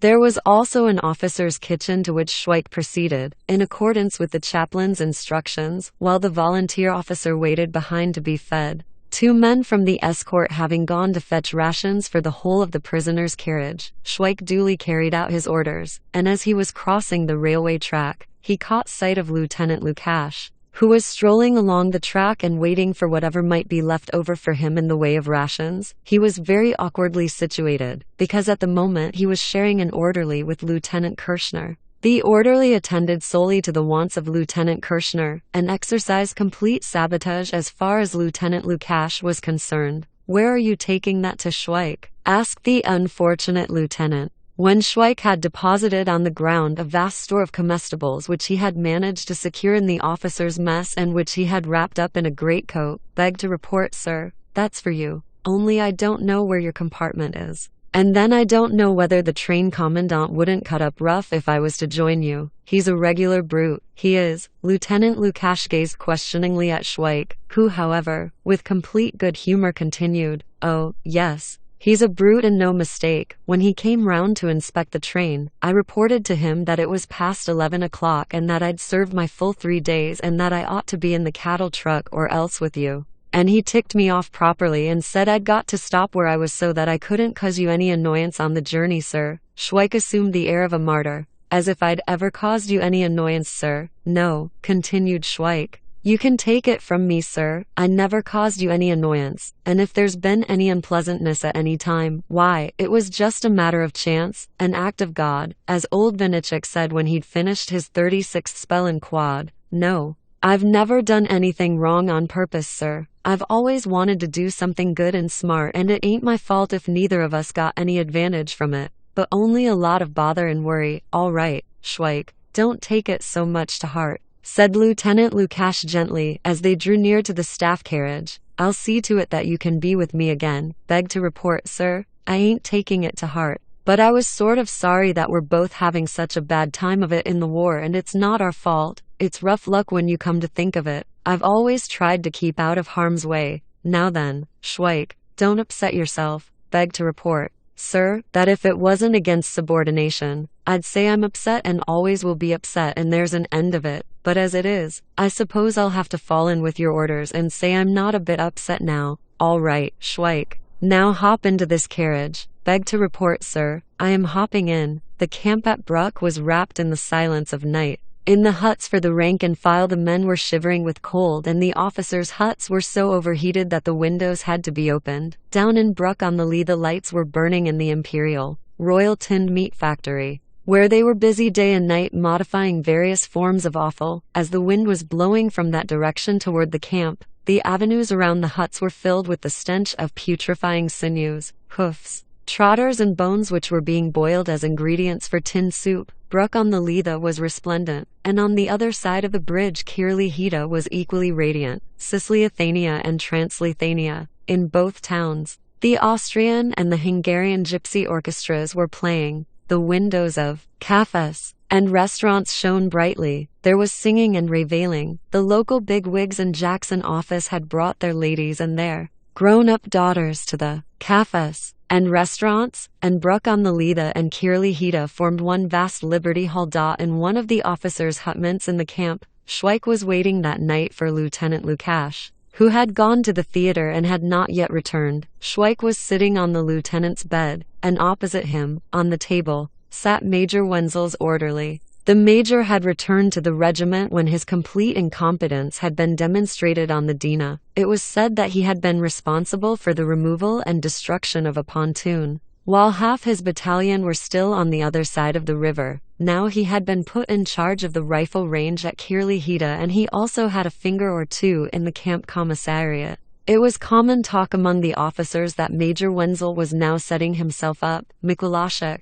who was Major Wenzel's orderly, an undersized, pockmarked fellow, sat there dangling his legs and grousing, "Why the deuce isn't that old blighter of mine back yet? I'd like to know where the old codger goes gadding about all night. If he'd only let me have the key of the room, I could lie down and have a good binge. I've got plenty of booze in there. I've heard he pinches things," remarked Schweik, placidly puffing away at a cigarette belonging to the lieutenant, as the latter had forbidden him to smoke a pipe in the room. "You must know something about it. Where does the booze come from?" "I just go where he tells me to," said Mikulášek in a ready voice. "I get the chit from him and go to the hospital to fetch the doings, and I bring them home." "And if he ordered you to sneak the regimental funds, would you do it?" asked Schweik. "You call him names now. But when he's here you shiver in your shoes." Mikulášek's little eyes twinkled. "I'd have to think it over a bit." "It's no use thinking it over, you silly young chump," shouted Schweik. But then he stopped,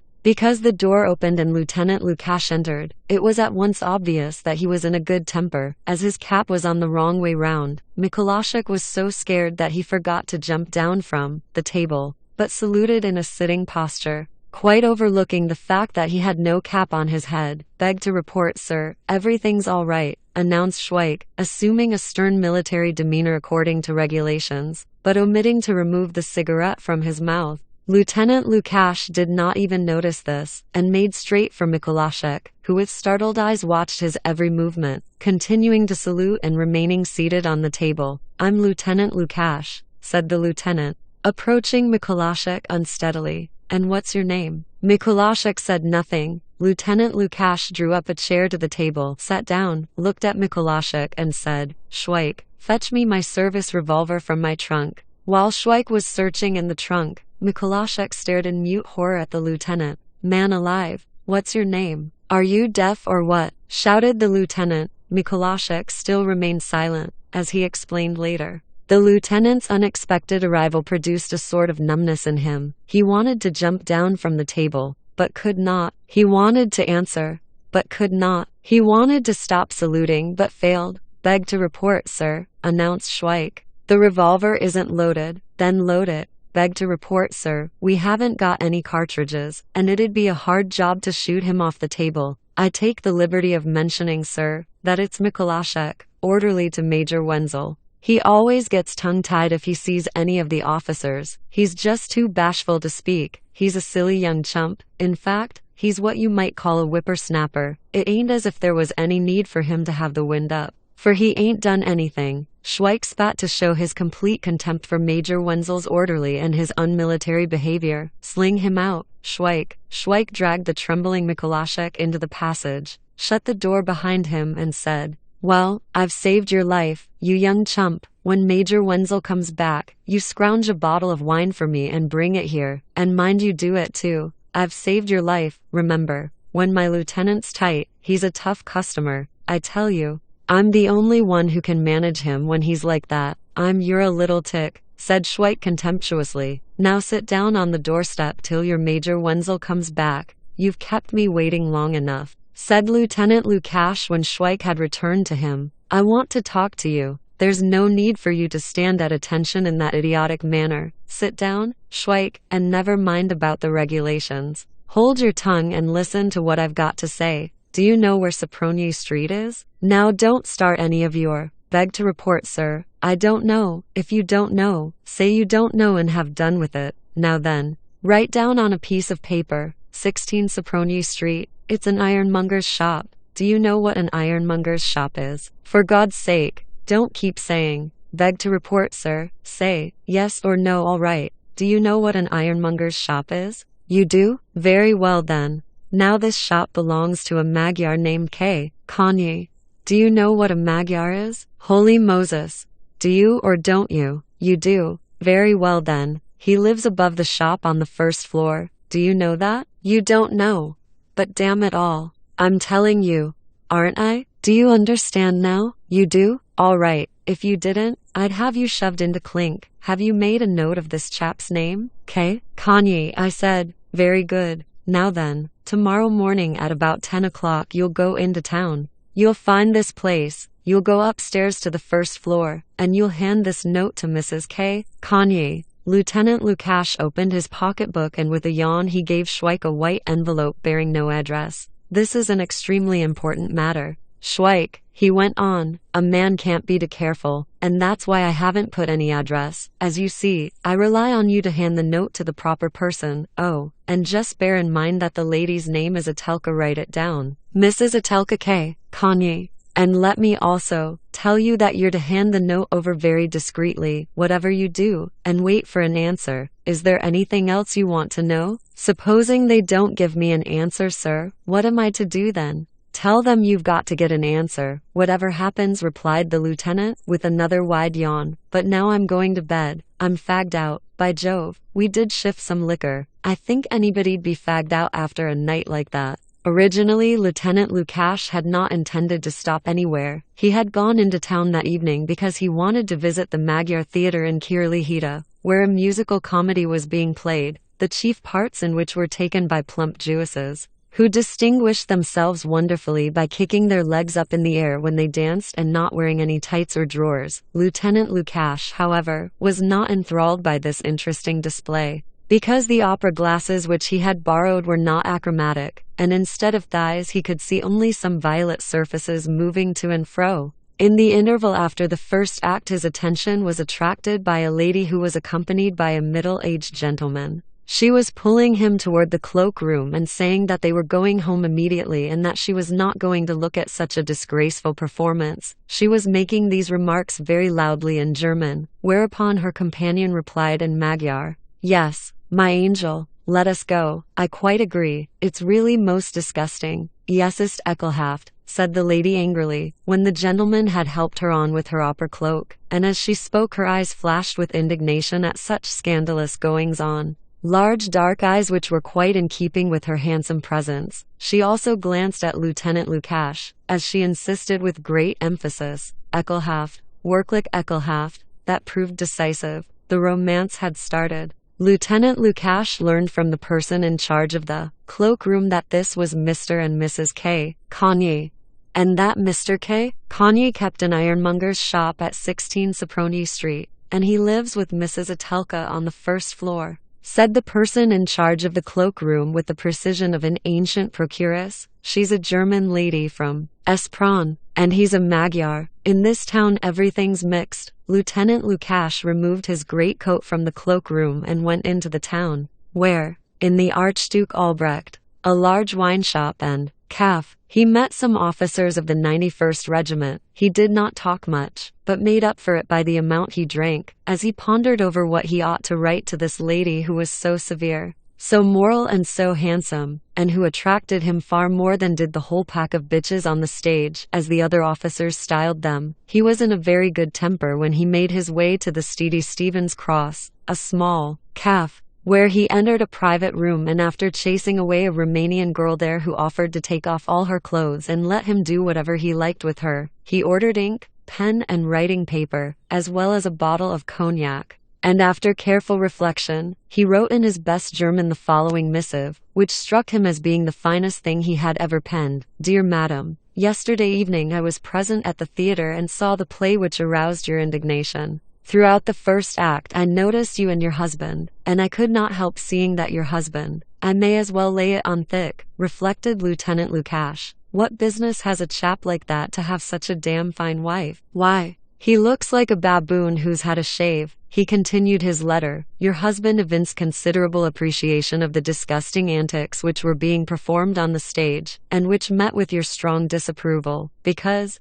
far from being artistic, they pandered only to man's baser instinct. She's got a damn fine figure, thought Lieutenant Lukash. Now I'd better come straight to the point. I hope you will pardon me, a stranger, for addressing you in this direct manner. In the course of my life I have seen many women, but none of them made such an impression upon me as you did, because your views and your outlook on life are identical with my own. I feel sure that your husband is completely selfish and drags you with him. That won't do, said Lieutenant Lukash, and crossing out drags you with him, he continued as follows, in his own interests takes you to theatrical performances which appeal only to his personal tastes. I like to be frank, and while not desiring to intrude upon your private life, I should very much like to speak to you privately on the subject of art in its purer aspects. I shan't be able to manage it in the hotels here. I suppose I shall have to trot her along to Vienna. Meditated the lieutenant. I'll wangle special leave. For this reason I ventured to ask you whether you would kindly make an appointment so that we could meet and become better acquainted on honorable terms.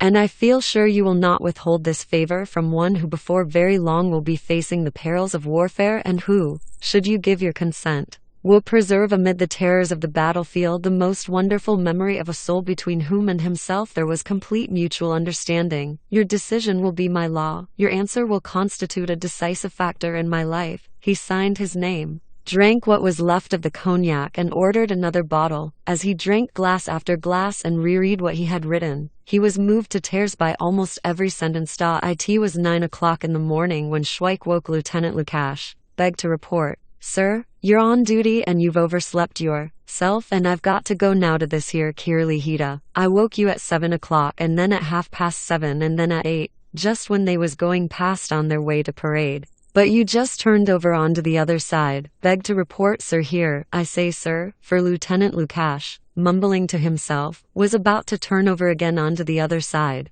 but he did not succeed in doing so, because Schweik shook him mercilessly and bawled, Beg to report, sir, I'm just going to take that letter to Kirlihita. The lieutenant yawned. That letter? Oh yes, that letter of mine. Mum's the word about that, you know. It's strictly between ourselves. Dismiss. The lieutenant again wrapped himself up in the bedclothes, from which Schweik had dragged him, and continued his slumbers while Schweik proceeded on his way to Kirli-Hita.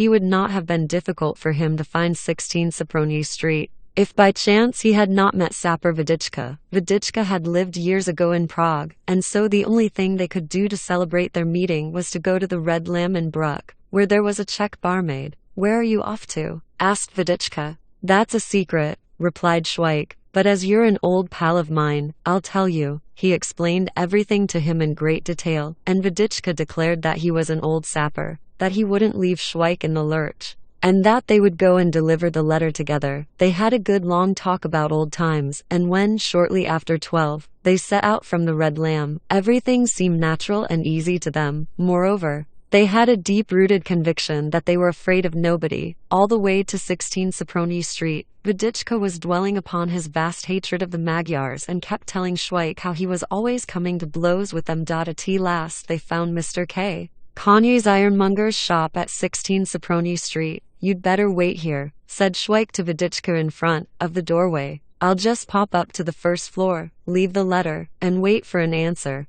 I'll be back again in a jiffy. What? And me leave you in the lurch? Demurred Vidichka. You don't know the Magyars. You got to keep a sharp eye on them. I'll give him such a biff in the eye. Stow it, said Schweik in a serious tone. Magyar be blowed. It's his wife we're after. Didn't I tell you when we was in that pub where that Czech barmaid is that I'm taking a letter to her from my lieutenant, and that it's a dead secret? My lieutenant made me swear blind I wouldn't tell a living soul. And didn't the barmaid say he was quite right, because it's the sort of thing you got to keep to yourself? Didn't she say that it'd never do if anyone found out that the lieutenant had written to a married lady? And didn't you yourself nod your head and say it was quite right? I've told you all the ins and outs of it and how I'm carrying out my lieutenant's orders to a T, and now you've taken it into your head to come up with me. You don't know me, Schweik, replied Sapper Vidichka very solemnly. Once I've said I'm coming with you, remember I mean what I say. It's always safer when there's two. Not always it isn't, said Schweik. Don't you run away with that idea. I used to know a locksmith named Vibornik, and one day when he'd been on the spree, he came home and brought another chap with him who'd been on the spree too. Well, he stayed in bed for a long time, sleeping it off, and every day when his wife came to bandage the bruises on his head, she said to him, if there hadn't been two of you, there'd only have been one rumpus, and I shouldn't have chucked the weighing machine at your head. And when he was able to talk, he said, that's right, old girl, and the next time I go out on the spree, I'll come home by myself. I don't advise any Magyar to chuck anything at our heads, demurred Vidichka. I'd take him by the throat and sling him downstairs in double quick time too. When you come across these Magyar chaps, you got to treat 'em rough. It's no good shilly-shallying about. Here, steady on, objected Schweik. Don't forget we've got to be careful not to go looking for trouble. If anything goes wrong, I shall cop out. You don't know the Magyars, repeated Vidichka. Don't say you're going to cast me off, now that we've met again after all this time. All right, come along then, agreed Schweik, but be careful what you do. We don't want to get ourselves into a mess. Don't you worry, chum, said Vidichka. As Thev went toward the staircase, I'll biff him one, and in lower tones, he added, you'll see, we'll have an easy job with this Magyar fellow. Schweik and Vidichka stood at the door of Mr. K. Kanye's abode. Schweik rang the bell, whereupon a maid appeared and asked them in Magyar what they wanted. Nem tudum, said Vidichka contemptuously. Why don't you learn Czech, my girl? Verstehen Sie Deutsch? Asked Schweik. A pishin. Then tell the lady I want to speak to her. Say that there's a letter from a gentleman outside. I'm surprised at you, said Vidichka as he followed Schweik into the passage. Talking to a baggage like that. They stood in the passage and Schweik remarked, it's nice and comfortable here. I must say, why, they've got two umbrellas on the hat rack and that picture of Jesus Christ ain't a bad bit of work either. The maid now returned from the room, where the rattling of spoons and the clattering of plates could be heard, and said to Schweik in broken German, the lady says she's got no time. If there's anything for her, you're to give it to me with a message. All right, said Schweik solemnly. Here's a letter for her, but keep quiet about it. He produced Lieutenant Lukash's letter. He said, pointing to himself, we'll wait for the answer here. Why don't you sit down? Asked Vidichka, who had taken a seat in a chair by the wall. Here's a chair for you. You're standing there as if you was a beggar. Don't make yourself cheap in front of these Magyars. We're going to have a bit of a dust-up with him, but I'll biff him properly. Presently he asked, where did you learn German? All by myself, replied Schweik. Again there was silence. Then a great uproar could be heard in the room into which the maid had taken the letter. Somebody was hitting the ground with a heavy object.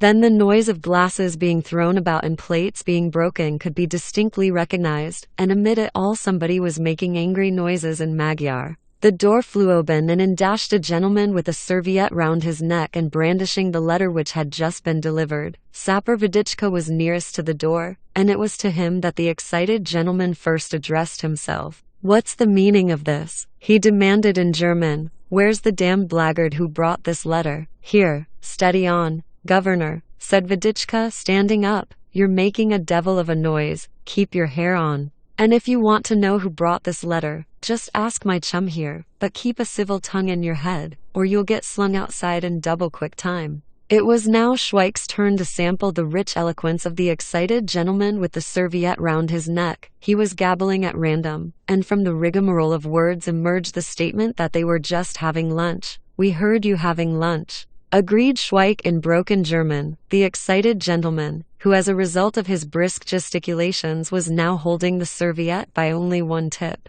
went on to say that at first, he thought the letter was about billeting troops in the house which belonged to his wife. "You could get plenty of troops in here," said Schweik, "but the letter ain't about that. I suppose you know what's in it." The gentleman clutched at his head and let loose a regular volley of curses, adding that he himself was a reserve officer, that he'd like to be in the army, only his kidneys were out of order, and as for the letter, he'd send it to the CO, to the War Office, to the newspapers. "Look here," said Schweik with dignity. "I wrote that letter. It wasn't the lieutenant who wrote it. The signature's a fake. I signed it. I've taken a fancy to your wife. I'm fairly mashed on her. As the poet Verklitsky used to say, a damn fine woman, that she is." The excited gentleman was about to hurl himself at Schweik, who stood there in front of him as cool as a cucumber, but Sapper Vedichka, watching his every movement, tripped him up, snatched the letter out of his hand. He was still brandishing it and put it in his pocket, and when Mr. Kanye recovered his balance, Vedichka caught hold of him, dragged him to the door, opened the door with one hand,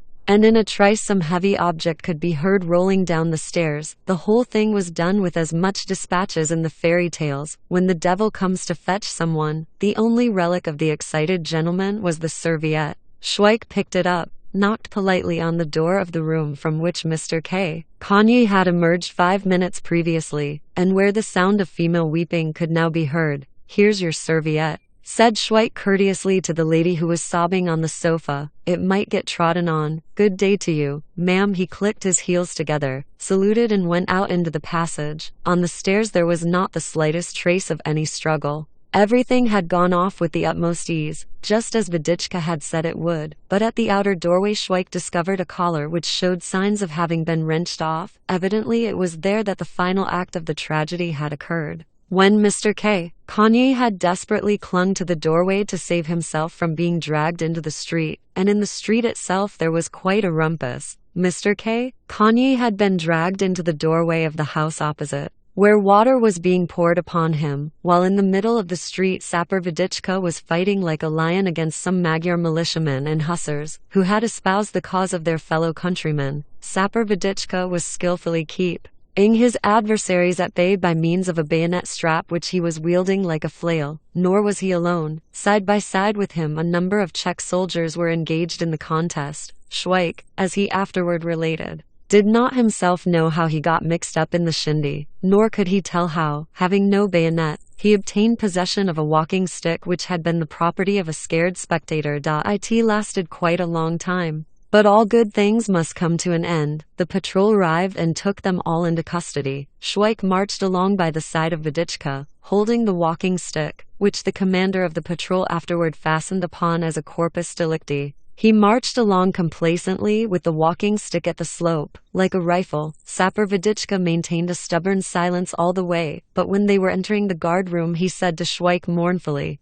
"Didn't I tell you? You don't know the Magyars?" For fresh tribulations, Colonel Schroeder was gloating over the pallid, hollow-eyed countenance of Lieutenant Lukash, who, in his embarrassment, was looking away from him, and stealthily peeped at the plan showing the disposition of the rank and file in the camp, which formed the sole decorative feature of the colonel's office. On the table in front of Colonel Schroeder there were a number of newspapers containing articles marked with blue pencil which the colonel scanned once again before turning to Lieutenant Lukash with the remark, "So you already know that, Schweik, your orderly, is in cuss, toady, and will probably be handed over to a divisional court-martial. Yes, sir, that of course, said the colonel meaningly, as he feasted his eyes on the lieutenant's pallor, does not dispose of the matter. There can be no doubt that the whole of the business in which your orderly was mixed up has caused local feeling to run high, and your name is being mentioned in connection with it. The divisional command has already supplied us with certain material.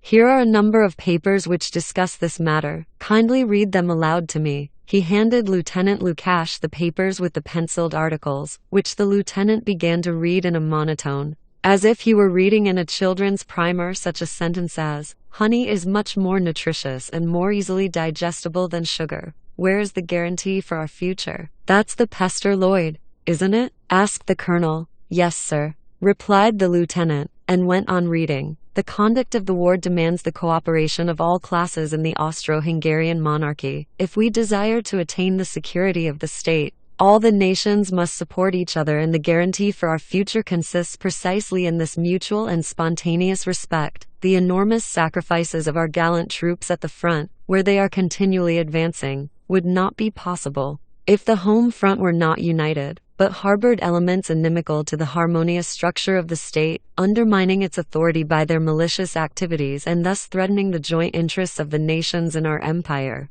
At this historical juncture, we cannot view in silence the handful of people who would like to impair the unified effort and struggle of all the nations in this empire. We cannot silently overlook these odious signs of a diseased mentality which aims solely at destroying the unanimity in the hearts of the nations. Several times already we have had occasion to point out how the military authorities are compelled to adopt the severest measures against individuals in the Czech regiments who, heedless of glorious regimental traditions, by their disgraceful conduct in our Magyar towns have spread ill feeling against the Czech nation, which, in its entirety, is not to blame and indeed, has always been closely tied with the interests of this empire, as is attested by the many distinguished Czech military leaders, such as the renowned Marshal Radetzky and other defenders of the Austro-Hungarian monarchy. These noble figures are being besmirched by a few blackguards from the Czech rabble who are taking advantage of war conditions to enlist in the army and then imperil the united front among the nations in the monarchy,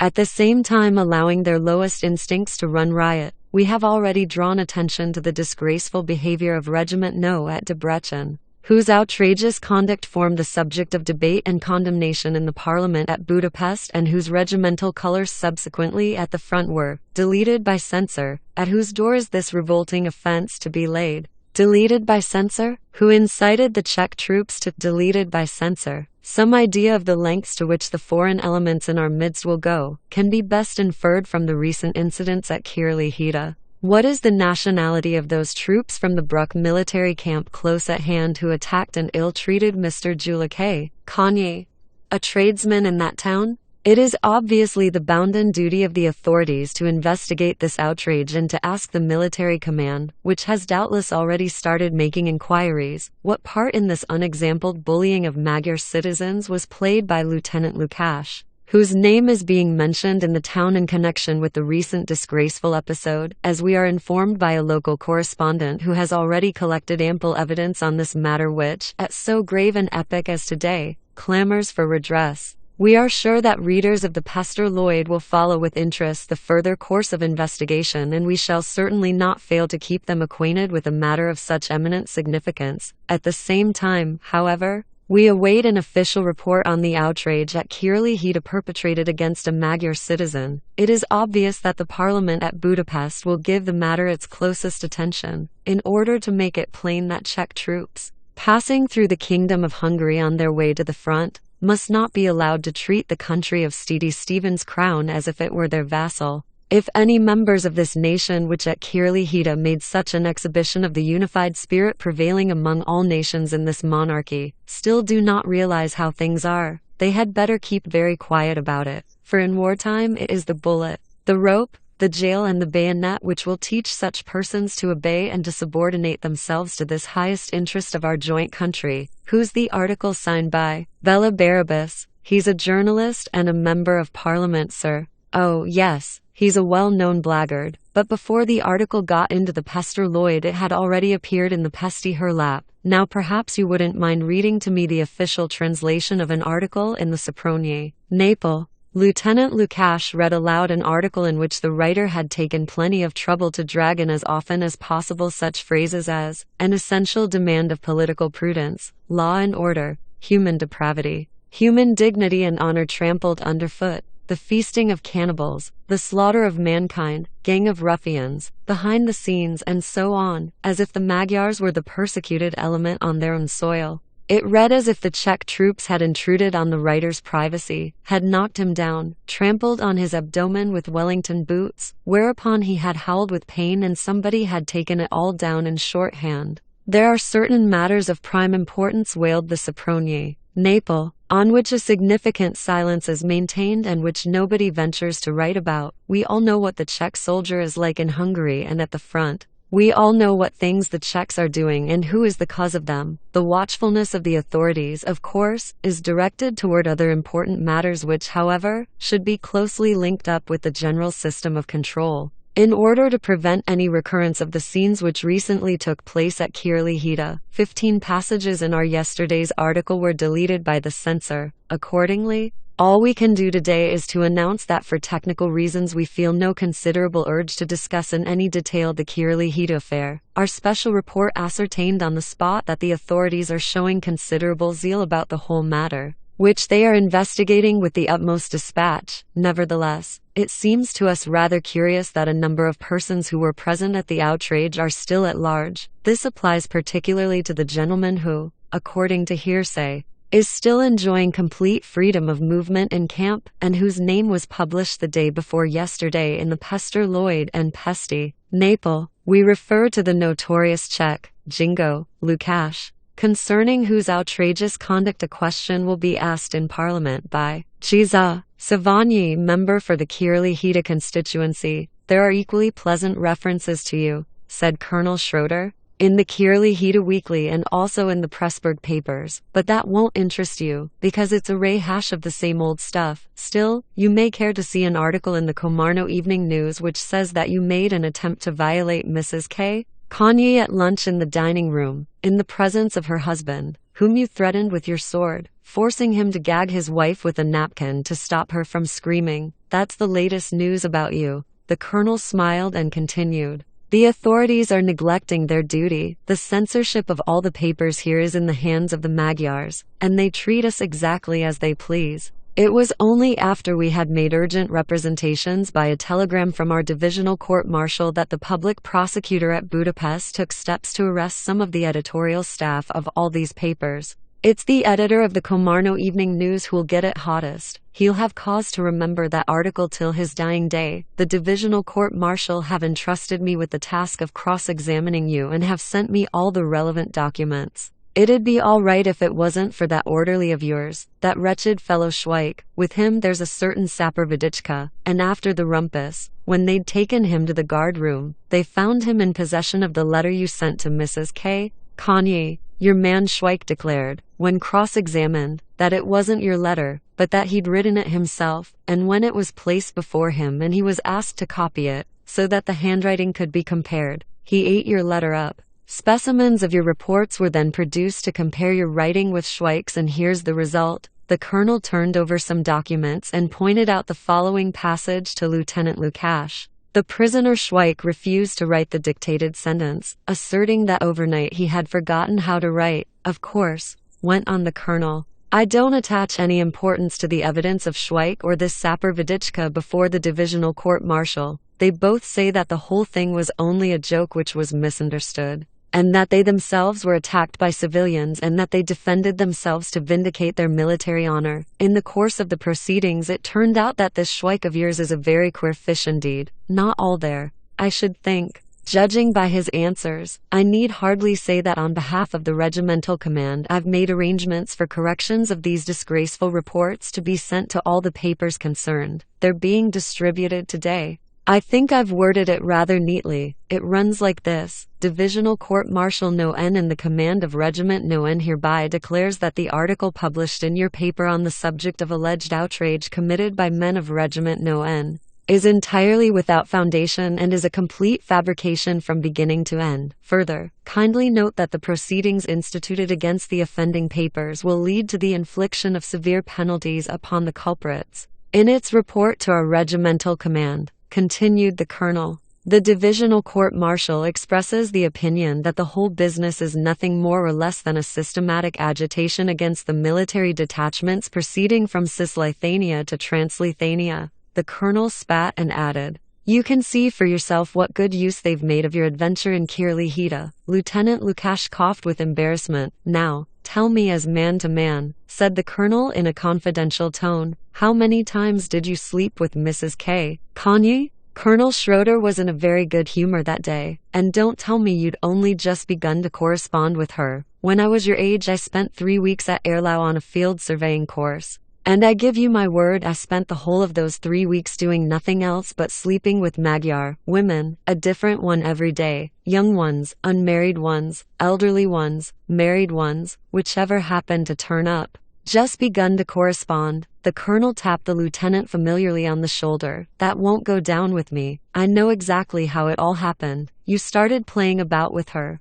then her husband got word of it. And that fellow Schweik. You're blithering idiot of an orderly, but all the same you know, that chap Schweik is a regular card, that was really rich. The way he acted with your letter, I must say I'm sorry about him. He's a caution and no mistake. I think he showed a real sporting spirit. The court-martial proceedings have certainly got to be quashed. You got a dressing down from the newspapers. They've made it too hot for you here. Within a week the draft will be on its way to the Russian front. You're the oldest lieutenant in the Nth Company and you'll be attached to it as company commander. That's all been settled with the brigade. Tell the sergeant major to find you another Batman to replace this chap Schweik." Lieutenant Lukash gazed gratefully at the colonel, who continued, "I'm attaching Schweik to you as company orderly." The colonel rose, and shaking hands with the lieutenant, whose face had turned as white as a sheet, he said, "Well, that's all settled. I wish you all success and luck at the front, and if you should happen to come this way again, give us a look up.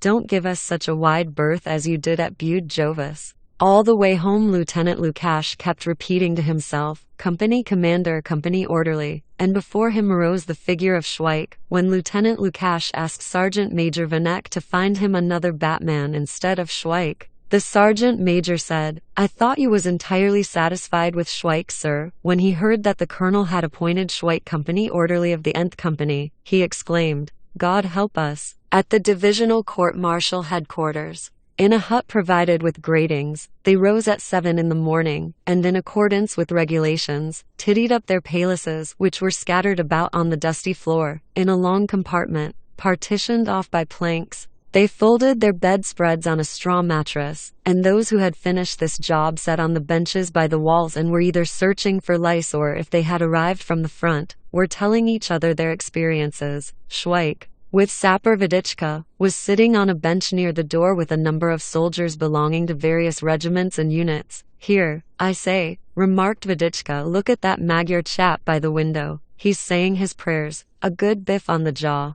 That's what he wants." "Oh, he's all right," said Schweik. "He's here because he wouldn't join up. He's against war, because he belongs to a sect or something, and he don't want to kill anyone. He wants to keep God's commandments. But he'll have a belly full of God's commandments by the time they've finished with him. In Moravia there used to be a fellow named Nemrava, and he wouldn't even put a rifle on his shoulder when he was shoved into the army, because he said it was against his principles to carry a rifle. Well, they gave him a devil of a time in Clink, and then they had another try to make him take the oath, but he wasn't having any. He wouldn't take any oath. He said it was against his principles, and he stuck to it too. He was a damn fool," said Sapper Vidichka. "He might just as well have took the oath. What the hell's it matter? Oath be blowed. I've taken the oath 3 times, announced an infantryman, and this is the 3rd time they've had me up for desertion. If it wasn't for the doctor's certificate that 15 years ago I was off my chump and did my aunt in,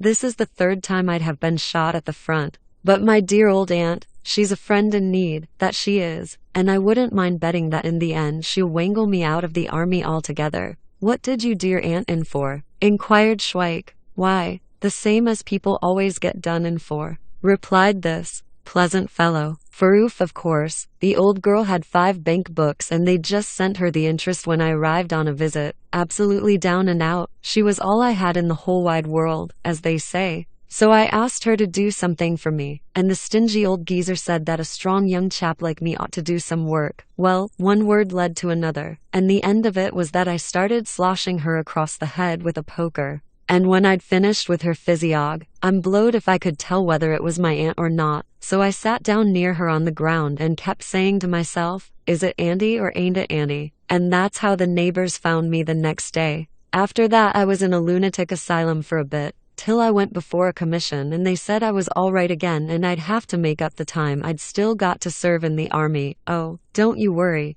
said Schweik, you'll be all right in the end. Just like Janicek at Pilsen, he was a gypsy, and in 1879 they were going to hang him for robbery and murder, but he didn't worry and he kept saying that he'd be all right in the end, and so he was, because at the last moment they couldn't hang him. Because it was the emperor's birthday, so they didn't hang him till the next day, when the emperor's birthday was all over. But he was in luck's way again, because on the day after that he was reprieved and there was going to be another trial. On account of some new evidence that showed it was another fellow named Janicek who'd done it, so they had to dig him up out of the prison cemetery and give him another proper burial in the Catholic cemetery at Pilsen. And then it turned out that he wasn't a Catholic at all, but an evangelical, so they carted him off to the evangelical cemetery, and then, footsteps could be heard in the corridor and the sentry shouted, "Zuox, let 'em all come," chuckled Schweik. Perhaps they've brought some fag ends with them. The door opened, and in trotted the volunteer officer who had been with Schweik in the guard room at Budapest. Praise be Jesus Christ, he said as he entered, whereupon Schweik, on behalf of all present, replied, "Forever and ever, amen." The volunteer officer eyed Schweik with satisfaction, put down the bedspread which he had brought with him, and joined the Czech settlement sitting on the bench. He unwound his puttees and having extracted the cigarettes which were artfully packed in their folds, he distributed them. Then, from his boots he took some matches, neatly cut in halves lengthwise, and a scrap of matchbox for striking them on. He struck a match, carefully lit a cigarette, gave everyone a light, and remarked in an offhand manner, "I've been sentenced for mutiny. I refuse to clean the latrines." "That's nothing," remarked Schweik indulgently. "It's a fair old lark. You take it from me, the best thing you can do is to pretend you're barmy. When I was in the detention barracks, there was a chap, a smart fellow he was, a school teacher, and he did a bunk from the front line. And there was going to be a devil of a big trial so as to get him hanged and scare the rest of us. Well, he got out of it as easy as winking. When the staff doctor examined him he said he'd never done a bunk but he'd always been fond of traveling. Ever since he was a kid, and he always wanted to see far countries, as the saying is. Once he woke up and found he was in Hamburg, and another time in London, and he never knew how he got there. He said his father had always been on the booze and had done himself in before he was born, this chap I mean, of course, and his mother had been a tart and had died of tease. He said his younger sister had drowned herself, and the elder one had chucked herself under a train, and his brother had jumped off a railway bridge. His grandfather had done his grandmother in, this chap's grandmother I mean, and had then soaked himself with paraffin oil and set himself alight. And his other grandmother had gone gallivanting about with the gypsies and had poisoned herself with matches in prison, and one cousin had been sentenced several times for arson, and had cut the veins in his neck open with a piece of glass. And a female cousin on his father's side had chucked herself from a 6th-story window, and he himself was very backward and couldn't speak till he was 10, because when he was 6 months old, when they had tied him up on a table, and then gone away somewhere for a minute, a cat had pulled him off the table and he'd fallen down and bumped his head. He said he still had very bad headaches every now and then, and when they came on he didn't know what he was doing. And that was the state he was in when he'd left the front line, and he didn't properly come to, till the military police were running him in. Holy Moses, you ought to have seen how they fairly fell over each other to get him out of the army. And other blokes who was in the same cell with him made notes on a bit of paper like this, because they thought it'd come in handy. Father, boozer. Mother, tart. Sister number 1, drowned. Sister number 2, railway train. Brother, jumped off bridge. Grandfather did grandmother in paraffin oil, set himself alight. grandmother number 2, gypsies, matches, and all the rest of it, and one of them started telling the tale to the staff doctor, but he didn't get any further than his cousin. When the staff doctor, who'd heard it all twice before, says to him, "Oh, yes, I know all about you. You're the fellow whose female cousin on your father's side threw herself from a 6th-story window, and you've always been very backward, haven't you? Oh,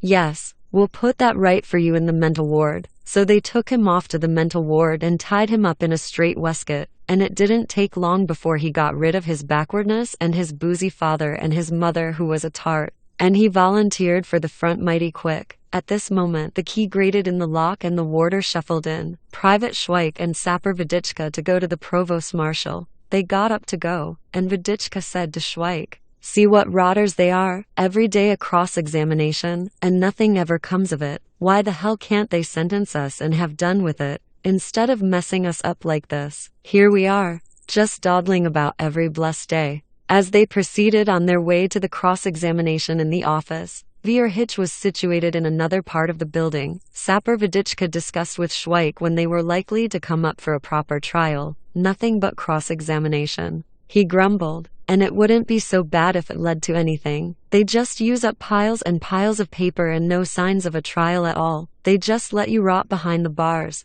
and the soup isn't fit to eat. And what about the cabbage with the frozen potatoes? Did you ever come across such awful grub? Blimey. Talk about the Great War. That ain't my idea of a great war. Well, I must say I'm pretty satisfied so far, said Schweik. When I was doing my regular service it used to be much worse than this. Our sergeant major, a chap named Sopera, he used to say that in the army every man's got to have his duties at his fingers' ends, as you might say. And then he'd give you such a biff in the jaw that you wouldn't forget in a hurry. Oh, I don't see much to grumble at now. Sapper Vedichka mused for a while, and then remarked, "When you come up before this provost marshal bloke, Schweik, don't get flurried, but just pitch the same yarn as you did at the cross-examination, or else I'll be in a hell of a mess. The chief thing is that you saw those Magyar chaps go for me. Don't forget we share and share alike in this little rumpus." "Don't you worry, Vedichka," said Schweik consolingly. "Just keep calm. It's no use getting excited. Why, there's nothing much in a divisional court-martial, is there? You ought to have seen the way a court-martial polished chaps off years and years ago. There was a schoolmaster serving with us, and he told me once, when we were in Klink, that in the Prague Museum there's a book with records of a court-martial in Maria Theresa's time. Why, every regiment had its executioner. And he just chopped off heads at $1 a time. According to this book, he sometimes earned as much as $5 a day. They were just entering the offices of the divisional court-martial, and a sentry at once took them to office number 8, where, behind a long table containing stacks of papers, sat Provost Marshal Ruller. Before him lay a volume of the legal code, and on it stood a half-full cup of tea. On the right-hand side of the table stood an imitation ivory crucifix with a dusty Christ who was gazing in despair at the base of his cross, covered with ashes and cigarette ends. Provost Marshal Ruller was just causing the crucified deity fresh distress by knocking out a cigarette against the base of the crucifix, while with his other hand he was lifting the cup of tea, which had got stuck to the cover of the legal code. Having liberated the teacup from the cover of the legal code, he went on turning over the pages of the book which he had borrowed from the officers' casino. It was by F.S. Krauss and bore the promising title, Investigations into the Historical Development of Sexual Morality. He was contemplating the diagrams which so effectively supplemented the text, when he was interrupted by a cough. It was Sapper Vedichka. "What's the matter?" he inquired. "Searching for more diagrams and sketches. Beg to report, sir," replied Schweik. "My chum Vedichka here has caught cold and now he's got a nasty cough." Provost Marshal Ruller now looked at Schweik and Vedichka. He endeavored to impart a stern expression to his countenance. "Oh, you've turned up at last, have you?" he said, burrowing among the papers on the table. "I sent for you at 9 o'clock, and now it's nearly 11. Is that the way to stand, you lazy lout?" The last question was addressed to Vedichka, who was casually standing at ease. "Until I tell you to stand at ease, you stand up properly to attention." "Beg to report, sir," announced Schweik. "He's got rheumatism. You'd better keep your mouth shut," said Provost Marshal Ruller, "and don't answer back till I ask you something." Where the devil's that file got to? You two jailbirds are giving me a hell of a lot of work, but you'll find it won't pay you to cause all this unnecessary trouble. From a stack of documents he now drew a bulky file, labeled Schweik and Lukash, and said, "Just look at that, you mongrels. If you think you're going to fritter your time away at the divisional court-martial over a paltry rumpus and dodge going to the front, you're damned well mistaken. Let me tell you," he sighed, "we're going to quash the proceedings against you," he continued. "Now you're going back to your units, where you'll be punished by the orderly room. Then off you'll go to the front. If you ever come my way again, you blackguards, I'll give you something you won't forget in a hurry. Take them away to Nosy." "Beg to report, sir," said Schweik, "that we'll both take your words to heart. And we're much obliged to you for all your kindness. If we was civilians, I wouldn't mind calling you a jolly old sport, and we're both very sorry for all the trouble you've had because of us. We don't deserve it, and that's a fact. Oh, go to Hades." The provost marshal yelled at Schweik, "If Colonel Schroeder hadn't put in a good word for you, you'd have had a damned rough time of it," as the military clerks in the office had gone to fetch rations. The soldier who was escorting them had to take them back to the cells, which he did to the accompaniment of much invective against the whole race of military clerks. "They'll take all the fat from the soup again," he lamented, "and leave me nothing but gristle. Yesterday I had to escort a couple of fellows to camp, and somebody pinched half my bread rations. You chaps here think of nothing but your grub," said Lukash, who was now his old self again. When they told the volunteer officer how they had fared, he remarked, "On draft day, you've been invited to join the personally conducted trip to Galicia. Well, you can start on your journey without any misgivings whatever. And I hope you'll find yourselves attracted by the regions where you'll be introduced to the trenches. It's a fine country and extremely interesting.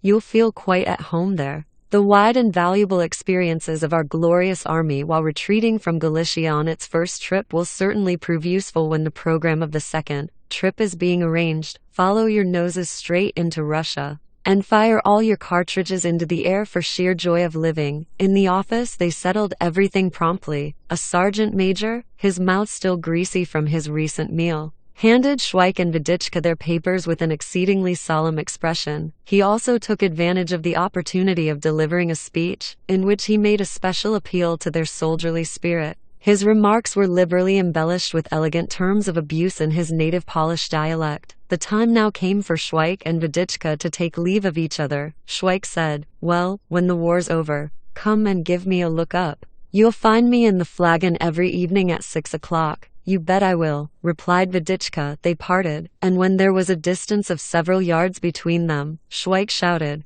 "Don't forget, I'll be looking out for you." Whereupon Sapper Lukash, who was now turning the corner by the second row of hutments, shouted, "Right you are, after the war, at 6 o'clock in the evening. Better make it 1/2 in case I'm a bit late," replied Schweik. Then, at a great distance, Lukash's voice could be heard, "Can't you make it 6? And the last that Lukash heard of his departing comrade was, "All right, I'll be there at 6, and that was how the good soldier Schweik parted from Sapper Lukash. 5. From Bruck on the Leda to Sokol, Lieutenant Lukash, in a state of great agitation, was pacing up and down the office of Draft No. 2. It was a dark den in the company hutment, partitioned off from the passage by means of planks, a table, 2 chairs, a can of paraffin oil and a mattress. Facing Lieutenant Lukash stood Quartermaster Sergeant Van Eck, who spent his time drawing up pay lists and keeping the accounts for the rations of the rank and file. He was, in fact,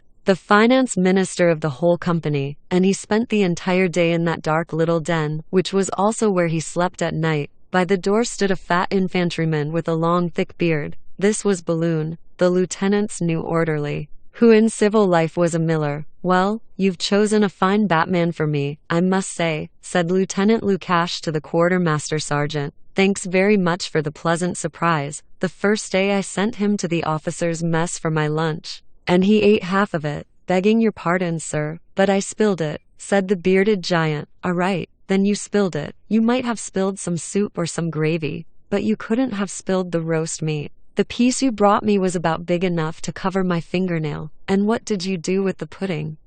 You ate it. It's no use saying you didn't. You ate it." Lieutenant Lukash uttered the last 3 words with such solemnity and stern emphasis that Balloon involuntarily stepped 2 paces backward. I've made inquiries in the kitchen, and I've found out what we had for lunch today. First of all, there was soup with dumplings. What did you do with those dumplings? You took them out on the way, didn't you? Then there was beef with gherkins. What did you do with that? You ate that too. 2 slices of roast meat, and you only brought me half a slice. Didn't you? 2 pieces of pudding.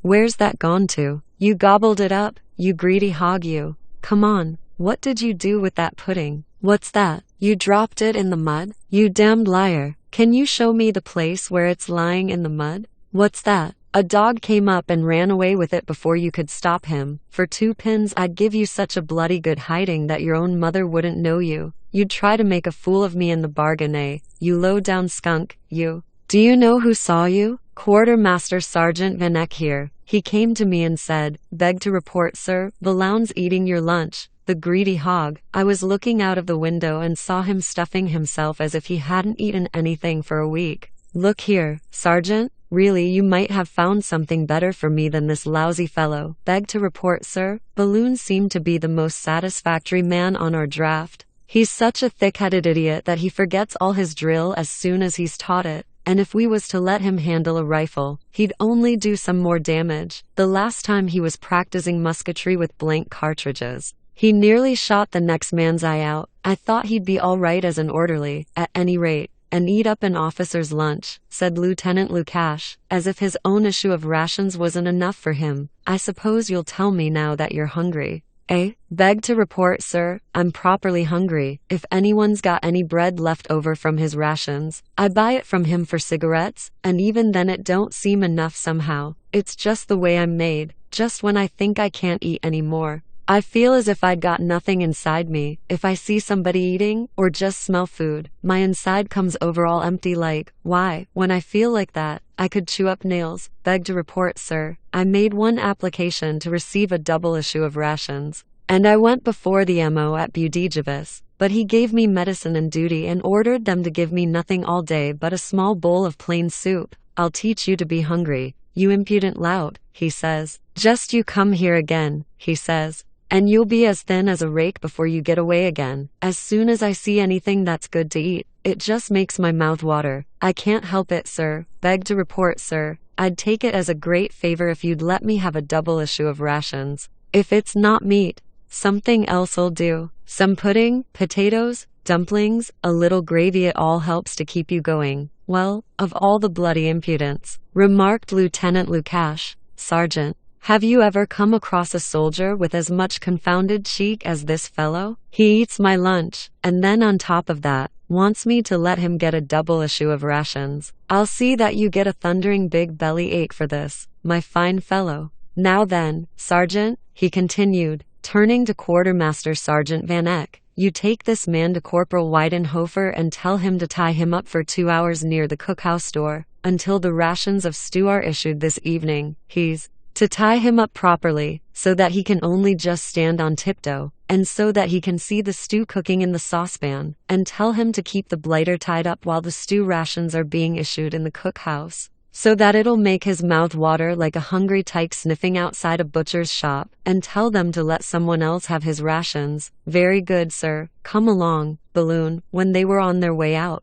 the lieutenant stopped them in the doorway, and looking at Balloon's horrified countenance, he remarked gloatingly, "You've done it this time, Balloon. Well, I hope you'll enjoy your feed, and if you try any more of those tricks on me, I'll have you court-martialed without any beating about the bush." When Quartermaster Sergeant Van Eck returned and announced that Balloon was already tied up, Lieutenant Lukash said, "You know me well enough, Van Eck, to be quite sure I don't like doing that sort of thing, but I can't help myself. I can't have a low blighter like that around me, and it'll have a good moral effect on the rank and file when they see Balloon tied up. These fellows who are on draft and know they're going to the front in a day or 2 think they can do what they damn well please." Lieutenant Lukash looked very upset. "Don't you worry your head about that, sir," said Quartermaster Sergeant Van Eck, trying to console him. "I've been on 3 different drafts, and it was just 6 of one and half a dozen of the other, sir. Not a scrap of difference between them. They all got cut to pieces with the whole battalion.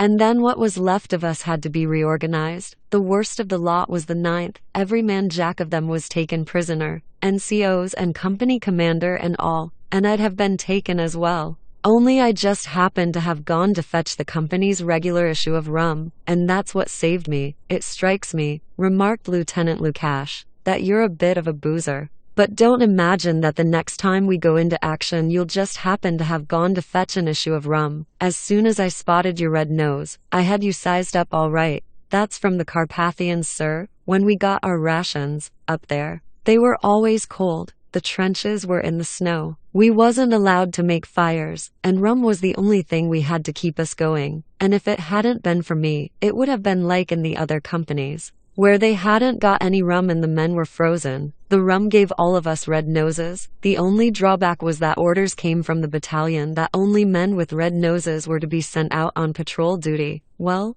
the winter's practically over now, remarked the lieutenant meaningly. You can't do without rum, sir. In the field, whatever season it is, it keeps you in good spirits, as you might say. When a man's got a drop of rum inside him, he's ready to go for anyone. Hello? Who's that knocking at the door? Silly ass. Can't he read what it says on the door? Don't knock. Come in. Lieutenant Lukash turned on his chair toward the door, and he saw the door open slowly and softly. And just as slowly and softly the good soldier Schweik entered the office of Draft No. 11. Lieutenant Lukash closed his eyes at the sight of the good soldier Schweik, who gazed at him with much the same gratification as might have been displayed by the prodigal son when he saw his father killing the fatted calf. Beg to report, sir, I'm back again, announced Schweik from the doorway, with such frank informality that Lieutenant Lukash suddenly realized what had befallen him. Ever since Colonel Schroeder had informed him that Schweik was being sent back to afflict him, Lieutenant Lukash had been hoping against hope that the evil hour might be indefinitely postponed. Every morning he said to himself, he won't be here today. He may have got into trouble again, so perhaps they'll keep him there. But now Schweik had upset all these expectations by turning up in that bland and unassuming manner of his. Schweik now gazed at Quartermaster Sergeant Van Eck and turning to him, handed to him with a smile some papers which he took from the pocket of his greatcoat. Beg to report, Sergeant, he said. I've got to hand you these papers that they signed in the regimental office. It's about my pay and rations allowance. Schweik's demeanor in the office of Draft No. 11 was as free and easy as if he and Quartermaster Sergeant Van Eck were old cronies. The Quartermaster Sergeant, however, replied curtly, "Put him down on the table." "I think, Sergeant," said Lieutenant Lukash, with a sigh, "that you'd better leave me alone with Schweik." Van Eck went out and stood listening at the door to hear what these two would say to each other. At first he heard nothing, for Schweik and Lieutenant Lukash held their peace. For a long time they looked at each other and watched each other closely. Lieutenant Lukash broke this painful silence by a remark, to which he endeavored to impart a strong dose of irony. "Well, I'm glad to see you again, Schweik. It's very kind of you to look me up. Just fancy now, what a charming visitor." But his feelings got the better of him, and he gave vent to his bottled-up arrears of annoyance by banging his fist on the table, so that the ink pot gave a jerk and ink was spilled over the payroll. He also jumped up, thrust his face close to Schweik and yelled at him, "You bloody fool," whereupon he began to stride up and down the narrow office, spitting whenever he came past Schweik. "Beg to report, sir," said Schweik, while Lieutenant Lukash continued to pace up and down and kept furiously flinging into a corner crumpled scraps of paper which he snatched from the table each time he came near it. "I handed over that letter just as you told me. I found Mrs. K. Kanye all right, and I don't mind saying that she's a fine figure of a woman, although when I saw her she was crying." Lieutenant Lukash sat down on the quartermaster sergeant's mattress and exclaimed hoarsely, "When is this foolery going to stop, Schweik?" Schweik continued, as if he had not heard the lieutenant's exclamation, "Well, then there was a little bit of unpleasantness, but I took all the blame for it. Of course, they wouldn't believe that I'd been writing letters to the lady, so I thought I'd better swallow the letter at the cross-examination, so as to put them off the scent. Then how it happened I don't know, unless it was just a stroke of bad luck. I got mixed up in a little bit of a shindy. Nothing worth talking about, really. Anyhow, I managed to get out of that, and they admitted I wasn't to blame, and sent me to the regimental orderly room and stopped all further inquiries into it. I waited in the regimental office for a few minutes, till the colonel arrived, and he gave me a bit of a wigging and said I was to report myself to you as company orderly, and told me I was to tell you to go to him at once about this here draft. That's more than half an hour ago. But the colonel didn't know they was going to take me into the regimental office again and that I'd have to hang about there for another quarter of an hour because I've got back pay coming to me for all this time. And I'd got to collect it from the regiment and not from the draft, because I was entered on the list as being under close arrest with the regiment. They've got everything here so muddled and mixed up that it's enough to give you the staggers. When Lieutenant Lukash heard that he ought to have been with Colonel Schroeder half an hour earlier, he hastily put on his tunic and said,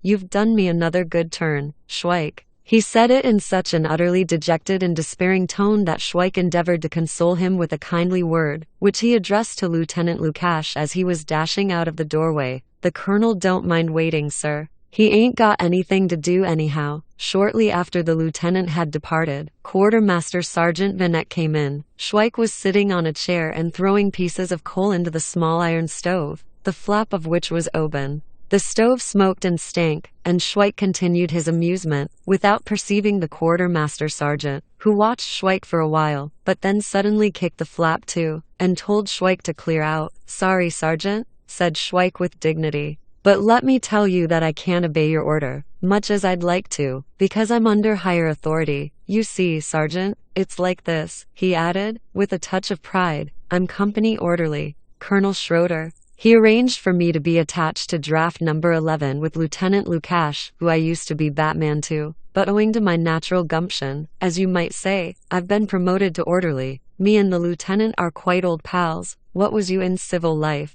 Sergeant?" Quartermaster Sergeant Vanek was so taken by surprise when the good soldier Schweik addressed him in this free and easy, hail-fellow well-met manner, that without standing on his dignity, as he so much liked to do when brought into contact with the rank and file, he replied as if he were Schweik's subordinate, "I kept a druggist's shop at Kralip. I was apprentice to a shopkeeper once," said Schweik. "I worked for a chap named Kokoschka. In Prague, he was a rum cove, he was. One day I put a match, by mistake, to a barrel of benzine in the cellar, and it all caught light, and he chucked me out, and the Shopkeepers Association wouldn't get me another job. So just through a barrel of benzine I couldn't finish my apprenticeship." "Do you make powders for cows?" Quartermaster Sergeant Vanek shook his head. "We used to make powders for cows and wrap them up in pictures of saints. Our boss was as pious as they make 'em, and one day he read in a book that Steedy Peregrine was useful to cows when they've got spasms, so he had some pictures of Steedy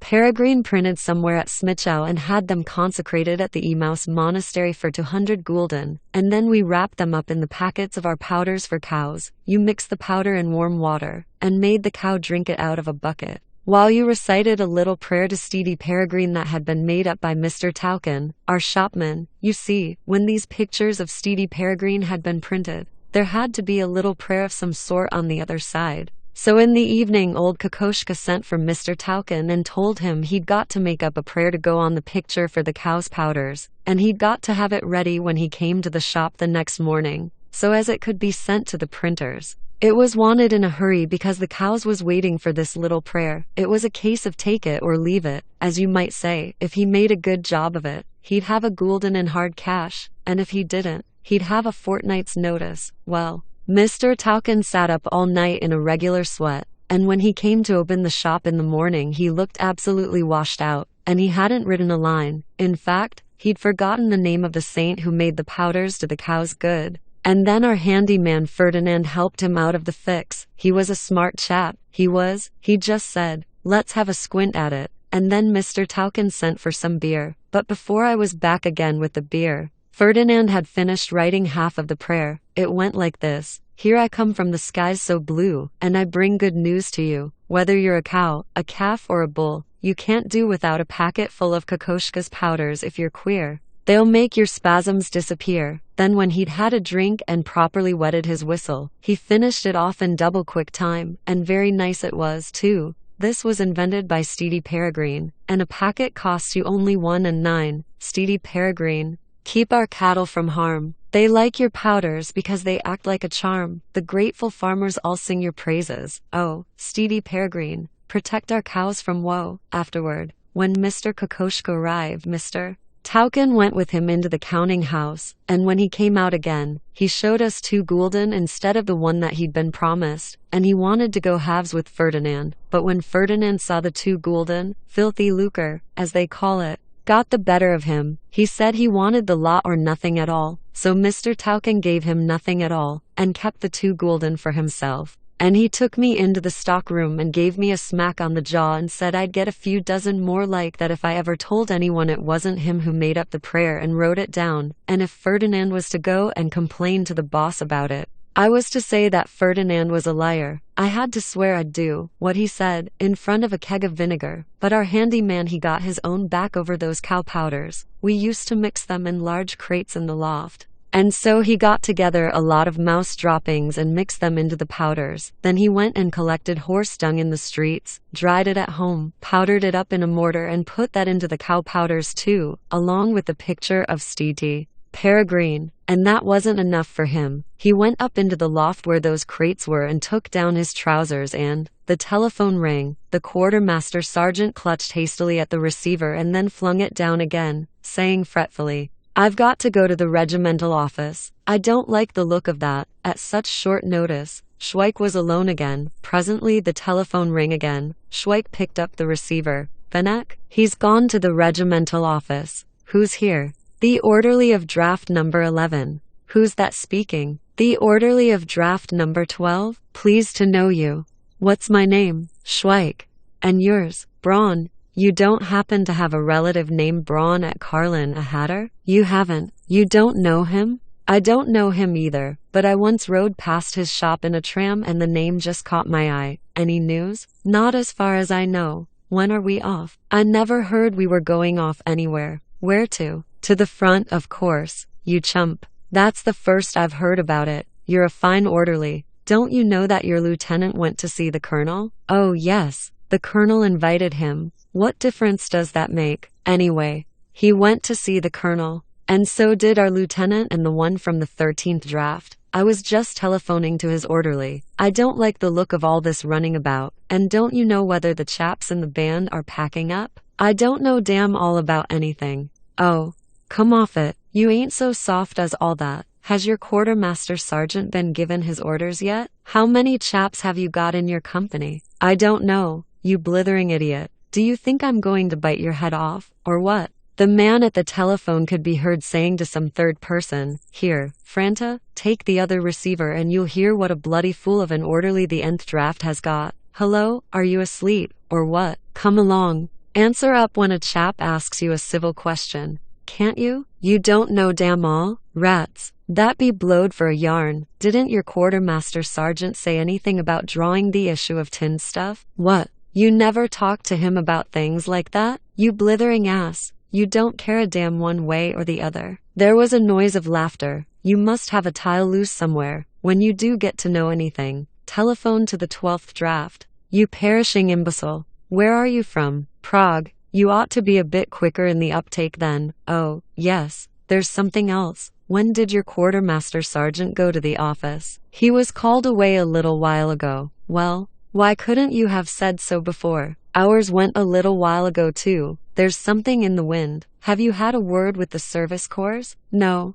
Holy Moses, and you say you're from Prague? Why, you haven't got the foggiest idea about anything. Where the hell do you get to all day? I only arrived from the divisional court-martial an hour ago. Oh, now you're talking. That accounts for it. I'll come and look you up today. Ring off twice. Schweik was about to light his pipe when the telephone rang again. Oh, to hell with the bloody telephone, thought Schweik to himself. I can't be bothered with it. But the telephone went on ringing relentlessly, until at last, Schweik lost patience. He took the receiver and bellowed into the mouthpiece. Hello, who's speaking? This is Schweik, orderly of draft No. 11. Schweik then heard the voice of Lieutenant Lukash replying. What are you all up to? Where's Vanek? Call Vanek to the telephone immediately. Beg to report, sir. The telephone rang not long ago. Listen here, Schweik, I've got no time for gossip with you. In the army, messages by telephone have got to be brief and to the point.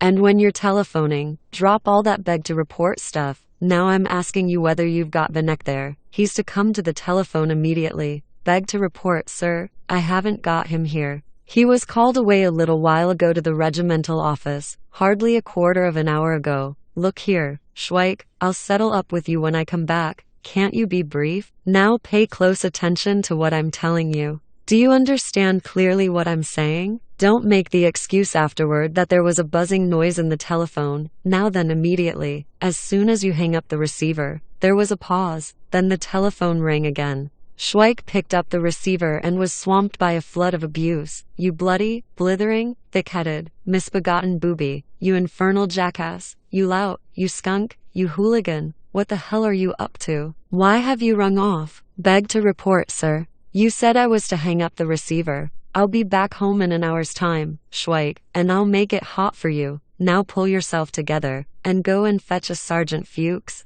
If you can find him and tell him he's to go at once with 10 men to the regimental stores and fetch the issue of tinned rations. Now repeat what he's got to do. He's got to go with 10 men to the regimental stores and fetch the issue of tinned rations for the company. For once in a way you've stopped talking twaddle. Now I'm going to telephone to Vanek in the regimental office to go to the regimental stores and take charge there. If he comes back in the meanwhile, he's to leave everything and go to the regimental stores at the double. Now hang up the receiver. For some time Schweik searched in vain not only for Sergeant Fuchs, but for all the other NCOEs. They were in the cookhouse, where they were gnawing scraps of meat from bones and gloating over Balloon, who had been duly tied up according to instructions. One of the cooks brought him a chop and thrust it between his teeth. The bearded giant, not being able to use his hands, cautiously took the bone in his mouth, balancing it by means of his teeth and gums, while he gnawed the meat with the expression of a wild man of the woods. Which of you chaps is Sergeant Fuchs? Asked Schweik, when he had at last succeeded in running the NCOEs to earth. Sergeant Fuchs did not even deign to announce himself when he saw that it was only an ordinary private who was asking for him. Look here, said Schweik, how much longer am I to go on asking? Where's Sergeant Fuchs? Sergeant Fuchs came forward and, very much on his dignity, began to explain in the strongest of language how a sergeant ought to be addressed. Anyone in his squad who had the bloody cheek to talk to him as Schweik had done would get a biff in the jaw before he knew where. Here, steady on, said Schweik severely. Just you pull yourself together without wasting any more time and take 10 men at the double to the regimental stores. You're wanted there to fetch the tinned rations. Sergeant Fuchs was so astounded that all he could do was to splutter. What? Now then? None of your back answers, replied Schweik. I'm orderly of the nth draft, and I've just been talking over the telephone with Lieutenant Lukash, and he said, with 10 men at the double to the regimental stores. If you won't go, Sergeant Fuchs, I'll report the matter immediately. Lieutenant Lukash particularly asked for you to go. There's nothing more to be said about it. Lieutenant Lukash said that messages by telephone have got to be brief and plain. When Sergeant Fuchs is told to go, he said, why, he's got to go. In the army, especially when a war's on, all waste of time's a crime. If this chap Sergeant Fuchs won't go, when you tell him, just you telephone to me at once, and I'll settle up with him. I'll make mincemeat of Sergeant Fuchs. He said, my word, you don't know what a terror Lieutenant Lukash is. Schweik gazed triumphantly at the NCOEs who were taken aback, and also very much upset by his attitude. Sergeant Fuchs muttered something unintelligible and departed in a hurry, while Schweik called out to him, can I telephone to Lieutenant Lukash that it's all right? I'll be with 10 men at the regimental stores in a jiffy, came the voice of the departing sergeant, whereupon Schweik, without another word, left the NCOEs, who were as astounded as Sergeant Fuchs had been. Things are getting lively, said Little Corporal Blazek. We'll be getting a move on soon. When Schweik got back to the office of the nth draft, he again had no time to light his pipe, for once more the telephone began to ring. It was Lieutenant Lukash who spoke to him once more. Where have you been, Schweik? I telephoned twice before and couldn't get any answer. I've done that little job, sir. Have those men gone yet? Oh yes, sir. They've gone all right, only I don't know whether they'll get there. Shall I go and have another look? Did you find Sergeant Fuchs? Yes, sir. First of all, he answered me back a bit offhand, like, but when I told him that telephone messages have got to be brief and, stop all that jabber, Schweik. Is Vanek back yet? No, sir. Don't yell into the telephone. Have you got any idea where that confounded Vanek is likely to be? I've no idea where that confounded Vanek is likely to be, sir. He's been in the regimental office, and then he went off somewhere. I shouldn't be surprised if he's in the canteen. Just go and look for him there, Schweik. And tell him to go to the regimental stores immediately. And then there's something else. Find Corporal Blazek immediately and tell him to untie that fellow Balloon at once. Then send Balloon to me. Hang up the receiver. Schweik discovered Corporal Blazek, personally witnessed the untying of Balloon, and then accompanied Balloon on his way, as this led also to the canteen, where he was to search for Quartermaster Sergeant Vanek. Balloon regarded Schweik as his deliverer and promised that he would go halves with him in every parcel of food which he received from home. It's slaughtering time there now, said Balloon in tones of yearning. Which do you like best? Saveloys or liver sausage? Just you tell me, and I'll write home this very evening. I should reckon my pig weighs round about 300 pounds. He's got a head like a bulldog, and that's the best kind. Pigs like that never let you down. That's a good breed if you like. They can stand plenty of wear and tear. I bet the fat on that animal's a good 8 inches thick. When I was at home I used to make the liver sausage myself, and I always had such a rare old feed of it that I was fit to bust. The pig I had last year weighed over 300 pounds. Ah, that was a pig for you, he continued, rapidly gripping Schweik's hand as they reached the parting of the ways. I brought him up on nothing but potatoes, and I used to watch him growing visibly.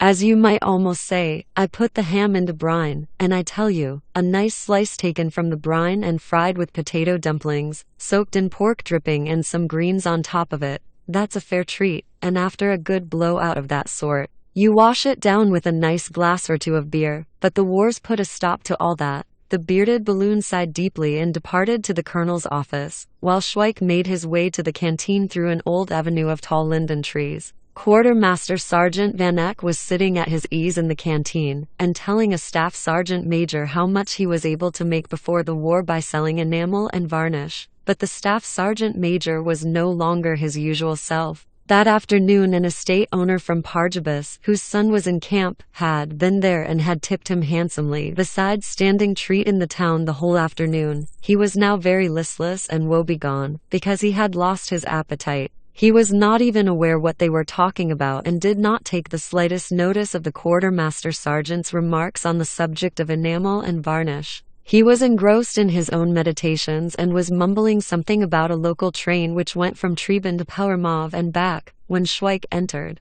Quartermaster Sergeant Vanek was making another attempt to explain to the staff sergeant major by means of statistics what profit could be made on 1 pound of varnish for building operations, whereupon the staff sergeant major, entirely bemused, replied, "He died on the way back, and all we found on him was some letters. When he saw Schweik, he mixed him up with someone else, of whom he evidently did not approve, for he called him a bloody ventriloquist." Schweik, however, approached Quartermaster Sergeant Vanek, who was also somewhat fuddled, but very cheerful and friendly about it. "You've got to go at once to the regimental stores, sir," announced Schweik. "Sergeant Fuchs is waiting there with 10 men. And they're going to draw tinned rations. You've got to go at the double." The lieutenant's telephoned twice. Quartermaster Sergeant Vanek burst out laughing. "Not if I know it, old chap. Do you think I'm barmy, or what? There's plenty of time, lad. Plenty of time. The regimental stores won't run away. When Lieutenant Lukash has handled as many drafts as what I have, then he'll be able to talk. But he'll drop all that stuff about doing things at the double. A lot of useless worry. That's what it is. Why, many's the time I've received orders in the regimental office that we was off the next day and I was to go and draw rations there and then, and what I did was to come here and have a quiet drink and just take things easy. The tinned rations won't run away. I know more about regimental stores than what the lieutenant does, and when the officers have one of these here confabs with the colonel, I know the sort of stuff they talk. Why, for one thing, there ain't any tinned rations in our regiment, tall stores, and there never was. All the tinned rations we've got is inside the colonel's noddle. Whenever we want tinned rations, we just get it in driblets from the brigade, or we borrow it from other regiments if we happen to be in touch with them. Why, there's one regiment alone we owe more than 300 tins of rations to. Yes, sir, they can say what they like at their confab, but they're not going to bounce me. And the storekeeper himself'll tell 'em they're barmy when they go there for the doings. Why, there ain't a single draft yet as had any tinned rations issued to it when it left for the front. That's so, ain't it? you old pie-face," he added, turning to the staff sergeant major, who, however, was either dropping off to sleep or else was on the verge of a slight attack of delirium, for he replied, "When she went for a walk, she always kept her umbrella open. The best thing you can do," continued Quartermaster Sergeant Van Eck, "is not to worry about anything. Let 'em do what they damn well please. If they said in the regimental office that we're leaving tomorrow, they don't know what they're talking about. How can we leave if there ain't any railway trucks? I was there when they was telephoning to the railway station. There ain't a single spare truck. It's just the same as it was with the last draft. We was hanging about in the railway station for 2 days, waiting for somebody to have pity on us and send us a train, and then we didn't know where we was going to. The colonel himself didn't know. After that, we had a ride all over Hungary and nobody ever knew whether we was going to Serbia or Russia. At every station they talked to the staff division direct. We was just a sort of flying squad, as you might say. No, take it easy, lad. Everything'll come right in time. But there's no need for any hurry. That's the ticket. They've got some first-rate drink here today," continued Quartermaster Sergeant Van Eck, ignoring the staff sergeant major, who was stuttering to himself in German. "You take it from me, I've had a pretty thin time so far. I can't make it out. It ain't likely I'm going to worry my head about the draft. Leaving? Why, the first draft I was on, got everything ready without a hitch, in a couple of hours. Then the other drafts after that started getting ready to hold days beforehand. But Lieutenant Pernosel, he was our company commander and a regular sport, he said, 'Don't you hurry yourselves, lads,' and we got everything done like clockwork. We didn't start packing till 2 hours before the train started. And if you take my advice you'll just sit down. It can't be done," said the good soldier Schweik with a considerable effort. "I've got to get back to the office. Suppose someone was to telephone. All right, go if you want to, old chap. But it ain't sporting of you, and that's a fact. A proper orderly has never got to be where he's wanted. You're too keen on rushing back to work. There's nothing gets my goat more than an orderly with the wind up who wants to chuck his weight all over the bloody army." But Schweik was already outside the door and was hurrying in the direction of his draft. Quartermaster Sergeant Van Eck was left by himself, for it could scarcely be said that the staff sergeant major was a sociable companion. He was now entirely isolated from the rest of mankind and toying with his glass. He was stammering a great jumble of incoherent remarks in Czech and German. "Many a time I have passed through that village and never even realized her existence. In 6 months my examinations will be over and I'll have my degree. I've become a thorough wreck thanks to you, Lucy. They've been published in volume form, and very attractive the bindings are, too. Some of you may remember what I mean. Thoroughly bored." The quartermaster sergeant was drumming a tune with his fingers on the table, but his boredom did not last long, for the door opened and in came Jirajda, the cook from the officers' mess. He glued himself to a chair. "We've had orders today," he babbled, "to draw rations of brandy for traveling. All the bottles wrapped in wickerwork were filled with rum, so we had to empty one of them. That was a treat for us. The men in the cookhouse did themselves well, and the colonel turned up too late to get any. So now they've cooked him an omelet. I tell you, we're having a fine old time of it." Jirajda lapsed into philosophic ponderings, as befitted his civilian occupation. Until the war broke out he was editing an occultist periodical and a series of books entitled Secrets of Life and Death. The colonel took a fancy to him as a kind of regimental freak, for there weren't many officers' messes that could boast of having as a cook a full-blown occultist, who, while scrutinizing the secrets of life and death, could dish up a first-rate roast sirloin or a tasty stew. Jirajda, who could scarcely sit upright on the chair and reeked of a dozen or so tots of rum, now went on babbling at random. "Yes," he said, when there wasn't enough to go round and the colonel only saw some fried potatoes, "he fell into what we call the Gaki state. Do you know what that is? It means the state of hungry spirits. So I said to him, 'Well, sir, have you got enough power to overcome the dispensation of fate that you didn't get any fried kidneys? It has been predestined by karma, sir, that you are to get a chopped calf's liver omelette for supper tonight, my friend,' he presently remarked to the quartermaster sergeant, with an inadvertent gesture of the hand which upset all the glasses within reach of him on the table. 'All phenomena, all shapes, all objects possess disembodied qualities. Shape is disembodiment and disembodiment is shape. There is no distinction between disembodiment and shape. There is no distinction between shape and disembodiment. What is disembodiment, is shape, and what is shape, is disembodiment. He then lapsed into silence, propping his head in his hand and contemplating the splashes and stains on the table. The staff sergeant major went babbling on. Nobody could make head or tail of what he was saying. The corn vanished from the fields, vanished. Such was his mood when he received her invitation and went to call on her. The Whitsun holidays come in the spring.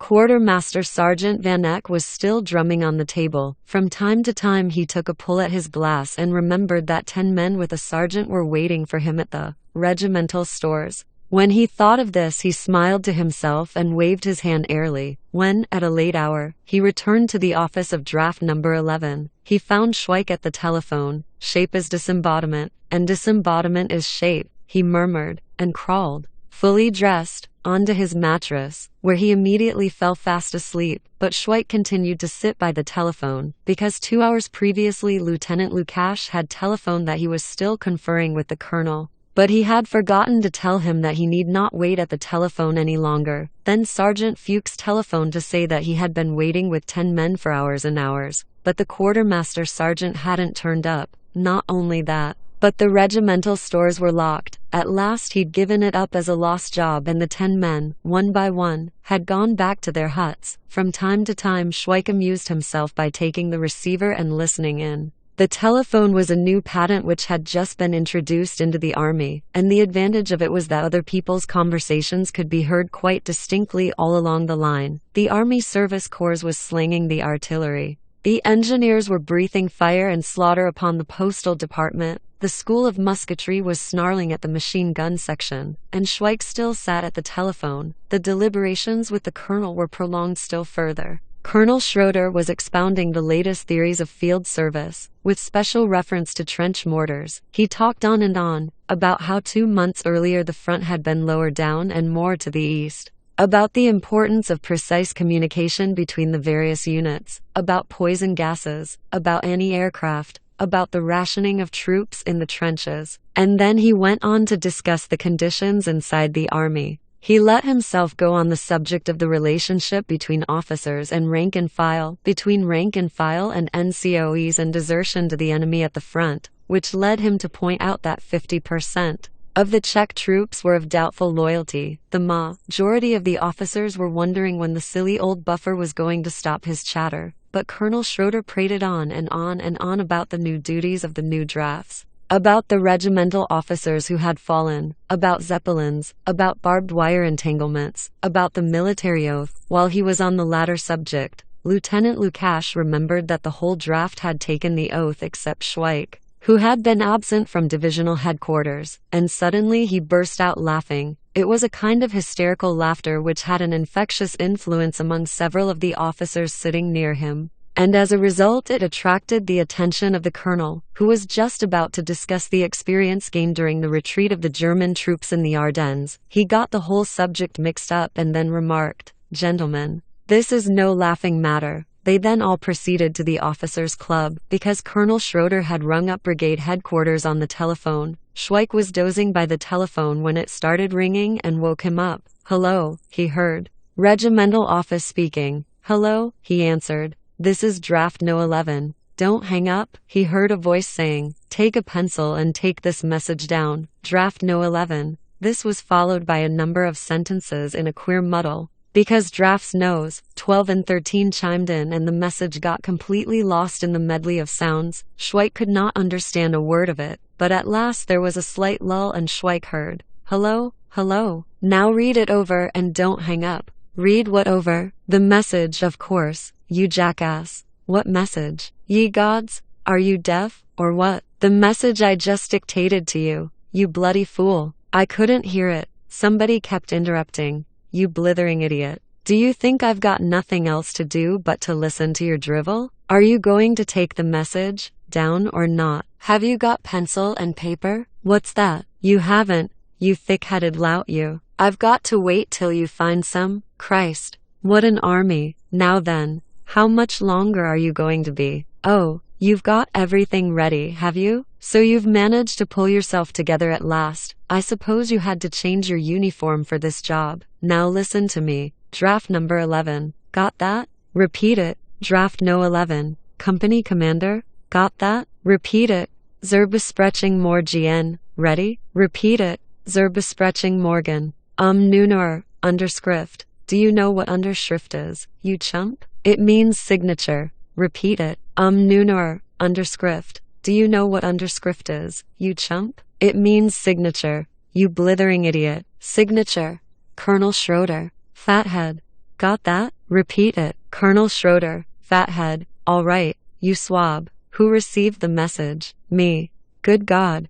Who's me? Schweik. Anything else? No, thank the Lord. Any news? No, still carrying on as before. I bet you're glad, eh? I heard one of your chaps got tied up today. Only our lieutenant's Batman, who ate his grub. Do you know when we're off? The old man himself couldn't tell you that, chum. Good night. Have you got many fleas there? Schweik hung up the receiver and began to rouse Quartermaster Sergeant Van Eck from his slumbers. The Quartermaster Sergeant offered a stout resistance, and when Schweik began to shake him, he hit him in the nose. Nevertheless, Schweik managed to make the Quartermaster Sergeant rub his eyes and inquire in alarm what had happened. Nothing so far, replied Schweik, but I'd like to have a little confab with you. We've just got a telephone message to say that Lieutenant Lukash has got to go at 9 o'clock tomorrow morning to the colonel for another bespreching. I don't know what to do about it. Am I to go and tell him now, or wait till the morning? I couldn't make up my mind for a long time whether I ought to wake you up or not, when you was snoring so nicely, but at last I thought I'd better ask your advice and, for God's sake, let me go to sleep,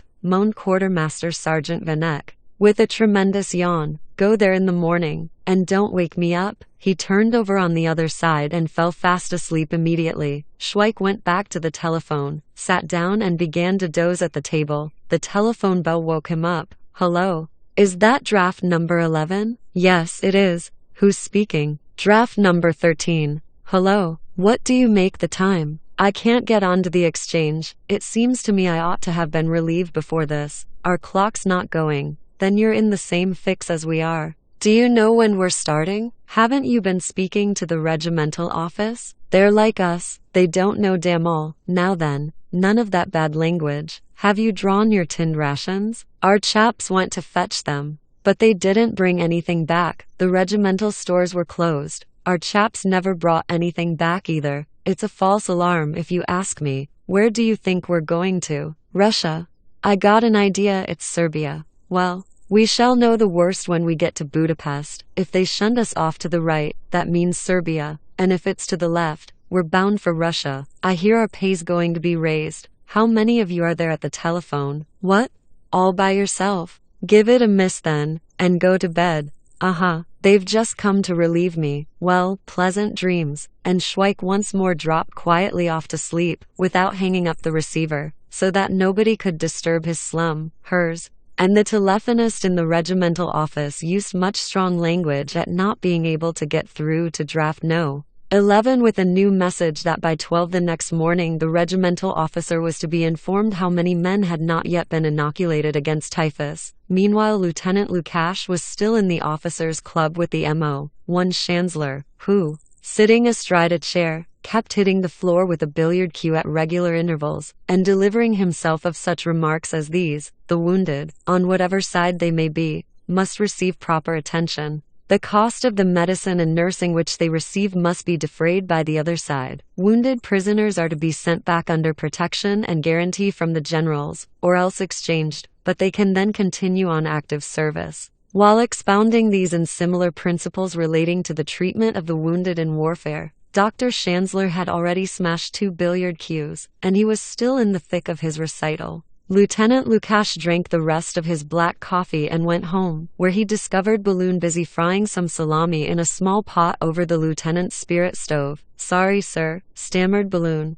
Beg to report, sir, that... Lieutenant Lukash looked at him. At that moment he was like a big baby, and Lieutenant Lukash suddenly regretted having had him tied up because of his huge appetite. Carry on, Balloon, he said, as he unstrapped his sword. Tomorrow I'll get them to issue an extra bread ration to you. He then sat down at the table, and under the influence of his mood at the moment, began to write a pathetic letter to his aunt. Dear Aunt, I have just received orders to be ready with my draft to leave for the front. It may be that this is the last letter you will ever receive from me, for the fighting is very severe and our losses are great. It is therefore difficult to conclude this letter by saying au revoir. I think I ought rather to send you a last farewell. I'll finish it off in the morning, decided Lieutenant Lukash, and went to bed. When Balloon saw that the lieutenant was sound asleep, he again began to meddle and ferret about all over the place. He opened the officer's trunk and was nibbling at a stick of chocolate, when the lieutenant stirred in his sleep.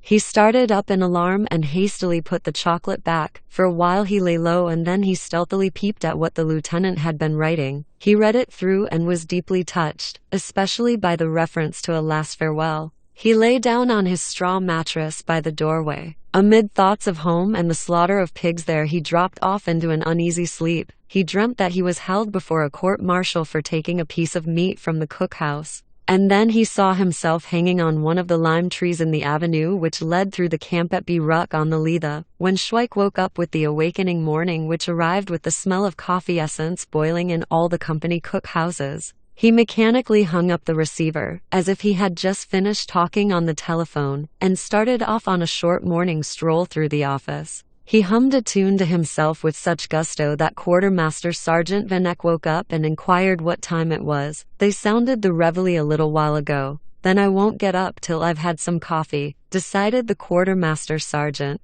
who always had plenty of time for everything. Besides, they're sure to chivvy us about again on some stunt or other. That'll only be a washout in the end, like they did yesterday with those tinned rations. Quartermaster Sergeant Vanek yawned and asked whether he had been very talkative when he came home. Well, you was sort of flighty, said Schweik. You kept on saying something about shapes, and that a shape ain't a shape. And what ain't a shape is a shape, and this shape ain't a shape. But you soon got over that and began to snore so loud that it sounded as if somebody was sawing a plank. The telephone rang. The Quartermaster Sergeant answered it, and the voice of Lieutenant Lukash became audible. He was asking what had happened about the tinned rations. Then the sound of expostulation was heard. They're not, sir, I assure you, Quartermaster Sergeant Vanek shouted into the telephone. How could they be? It's all a lot of eyewash, sir. The Commissariat's responsible for it. There wouldn't be any point in sending the men there, sir. I was going to telephone to you about it. Have I been in the canteen? Well, yes, sir,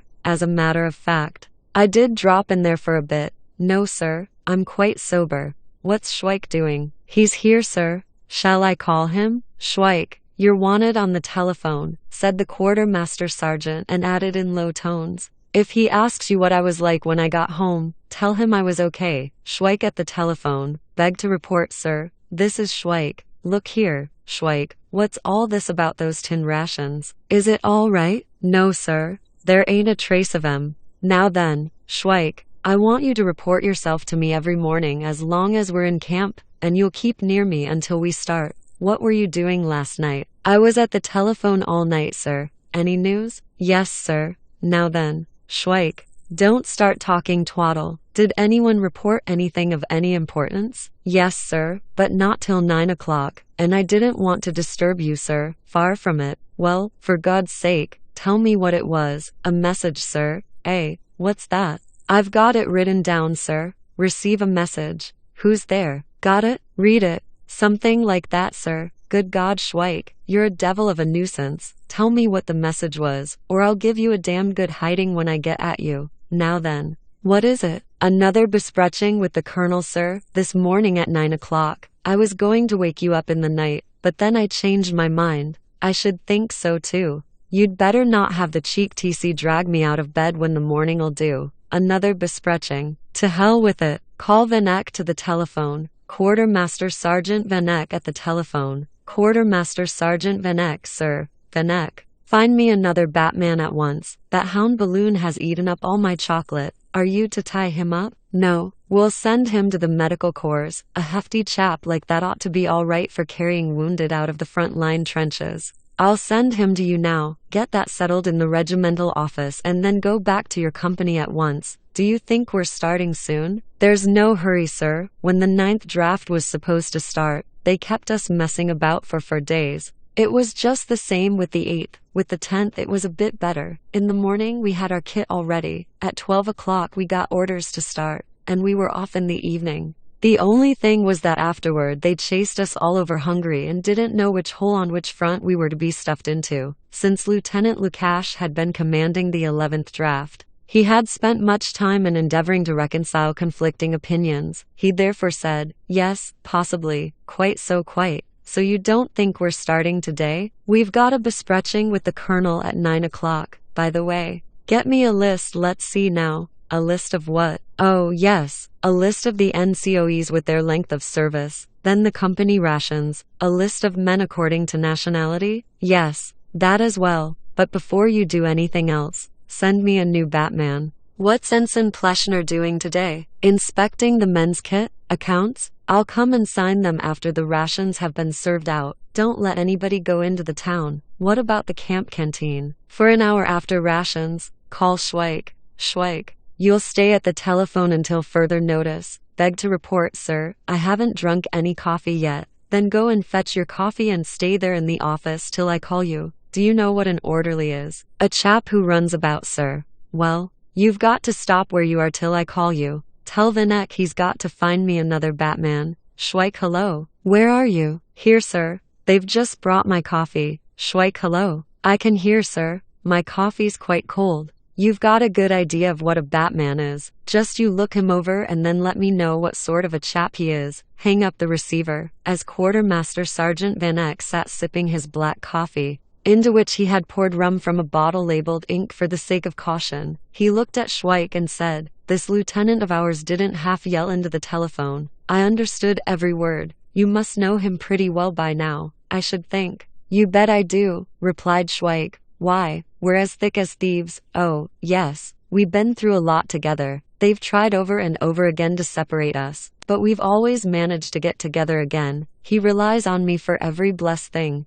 Sometimes I can't help wondering why. You heard him just now telling me to remind you again to find him a new Batman, and I've got to look him over and make a report on him. Lieutenant Lukash is particular about what sort of Batman he gets." In summoning another conference of the officers, Colonel Schroeder was prompted by his great desire to hear himself or it. Besides this, some decision had to be reached on the subject of Marek, the volunteer officer who had refused to clean the latrines and who had therefore been sent by Colonel Schroeder to a divisional court-martial. The previous night, Marek, who had returned from the divisional court-martial, had made his appearance in the guard-room, where he had been kept under close arrest. Together with him, an extremely muddled report from the divisional court-martial had reached the colonel's office. The report pointed out that this case could not be construed as mutiny, because the cleaning of latrines formed no part of a volunteer officer's duties, but that the accused had been guilty of infringement of subordination, which offense could be made good by distinguished conduct in the field. For these reasons the accused was sent back to his regiment, and the proceedings in respect of infringement of discipline were to be suspended until the end of the war, but should be renewed on the next occasion of any charge that might be brought against the accused. Then there was another matter. Marek, on his arrival at the guard-room, was accompanied by a certain Tevelis, a bogus sergeant. This gentleman had recently come under the notice of the regiment, to which he had been sent from the military hospital at Zagreb. He wore the large silver medal, the badges of a volunteer officer and 3 stars. He told some stirring tales about the doughty deeds of the 6th draft in Serbia, of which he claimed to be the sole survivor. As the result of inquiries, it was discovered that at the beginning of the war there had been a Tevelis in the 6th draft, but that he was not entitled to claim the rank of a volunteer officer. The brigade to which the 6th draft had been attached after retiring from Belgrade on December 2, 1914, reported that there was no Tevelis on the list of names recommended for, or decorated with, silver medals. Whether Private Tevelis, however, had been promoted to sergeant during the Belgrade campaign could not be ascertained at all, because the whole of the 6th draft, officers included, had got lost at Stidi Sava's church in Belgrade. Before the court-martial Tevelis had defended himself by the argument that he had been promised the large silver medal, and that he had therefore bought one from a Bosnian while in hospital. As regards the volunteer officer's badges, he had sewn them on while drunk, and he had continued to wear them because he was always drunk, owing to the weakening of his constitution by dysentery. When the bespreching started, Before dealing with these two matters, Colonel Schroeder emphasized the necessity for frequent deliberations before their impending departure. He had been informed by the brigade commander that they were awaiting divisional orders. The rank and file must be in fighting trim and company commanders must carefully see to it that nobody was missing. He once more repeated everything that he had uttered the previous day. He again gave a survey of recent military events and insisted that nothing must be allowed to impair the army's fighting spirit and eagerness for war. On the table before him was fastened a map of the battle areas, with little flags on pins. But the little flags had been disarranged and the battle fronts reshuffled. Pins with the little flags attached to them were lying about under the table. The whole of the war areas had been scandalously disarranged in the night by a tomcat, the pet of the military clerks in the regimental office. This animal, after having relieved himself all over the Austro-Hungarian areas, had made attempts to bury the resulting mess and had dragged the little flags from their places and smeared the mess over the positions, whereupon he had wetted on the battle fronts and bridgeheads, and soiled all the army corps. Now Colonel Schroeder was very short-sighted. With bated breath the officers of the draft watched Colonel Schroeder's finger getting nearer and nearer to the small heaps. From here, gentlemen, to Sokol on the bug, began Colonel Schroeder with a prophetic air, and thrust his forefinger by rote toward the Carpathians, the result being that he plunged it into one of the cat's attempts to impart a plastic character to the map of the war areas. "It looks, sir, as if a cat's been," remarked Captain Sagner. Very courteously on behalf of all present, Colonel Schroeder rushed into the adjacent office, whence could thereupon be heard a terrible uproar and the grisly threats of the colonel that he'd have all their noses rubbed in it. There was a brief cross-examination. It turned out that the cat had been brought into the office a fortnight previously by Sweeblefish, the youngest clerk. When this fact had been established, Sweeblefish gathered together all his goods and chattels and a senior clerk led him off to the guard room, where he was to remain until further orders from the colonel. This practically concluded the conference. When the colonel, very red in the face, returned to the assembled officers, he forgot that he still had to deliberate about the destiny of volunteer officer Marek and the bogus Sergeant Teveles. He therefore said curtly, "I should be glad if you would kindly remain in readiness, gentlemen, and await my further orders and instructions." And so the result was that the volunteer officer and Teveles remained in the guard room, and when later they were joined by Sweeblefish they were able to play poker. After that they badgered the sentry in charge of them to catch the lice on their straw mattress. Later on, a Lance Corporal Prutka of the 13th Draft was added to their company. When on the previous day there had been a rumor in the camp that they were off to the front, he had got lost and was subsequently discovered by the patrol next morning at the White Rose in Bruck. His excuse was that before leaving he was anxious to visit the famous greenhouse of Count Herrick in Bruck, and on his return he had lost his way and deadbeat, had only managed to discover the White Rose at the break of day. Actually, he had spent the night with the barmaid of that hostelry. The situation became more and more perplexing. Were they leaving, or were they not? Schweik, sitting at the telephone in the office of the 11th Draft, overheard the most varied opinions, some pessimistic and some optimistic. The 12th Draft telephoned that somebody in their office had heard that they were going to wait till they had been trained in shooting at moving targets and that they would not leave until they had completed the usual course in musketry. This optimistic view was not shared by the 13th Draft, which telephoned to say that Corporal Havlik had just come back from the town, where he had heard from a railwayman that the carriages were waiting in the station. Quartermaster Sergeant Van Eck snatched the receiver from Schweik's hand and shouted excitedly that the railway blokes knew damn all, and that he'd just been in the regimental office. Schweik sat on at the telephone with a genuine attachment to his job, and in reply to all questions his answer was that he knew nothing definite. Then, when Lieutenant Lukash inquired, "Any news at your end?" Schweik replied in stereotyped terms, "Nothing definite come through yet, sir. You jackass. Hang up the receiver." Then came a series of telephonic messages which Schweik received after lengthy misunderstandings. In particular, there was one which could not be dictated to him during the night when he had failed to hang up the receiver and was asleep. This referred to those who had been, or who had not been, inoculated. Then there was a belated message about tinned rations. Companies and regimental sections, copy of Brigade Telephonic Message number 75692, Brigade Order number 122. When indenting for cookhouse stores, the requisite commodities are to be enumerated in the following order: eye meat, 2. Tinned goods. 3. Fresh vegetables. 4. Preserved vegetables. 5. Rice. 6. Macaroni. 7. Oatmeal and bran. 8. Potatoes. In place of the foregoing 3. Preserved vegetables. 4. Fresh vegetables. When Schweik read this out to the quartermaster sergeant, the latter declared solemnly that he threw messages like that into the latrine. It's only a stunt that some bloody fool on the staff has thought of, and then they send it out to every blessed division and brigade and regiment. After that, Schweik received another message which was dictated so rapidly that when he had taken it down it looked like something in cipher. Subsequently closer permitted, however, has been nevertheless, or thus has been notwithstanding the same to be reported.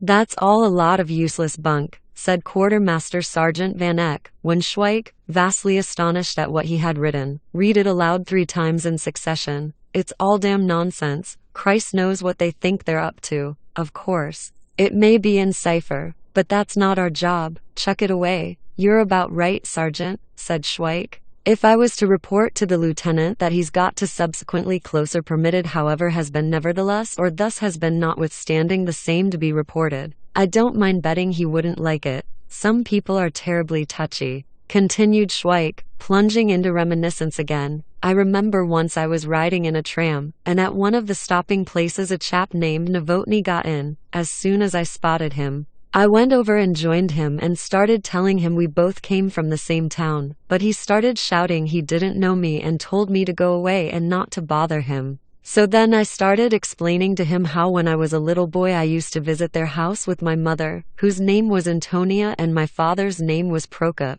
and he was an overseer on a farm, but even then he still made out he didn't know me. So I started telling him some details, just to convince him, and told him how there were 2 chaps named Novotny in our town, Tonda and Joseph, so they told me, had shot his wife because she kept grumbling at him for going on the booze. And then he lifted his arm, and I dodged him, so that he smashed a large pane of glass in the tram, right close to the driver. So they ejected us from the tram and took us to the police station. And there it turned out that the reason he was so touchy was because his name wasn't Novotny at all, but Dubrava, and he'd come over from America to visit some relations. The telephone interrupted his narrative, and a hoarse voice from the machine gun section again inquired whether they were leaving. The owner of the voice said that he'd heard there had been a bespreching with the colonel that morning. Then Cadet Beagler, the biggest jackass in the company, made his appearance in the doorway. He was extremely pale, and beckoned to Quartermaster Sergeant Van Eck to follow him into the passage, where he had a long talk with him. When Quartermaster Sergeant Van Eck returned, he smiled contemptuously. He's a bloody fool, he is, he said to Schweik. We haven't half got some rum specimens in this draft. He was at the bespreching, and at the end of it the lieutenant ordered all squad commanders to hold a rifle inspection and to make it a hot un, and now he comes and asks me if he ought to crime Zlobek for cleaning his rifle with paraffin. Quartermaster Sergeant Van Eck became quite heated about it. He comes and asks me about that sort of flapdoodle, when he knows we're off to the front. Here, said Schweik suddenly. What about that new Batman you were told to get? Have you found one yet? Talk sense, replied Quartermaster Sergeant Van Eck, all in good time. As a matter of fact, I wouldn't mind betting that the lieutenant'll get used to Balloon. He'll sneak a bit of grub from him every now and then, but he'll drop all that when we get to the front. By that time neither of 'em'll have anything to eat. If I say that Balloon's got to stop, why, that's all there is to it. That's my job, and the lieutenant can't interfere. There's no hurry. Quartermaster Sergeant Van Eck lay down on his bed again. At this juncture Lieutenant Lukash was in his den, studying a cipher message from the staff which had just been handed to him,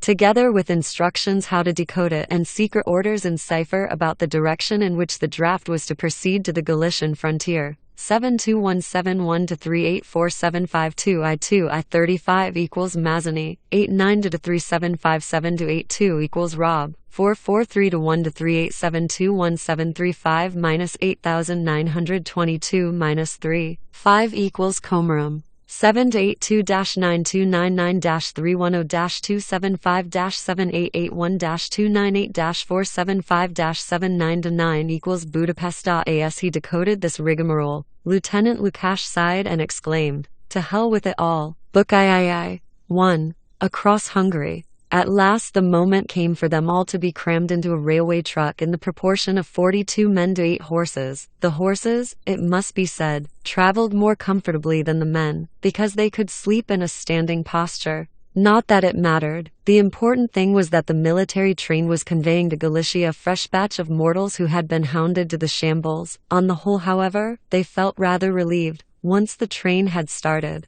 they knew a little more definitely how they stood. Hitherto they had been in a wretched state of uncertainty, racked with the strain of wondering whether they were starting that day or the next or the day after that. And now their minds were more at rest. Quartermaster Sergeant Van Eck had been quite right when he told Schweik that there was no hurry. Several days elapsed before they actually got into the railway trucks. And during that time there was continual talk about tinned rations. The quartermaster sergeant, an experienced man, insisted that there was nothing in it. Tinned rations were a washout. A field mass was a more likely stunt. Because the previous draft had been treated to a field mass if they had tinned rations, there wouldn't be a field mass, and conversely, a field mass was a substitute for tinned rations, and surely enough, instead of tinned stew, Chaplain Ibel appeared on the scene, and killed 3 birds with 1 stone. He celebrated a field mass for 3 drafts simultaneously, blessing 2 of them for service in Serbia and 1 for Russia.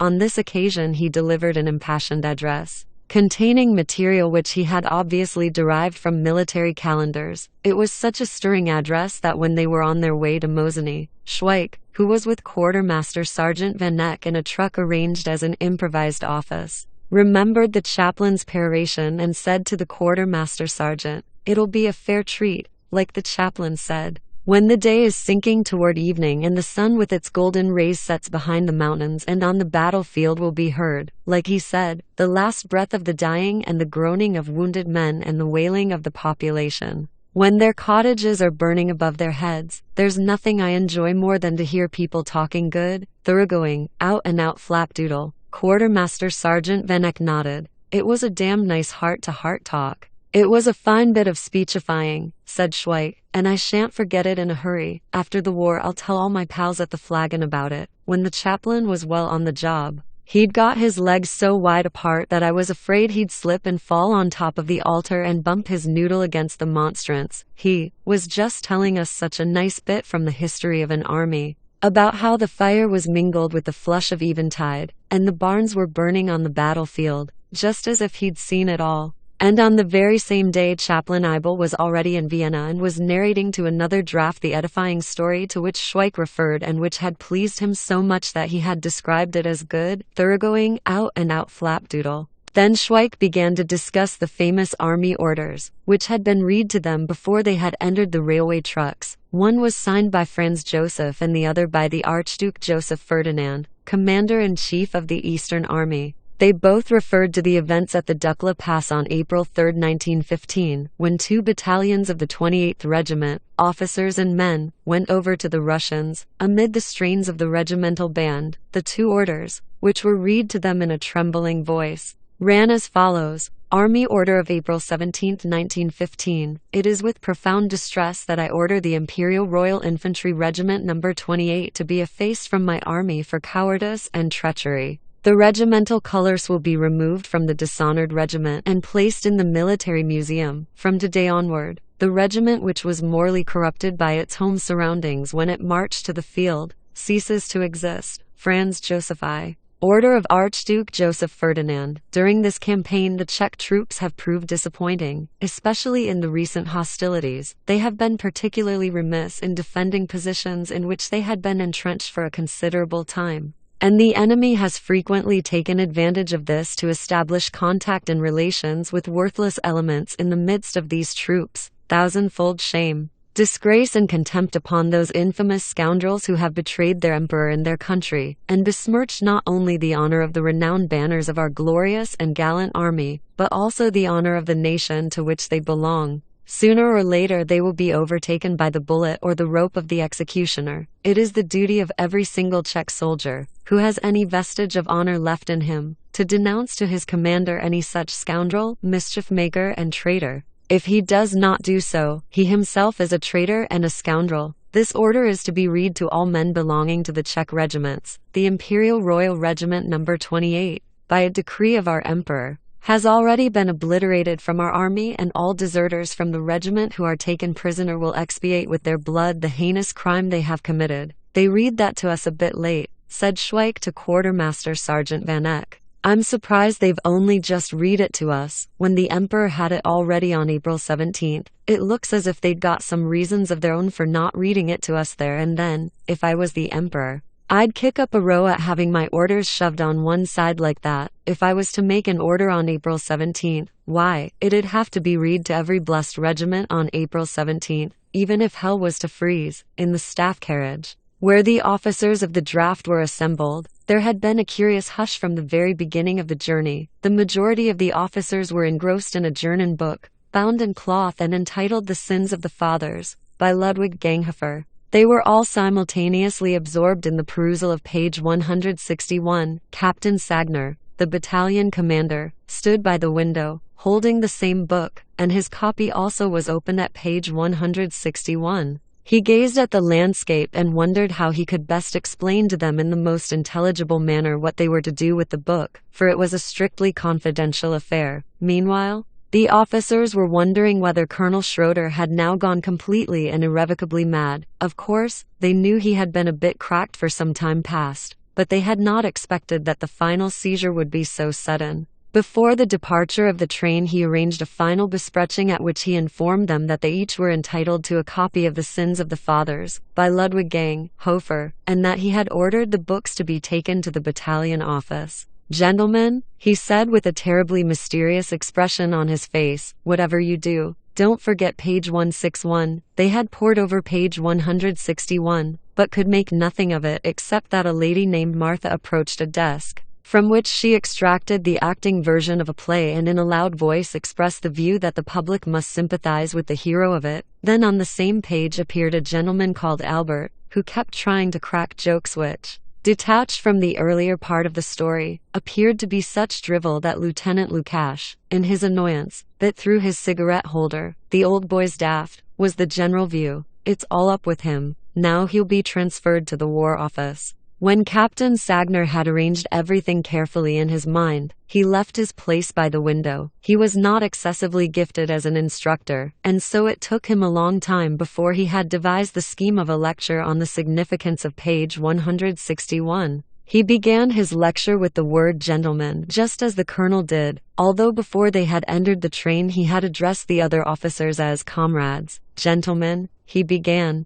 and went on to explain that on the previous evening he had received from the colonel certain instructions concerning page 161 of The Sins of the Fathers by Ludwig Ganghofer. This, gentlemen, he continued solemnly, is entirely confidential information concerning a new system of telegrams in code for use on active service. Cadet Biegler took out his notebook and pencil, and in an extremely zealous tone said, "Ready, sir?" Everybody stared at Cadet Biegler, whose zeal in the pursuit of knowledge bordered on idiocy. "Look here," said Captain Sagner, "you keep quiet until I give you permission to speak. Nobody asked you to say anything. I suppose you think you're a damn smart soldier. Here am I, giving you absolutely confidential information, and there are you, shoving it all down in your notebook. If you were to lose that notebook, you'd be liable for a court-martial." Cadet Biegler, on top of all his other engaging qualities, was in the habit of always trying to persuade everyone by some plausible explanation that he, Biegler, was in the right. "Beg to report, sir," he replied, "that even if my notebook were to get lost, nobody could make out what I've written.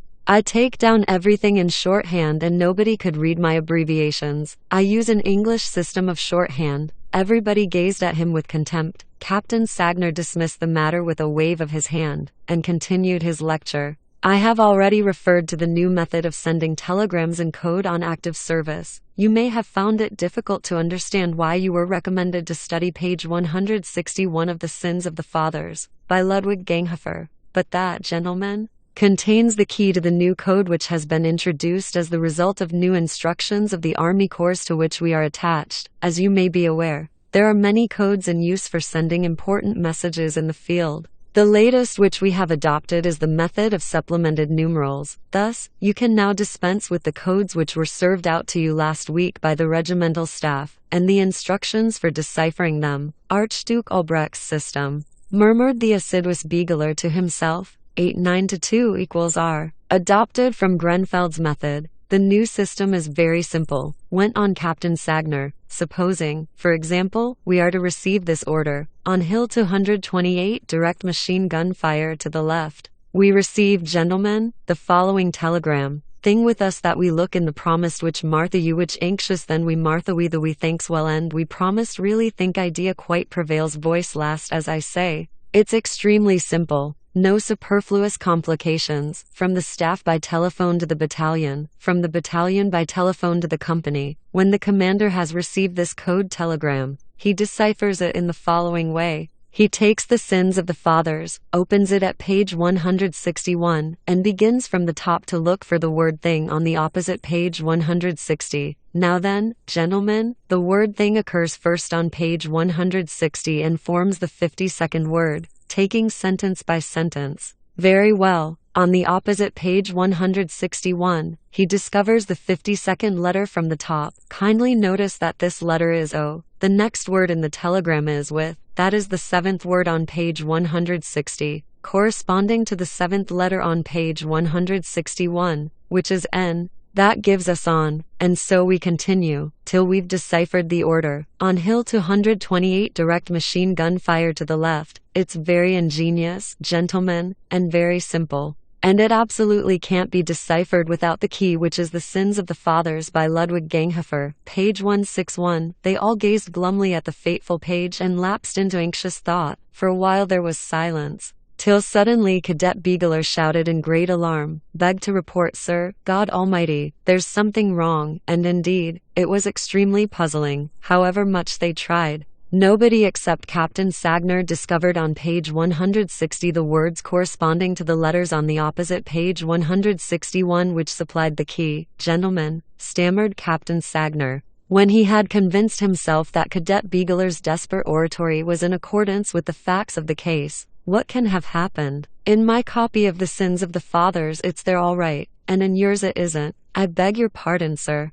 It was Cadet Beagler again. "I should like to point out," he continued, "that this novel by Ludwig Ganghofer is in 2 volumes. You will see for yourself, if you kindly turn to the title page. There you are.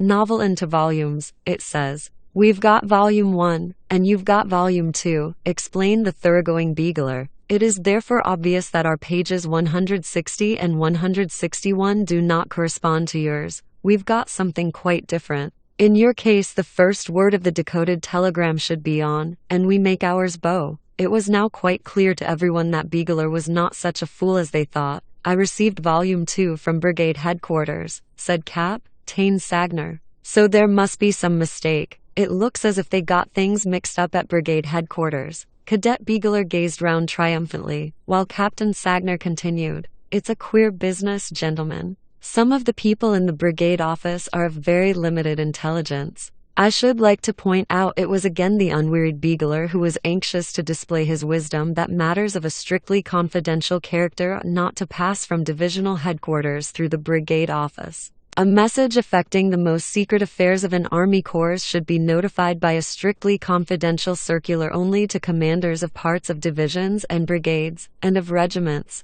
I know a coding system which was used during the Sardinian and Savoy hostilities, in the Anglo-French campaign at Sevastopol, during the Boxer Rebellion in China and also during the last Russo-Japanese War. This system was based upon." "What the hell do we care about that?" said Captain Sagner, with an expression of contempt and repugnance. "There can be no doubt that the system which I have been explaining to you is not only one of the best, but also quite safe against discovery. It'll dish all the counter-espionage departments of the enemy staff. They'll never be able to read our ciphers. Our system's quite unique. It's not based on any previous method." The assiduous Beagler coughed meaningly. "I should like to mention Karakoff's book on military ciphers," he began. "You can order it from the publishers of the Military Encyclopedia. It contains a detailed description of the system I mentioned to you just now. It was invented by Colonel Kircher, who served under Napoleon I in the Saxon army. Kircher's code is based upon words and it was perfected by Lieutenant Fleissner in his Handbook of Military Cryptography, which can be obtained from the publishers to the Military Academy in Wiener Neustadt." "Just one moment, Sir Cadet."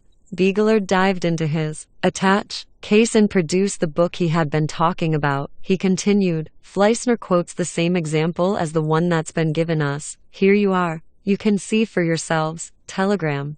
On hill 228 direct machine gun fire to the left. Key. The Sins of the Fathers by Ludwig Ganghofer. p. 161. Volley I. And here you are again. Cipher. Thing with us that we look in the promised witch. And so forth. Exactly as we were told just now. There was no disputing this. The wretched Beegler was right. One of the generals on the staff had considerably lightened his labors. He had discovered Fleissner's book on military ciphers, and the thing was done, while all this was being revealed. Lieutenant Lukash might have been observed grappling with a curious mental agitation. He was biting his lip, was about to say something, but in the end, when he did speak, he changed his mind and spoke about something else. There's no need to take it so seriously, he remarked in an oddly embarrassed tone. While we were stationed at Bruck, several changes were made in the system of coding telegrams, and before we leave for the front there'll be a fresh law introduced. But personally I don't think we'll have much time at the front for solving conundrums. Why? Before any of us could work out the meaning of a code message like that, we, the company, the battalion and the brigade would all be blown to smithereens. It's got no practical value. Captain Sagner assented very reluctantly. In actual practice, he admitted, as far as my experience on the Serbian front goes, nobody had any time for solving ciphers. One don't say that codes had no value while we were in the trenches for any length of time, and of course, they did change the systems. Captain Sagner withdrew along the whole line of his argument. One of the chief reasons why the staffs at the front are using codes less and less is because our field telephones don't work properly, and especially during artillery fire make it difficult to distinguish the various syllables of words. You can simply hear nothing, and that causes a hell of a muddle. He paused. Muddle is the worst thing that can happen in the field, gentlemen, he added in oracular tones. Presently, he continued, after a fresh interval, we shall be at Rab. Gentlemen, each man will be served out with 5 ounces of Hungarian salami, half an hour's rest. He looked at the timetable. We leave at 4:12. Everybody must be in the train by 3:58. Alight by companies, beginning with number 11. Rations to be issued 1 platoon at a time. From store number 6, officer in charge of issue, Cadet Beegler. Everyone looked at Cadet Beegler, as much as to say, now you're for it, you young whippersnapper. But the assiduous Cadet Beegler was already extracting from his case a sheet of paper and a ruler, drew lines on the paper to correspond with the number of squads, and asked the commander of each squad how many men there were in it. A detail which none of them knew with any exactitude. They could supply Beegler only with figures based upon vague jottings in their notebooks. Meanwhile, Captain Sagner began in sheer desperation to read the wretched Sins of the Fathers. And when the train stopped at Rob, he closed the book with a jerk and remarked, this chap Ganghofer doesn't write badly. Lieutenant Lukash was the first to dash out of the staff carriage. He proceeded to the truck in which Schweik was installed. Schweik, come here, he said. Stop all your idiotic jabber and come and explain something to me. Delighted, sir. Lieutenant Lukash led Schweik away, and the glance which he bestowed upon him was highly suspicious. In the course of Captain Sagner's lecture, which had ended in such a fiasco, Lieutenant Lukash had been developing a certain ability as a detective. This was not unduly difficult, for on the day before they started, Schweik had announced to Lieutenant Lukash, there's some books for the officers. Sir, up at battalion headquarters. I fetched them from the regimental office, and so when they had crossed the second set of rails, Lieutenant Lukash said point blank, Schweik, I want to know some more about those books you mentioned to me yesterday. Beg to report, sir, that's a very long story, and it always seems to sort of upset you, sir, when I tell you all the ins and outs of anything. Like when you was going to give me such a smack in the eye that time when you tore up the circular about war loan, and I was telling you how I once read in a book that in olden times, when a war was on, people had to pay a tax on windows. So much for each window, and then so much on geese too. We'll never get any further at this rate, said Lieutenant Lukash. He now proceeded with the cross-examination. After deciding that the strictly confidential part of the business would have to be kept entirely in the background, as otherwise that ruffian of a Schweik would only make further capital out of it, he therefore asked simply, do you know Ganghofer? Who's he? Inquired Schweik with interest. A German author, you blithering booby, replied Lieutenant Lukash. Lord bless you, sir, said Schweik with the expression of a martyr. I don't know no German author personally, as you might say. I once knew a Czech author personally, a chap named Ladislav Hayek. He used to write for a paper called The Animal World, and once I palmed off a scraggy sort of tyke on him for a good bred Pomeranian. He was a cheerful gentleman, he was, and a good sort, too. He once went to a pub and read a lot of his stories there. They were very sad stories and they made everybody laugh, and then he started crying and stood us drinks all around and, look here, interposed Lieutenant Lukash, drop all that. That's not what I asked you about. All I wanted to know was whether you had noticed whether those books you mentioned to me were by Ganghofer. Those books I took from the regimental office to battalion headquarters? Asked Schweik.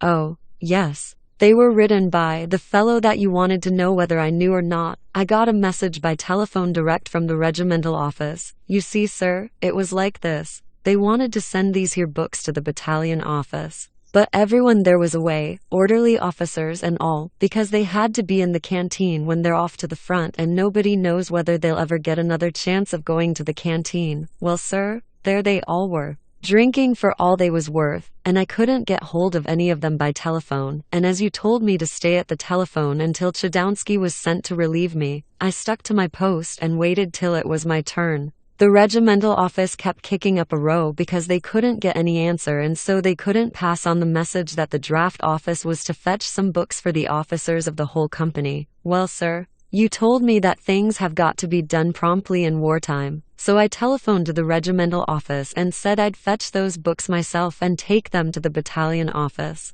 There was a regular sack full of them, and I had quite a job to get them into the company office. Then I had a look at those books, and that gave me an idea. You see, the quartermaster sergeant in the regimental office told me that according to what the message said, the battalion office knew which volume of these books was wanted, because, you see, sir, this book was into volumes. One volume separate and another volume separate. Well, sir, talk about laugh. I never laughed so much in all my life. Reading ain't exactly in my line, as you might say, but I never heard of anyone starting to read the second volume of a book before the first. Anyway, the quartermaster sergeant says to me, there's the first volume and there's the second. The officers know which volume they've got to read. So I thinks to myself, why, they must be all dotty, because if anyone's going to read a book like this Sins of the Fathers, or whatever it is, from the beginning, they got to start with the first volume. Because we don't read books backward like what the Jews do. So then I telephoned to you, sir, when you got back from the club, and I reported about those books and asked you whether, being wartime, things was all topsy-turvy like,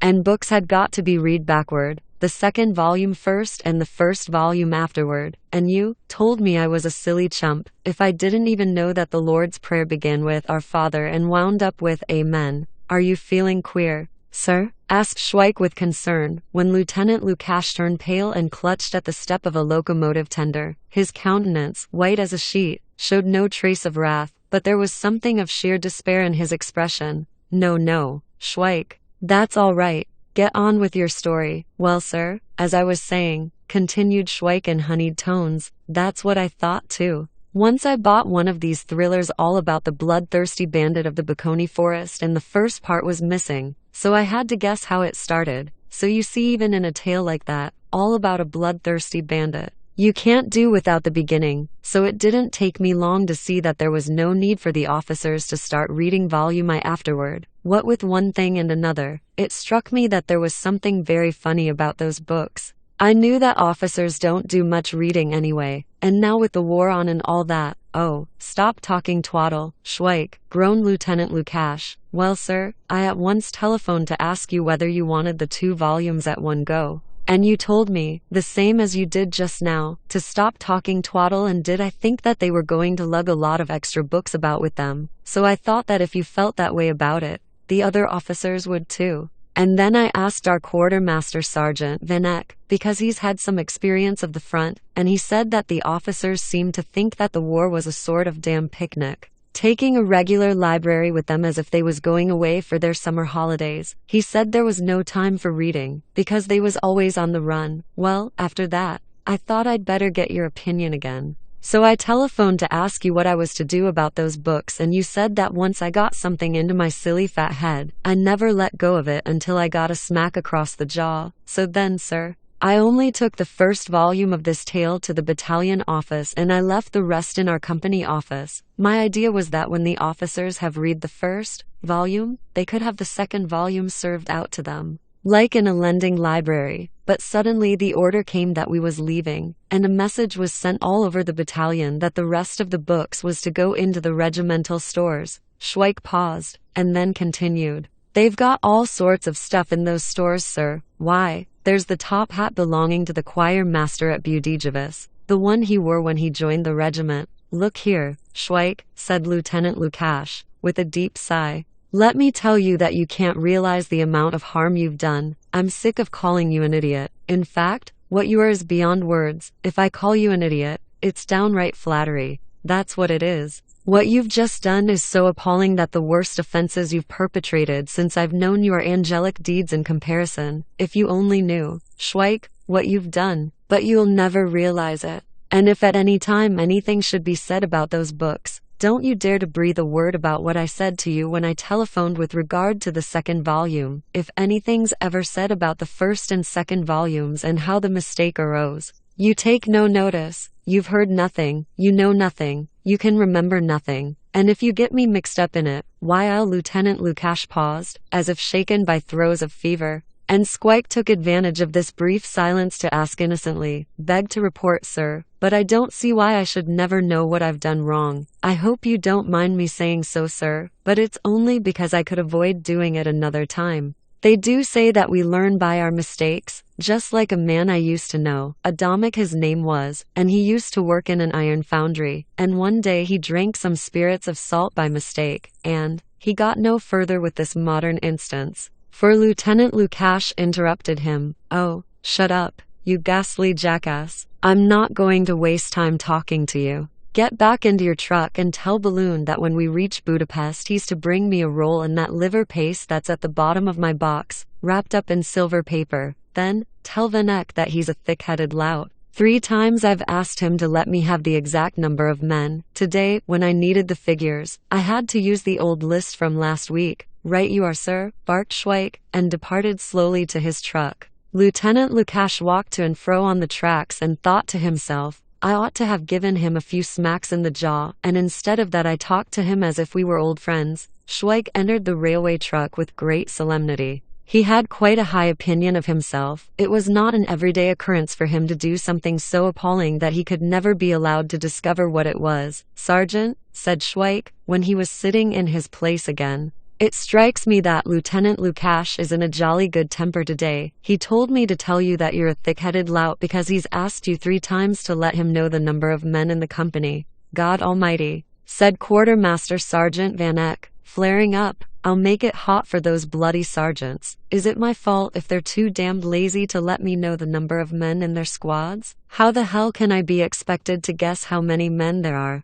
This draft's in a fine state, upon my word. But I knew it. I knew it. I guessed that everything be at 6s and 7s. One day there's 4 lots of rations missing from the cookhouse, and the next day there's 3 too many. They don't even let me know if anyone's in hospital. Last month I had a chap named Nicodem on my list, and I didn't discover until payday that he'd died of galloping consumption in hospital, and they kept drawing rations for him. A uniform was served out for him too, but God knows where that went to. And then, on top of all that, the lieutenant calls me a thick-headed lout, just because he can't keep his company in order. Quartermaster Sergeant Vanek strode up and down wrathfully. I ought to be company commander. I'd show 'em. I'd make 'em toe the line. I'd have my eye on every man jack of 'em. The NCOES'd have to report to me twice a day, but these NCOEs are a washout. And the worst of the whole lot is Sergeant Zyka. He's all right at telling funny yarns, but when he's told that a man's been transferred from his squad to the ASC, he keeps on giving me the same figures day after day. And then I'm told I'm a thick-headed lout. That's not the way for the lieutenant to get popular. A company quartermaster sergeant ain't a lance jack that anyone can use to wipe his. Balloon, who had been listening with open mouth, now supplied the missing word before Quartermaster Sergeant Vanek had time to utter it. You shut your row, said the Quartermaster Sergeant testily. Here, Balloon, remarked Schweik. I've got a message for you too. The lieutenant says that when we get to Budapest you've got to take a roll to him and the liver paste that's wrapped up in silver paper at the bottom of the lieutenant's trunk. Balloon's long arms, like those of a chimpanzee, suddenly drooped. He bent his back, and he continued in this posture for quite a long while. I haven't got it, he then said in a low, despairing voice, with his eyes glued to the dirty floor of the railway truck. I haven't got it, he repeated brokenly. I never thought. I unpacked it before we left. I just sniffed at it, to see if it hadn't gone bad. I tasted it, he exclaimed in accents of such genuine despair that it was clear to everyone what had happened. You ate it up, silver paper and all, said Quartermaster Sergeant Van Eck, confronting Balloon. He was glad that a diversion had been created by the gluttonous Balloon and that the conversation now centered round a new set of tragic events. Quartermaster Sergeant Van Eck felt a strong inclination to indulge in a little dour moralizing for Balloon's benefit, but in this he was anticipated by Schweik, who now intervened. Here, Balloon, you was telling me not so long ago that there was going to be slaughtering and curing done in your family and that as soon as we get to a place where letters can be sent, they'll let you have a parcel of ham. Now how would you like it if they was to send you this ham and then all the chaps in the company was to cut off a bit of it and have a taste, and then another bit, because we liked the taste of it, till that ham looked like a postman I used to know, a man named Kozel, whose bones started crumbling, and so first of all they cut off his leg below the ankle, and then below the knee, and then below the hip. And if he hadn't died in time they'd have gone on cutting bits off him till he looked like a stump of lead pencil. So just fancy what it'd have been like, Balloon, if we'd cut your ham up, like you gobbled up the lieutenant's liver paste. Balloon gazed at them all very dejectedly. It's only because of me putting in a good word for you, said the quartermaster sergeant to Balloon, that the lieutenant kept you as his Batman. You was going to be transferred to the medical corps and carry wounded away from the front line. How'd you have liked that? Why, at the Dukla Pass there was 3 lots of stretcher bearers sent out, one after another, to fetch back a wounded officer who'd been shot in the belly in front of the barbed wire, and the whole lot of 'em went west, shot right through the heart. The 4th lot managed to reach him, but before they got him to the dressing station it was all up with him. Balloon could restrain himself no longer. He began to blubber. Why, you ought to be ashamed of yourself, said Schweik, contemptuously. Call yourself a soldier. I was never meant to be in the army, lamented Balloon. I know I'm always thinking about food and I can never get enough of it, but that's because I've been dragged away from the life I'm used to, and it runs in our family too. My father, he's dead now, but he once made a bet that he'd eat 50 sausages at a sitting and 2 loaves of bread, and he won his bet. I once made a bet I'd eat 4 geese and 2 plates of dumplings with cabbage. Well, said Schweik, you've been tied up once. And now you deserve to be sent to the front line. When I was doing your job as orderly to the lieutenant, he could rely on me in everything, and I'd never have dreamed of eating anything that belonged to him. When something special was served out, he'd always say to me, Schweik, he said, keep it for yourself, or, oh, I don't fancy that particularly. Let me have just a scrap of it and do what you like with the rest. And when we was in Prague and he used to send me sometimes to fetch his lunch from a restaurant, so as he shouldn't think he'd got a small helping because I'd eaten half of it on the way, when I thought the helping was too small, I bought an extra helping with my own money, so as he could have a proper feed and not think any harm of me, till one day, he spotted what I'd been up to. It was like this. I always had to bring him the bill of fare from the restaurant and then he chose what he wanted. Well, that particular day he chose some stuffed pigeon. Now when I saw they gave me only half a bird, I thought he might think I'd eaten the other half on the way, so I bought an extra portion with my own money and brought him such a grand helping that Lieutenant Seba, who'd been nosing round after some lunch that day, and had just come to pay my lieutenant a call, was able to have a feed of it as well. But when he'd finished, he says, "Don't tell me that's a single portion. Why, there isn't a restaurant on earth where you can get a whole stuffed pigeon on the bill of fare. If I can scrape together some money today, I'm going to send out to that restaurant of yours for some lunch. Now own up. That's a double portion, isn't it?" Well, the lieutenant asked me to bear him out that he'd only given me enough money for a single portion, because he didn't know that Lieutenant Seba was coming. So I said he'd only given me enough money for a single lunch. "There you are," says my lieutenant. and this ain't nothing, he says. Why, the other day Schweik brought me 2 legs of goose for lunch. Just imagine vermicelli soup, beef with horseradish sauce, 2 legs of goose, dumplings and piles of cabbage and pancakes. Holy Moses, exclaimed Balloon, and smacked his lips loudly. Schweik continued, well, that was the cause of the trouble. Next day Lieutenant Seba sends his Batman to fetch his lunch from our restaurant, and he brings him a tiny little dollop of chicken and rice, about as much as you could hold in the palm of your hand, just enough for 2 spoonfuls. So Lieutenant Seba went for him and said he'd eaten half of it, and he said he hadn't. So then Lieutenant Seba gave him a smack across the jaw and told him how much grub I was fetching for Lieutenant Lukash. Well, next day, when this chap who'd had a smack in the jaw for nothing went to the restaurant to fetch some lunch, he found out what I'd been doing, and told his boss, and he told my lieutenant. So in the evening I was sitting having a read of the newspaper,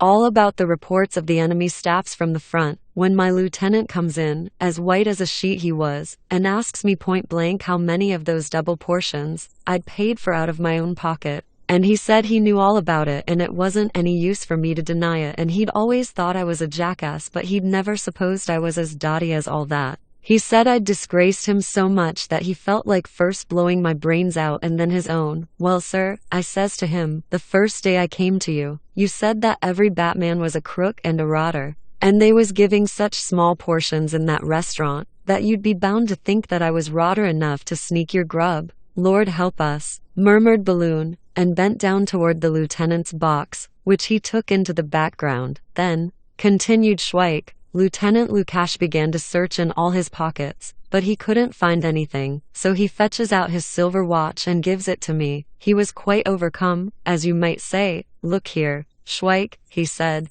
when I draw my pay I want you to write down how much I owe you. You can keep this watch as an extra, and another time. Don't be a bloody fool, he says. But after that we was both of us so desperate hard up that I had to take that watch to the pawn shop. What are you up to at the back there, Balloon? Inquired Quartermaster Sergeant Van Eck. Instead of giving any reply, the luckless Balloon hiccowed, for he had opened Lieutenant Lukash's box and was gobbling up his last roll. Shortly before this, a very tense conversation was taking place between Captain Sagner and Cadet Beegler. I'm surprised at you, Beegler, said Captain Sagner. Why didn't you come and report to me immediately that those 5 ounces of Hungarian salami were not being issued? I had to go out personally and ascertain why the men were coming back from the store, and the officers too, as if orders were so much empty talk. What I said was, to the stores by companies, 1 platoon at a time. That meant that if no rations were served out, the men were to come back to the train 1 squad at a time as well. I told you to keep proper order,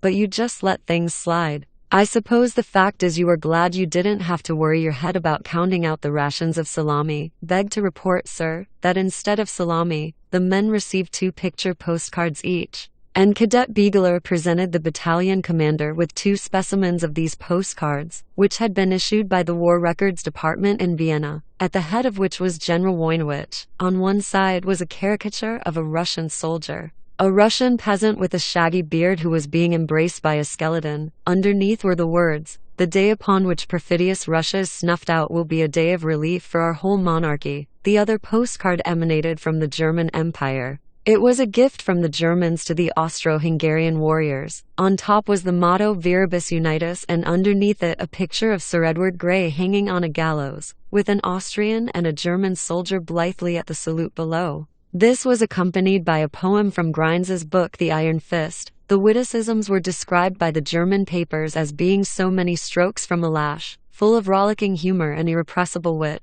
This particular stroke from a lash was as follows. Grey. The gallows should on high display dangling now, Sir Edward Grey. It should have happened long ago. Why did it not then? You must know that every single tree refused as gallows for this Judas to be used. Scarcely had Captain Sagner finished perusing this specimen of rollicking humor and irrepressible wit than Battalion Orderly Matishich dashed into the staff carriage. He had been sent by Captain Sagner to the telegraph headquarters of the Railway Transport Command to ask whether there had been any change of instructions, and had brought a telegram from the brigade, but there was no need to decode it. The telegram ran, "Eau Claire, quickly finish cooking then advance towards Sokol. Captain Sagner shook his head in perplexity. Beg to report, sir, said Matishich. The railway transport officer wants to see you. He's got another telegram there. A conversation of a very confidential character then ensued between the railway transport officer and Captain Sagner. The first telegram had to be delivered, in spite of the surprising message it contained. It was addressed Eau Claire to the draft of the 91st Regiment, with a copy for the draft of the 75th Regiment, which was still further behind them. The signature was in order. Ritter von Herbert. This is a very confidential matter, sir, said the transport officer mysteriously. A secret telegram from your division. Your brigade commander's gone mad. They took him off to Vienna after he'd been sending out dozens of telegrams like that from the brigade all over the place. You're pretty certain to find another telegram when you get to Budapest. Of course, all his telegrams'll have to be cancelled, although we haven't received any instructions on that point yet. Captain Sagner began to feel very uncomfortable. When does the train leave? He asked. The railway transport officer looked at his watch. In 6 minutes, he replied. Very well then. I must be off, said Captain Sagner. He returned to the staff carriage where all the officers except Cadet Begeler were playing cards. Cadet Begeler was rummaging among a pile of manuscripts which he had started,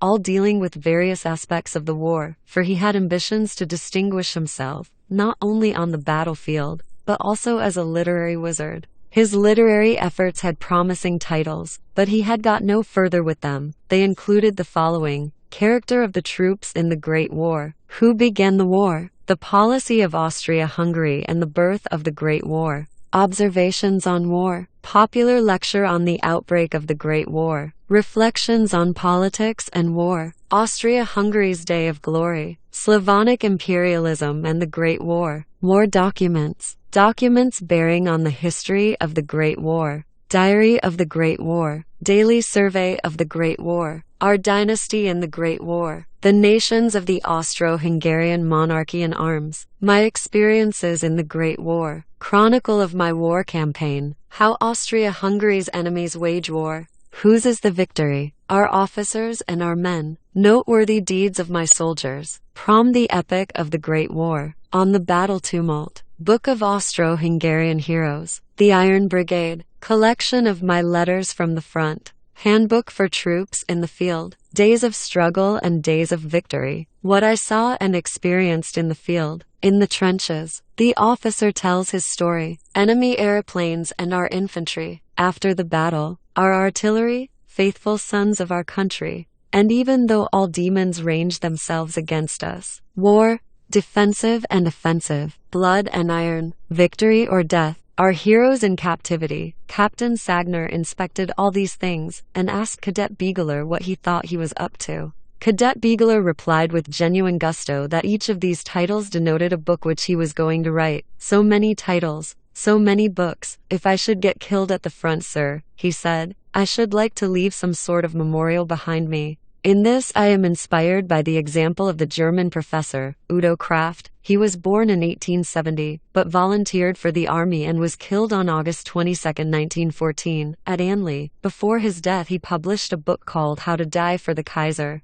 a course of self-training. Captain Sagner led Cadet Begeler to the window. Let's see what else you've got. Your doings interest me enormously, he said with a touch of irony. What's that notebook you're hiding under your tunic? That's nothing, replied Cadet Begeler, blushing like a girl. You can see for yourself, sir. The notebook bore the following label: Conspectus of Great and Famous Battles, Fought by the Austro-Hungarian Army, compiled from historical records by Adolf Begeler, officer in the Imperial Royal Army, with notes and comments. By Adolf Begeler, officer in the Imperial Royal Army. The conspectus was extremely simple. From the Battle of N. Riedlingen on September 6, 1634, by way of the battles of Zent on September 11, 1697, Caldera on October 31, 1805, Aspern on May 22, 1809, Leipzig in 1813, Santa Lucia in May 1848, Trentino on June 27, 1866, to the capture of Sarajevo on August 19, 1878. The diagrams of these battles were all alike. In each case, Cadet Bigler had drawn plain rectangles on one side to represent Austro-Hungarian troops and dotted rectangles to represent the enemy. Both sides had a left wing, a center, and a right wing. Then at the back there were reserves. While arrows darted to and fro, the Battle of Redlingen, just like the capture of Sarajevo, looked like the arrangement of the players at the start of a football match, and the arrows showed which way each side was to kick the ball. This idea immediately occurred to Captain Sagner, and he asked, "Do you play football?" Cadet Bigler blushed still more and blinked nervously, so that it looked as if he were trying to keep back his tears. Captain Sagner, with a smile, continued to peruse the notebook and paused at the comment on the diagram representing the Battle of Trentino during the war between Prussia and Austria. Cadet Bigler had written, "The Battle of Trentino ought not to have been fought, because the mountainous character of the terrain made it impossible for General Mazzucchelli to extend the division menaced by the strong Prussian columns on the elevated areas surrounding the left wing of our division. According to you," said Captain Sagner, with a smile, returning the notebook to Cadet Bigler, "the Battle of Trentino could only have been fought if Trentino were in a plain. It's very nice of you, Cadet Bigler, to try and get a grip of military strategy when you've been so short a time in the army. You remind me of a lot of kids playing at soldiers and calling each other general. Really, it's a real treat to see the way you've given yourself such rapid promotion. Adolf Bigler, officer in the Imperial Royal Army. Why, at that rate, you'll be a field marshal by the time we get to Budapest. The day before yesterday you were at home weighing cowhides in your father's shop, and now you're Adolf Bigler, lieutenant in the Imperial Royal Army. Why, man alive, you're not an officer yet. You're a cadet. You're just floating in the air between the ranks of ensign and the NCOEs. You're about as much entitled to call yourself an officer as a lance corporal sitting in a pub would be to let people call him a staff sergeant major." Cadet Bigler, seeing that the conversation was at an end, saluted and, very red in the face, passed through the carriage to the corridor at the very end. He entered the lavatory, where he began to sob quietly. Later, he wiped his eyes and stalked out into the corridor, telling himself that he must be strong, damn strong. But he had a headache and he felt altogether out of sorts. He passed through the last compartment when Matisic, battalion orderly, was playing 66 with Baitzer, orderly of the battalion commander. He coughed as he went by. They turned round and went on playing. "Don't you know what you ought to do?" asked Cadet Bigler sternly. "Couldn't manage it," replied Baitzer in the terrible dialect of German, as spoken on the frontiers of Bavaria and Bohemia. "Hadn't got any trumps left. I ought to have played clubs," he continued, "high clubs, and then come out with the king of diamonds. That's what I ought to have done." Cadet Bigler said no more, but lay down in his corner. When later on, Ensign Pleshner came to give him a drink from a bottle of brandy, he was surprised to find Cadet Bigler engrossed in Professor Erdo Kraft's volume, How to Die for the Kaiser, a course of self-training, before they reached Budapest. Cadet Bigler was so tipsy that he leaned out of the carriage window and kept shouting to the deserted landscape, "Get a move on. For God's sake, get a move." Later, at Captain Sagner's orders, Matisic and Baitzer laid Cadet Bigler to rest on a seat, where he dreamed that he had the Iron Cross with bars, that he'd been mentioned in dispatches, and that he was a major who was proceeding to inspect a brigade. It puzzled him why it was that though he was in charge of a whole brigade, he was still major. He suspected that he ought to have been appointed Major General, and that the general had somehow got lost in the post. Then he was in a motor car which, as the result of an explosion, reached the gates of heaven, for which the password was God and Kaiser. He was admitted to the presence of God, who turned out to be none other than Captain Sagner, who was accusing him of masquerading as a Major General. Then he floundered into a new dream. He was defending Linz during the War of the Austrian Succession. There were redoubts and palisades and Lieutenant Lukash dying at his feet.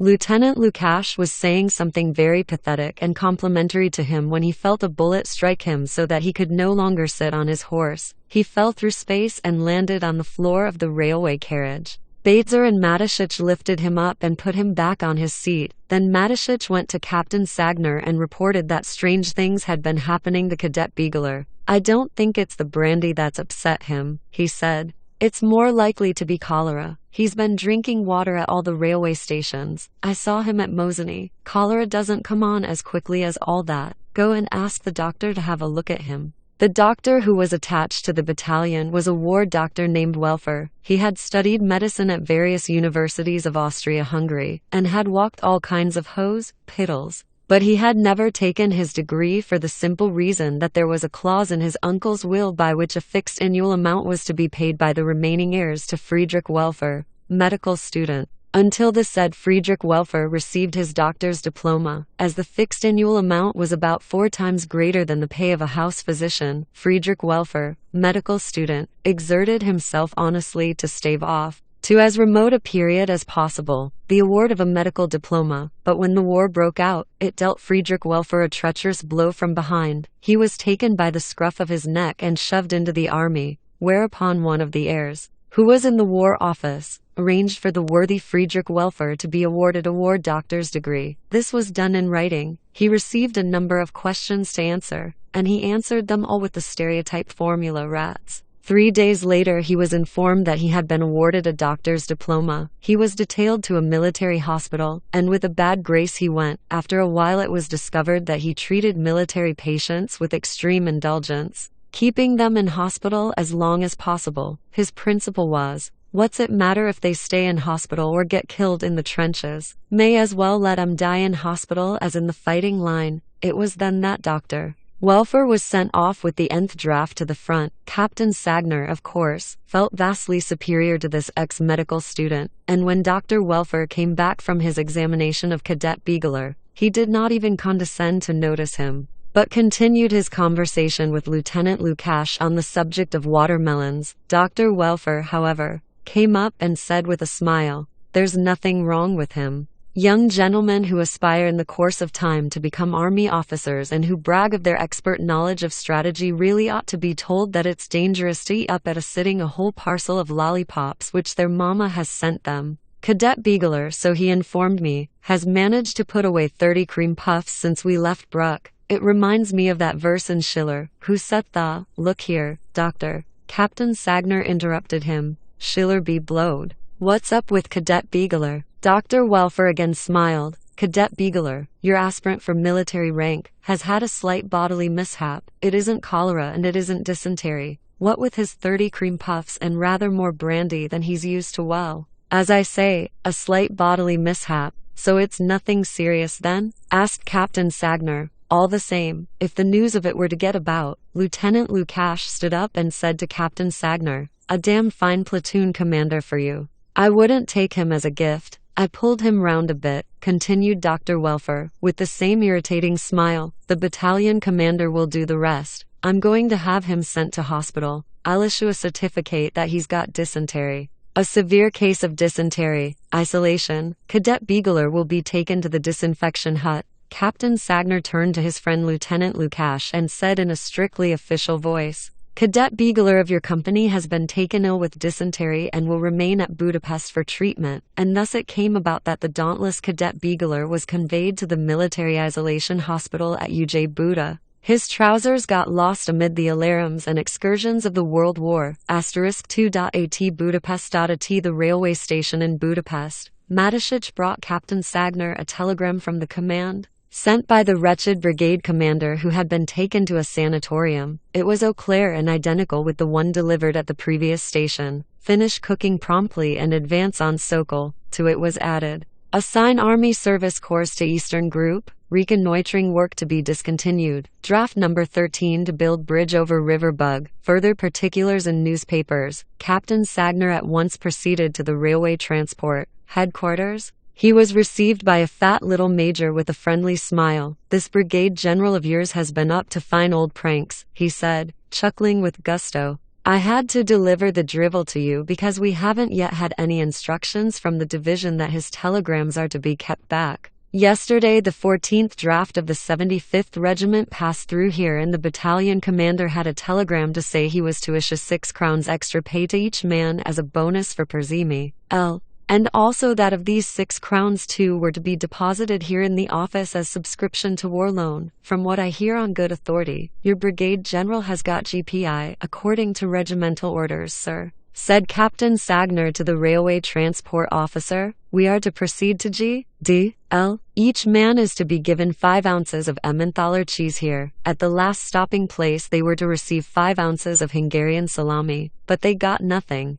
I expect that's what'll happen here too, replied the major, still smiling affably. I don't know anything about such orders, at least as far as the Czech regiments are concerned. He spoke the last words meaningly. Anyway, that's not my business. You'd better apply to the Commissariat. When are we leaving, sir? In front of you there's a train with heavy artillery for Galicia. We're starting it off in an hour's time. On the 3rd track there's a hospital train. That's leaving 25 minutes after the artillery. On track number 12 we've got a munition train. That leaves 10 minutes after the hospital train and 20 minutes after that your train's leaving. That is, of course, if there are no changes, he added, still smiling in a manner which made Captain Sagner feel quite sick. Excuse me, sir, Captain Sagner then asked. Can you explain to me why you know nothing about orders relating to the issue of 5 ounces of Emmentaler cheese per man in the Czech regiments? There's a special proviso about that, answered the railway transport officer at Budapest, still smiling. I suppose I was asking for it, thought Captain Sagner to himself, as he left the office. Why the devil didn't I tell Lieutenant Lukash to call together all platoon commanders and go with them to the Commissariat to fetch 5 ounces of Emmentaler cheese per man, before Lieutenant Lukash, commander of the Nth Company, could carry out the orders of Captain Sagner relating to the procedure to be followed in respect of the issue of 5 ounces of Emmentaler cheese per man. Schweik made his appearance before him, accompanied by the wretched Balloon. Balloon was trembling from head to foot. Beg to report, sir, said Schweik with his customary aplomb. This is most important matter, sir. I'd take it as a favor, sir, if we could just step on one side to talk it over. Like one of my friends who was best man at a wedding and while he was in church he suddenly wanted to. Well, what is it, Schweik? Interrupted Lieutenant Lukash, who had already begun to pine for Schweik, as much as Schweik for Lieutenant Lukash. We can just walk on a little. Balloon followed behind them, still trembling all over. He had quite lost his composure and was dangling his arms in the last stages of despair. Well, what is it, Schweik? Repeated Lieutenant Lukash. When they had moved a little further on, beg to report, sir, said Schweik, that it is always better to own up to a thing before the row starts. You gave definite orders, sir, that when we got to Budapest Balloon was to bring you your liver paste and rolls. Did you get that order or not? Added Schweik, turning to Balloon. Balloon began to dangle his arms still more, as if he were about to defend himself against the onset of an enemy. I'm sorry to say, sir, continued Schweik, that your order couldn't be carried out. I ate your liver paste. I ate it, went on Schweik, nudging the horrified Balloon because I thought it might go bad. I've read over and over again in the papers that whole families have been poisoned with liver paste. There was one at Zdaros, another at Brunn, another at Bor, another at Malad, Boleslav, another at Pribram. They was all finished off by the poison. Liver paste, shocking stuff. Balloon, meanwhile, was standing on one side in a state of huge trepidation. What's the matter with you, Balloon? Asked Lieutenant Lukash. BB beg tea to report, SS sir, began the wretched Balloon. I ate it. You see how it is, sir, said Schweik, as cool as a cucumber. I was going to take the blame on myself, and then this silly ass blurts it all out and gives himself away. He's not a bad sort, you know, sir, but he eats up everything that's put in his charge. I used to know another chap like that. He was a commissionaire in a bank. You could trust him with thousands. Why, one day he went to another bank to fetch some money and they gave him 1,000 crowns too much and he took it back on the spot. But send him for 1/4 of a pound of meat, and he'd eat half of it up before he got back. He was such a one for his grub that when the clerks used to send him to fetch liver sausage, he'd scoop lumps out with a pocket knife on the way and plug up the holes with court plaster that cost him more for 5 sausages than a whole sausage would have done. Lieutenant Lukash sighed and walked away. Any more orders, sir? Schweik shouted after him. Lieutenant Lukash waved him aside and proceeded to the Commissariat. The odd idea struck him that when the troops were eating liver paste belonging to officers, there wasn't much chance for Austria to win the war. The signal was given for the train to start, and the men again returned without any rations. Instead of the 5 ounces of Emmentaler cheese which was to have been served out, they each received a box of matches and a picture postcard. issued by the Austrian War Graves Committee. Instead of 5 ounces of Emmentaler cheese, they were provided with a picture of the Western Galician military cemetery, with a monument to some unfortunate militiamen which had been prepared by Scholz, a sculptor and a volunteer sergeant major, who had successfully managed to dodge the front. There was quite a hum of excitement in the vicinity of the staff carriage. The officers of the draft had gathered round Captain Sagner, who was excitedly explaining something to them. He had just come back from the railway transport office, where he had received a very confidential and genuine telegram from brigade headquarters. A telegram containing news of far-reaching importance and accompanied by instructions as to how to act in the new situation which had arisen for Austria on May 22, 1915. The telegram from the brigade stated that Italy had declared war on Austria-Hungary. While they were still in Bruck, the officers during meals had frequently discussed, with their mouths full, the strange behavior of Italy, but on the whole nobody had expected that the prophetic words of that fool of a cadet Beegler would be fulfilled. One night at supper he had thrust from him a plate of macaroni and declared, "I won't eat any of that stuff till I reach the gates of Verona." Captain Sagner, having perused the instructions just received from the brigade, gave orders for the alarm to be sounded. When the whole draft had assembled, the men were drawn up in a square, and Captain Sagner, in an unusually solemn voice, read them the telegraphic message which had reached him from the brigade. As the result of unparalleled treachery and greed, the King of Italy has forgotten the fraternal agreement by which he was bound as an ally of our monarchy. Since the outbreak of the war, the treacherous King of Italy has been playing a double game and carrying on secret negotiations with our enemies, and this treachery reached its climax on May 22 and 23 by the declaration of war on our monarchy. Our Supreme Commander is convinced that our ever-staunch and glorious troops will reply to this vile treachery on the part of a faithless ally with such a blow that the traitor will realize how, by having started war basely and treacherously, he was preparing his own destruction. We firmly trust that with God's help the day will soon dawn when the plains of Italy will again see the victor of Santa Lucia, Vicenza, Novara, Custozza. We desire to conquer, we must conquer, and assuredly we shall conquer. After that they gave the usual 3 cheers, and the troops got back into the train, feeling rather dazed. Instead of 5 ounces of Emmentaler cheese, they had war with Italy foisted off upon them. In the truck in which Schweik was sitting with Quartermaster Sergeant Van Eck and Shadowski the telephonist, Balloon and Jirajda the cook, an interesting conversation had started on the subject of Italy's entry into the war. "Well,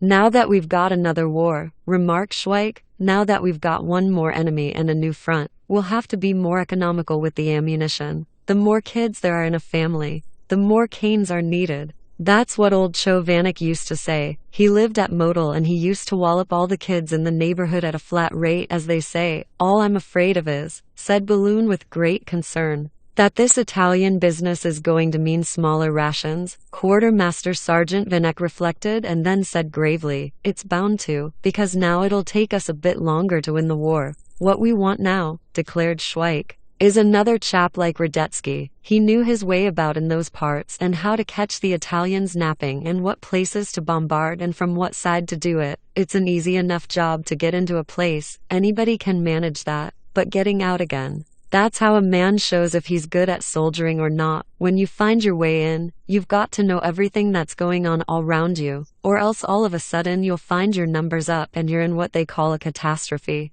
But old Radetzky, he knew every inch of the ground, he did, and they could never get at him. Once I read in a book about him how he skedaddled from Santa Lucia and the Italians skedaddled too. And it wasn't until the next day that he discovered that it was really him who'd won, because he couldn't spot any Italians there, even though he had a squint through a telescope. So back he goes as large as life, and made himself at home in Santa Lucia. They made him a field marshal for doing that. Quartermaster Sergeant Van Eck had a sneaking regard for Italy. In his drugstore at home he did a sideline in lemonade which he manufactured from decayed lemons. And he always obtained the cheapest and most decayed lemons from Italy. Now there wouldn't be any more lemons coming from Italy to Van Eck's drugstore at Kralupy. There could be no doubt that the war with Italy was going to produce many awkward surprises like that. Balloon, meanwhile, had been laboriously pondering about something, until finally he asked Quartermaster Sergeant Van Eck, in a scared voice,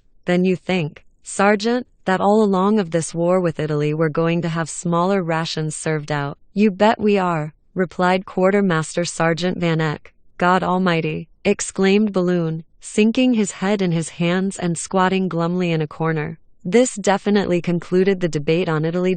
In the staff carriage, the conversation on the latest turn of events, brought about by Italy's entry into the war, would certainly have been very dull, now that Cadet Biegler, that great expert on military strategy, was no longer there, if he had not been replaced, to a certain extent, by Lieutenant Dub of the 3rd Company. In civil life, Lieutenant Dub was a schoolmaster who taught Czech as a special subject. And even before the war he had displayed an extraordinary propensity for ramming his loyalty down people's throats on every possible occasion. The subjects for essays which he used to choose for his pupils were all taken from the history of the House of Habsburg. He had once set the top class an essay on Emperor Franz Joseph I as a patron of the arts and sciences. And the result of this had been that one pupil was disqualified from ever again entering a secondary school in the Austro-Hungarian Empire for having written that this ruler's finest achievement had been to establish the Franz Joseph I Bridge in Prague. He always made a point of seeing that on the emperor's birthday and other imperial festivities all his pupils sang the Austrian anthem with due enthusiasm. He was disliked among his fellow townsmen because he was known to keep on the right side of the powers that be by telling tales about his colleagues. Among the local dignitaries he formed one of a trio composing the biggest imbeciles and bigots, and consisting of himself, the district chief of police and the headmaster of the local grammar school. Lieutenant Dub now began to hold forth in the tones of a priggish schoolmaster. On the whole, I cannot say I am surprised at this action on the part of Italy. I expected this to happen 3 months ago. There can be no doubt that of recent years Italy has become extremely arrogant, in consequence of the successful war against Turkey. Moreover, she is placing too much reliance on her fleet and on the feeling among the population in our Adriatic areas and in South Tyrol. Before the war I used to tell our district chief of police that our government ought not to underestimate the Irredenist movement in the south. He quite agreed with me, because every far-sighted man who is concerned about the preservation of this empire must long ago have realized what would happen to us if we were to show too much indulgence towards such elements. I well remember that about 2 years ago, in the course of a conversation with our district of police, I stated that Italy was only waiting for the next opportunity of making a treacherous attack on us, and now they've done it, he bellowed, as if all the others were disputing his statements. Although all the regular officers who were listening to his speech were wishing that the talkative temporary gentleman would go to blazes, it is true, he continued in quieter tones, that in the vast majority of cases people were apt to forget our former relations with Italy, those great days when our armies were glorious and victorious, in 1848 and in 1866, which are mentioned in today's brigade orders. But I always did my duty. And just before the end of the school year, practically at the very beginning of the war, I set my pupils an essay on our heroes in Italy from Vicenza to Custozza, and the drivelling Lieutenant Dub solemnly added, blood and life for Habsburg. For in Austria undivided and uniquely great, he paused and waited for someone else in the staff carriage to express views on the new situation, so that he could show them that he had known 5 years previously how Italy would one day treat her ally. But he was grievously disappointed, for Captain Sagner, to whom Battalion Orderly Matisic had brought the evening edition of the Pester Lloyd from the railway station, remarked from the depths of his newspaper, "Look here, that actress Weiner who was starring at Bruck when we were there, was playing last night at the little theatre in Budapest," and this concluded the debate on Italy in the staff carriage. Battalion Orderly Matisic and Baetzer, Captain Sagner's orderly, viewed the war with Italy from a purely practical point of view, because, many years previously, when they were doing their regular military service, they had both taken part in manoeuvres in South Tyrol. "It won't half be a sweat for us, climbing about on those mountains," said Baetzer. "Captain Sagner's got loads of boxes. There's mountains where I come from. But it's quite a different sort of stunt when you shove your gun under your coat and go to see if you can't bag a hare or two on his lordship's preserves. It's all according to whether they're going to send us off to Italy," said Matisic gloomily. "I can't say as I'd be exactly keen on traipsing about on those mountains and glaciers and what not with messages. And then the grub down there, why, it's nothing but polenta and oil and polenta. "And I don't see why we should be the ones to do this mountain stuff," said Baetzer, waxing indignant. "Our regiment's done its whack in Serbia and the Carpathians. I've done my share of carting the captain's box about in mountains. I lost 'em twice. Once in Serbia and then in the Carpathians, when we were getting it fair in the neck. Maybe there's a third lot in store for me somewhere in Italy. And as for the grub," he spat with disgust. Then he drew closer to Mateschitz and said confidentially, "You know, in my part of the country we make small dumplings with raw potatoes. We boil 'em, soak 'em in egg yolk, stick plenty of bits of crust over 'em and then fry 'em on bacon." He pronounced the last word with mysterious solemnity. "And they're just fine with sauerkraut," he added in melancholy tones. "I got no use for macaroni." This completed their conversation about Italy. As the train had now been standing in the station for more than 2 hours.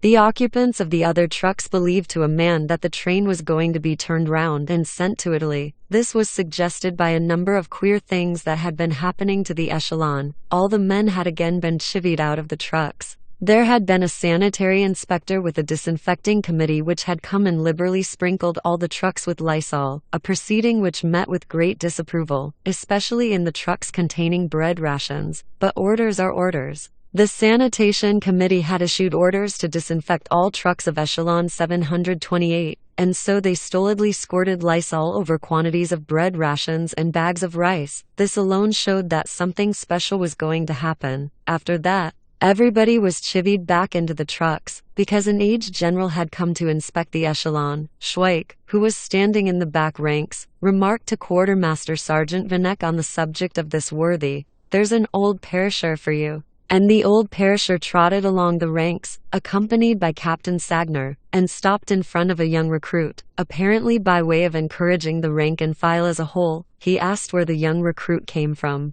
how old he was and whether he had a watch. The young recruit had a watch, but as he thought that he was going to get another one from the old gentleman, he said he hadn't got one, whereupon the aged general gave a fatuous smile, such as Franz Joseph used to put on whenever, on festive occasions, he addressed a few words to the mayors of towns, and said, that's fine, whereupon he honored a corporal who was standing near, by asking him whether his wife was well. "Beg to report, sir," bawled the corporal, "I'm not married," whereupon the general, with a patronizing smile, repeated, that's fine. Then the general, lapsing still further into senile infantility, asked Captain Sagner to show him how the troops number off in twos from the right, and after a while, he heard them yelling, 1 2, 1 2, 1 2. The aged general was very fond of this. At home he had 2 orderlies, and he used to line them up in front of him and make them number off, 1 2, 1 2. Austria had lots of generals like that. When the inspection was safely over, and the general had lavishly expressed his approval to Captain Sagner, the men were given permission to move about within the precincts of the railway station. As a message had arrived that they were not leaving for another 3 hours, the men accordingly strolled about with an eye to the main chance. And as there were plenty of people in the station, here and there a soldier managed to scrounge a cigarette. It was obvious, however, that the early enthusiasm which had evinced itself in the festive welcome extended to the troops in railway stations had sunk considerably and was being reduced to the point where cadging began. Captain Sagner was met by a deputation from the League for Welcoming Heroes, consisting of 2 terribly jaded ladies who presented the gifts for the troops, to wit, 20 small boxes of throat pastilles assorted flavors. These little boxes, which were distributed as an advertisement by a Budapest manufacturer of confectionery, were made of tin, and on the lid was painted a Hungarian soldier shaking hands with an Austrian militiaman, with the crown of Steady Stephen glittering above them. This was surrounded by an inscription in German and Magyar, for Emperor, God and Country. The manufacturer of confectionery was so loyal that he put the Emperor before God. Each box contained 80 pastilles, which worked out, on an average, at 5 pastilles for 3 men. Besides the pastilles, the jaded and worried ladies had brought a bundle of leaflets containing 2 prayers written by Jesus Shatmer Beautiful, Archbishop of Budapest. They were in German and Magyar, and contained the most dreadful imprecations against all enemies. According to the venerable Archbishop, the Almighty ought to chop the Russians, English, Serbs, French and Japanese into mincemeat. The Almighty ought to bathe in the blood of the enemy and slaughter them all as Herod did the babies." In his pious little prayers, the worthy archbishop made use of such choice phrases as, "May God bless your bayonets that they may penetrate deep into the entrails of your enemies. May the Almighty in his great righteousness direct your artillery fire upon the heads of the enemy staffs. Merciful God, grant that all our enemies may be stifled amid their own blood, from the wounds which we inflict upon them." When the two ladies had handed over all these gifts, they expressed to Captain Sagner an urgent wish to be present at the distribution. In fact, one of them went so far as to say that on this occasion she would like to say a few words to the troops, whom she always referred to as "our brave boys." They both looked terribly hurt when Captain Sagner refused them their wish. Meanwhile, the gifts were carted off to the truck which was being used as a store. The worthy ladies passed through the ranks, and one of them patted a bearded warrior on the cheek. Knowing nothing about the exalted mission of these ladies,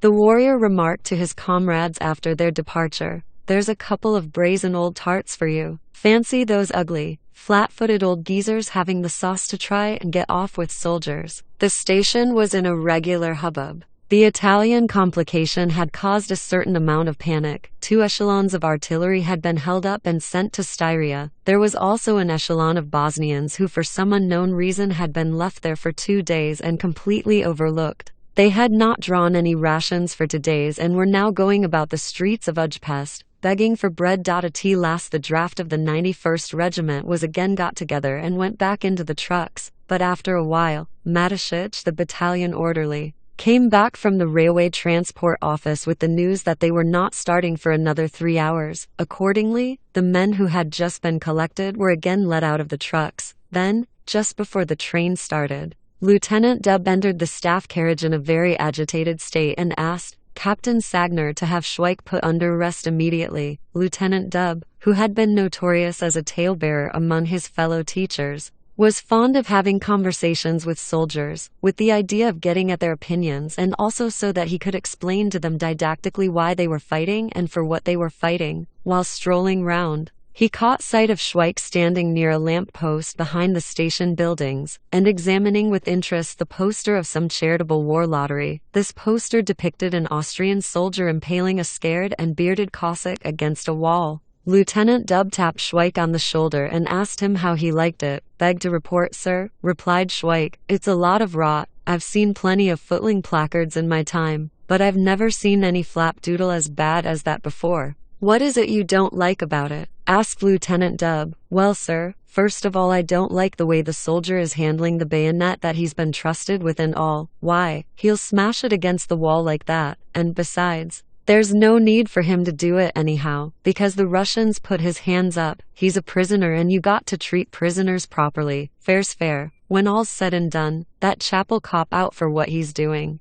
Lieutenant Dub continued his investigations into Schweik's views and asked him, "So you're sorry for that Russian, are you?" "I'm sorry for both of 'em, sir. For the Russian because he's got a bayonet shoved through his inside, and for the soldier because he's going to cop out for it. What's the use of him smashing his bayonet like that, sir?" "Why, sir, when I was doing my regular service in the army, we used to have a lieutenant in our company, and I bet the toughest sergeant major hadn't got the gift of the gab like that lieutenant. On the parade ground he'd say to us, when I say shun, your eyes have got to start out of your head like a tomcat spewing into a saucer. But apart from that he was quite a nice chap. Once at Christmas time he went dotty and bought a cartload of coconuts for the whole company, and ever since then I've known how easy it is to smash a bayonet. Half the company smashed their bayonets on those coconuts, and our colonel gave the whole company CB for 3 months, and the lieutenant was confined to his quarters." Lieutenant Dub gazed cantankerously at the cheerful face of the good soldier Schweik and asked him in an angry tone, "Do you know me?" "Yes, sir, I know you." Lieutenant Dub rolled his eyes and stamped his foot. "Let me tell you that you don't know me yet." Schweik again replied, with unruffled calm, "Beg to report, sir, I know you. You're on our draft." "You don't know me yet," yelled Lieutenant Dub. "You may know me from my good side, but wait till you know me from my bad side. If a man gets on the wrong side of me, I can make him wish he hadn't been born. Now do you know me or don't you?" "I do know you, sir. I'll tell you for the last time that you don't know me, you jackass. Have you got any brothers?" "Beg to report, sir, I've got one. Lieutenant Dub was infuriated by the sight of Schweik's calm, unruffled countenance and unable to contain himself any longer. He bellowed, "Then your brother must be the same sort of damned fool as you are. What's he do for a living?" "He's a schoolmaster, sir, and now he's got his commission." Lieutenant Dub looked daggers at Schweik. Schweik bore Lieutenant Dub's savage glance with dignified composure, and the interview between them concluded with the order, "Dismiss." Each of them went his way thinking matters over from his own angle. Lieutenant Dub, thinking of Schweik, decided that he would tell Captain Sagner to have him put under close arrest, while Schweik, for his part, reflected that he had come across some daft officers in his time, but Lieutenant Dub was the choicest specimen he had ever met. Lieutenant Dub, who that day was particularly keen on training soldiers in the way they should go, found fresh victims behind the railway station. They were 2 soldiers from the 91st Regiment, but belonging to a different company, who under cover of darkness and in broken German were haggling with 2 of the streetwalkers who were swarming in the vicinity of the station. As Schweik went his way, he quite distinctly heard Lieutenant Dub's shrill voice, "But I tell you, you don't know me. Do you know me? But when you do know me, I tell you, when you know me from the bad side, I'll make you wish you'd never been born. You jackasses, have you got any brothers? Then they must be the same sort of damned fools as you are." "What are they? In the Army Service Corps? Very well then. Just remember that you're soldiers. Are you Czechs? Do you know that Palicki said that if Austria did not exist, it would have to be created?" "Dismiss." Lieutenant Dub's little stroll round, however, produced no positive results. He stopped 3 more groups of soldiers, but his educational endeavors to make them wish they'd never been born failed completely. His pride was hurt, and that was why, before the train started, he asked Captain Sagner to have Schweik placed under arrest. He emphasized the necessity of isolating the good soldier Schweik, by reason of Schweik's astoundingly impudent demeanor, and he described Schweik's frank replies to his last question as insulting remarks. "If things were to go on like that," said he, "the officers would be completely discredited in the eyes of the rank and file." Surely, he argued, none of the officers present could doubt that. He himself before the war had told the district chief of police that every person holding a superior position must aim at maintaining authority over his subordinates. The district chief of police had been of the same opinion, especially now in the army during wartime. The nearer they got to the enemy, the more urgent it was to put the fear of God into the troops. For that reason he demanded that Schweik should be summarily punished. Captain Sagner, who, as a regular officer, loathed all reserve officers, reminded Lieutenant Dub that proceedings of the kind, which he was suggesting, could be carried out only through the orderly room and not by any slapdash methods, as if it were a case of haggling with a street hawker about the price of potatoes. As regards Schweik, the proper person to approach in the first instance was the person to whose jurisdiction Schweik was amenable, and that person was Lieutenant Lukash. Such things as these were done simply and solely through the orderly room. As perhaps Lieutenant Dub was aware, they passed from the company to the battalion. If Schweik had done anything he ought not to have done, he would be had up in the company orderly room, and then, if he wished to appeal, the matter would be passed on to the battalion orderly room. If, however, Lieutenant Lukash was willing, and if he regarded Lieutenant Dub's narrative as an official notification which should be followed by punitive measures, he had no objection to having Schweik brought up for cross-examination. Lieutenant Lukash had no objection to this, but he pointed out that, as he was aware from what Schweik had told him on various occasions, Schweik's brother was actually a schoolmaster and he had a commission. Lieutenant Dub wavered and said that he had asked for Schweik to be punished in the broader sense of the term, and that perhaps Schweik was not capable of expressing himself properly, and his answers only seemed to be impudent, insulting, and lacking in respect toward his superiors. Moreover, judging from the general appearance of the said Schweik, it was obvious that he was feeble-minded. Thus, the thunderstorm passed over Schweik's head without touching him. Before the train started, the echelon was overtaken by a military train containing specimens of various units. They comprised stragglers or soldiers discharged from hospital and now sent to rejoin their regiments, and other suspicious characters returning from special stunts or spells in detention barracks. Among the occupants of this train was volunteer officer Marek, who had been charged with mutiny for refusing to clean the latrines. The divisional court-martial, however, had discharged him, and he now made his appearance in the staff carriage to report himself to the battalion commander, Captain Sagner. On seeing the volunteer officer and receiving from him his documents, which contained the confidential remark, "A political suspect," Caution was not altogether pleased. "You're a regular slacker," he said to him. "You're a perfect pest. Instead of trying to distinguish yourself and attain the rank to which your education entitles you, you just loaf about from one detention barracks to another. You're a disgrace to the regiment, but there's a chance for you to make up for your past offenses. Show that you're devoted heart and soul to the battalion. Now look here. I'll tell you what I'll do. You're an intelligent young fellow, and I've no doubt you've got a ready pen. Every battalion in the field needs a man to keep a proper record of what it achieves at the front. What he has to do is to note down all the successful operations, all the cases of distinguished conduct in which the battalion is concerned, and in that way he gradually does his bit toward producing a history of the army. Do you follow me?" "Beg to report."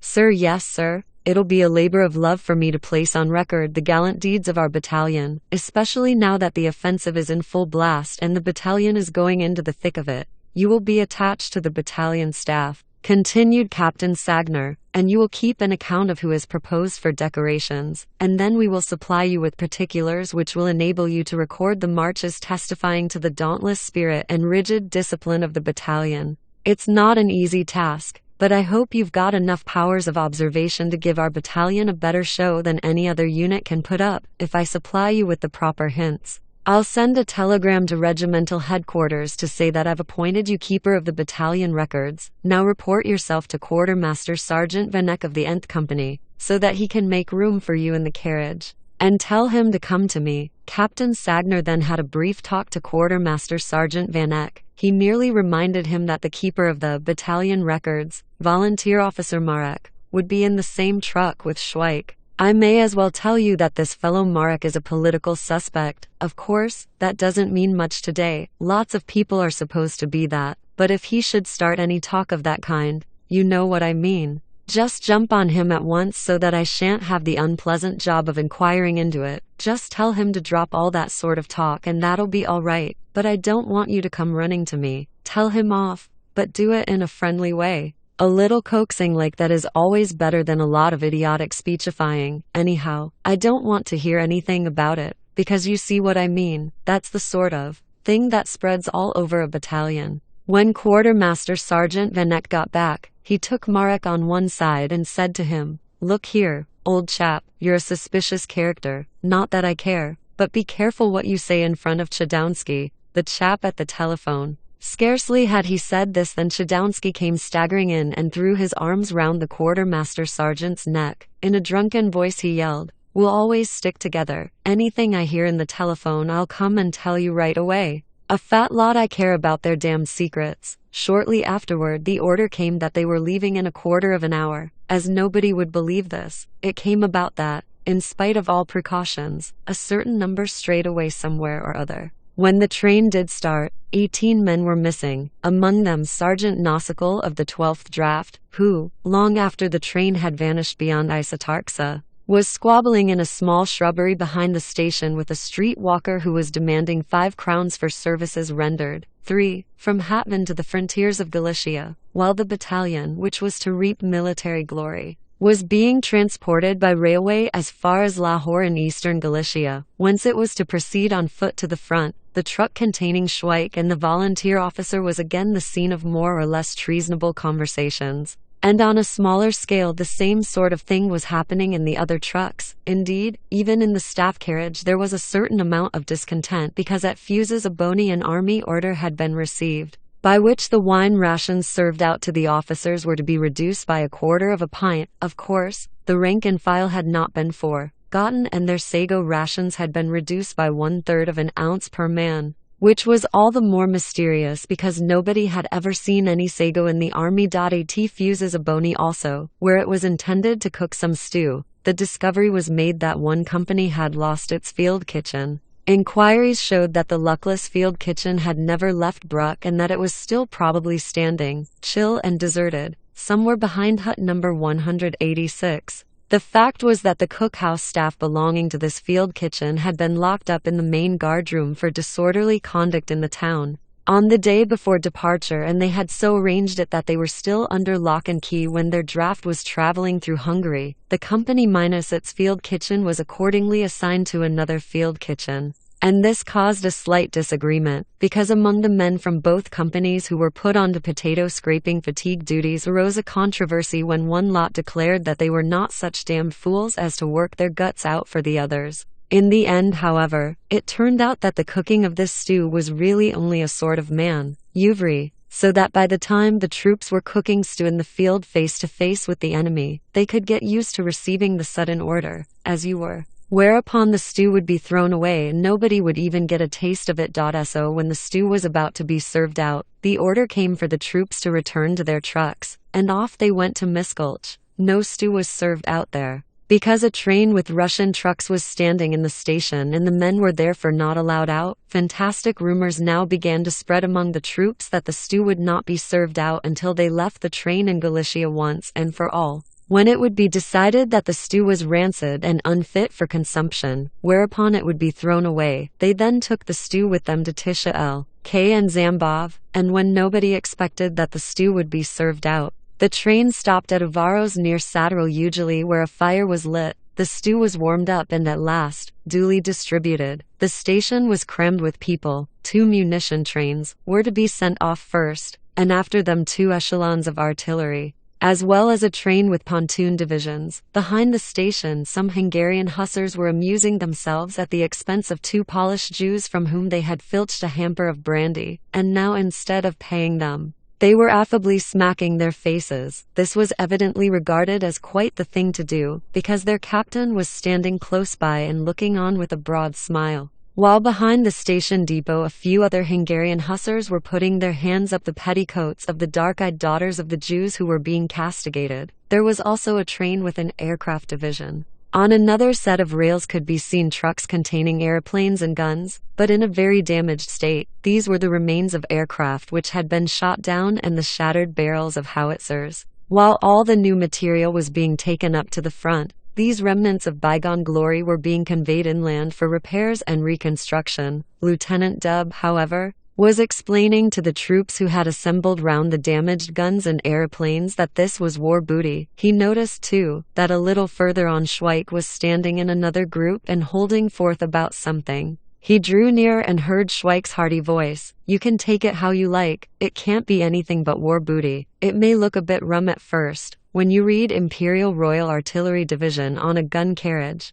But I expect that the Russians collared that gun and we had to get hold of it again. Booty like that is a lot more valuable, because, he solemnly continued, when he caught sight of Lieutenant Dubb, you must never leave anything in the enemy's hands. That's like the soldier who had his field bottle snatched away from him by the enemy while they were having a dust-up. That was during the wars with Napoleon, and in the night this soldier went off into the enemy's camp and brought his field bottle back. And he had the best of the bargain, because the enemy had drawn his brandy rations for the night. All Lieutenant Dubb said was, 'Make yourself scarce and don't let me see you here again.' 'Right you are, sir.' And Schweik moved off toward another group of trucks. Lieutenant Dubb then continued to act the fool by pointing out to the soldiers an Austrian airplane which had been shot down and the struts of which distinctly bore the mark Wiener Neustadt. 'We shot that down and captured it from the Russians at Lemberg,' said Lieutenant Dubb. Lieutenant Lukash overheard this remark and coming nearer, he added, 'Yes, and the 2 Russian airmen were burned to death.' Then he went away again without saying another word, but thinking what a dreadful jackass Lieutenant Dubb was. Behind the second lot of trucks he encountered Schweik and endeavored to steer clear of him, because the face of Schweik, when he gazed upon Lieutenant Lukash, showed that there was much of which he desired to unbosom himself. Schweik walked straight up to Lieutenant Lukash. 'Beg to report, sir. I've come to see if there are any more orders.' 'Beg to report, sir. I've been looking for you in the staff carriage.' 'Listen here, Schweik,' replied Lieutenant Lukash. 'The more I see of you the more convinced I am that you've got no respect for your superior officers.' 'Beg to report, sir,' said Schweik apologetically. 'I used to serve under a Colonel Fleiter von Boomerang or something like that, and he was just about half your height. He had a long beard, and it made him look like a monkey, and when he got ratty he used to jump so high that we called him Indy Arbor Daddy. Well, one day, Lieutenant Lukash tapped Schweik amicably on the shoulder and said in a good-humored tone, "Now then, enough of that, you ruffian." "Right you are, sir," replied Schweik, and returned to his truck.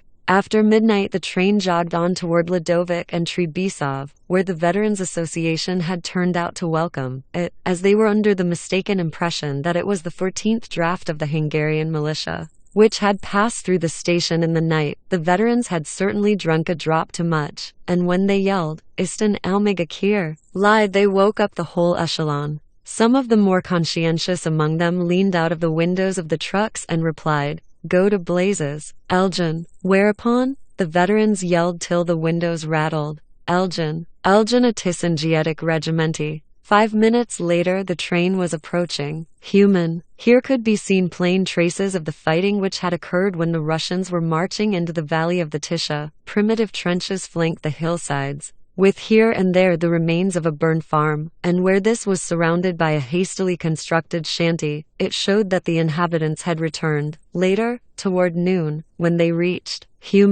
where the railway station also showed traces of fighting, preparations were made for lunch and the troops were able to have a glimpse into the public secrets of how the authorities treated the local population after the departure of the Russians, to whom they were akin by language and religion. On the platform, surrounded by Magyar gendarmes, stood a group of Ruthenian prisoners. Among them were priests, teachers and peasants from the length and breadth of the regions round about. They all had their hands tied behind their backs and they were fastened together in twos. Most of them had broken noses and bumps on their heads, as immediately after their arrest they had been thrashed by the gendarmes. A little further on, a Magyar gendarme was having some fun with a priest. Round the priest's left foot he had tied a rope which he held in his hand, and with the butt end of his rifle he was making him dance a czardas, during which he pulled the rope so that the priest fell on his nose, and having his hands tied behind his back he could not get up, and made desperate attempts to turn over on his back, so that he might possibly stand up that way. The gendarme roared so heartily with laughter at this, that the tears came into his eyes, and when the priest did at last manage to get on his feet, he pulled the rope again and once more the priest fell on his nose. This amusement was stopped by a gendarme officer, who ordered the prisoners to be taken into an empty shed behind the station, so that they could be mauled and knocked about where nobody could see them. These goings-on were discussed in the staff carriage, and on the whole they met with strong disapproval. Ensign Kraus expressed the view that if the men were traitors they ought to be hanged on the spot, without any ill treatment beforehand. But Lieutenant Dub thoroughly approved of the whole business, which he at once connected with the Sarajevo outrage. He talked as if the Magyar gendarmes at were avenging the death of Archduke Franz Ferdinand and his wife. In order to lend weight to his words, he said that he took in a monthly paper which even before the war, in the July number, had declared that the unexampled outrage of Sarajevo would leave a wound in human hearts which would not heal for many years to come, and so forth. Lieutenant Lukash muttered something to the effect that probably the gendarmes at also took in the paper which had published that touching article. He then left the carriage and went to look for Schweik. He had suddenly begun to feel disgusted with everything, and all he wanted was to get drunk and forget his sorrows. "Listen, Schweik," he said, "you don't happen to know where you could lay hands on a bottle of brandy? I'm feeling rather seedy." "Beg to report, sir, that's the change of weather. I shouldn't be surprised that when we get to the front you'll feel worse. The further you get from your proper military base, the queerer you feel. But if you like, sir, I'll collar some brandy for you. Only I'm afraid they'll leave here without me." Lieutenant Lukash assured him that they wouldn't be leaving for another 2 hours and that brandy was being sold in bottles. On the QT, just behind the station, Captain Sagner had sent Matishich there, and he'd brought back a bottle of quite respectable cognac for 15 crowns, so there was 15 crowns, and Schweik was to go, and not to tell anyone that it was FECR Lieutenant Lukash, or that he had sent him, because, strictly speaking, it was not allowed. "Don't you worry, sir," said Schweik, "that'll be all right, because I'm very fond of things that ain't allowed and I've been mixed up in lots of things like that without even knowing about it. Why, once when we were in barracks at Prague we was told not to, about turn, quick march." Lieutenant Lukash interrupted him. So Schweik went behind the station, repeating to himself all the main points of his expedition. The brandy must be good. So he would have to taste it first, and as it wasn't allowed, he would have to be cautious. Just when he was turning aside from the platform, he again ran into Lieutenant Dub. "What are you loafing about here for?" he asked Schweik. "Do you know me?" "Beg to report, sir," replied Schweik, saluting. "I don't want to know you from your bad side." Lieutenant Dub grew rigid with horror, but Schweik stood there as bold as brass, with his hand touching the peak of his cap, and continued, "Beg to report, sir. I only want to know you from the good side, so as you can't make me wish I'd never been born, like you was telling me a little while ago." At this effrontery, Lieutenant Dub shook his head, and all he could do was to gasp forth in tones of fury, "Get out of my sight, you skunk. You'll hear more about this." Schweik went beyond the platform, and Lieutenant Dub, struck by an idea, set out after him. Past the station, just by the high road, stood a row of baskets, placed topsy-turvy, and on top of them were some wicker trays containing various dainties which looked as innocent as though they were meant for school children on an outing. There were fragments of sugar sticks, rolled wafers, a large quantity of acid drops, with here and there some slices of black bread with a piece of salami, quite obviously of equine origin. But inside, the baskets contained various kinds of liquor, small bottles of brandy, rum, gin, and other alcoholic beverages. Just beyond the ditch skirting the highroad was a shanty in which all the transactions and prohibited drinks were arranged. The soldiers first struck a bargain in front of the wicker trays, and a Jew with side curls produced the brandy from beneath the tray which looked so innocent, and carried it under his captain into the wooden shanty, where the soldier unobtrusively slipped it into his trousers or under his tunic. This was the place to which Schweik directed his steps while Lieutenant Dub, with his talent for sleuthing, watched his movements. Schweik tried his luck at the very first basket. First he selected some sweets, which he paid for and put in his pocket, while the gentleman with the side curls whispered to him in German, "I've got some schnapps too, soldier." A bargain was soon struck. Schweik went into the shanty, but handed over no money until the gentleman with the side curls had opened the bottle and Schweik had tasted the contents. However, he was satisfied with the brandy, and having slipped the bottle under his tunic, he went back to the station. "Where have you been, you skunk?" said Lieutenant Dub, standing in front of him as he was about to mount the platform. "Beg to report, sir. I've been to fetch some sweets." Schweik dived into his pocket and produced a handful of grimy, dusty sweets. "I don't know whether you'd care to try them, sir. I've had a taste. They're not bad. They've got rather a nice funny sort of flavor. Something like raspberry jam, sir." The curved outlines of a bottle stood out under Schweik's tunic. Lieutenant Dub passed his hands over Schweik's tunic. "What's that you've got there, you skunk? Take it out." Schweik drew forth a bottle plainly and clearly labeled, brandy and containing a yellowish liquid. "Beg to report, sir," replied Schweik,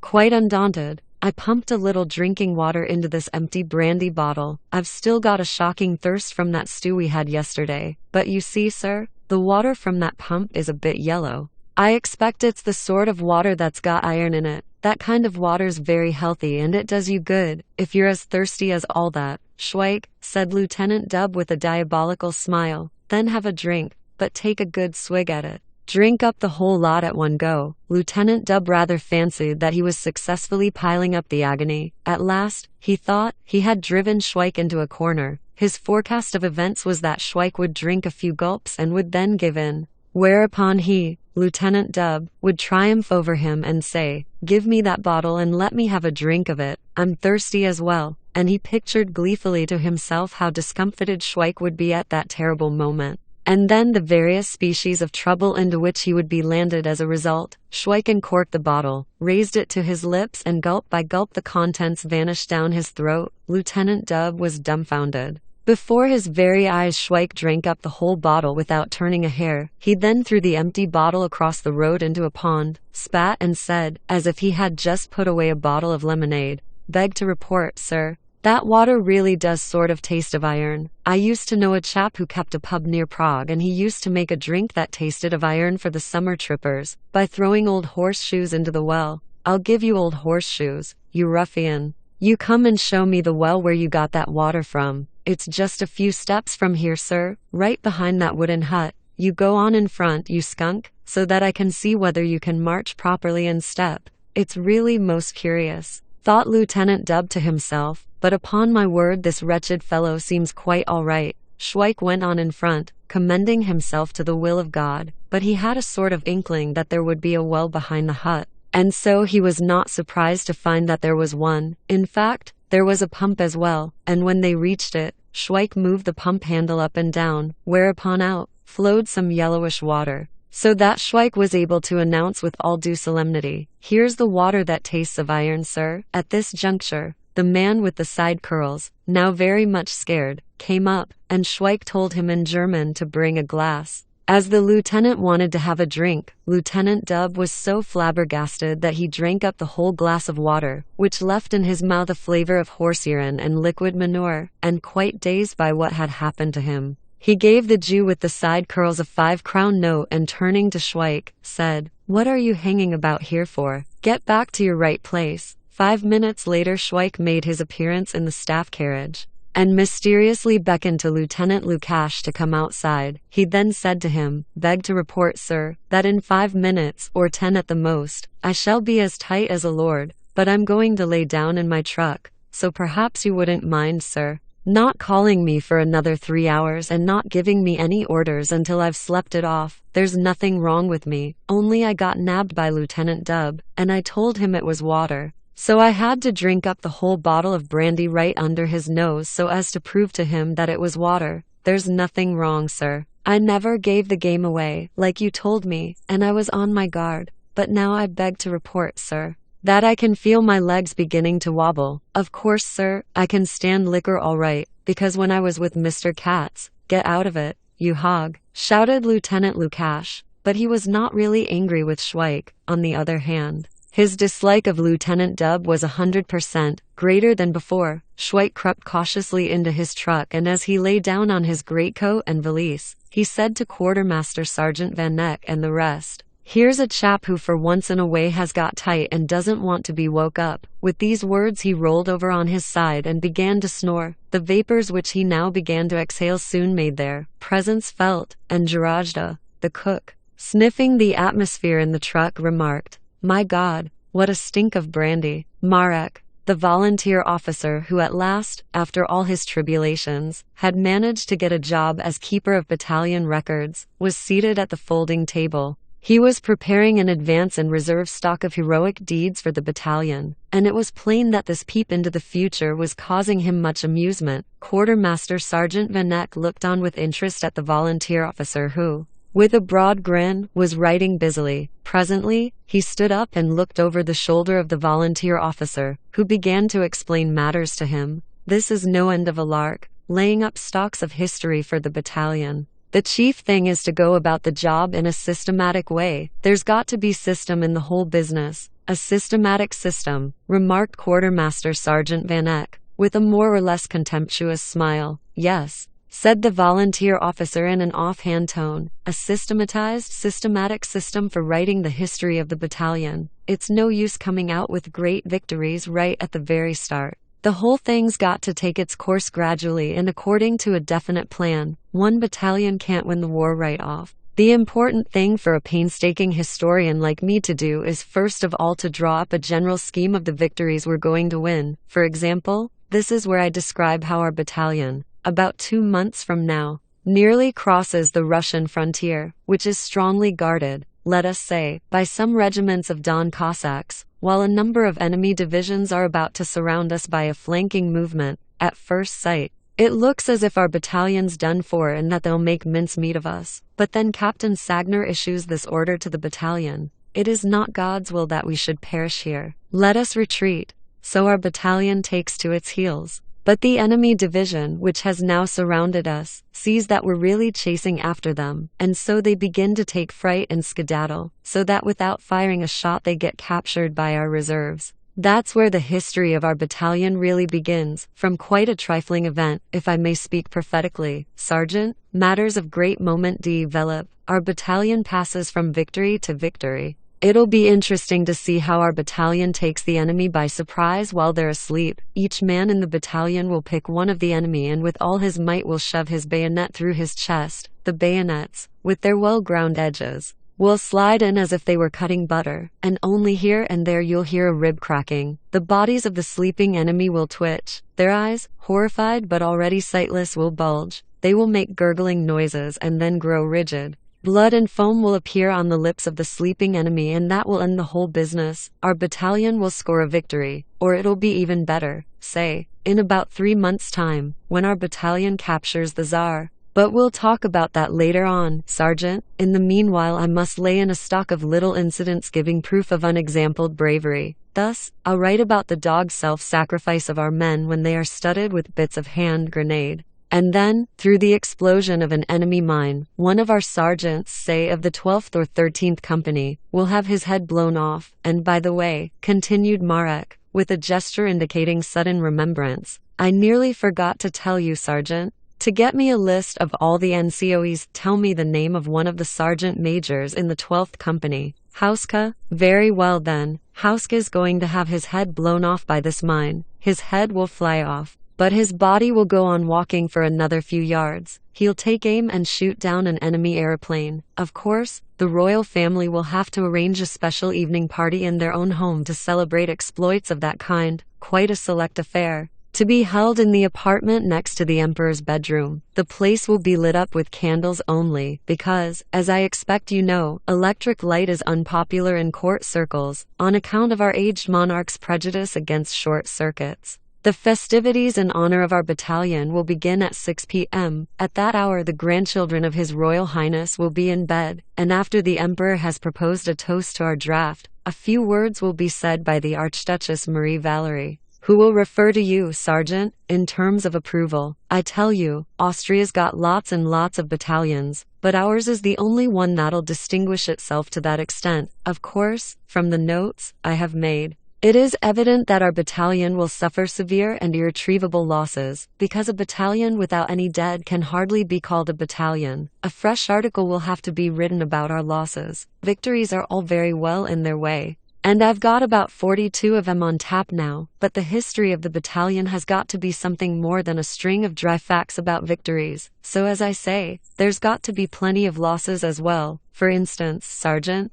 you're going west by the side of a brook, and Balloon here, who's squinting at us with such a queer look in his eyes, is not going to be done in by a bullet or by shrapnel or by a bomb. No. He's going to be strangled by a lasso chucked out of an enemy airplane just at the moment when he's guzzling Lieutenant Lukash's lunch. But don't get the wind up, Balloon. You'll be mentioned all right in the history of the battalion, and there'll be an account of how you met death like a hero, grub in mouth, on the way from the officers' mess to the trenches. You'll be mentioned along with all the men of our battalion who fell for the glory of our empire, like Quartermaster Sergeant Vanek here. What sort of a death have you got me down for, Marek? Wait a bit, Sergeant. Don't be in such a hurry. You've got to go slow with this sort of thing. The volunteer officer lapsed into thought. Then he said, You're from Kralupy, aren't you? Very well then. You write home to Kralupy and tell them that you're going to vanish without a trace. But be careful how you put it, or perhaps you'd rather be gravely wounded behind the barbed wire in no man's land. We can leave you lying there quite nicely with a broken leg all day long. In the night the enemy will get at our position with a searchlight, and then they'll spot you, so they'll strafe you with plenty of bombs and shrapnel. You'll have rendered invaluable services to the army because the enemy will use up as much ammunition on you as on the whole battalion, and your ingredient parts and accessories will sail about in the air and chant a great anthem of victory. And in the same way everyone in the battalion will have his turn at distinguishing himself, until say somewhere in September, there will be nothing left of us except these glorious pages of history which will thrill the hearts of all Austrians. And this is how I've wound up the whole thing, Sergeant.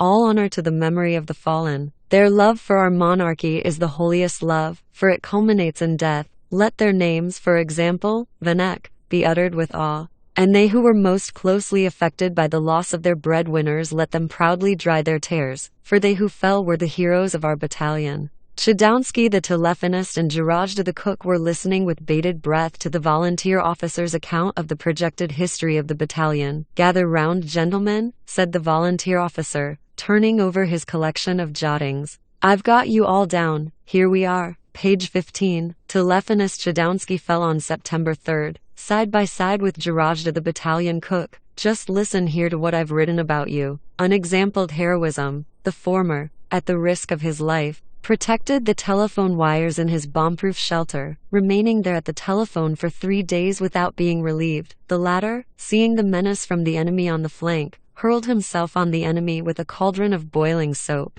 spreading terror and scalds among the enemy. Both died a glorious death, the former blown to pieces by a mine, the latter suffocated by poison gas. Both perished with the cry in German, "Long live our battalion commander." The Supreme Command can only show its gratitude by issuing orders acquainting the rest of the army with the gallantry of our battalion and urging them to take an example from us. Here's an extract from an army order which will be read to all detachments. I may say that it's very much like the order issued by Archduke Karl in 1805, on the day before he and his army got a devil of a walloping at Padua. I hope that the whole army will take the above-mentioned battalion as an example and in particular will gird itself with that spirit of self-reliance, self-confidence and unwavering dauntlessness in the face of danger, that unexampled heroism, that attachment to and confidence in their superior officers, in short, with all those virtues by which this battalion distinguished itself and led it on to memorable exploits, to the welfare and victory of our Emperor. From the spot where Schweik was reposing, he could be heard talking in his sleep.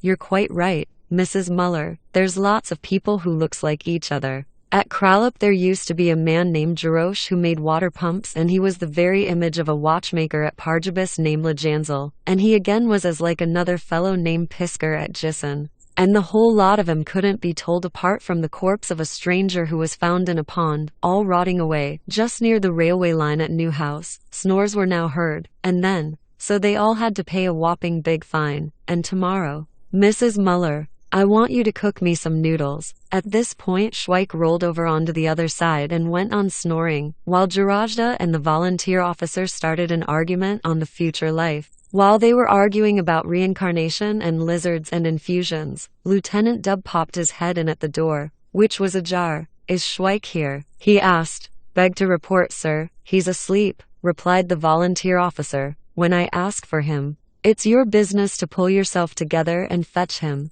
"I can't do that, sir. He's asleep." "Well, wake him up then." "I'm surprised that you didn't think of that at once. You ought to show more willingness to help your superior officers." "You don't know me yet, but when you do get to know me," the volunteer officer began to wake Schweik up. "Get up, Schweik, there's a fire." "The time there was a fire at Odkalek's mills," mumbled Schweik, turning over onto the other side again. "The firemen came along from as far away as Visakani." "You see, sir," said the volunteer officer, courteously, to Lieutenant Dub, "that I'm waking him up, but it's no use." Lieutenant Dub lost his temper.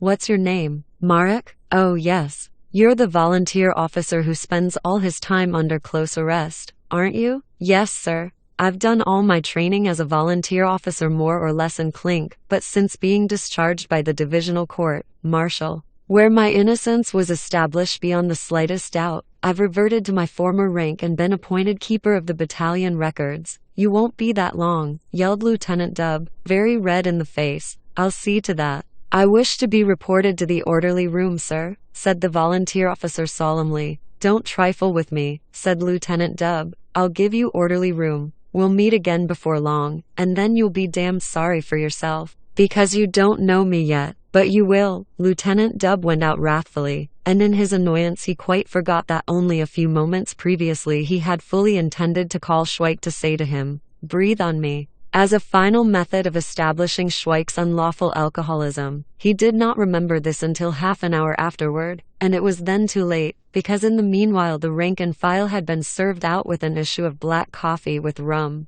When he got back to the truck, Schweik was already up and doing, and on being summoned by Lieutenant Dub, he skipped out of the truck like a lamb. "Breathe on me," Lieutenant Dub bawled at him. Schweik breathed forth upon him the complete contents of his lungs, and it was like a hot wind sweeping the fragrance of a distillery into a field. "What's this I smell, you brute?" "Beg to report, sir, you can smell rum." "Oh, I can I?" exclaimed Lieutenant Dub victoriously. "I've got you at last." "Yes, sir," said Schweik without any sign of uneasiness. "We've just had an issue of rum for our coffee and I drank the rum first. But of course, sir, if there's some new regulation that we got to drink coffee first and rum afterward, I'm very sorry, and I'll see it don't happen again." "And why were you snoring when I was here half an hour ago?" "They couldn't wake you up." "Beg to report, sir." I couldn't sleep a wink all night for thinking of the times when I was in the Uvris at Veszprém. That was when there was a 1st and 2nd Army Corps crossing Styria and western Hungary, and they surrounded our 4th Army Corps, which was camping in Vienna and thereabouts, where we'd got fortifications all around us.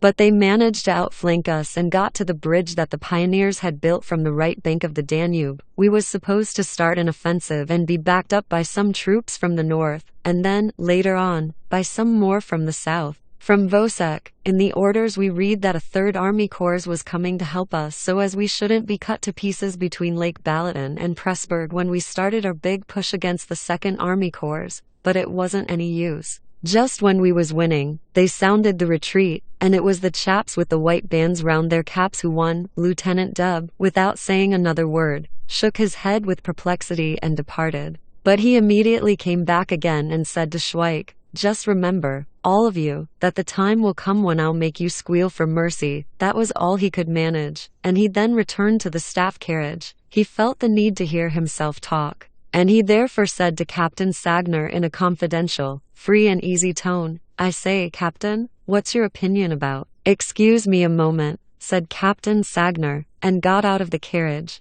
A quarter of an hour later they started off toward Nagychaba, past the burnt-out villages of Brestov and Great Radver.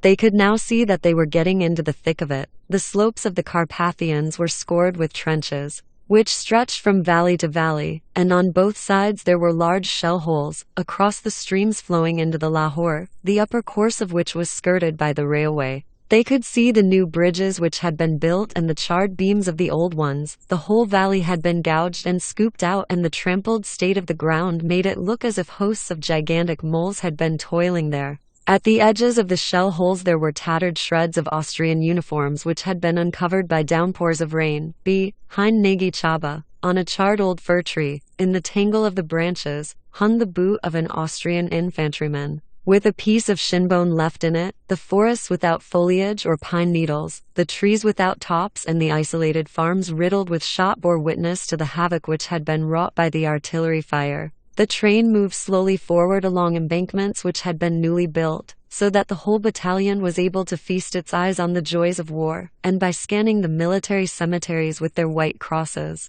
which formed gleaming patches on the devastated hillsides, they had an opportunity of preparing their minds gradually but surely for the field of glory which terminated with an Austrian military cap, caked with mire and dangling on a white cross.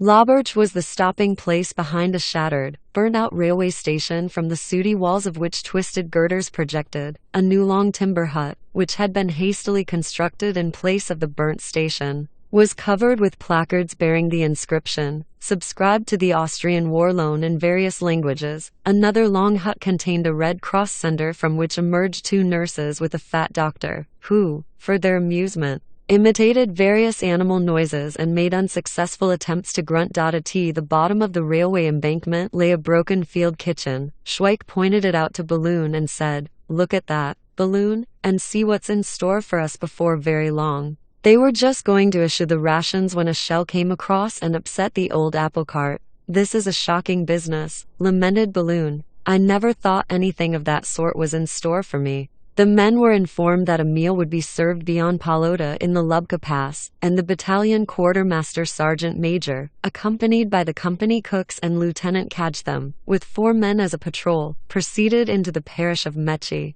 They returned after less than half an hour, with 3 pigs tied up by their hind legs, the squalling family of a Ruthenian peasant, from whom the pigs had been requisitioned, and the fat military doctor from the Red Cross hut. He was vociferously explaining something to Lieutenant Kajtham, who only shrugged his shoulders. The controversy came to a head in front of the staff carriage, when the military doctor began to tell Captain Sagner in downright terms that the pigs were reserved for the Red Cross hospital, while the peasant flatly contradicted this and demanded that the pigs should be restored to him, as they were his only property and he certainly could not let them go at the price which had been paid him. He thereupon thrust the money which he had received for the pigs into the hand of Captain Sagner, whom the peasant's wife was holding by the other hand. She was kissing it with the servility which has always been a prominent feature of that region. Captain Sagner was quite startled, And it was a long time before he managed to shake off the old peasant woman, not that it mattered, for she was replaced by her younger offspring, who again began to slobber over his hands. Lieutenant Kajdem, however, affirmed in very businesslike tones, "This fellow's got another 12 pigs, and he's been properly paid, according to the latest divisional instructions, number 12,420, economic section, according to paragraph 16 of the instructions. The price paid for pigs in localities unaffected by the war must not exceed 1 crown 3 hellers per pound of livestock, while in localities affected by the war 15 hellers per pound of livestock may be added, making a total of 1 crown 18 hellers per pound. Note further the following: if it is ascertained in localities affected by the war that the supply of hogs which can be used as a source of food supply for the troops passing through the locality in question has remained intact, an extra payment of 7 hellers per pound of livestock is to be made, as in the case of localities unaffected by the war. If the matter is not entirely clear, a commission is to be set up on the spot, comprising the owner of the livestock, the officer commanding the detachment concerned, and the officer or quartermaster sergeant in charge of the commissariat."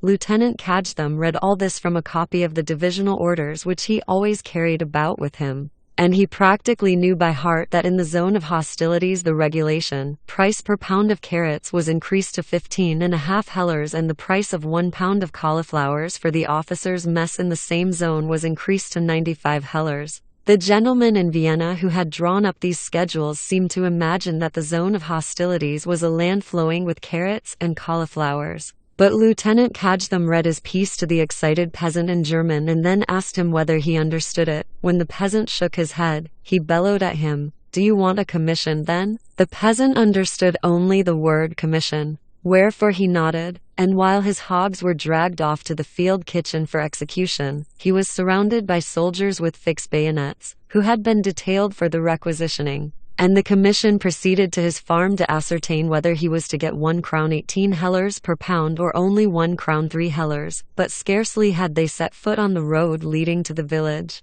then the threefold mortal squealing of hogs could be heard from the field kitchen. The peasant realized that all was up, and shouted desperately in the Ruthenian dialect, "Give me 2 guldens for each of them." 4 soldiers edged close to him, and the whole family dropped on their knees in the dust in front of Captain Sagner and Lieutenant Kajdem. The mother and the 2 daughters clutched at their knees, calling them benefactors, until at last the peasant yelled at them to stand up. He added that the soldiers could eat the pigs if they wanted, and he hoped they'd die of it. Accordingly, the idea of a commission was dropped, and as the peasant began to shake his fist angrily, each soldier hit him with the butt end of his rifle, whereupon all the members of the family crossed themselves and took to their heels. 20 minutes later the battalion quartermaster sergeant major, assisted by Matashich, the battalion orderly, was smacking his lips over a dish of pig's fry, and while he was gorging himself, he remarked jibingly to the military clerks, "I bet you wouldn't mind a feed like that. Oh, my lads, that's only for the NCOEs,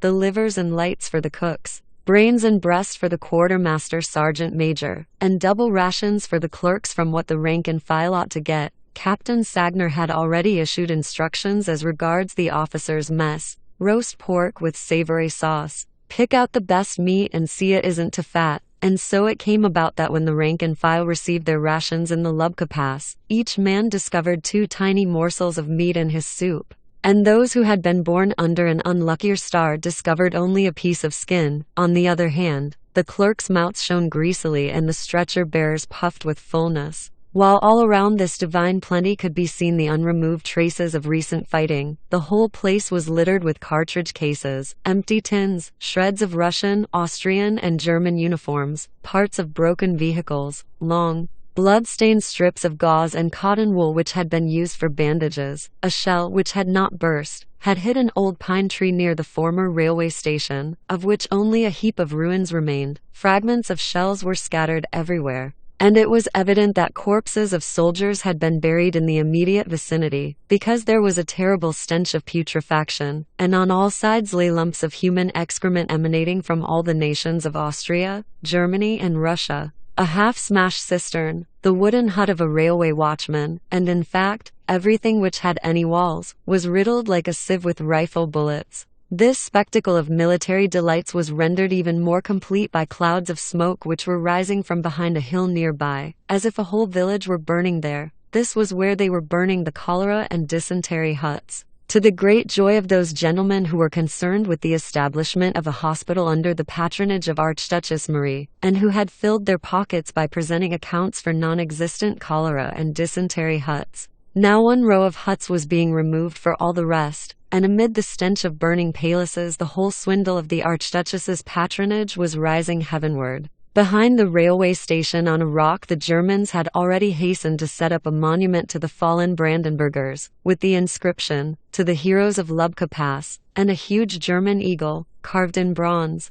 The base of the monument bore an inscription to the effect that the eagle had been constructed from Russian guns captured during the liberation of the Carpathians by German regiments. In these queer surroundings the battalion was resting after its meal, while Captain Sagner, with the battalion adjutant, was still unable to make head or tail of the cipher telegram from brigade headquarters, on the subject of the further movements of the battalion. The messages were so muddled that it seemed as though they ought not to have entered the Lubka Pass, but should have proceeded in an entirely different direction from Neustadt, because the telegrams mentioned something about Kap Unvar, Kiss, Bereznai, Uzak. 10 minutes later it turned out that the staff officer at brigade headquarters was a complete nincompoop, because a cipher telegram arrived inquiring whether the 8th draft of the 75th Regiment were speaking military cipher G3. The nincompoop at brigade headquarters was astonished by the reply that it was the 7th draft of the 91st Regiment, and asked who had given orders to proceed toward Munkachevo, along the military railway line via Strige,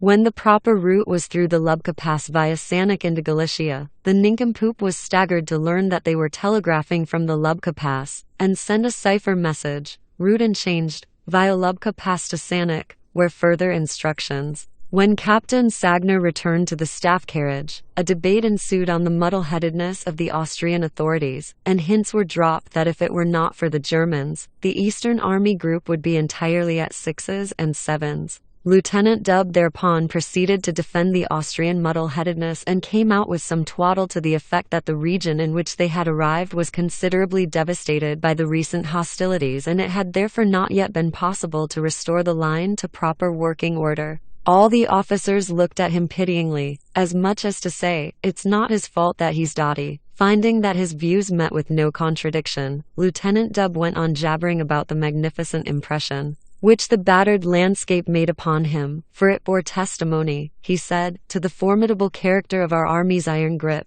Again nobody contradicted him, and he added, "Oh, yes, there can be no doubt that the Russians retreated here in a thorough panic." Captain Sagner made up his mind that at the first opportunity, when they were having a hot time in the trenches, he would send Lieutenant Dub out on patrol duty into no man's land to reconnoiter the enemy positions. It seemed as if Lieutenant Dub would never stop talking. He went on explaining to all the officers what he had read in the papers about these Carpathian battles and the struggle for the Carpathian passes during the Austro-German offensive on the San. He talked as if he had not only taken part in these operations, but had directed them himself. At last, Lieutenant Lukash could stand it no longer, and remarked to Lieutenant Dub, "I suppose you discussed all this with your district chief of police before the war?" Lieutenant Dub glared at Lieutenant Lukash and went out. The train was standing on an embankment, and at the bottom of the slope various objects were scattered about, evidently thrown away by the Russian soldiers who had retreated through this cutting. There were rusty tea cans, cartridge pouches, coils of barbed wire and more blood-stained strips of gauze and cotton wool. Above this cutting stood a group of soldiers,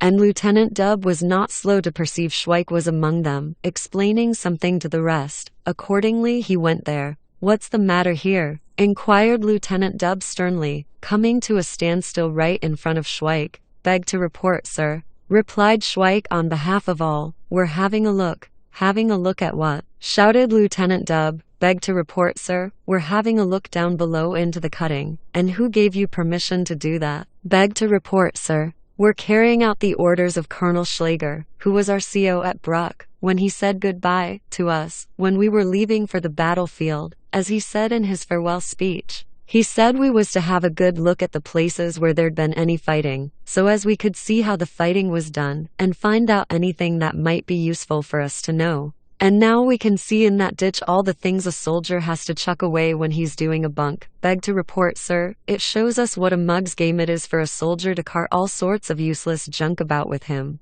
It only loads him up without doing him any good. All it does is to make him tired, and when he's been dragging all that heavy stuff about with him, it stands to reason he can't fight properly. A ray of hope darted through Lieutenant Dubb's mind that at last he'd managed to get Schweik up before a court-martial for anti-militaristic and treasonable propaganda, and so he quickly asked, "So you think a soldier ought to throw away the cartridges that are lying about in this ditch, or the bayonets that we can see there?" "Oh no, sir. Beg to report, sir, not at all," replied Schweik with a sweet smile. "But just have a look down there at that tin chamber pot, and right enough, at the bottom of the cutting lay defiantly a chamber pot with the enamel all chipped, eaten away with rust, among shards and other objects which, being no longer fit for domestic purposes, had been discarded by the station master, as material for arguments in future centuries by archaeologists who, having unearthed this settlement, would go quite crazy about it. And school children would be taught about the age of enameled chamber pots." Lieutenant Dubb gazed at the object in question, and he was unable to gainsay Schweik's designation of it. He therefore said nothing, and Schweik launched out into a long anecdote in which a similar object played a prominent part. If Lieutenant Dubb had followed his personal inclinations, he would have pushed Schweik over the edge, but he overcame this temptation, and interrupting Schweik's narrative, he shouted at the group of soldiers, "Don't stand there gaping at me like that. I tell you, you don't know me yet, but wait till you do get to know me." And when Schweik was moving away with the others, he bellowed, "You stay here, Schweik." So there they stood, looking at each other, and Lieutenant Dubb tried to think of something really terrifying that he could say, but before he had a chance to speak, Schweik remarked, "Beg to report, sir, I hope this weather'll last. It's not too hot in the daytime and the nights are quite pleasant. That's the best sort of weather for soldiering." Lieutenant Dubb took out his revolver and asked,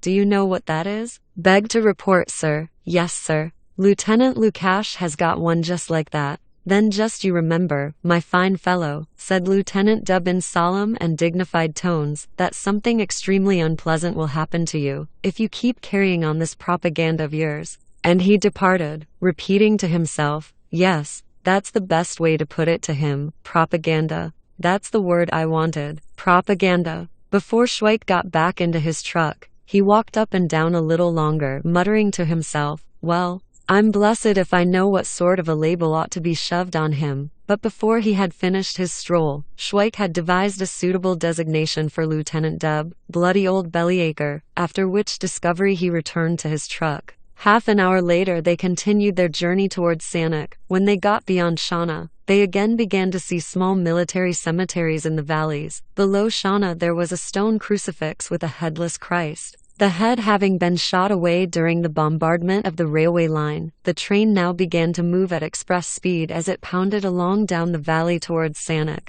The horizon became wider and the number of shattered villages on both sides of the landscape increased accordingly. At Kulashna a Red Cross train, smashed to pieces, was lying in a stream at the bottom of the railway embankment from which it had tumbled. The funnel of the engine had got rammed into the embankment and peeped forth from it like the muzzle of a cannon. This sight attracted much attention in the truck where Schweik was. Jirajda, the cook, was particularly indignant. "They're not supposed to shoot at Red Cross trains, are they?" "They're not supposed to, but they can," said Schweik. "Whoever fired that shot scored a bullseye. And then they've always got the excuse that it was at night and they couldn't see the Red Cross. There's lots of things in the world that you're not supposed to do, but they can be managed all the same. When we were on maneuvers down at Pisek, there came an order that soldiers wasn't to be trussed up while on the march, but our captain, he managed to get round it all right, because there's no sense in an order like that.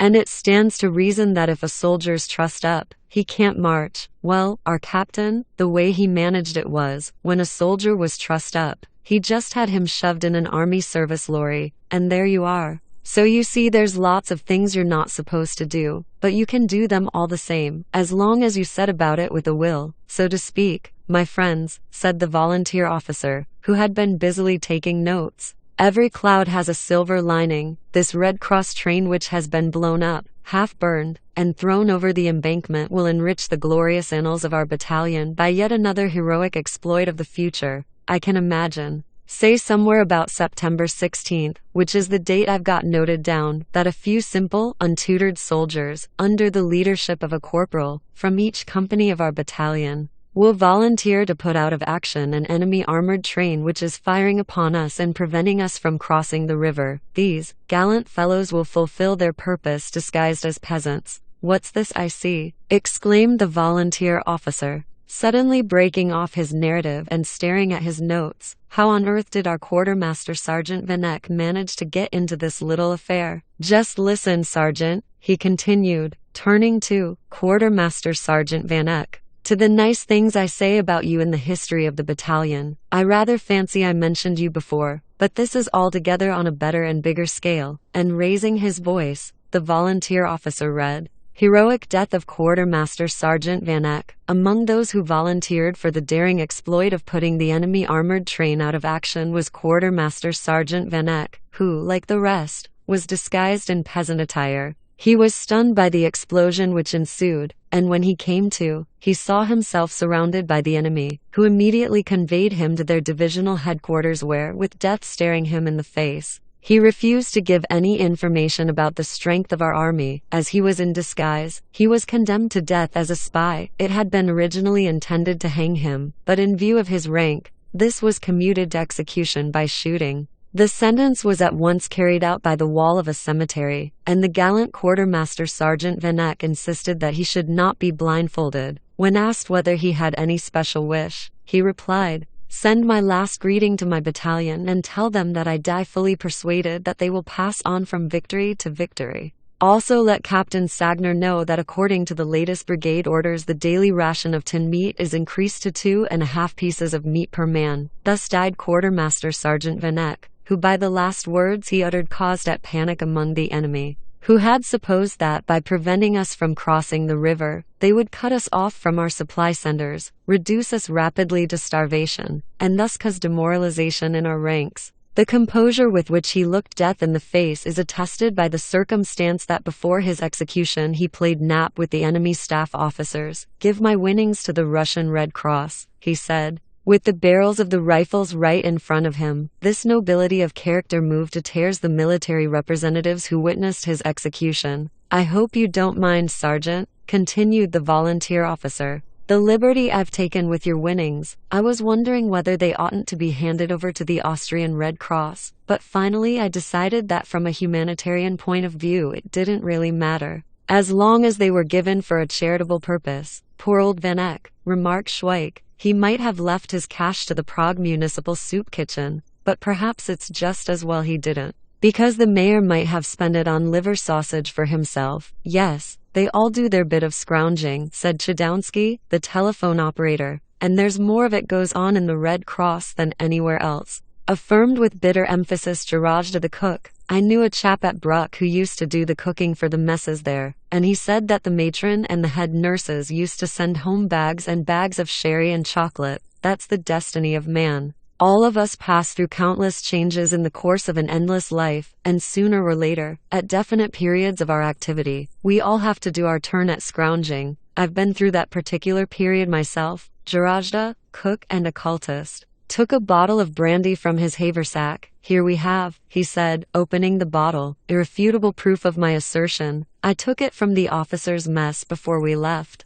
It's one of the best makes of brandy and was supposed to be used for the icing on fancy cakes, but it was predestined to be scrounged by me, just as I was predestined to scrounge it, and it'd be a knobby sort of idea, observed Schweik, if we was predestined to join you in this particular bit of scrounging. Anyway, I sort of fancy that's how it'll turn out. And it did indeed turn out that they were so predestined. The bottle was passed round, in spite of the protests of Quartermaster Sergeant Vanek, who declared that brandy should be drunk from a mess tin and properly shared out, because there was one bottle among 5 of them. And with an odd number like that it might easily happen that somebody would get a gulp more than the others. Whereupon Schweik remarked, That's quite right, and if the sergeant wants us to have an even number, perhaps he wouldn't mind falling out. And then we shan't have any rumpus about it. Quartermaster Sergeant Vanek then withdrew his suggestion and made a new and generous proposal by which Jarajda, the donor, was to be allowed to have 2 swigs at the bottle. But this, aroused a storm of opposition, because Vanek had already had one drink, having sampled the brandy when the bottle was first opened. Finally, they adopted the suggestion of the volunteer officer that they should drink in alphabetical order. After which they played cards, and when the game was over, Chudowski had lost 6 months' pay in advance. He was very upset about it, and the volunteer officer, to whom he owed the money, demanded a series of IOUs from him, so that he could receive Chudowski's pay to square the debt. "Don't you worry, Chudowski," Schweik consoled him. "If you have any luck, you'll go west in the first dust up we have, and then your IOUs will be worth damn all to Marek. Sign for him and chance it." The supposition that he might go west was extremely distasteful to Chudowski, and he objected with emphasis. "There's no likelihood of me going west, because I'm a telephone operator, and they're always in bomb-proof shelters." The volunteer officer, however, expressed the view that telephone operators, on the contrary, are exposed to great danger, and it was against them that the enemy artillery was chiefly directed.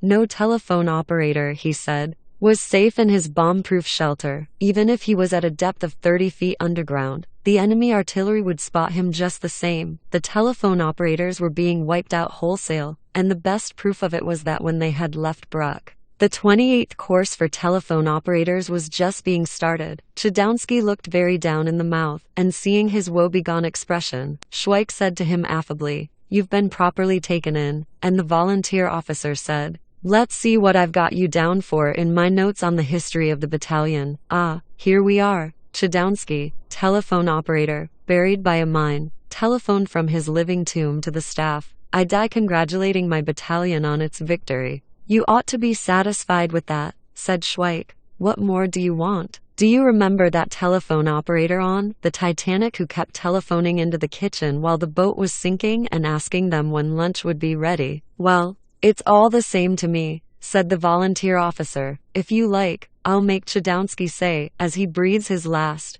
'Give my best wishes to the Iron Brigade, for quick march.'" Sanic turned out to be the brigade headquarters of the Iron Brigade, to which the battalion of the 91st Regiment belonged by virtue of its origins, although the railway communication was unbroken from Sanic to Lemberg and northward as far as the frontier. It was a mystery why the staff of the eastern sector had arranged for the Iron Brigade with its staff to concentrate the draft battalions for 100 miles behind the line, when at this particular period the front extended from Brody on the Bug and along the river northwards towards Sokol. This very interesting strategic problem was solved in a remarkably simple manner when Captain Sagner went to the brigade headquarters at Sanic to report the arrival of the draft there. The orderly officer was the brigade adjutant, a Captain Tyrrell. "I can't make out," said Captain Tyrrell, "why you haven't been given definite instructions. It's all settled which way you've got to go, and of course, you ought to have notified us beforehand about it. According to the arrangements made by the General Staff, you've arrived 2 days too soon." Captain Sagner's face flushed, but it never occurred to him to say anything about all the cipher telegrams which he had been receiving throughout the journey. "I can't make it out," repeated Captain Tyrrell, and mused somewhat. "By the way," he then continued, "are you a regular officer?" "You are? That's quite a different matter. A chap doesn't know where he is nowadays. We've had so many of these dud lieutenants passing through here, when we were withdrawing from Limanoa and Kra. Nick, all these temporary gentlemen got the wind up. As soon as they set eyes on a Cossack patrol, we staff chaps can't stand all those hangers-on. They put on too much side just because they've passed some damn full examination. They're a lot of bloody outsiders. That's what they are." Captain Tyrrell spat with contempt, and then confidentially patted Captain Sagner on the shoulder. "You're staying here for about a couple of days. I'll show you round the town. We've got a few tasty bits of skirt here, I can tell you. There's a general's daughter. Some hot baby she is. We all dress up in women's togs, and you ought to see the stunts she does then. She's a skinny piece, nothing much to look at, but by Jove, she knows a thing or two. She's a saucy piece of goods. But you'll see for yourself." "Excuse me," he broke off, "I must go out and spew." That's the 3rd time today. When he returned, he informed Captain Sagner, in order to show him what a jolly time they were having there, that it was the after effects of the previous evening's spree, at which the pioneer section had done their bit. Captain Sagner soon became acquainted with the commander of this section, A lanky fellow in uniform with 3 gold stars dashed into the office, and without observing the presence of Captain Sagner, he addressed Captain Tyrrell thus: "Hello, you dirty dog. What are you doing here? You made a fine old mess of the Countess last night." He sat down on a chair and flicking his thin bamboo cane across his calves, he continued, with a broad grin, "The last thing I remember was you spewing into her lap." "Yes," assented Captain Tyrrell. "We had a jolly time last night." He then introduced Captain Sagner to the officer with the bamboo cane, and they all 3 adjourned to the cafe. When they had installed themselves there, Captain Tyrrell ordered a bottle of brandy and called for any of the girls who were disengaged to be sent in. It now turned out that the cafe was really a disorderly house, and as none of the girls were disengaged, Captain Tyrrell flew into a temper and started bullying the manageress. He wanted to know who was with Miss Ella. When he was told that it was a lieutenant, he blustered more than ever. The lieutenant who was with Miss Ella was none other than Lieutenant Dubb, who, as soon as the draft had been billeted in the local grammar school, had called together his squad and made a long speech to them, particularly drawing attention to the fact that all along their line of retreat the Russians had left behind them brothels with diseased occupants, for the purpose of striking a treacherous blow at the well-being of the Austrian army. He therefore warned the troops against visiting such establishments. He added that he proposed to visit these places personally to see whether his orders were being carried out. They were now, he said, in the battle zone, and anyone caught infringing these regulations would be tried by court-martial. So Lieutenant Dubb had gone forth to see personally whether his orders were being obeyed, and as a starting point for his tour of inspection he had selected the sofa in Miss Ella's apartment, on the 2nd floor of what was known as the municipal cafe, and lolling in his pants upon this bug-infested sofa, he was having a thoroughly good time. While Miss Ella was telling him the tragic story of her life, the usual yarn about how her father had been a factory owner and her mother a teacher at a young ladies' college at Budapest, and how she had been driven to her present life by an unhappy love affair, Lieutenant Dubb was helping himself freely to a bottle of gin which, together with 2 glasses, stood on a small table within reach. By the time the bottle was half empty, Lieutenant Dubb was quite fuddled, and thought that Miss Ella was Cunard, his orderly. He kept on addressing her in bullying tones. "Now then, Cunard, you brute, wait till you get to know me from the bad side." Meanwhile, Captain Sagner had returned to his battalion. New divisional orders had been received, and it now became necessary to decide exactly where the 91st Regiment was to go, because according to the new arrangements its original route was to be followed by the draft battalion of the 102nd Regiment. It was all very complicated. The Russians were retreating very rapidly in the northeastern corner of Galicia, so that a number of Austrian units were mingling there, and in places, units of the German army were also being thrust in like wedges, while the resulting chaos was supplemented by the arrival of new draft battalions and other military formations at the front. The same thing was happening in sectors which were some distance behind the front, as here in Sanic, where a number of German troops, the reserves of the Hanoverian division, had suddenly arrived. Their commander was a colonel of such hideous aspect that the brigadier was quite upset by the sight of him. The colonel of the Hanoverian reserves produced the arrangements of his staff, by which his troops were to be billeted in the local grammar school, where the men of the 91st Regiment had already taken up their quarters. And for his staff he demanded the premises of the local branch of the Krakow Bank, which was occupied by the brigade headquarters staff. The brigadier got into direct communication with divisional headquarters, to whom he gave an account of the situation. The cantankerous Hanoverian then had a talk to divisional headquarters, and the consequence was that the brigade received the following orders: the brigade will evacuate the town at 6 p.m., and will proceed in the direction to Wolsko-Laskowik, Starozel, Samber, where further orders will be received. The brigade will be accompanied by the draft battalion of the 91st Regiment, as escort. Thus, the advance guard will leave at 5:30 p.m. in the direction of Taroa, with a distance of 2 miles between the southern and northern protecting flank. The rear guard will leave at 6:15 p.m., so a great hubbub arose in the grammar school. An officers' conference was to be held, but was delayed by the absence of Lieutenant Dubb. Schweik was detailed to go and look for him. "I hope," said Lieutenant Lukash to Schweik, "that you won't have any trouble in finding him. You two don't seem to hit it off together somehow." "Beg to report, sir," said Schweik, I'd like to have my orders in writing, then there won't be any mistake, and as you say, sir, we don't seem to hit it off together."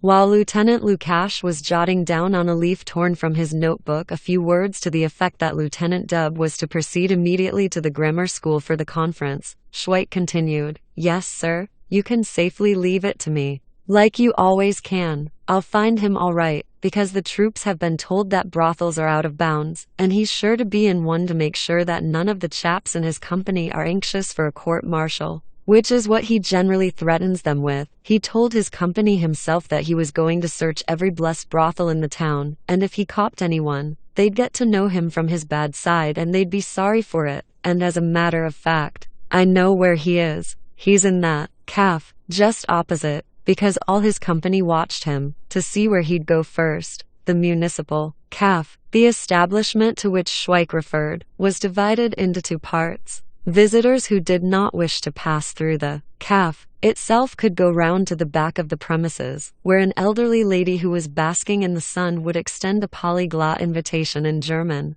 Polish and Magyar to inspect the female attractions of the establishment. When Schweik entered, he came into contact with this worthy person, who brazenly denied that they had any lieutenant among the visitors. Whereupon Schweik thrust her aside and proceeded with dignified tread to mount the wooden staircase to the second floor. This caused the polyglot matron to set up a terrific hullabaloo, as a result of which, the proprietor of the establishment, an impoverished Polish aristocrat, appeared on the scene, rushed upstairs after Schweik and tugged at his tunic, shouting to him in German that only officers were allowed on the second floor, and that the place for private soldiers was down below. Schweik pointed out to him that he was paying a visit there in the interests of the whole army, and that he was looking for a lieutenant without whom the army could not proceed to the front. When the proprietor began to show signs of more obstreperous tactics, Schweik pushed him downstairs and went on his way to inspect the premises. He discovered that all the rooms were empty, until he reached a door at the very end of the passage.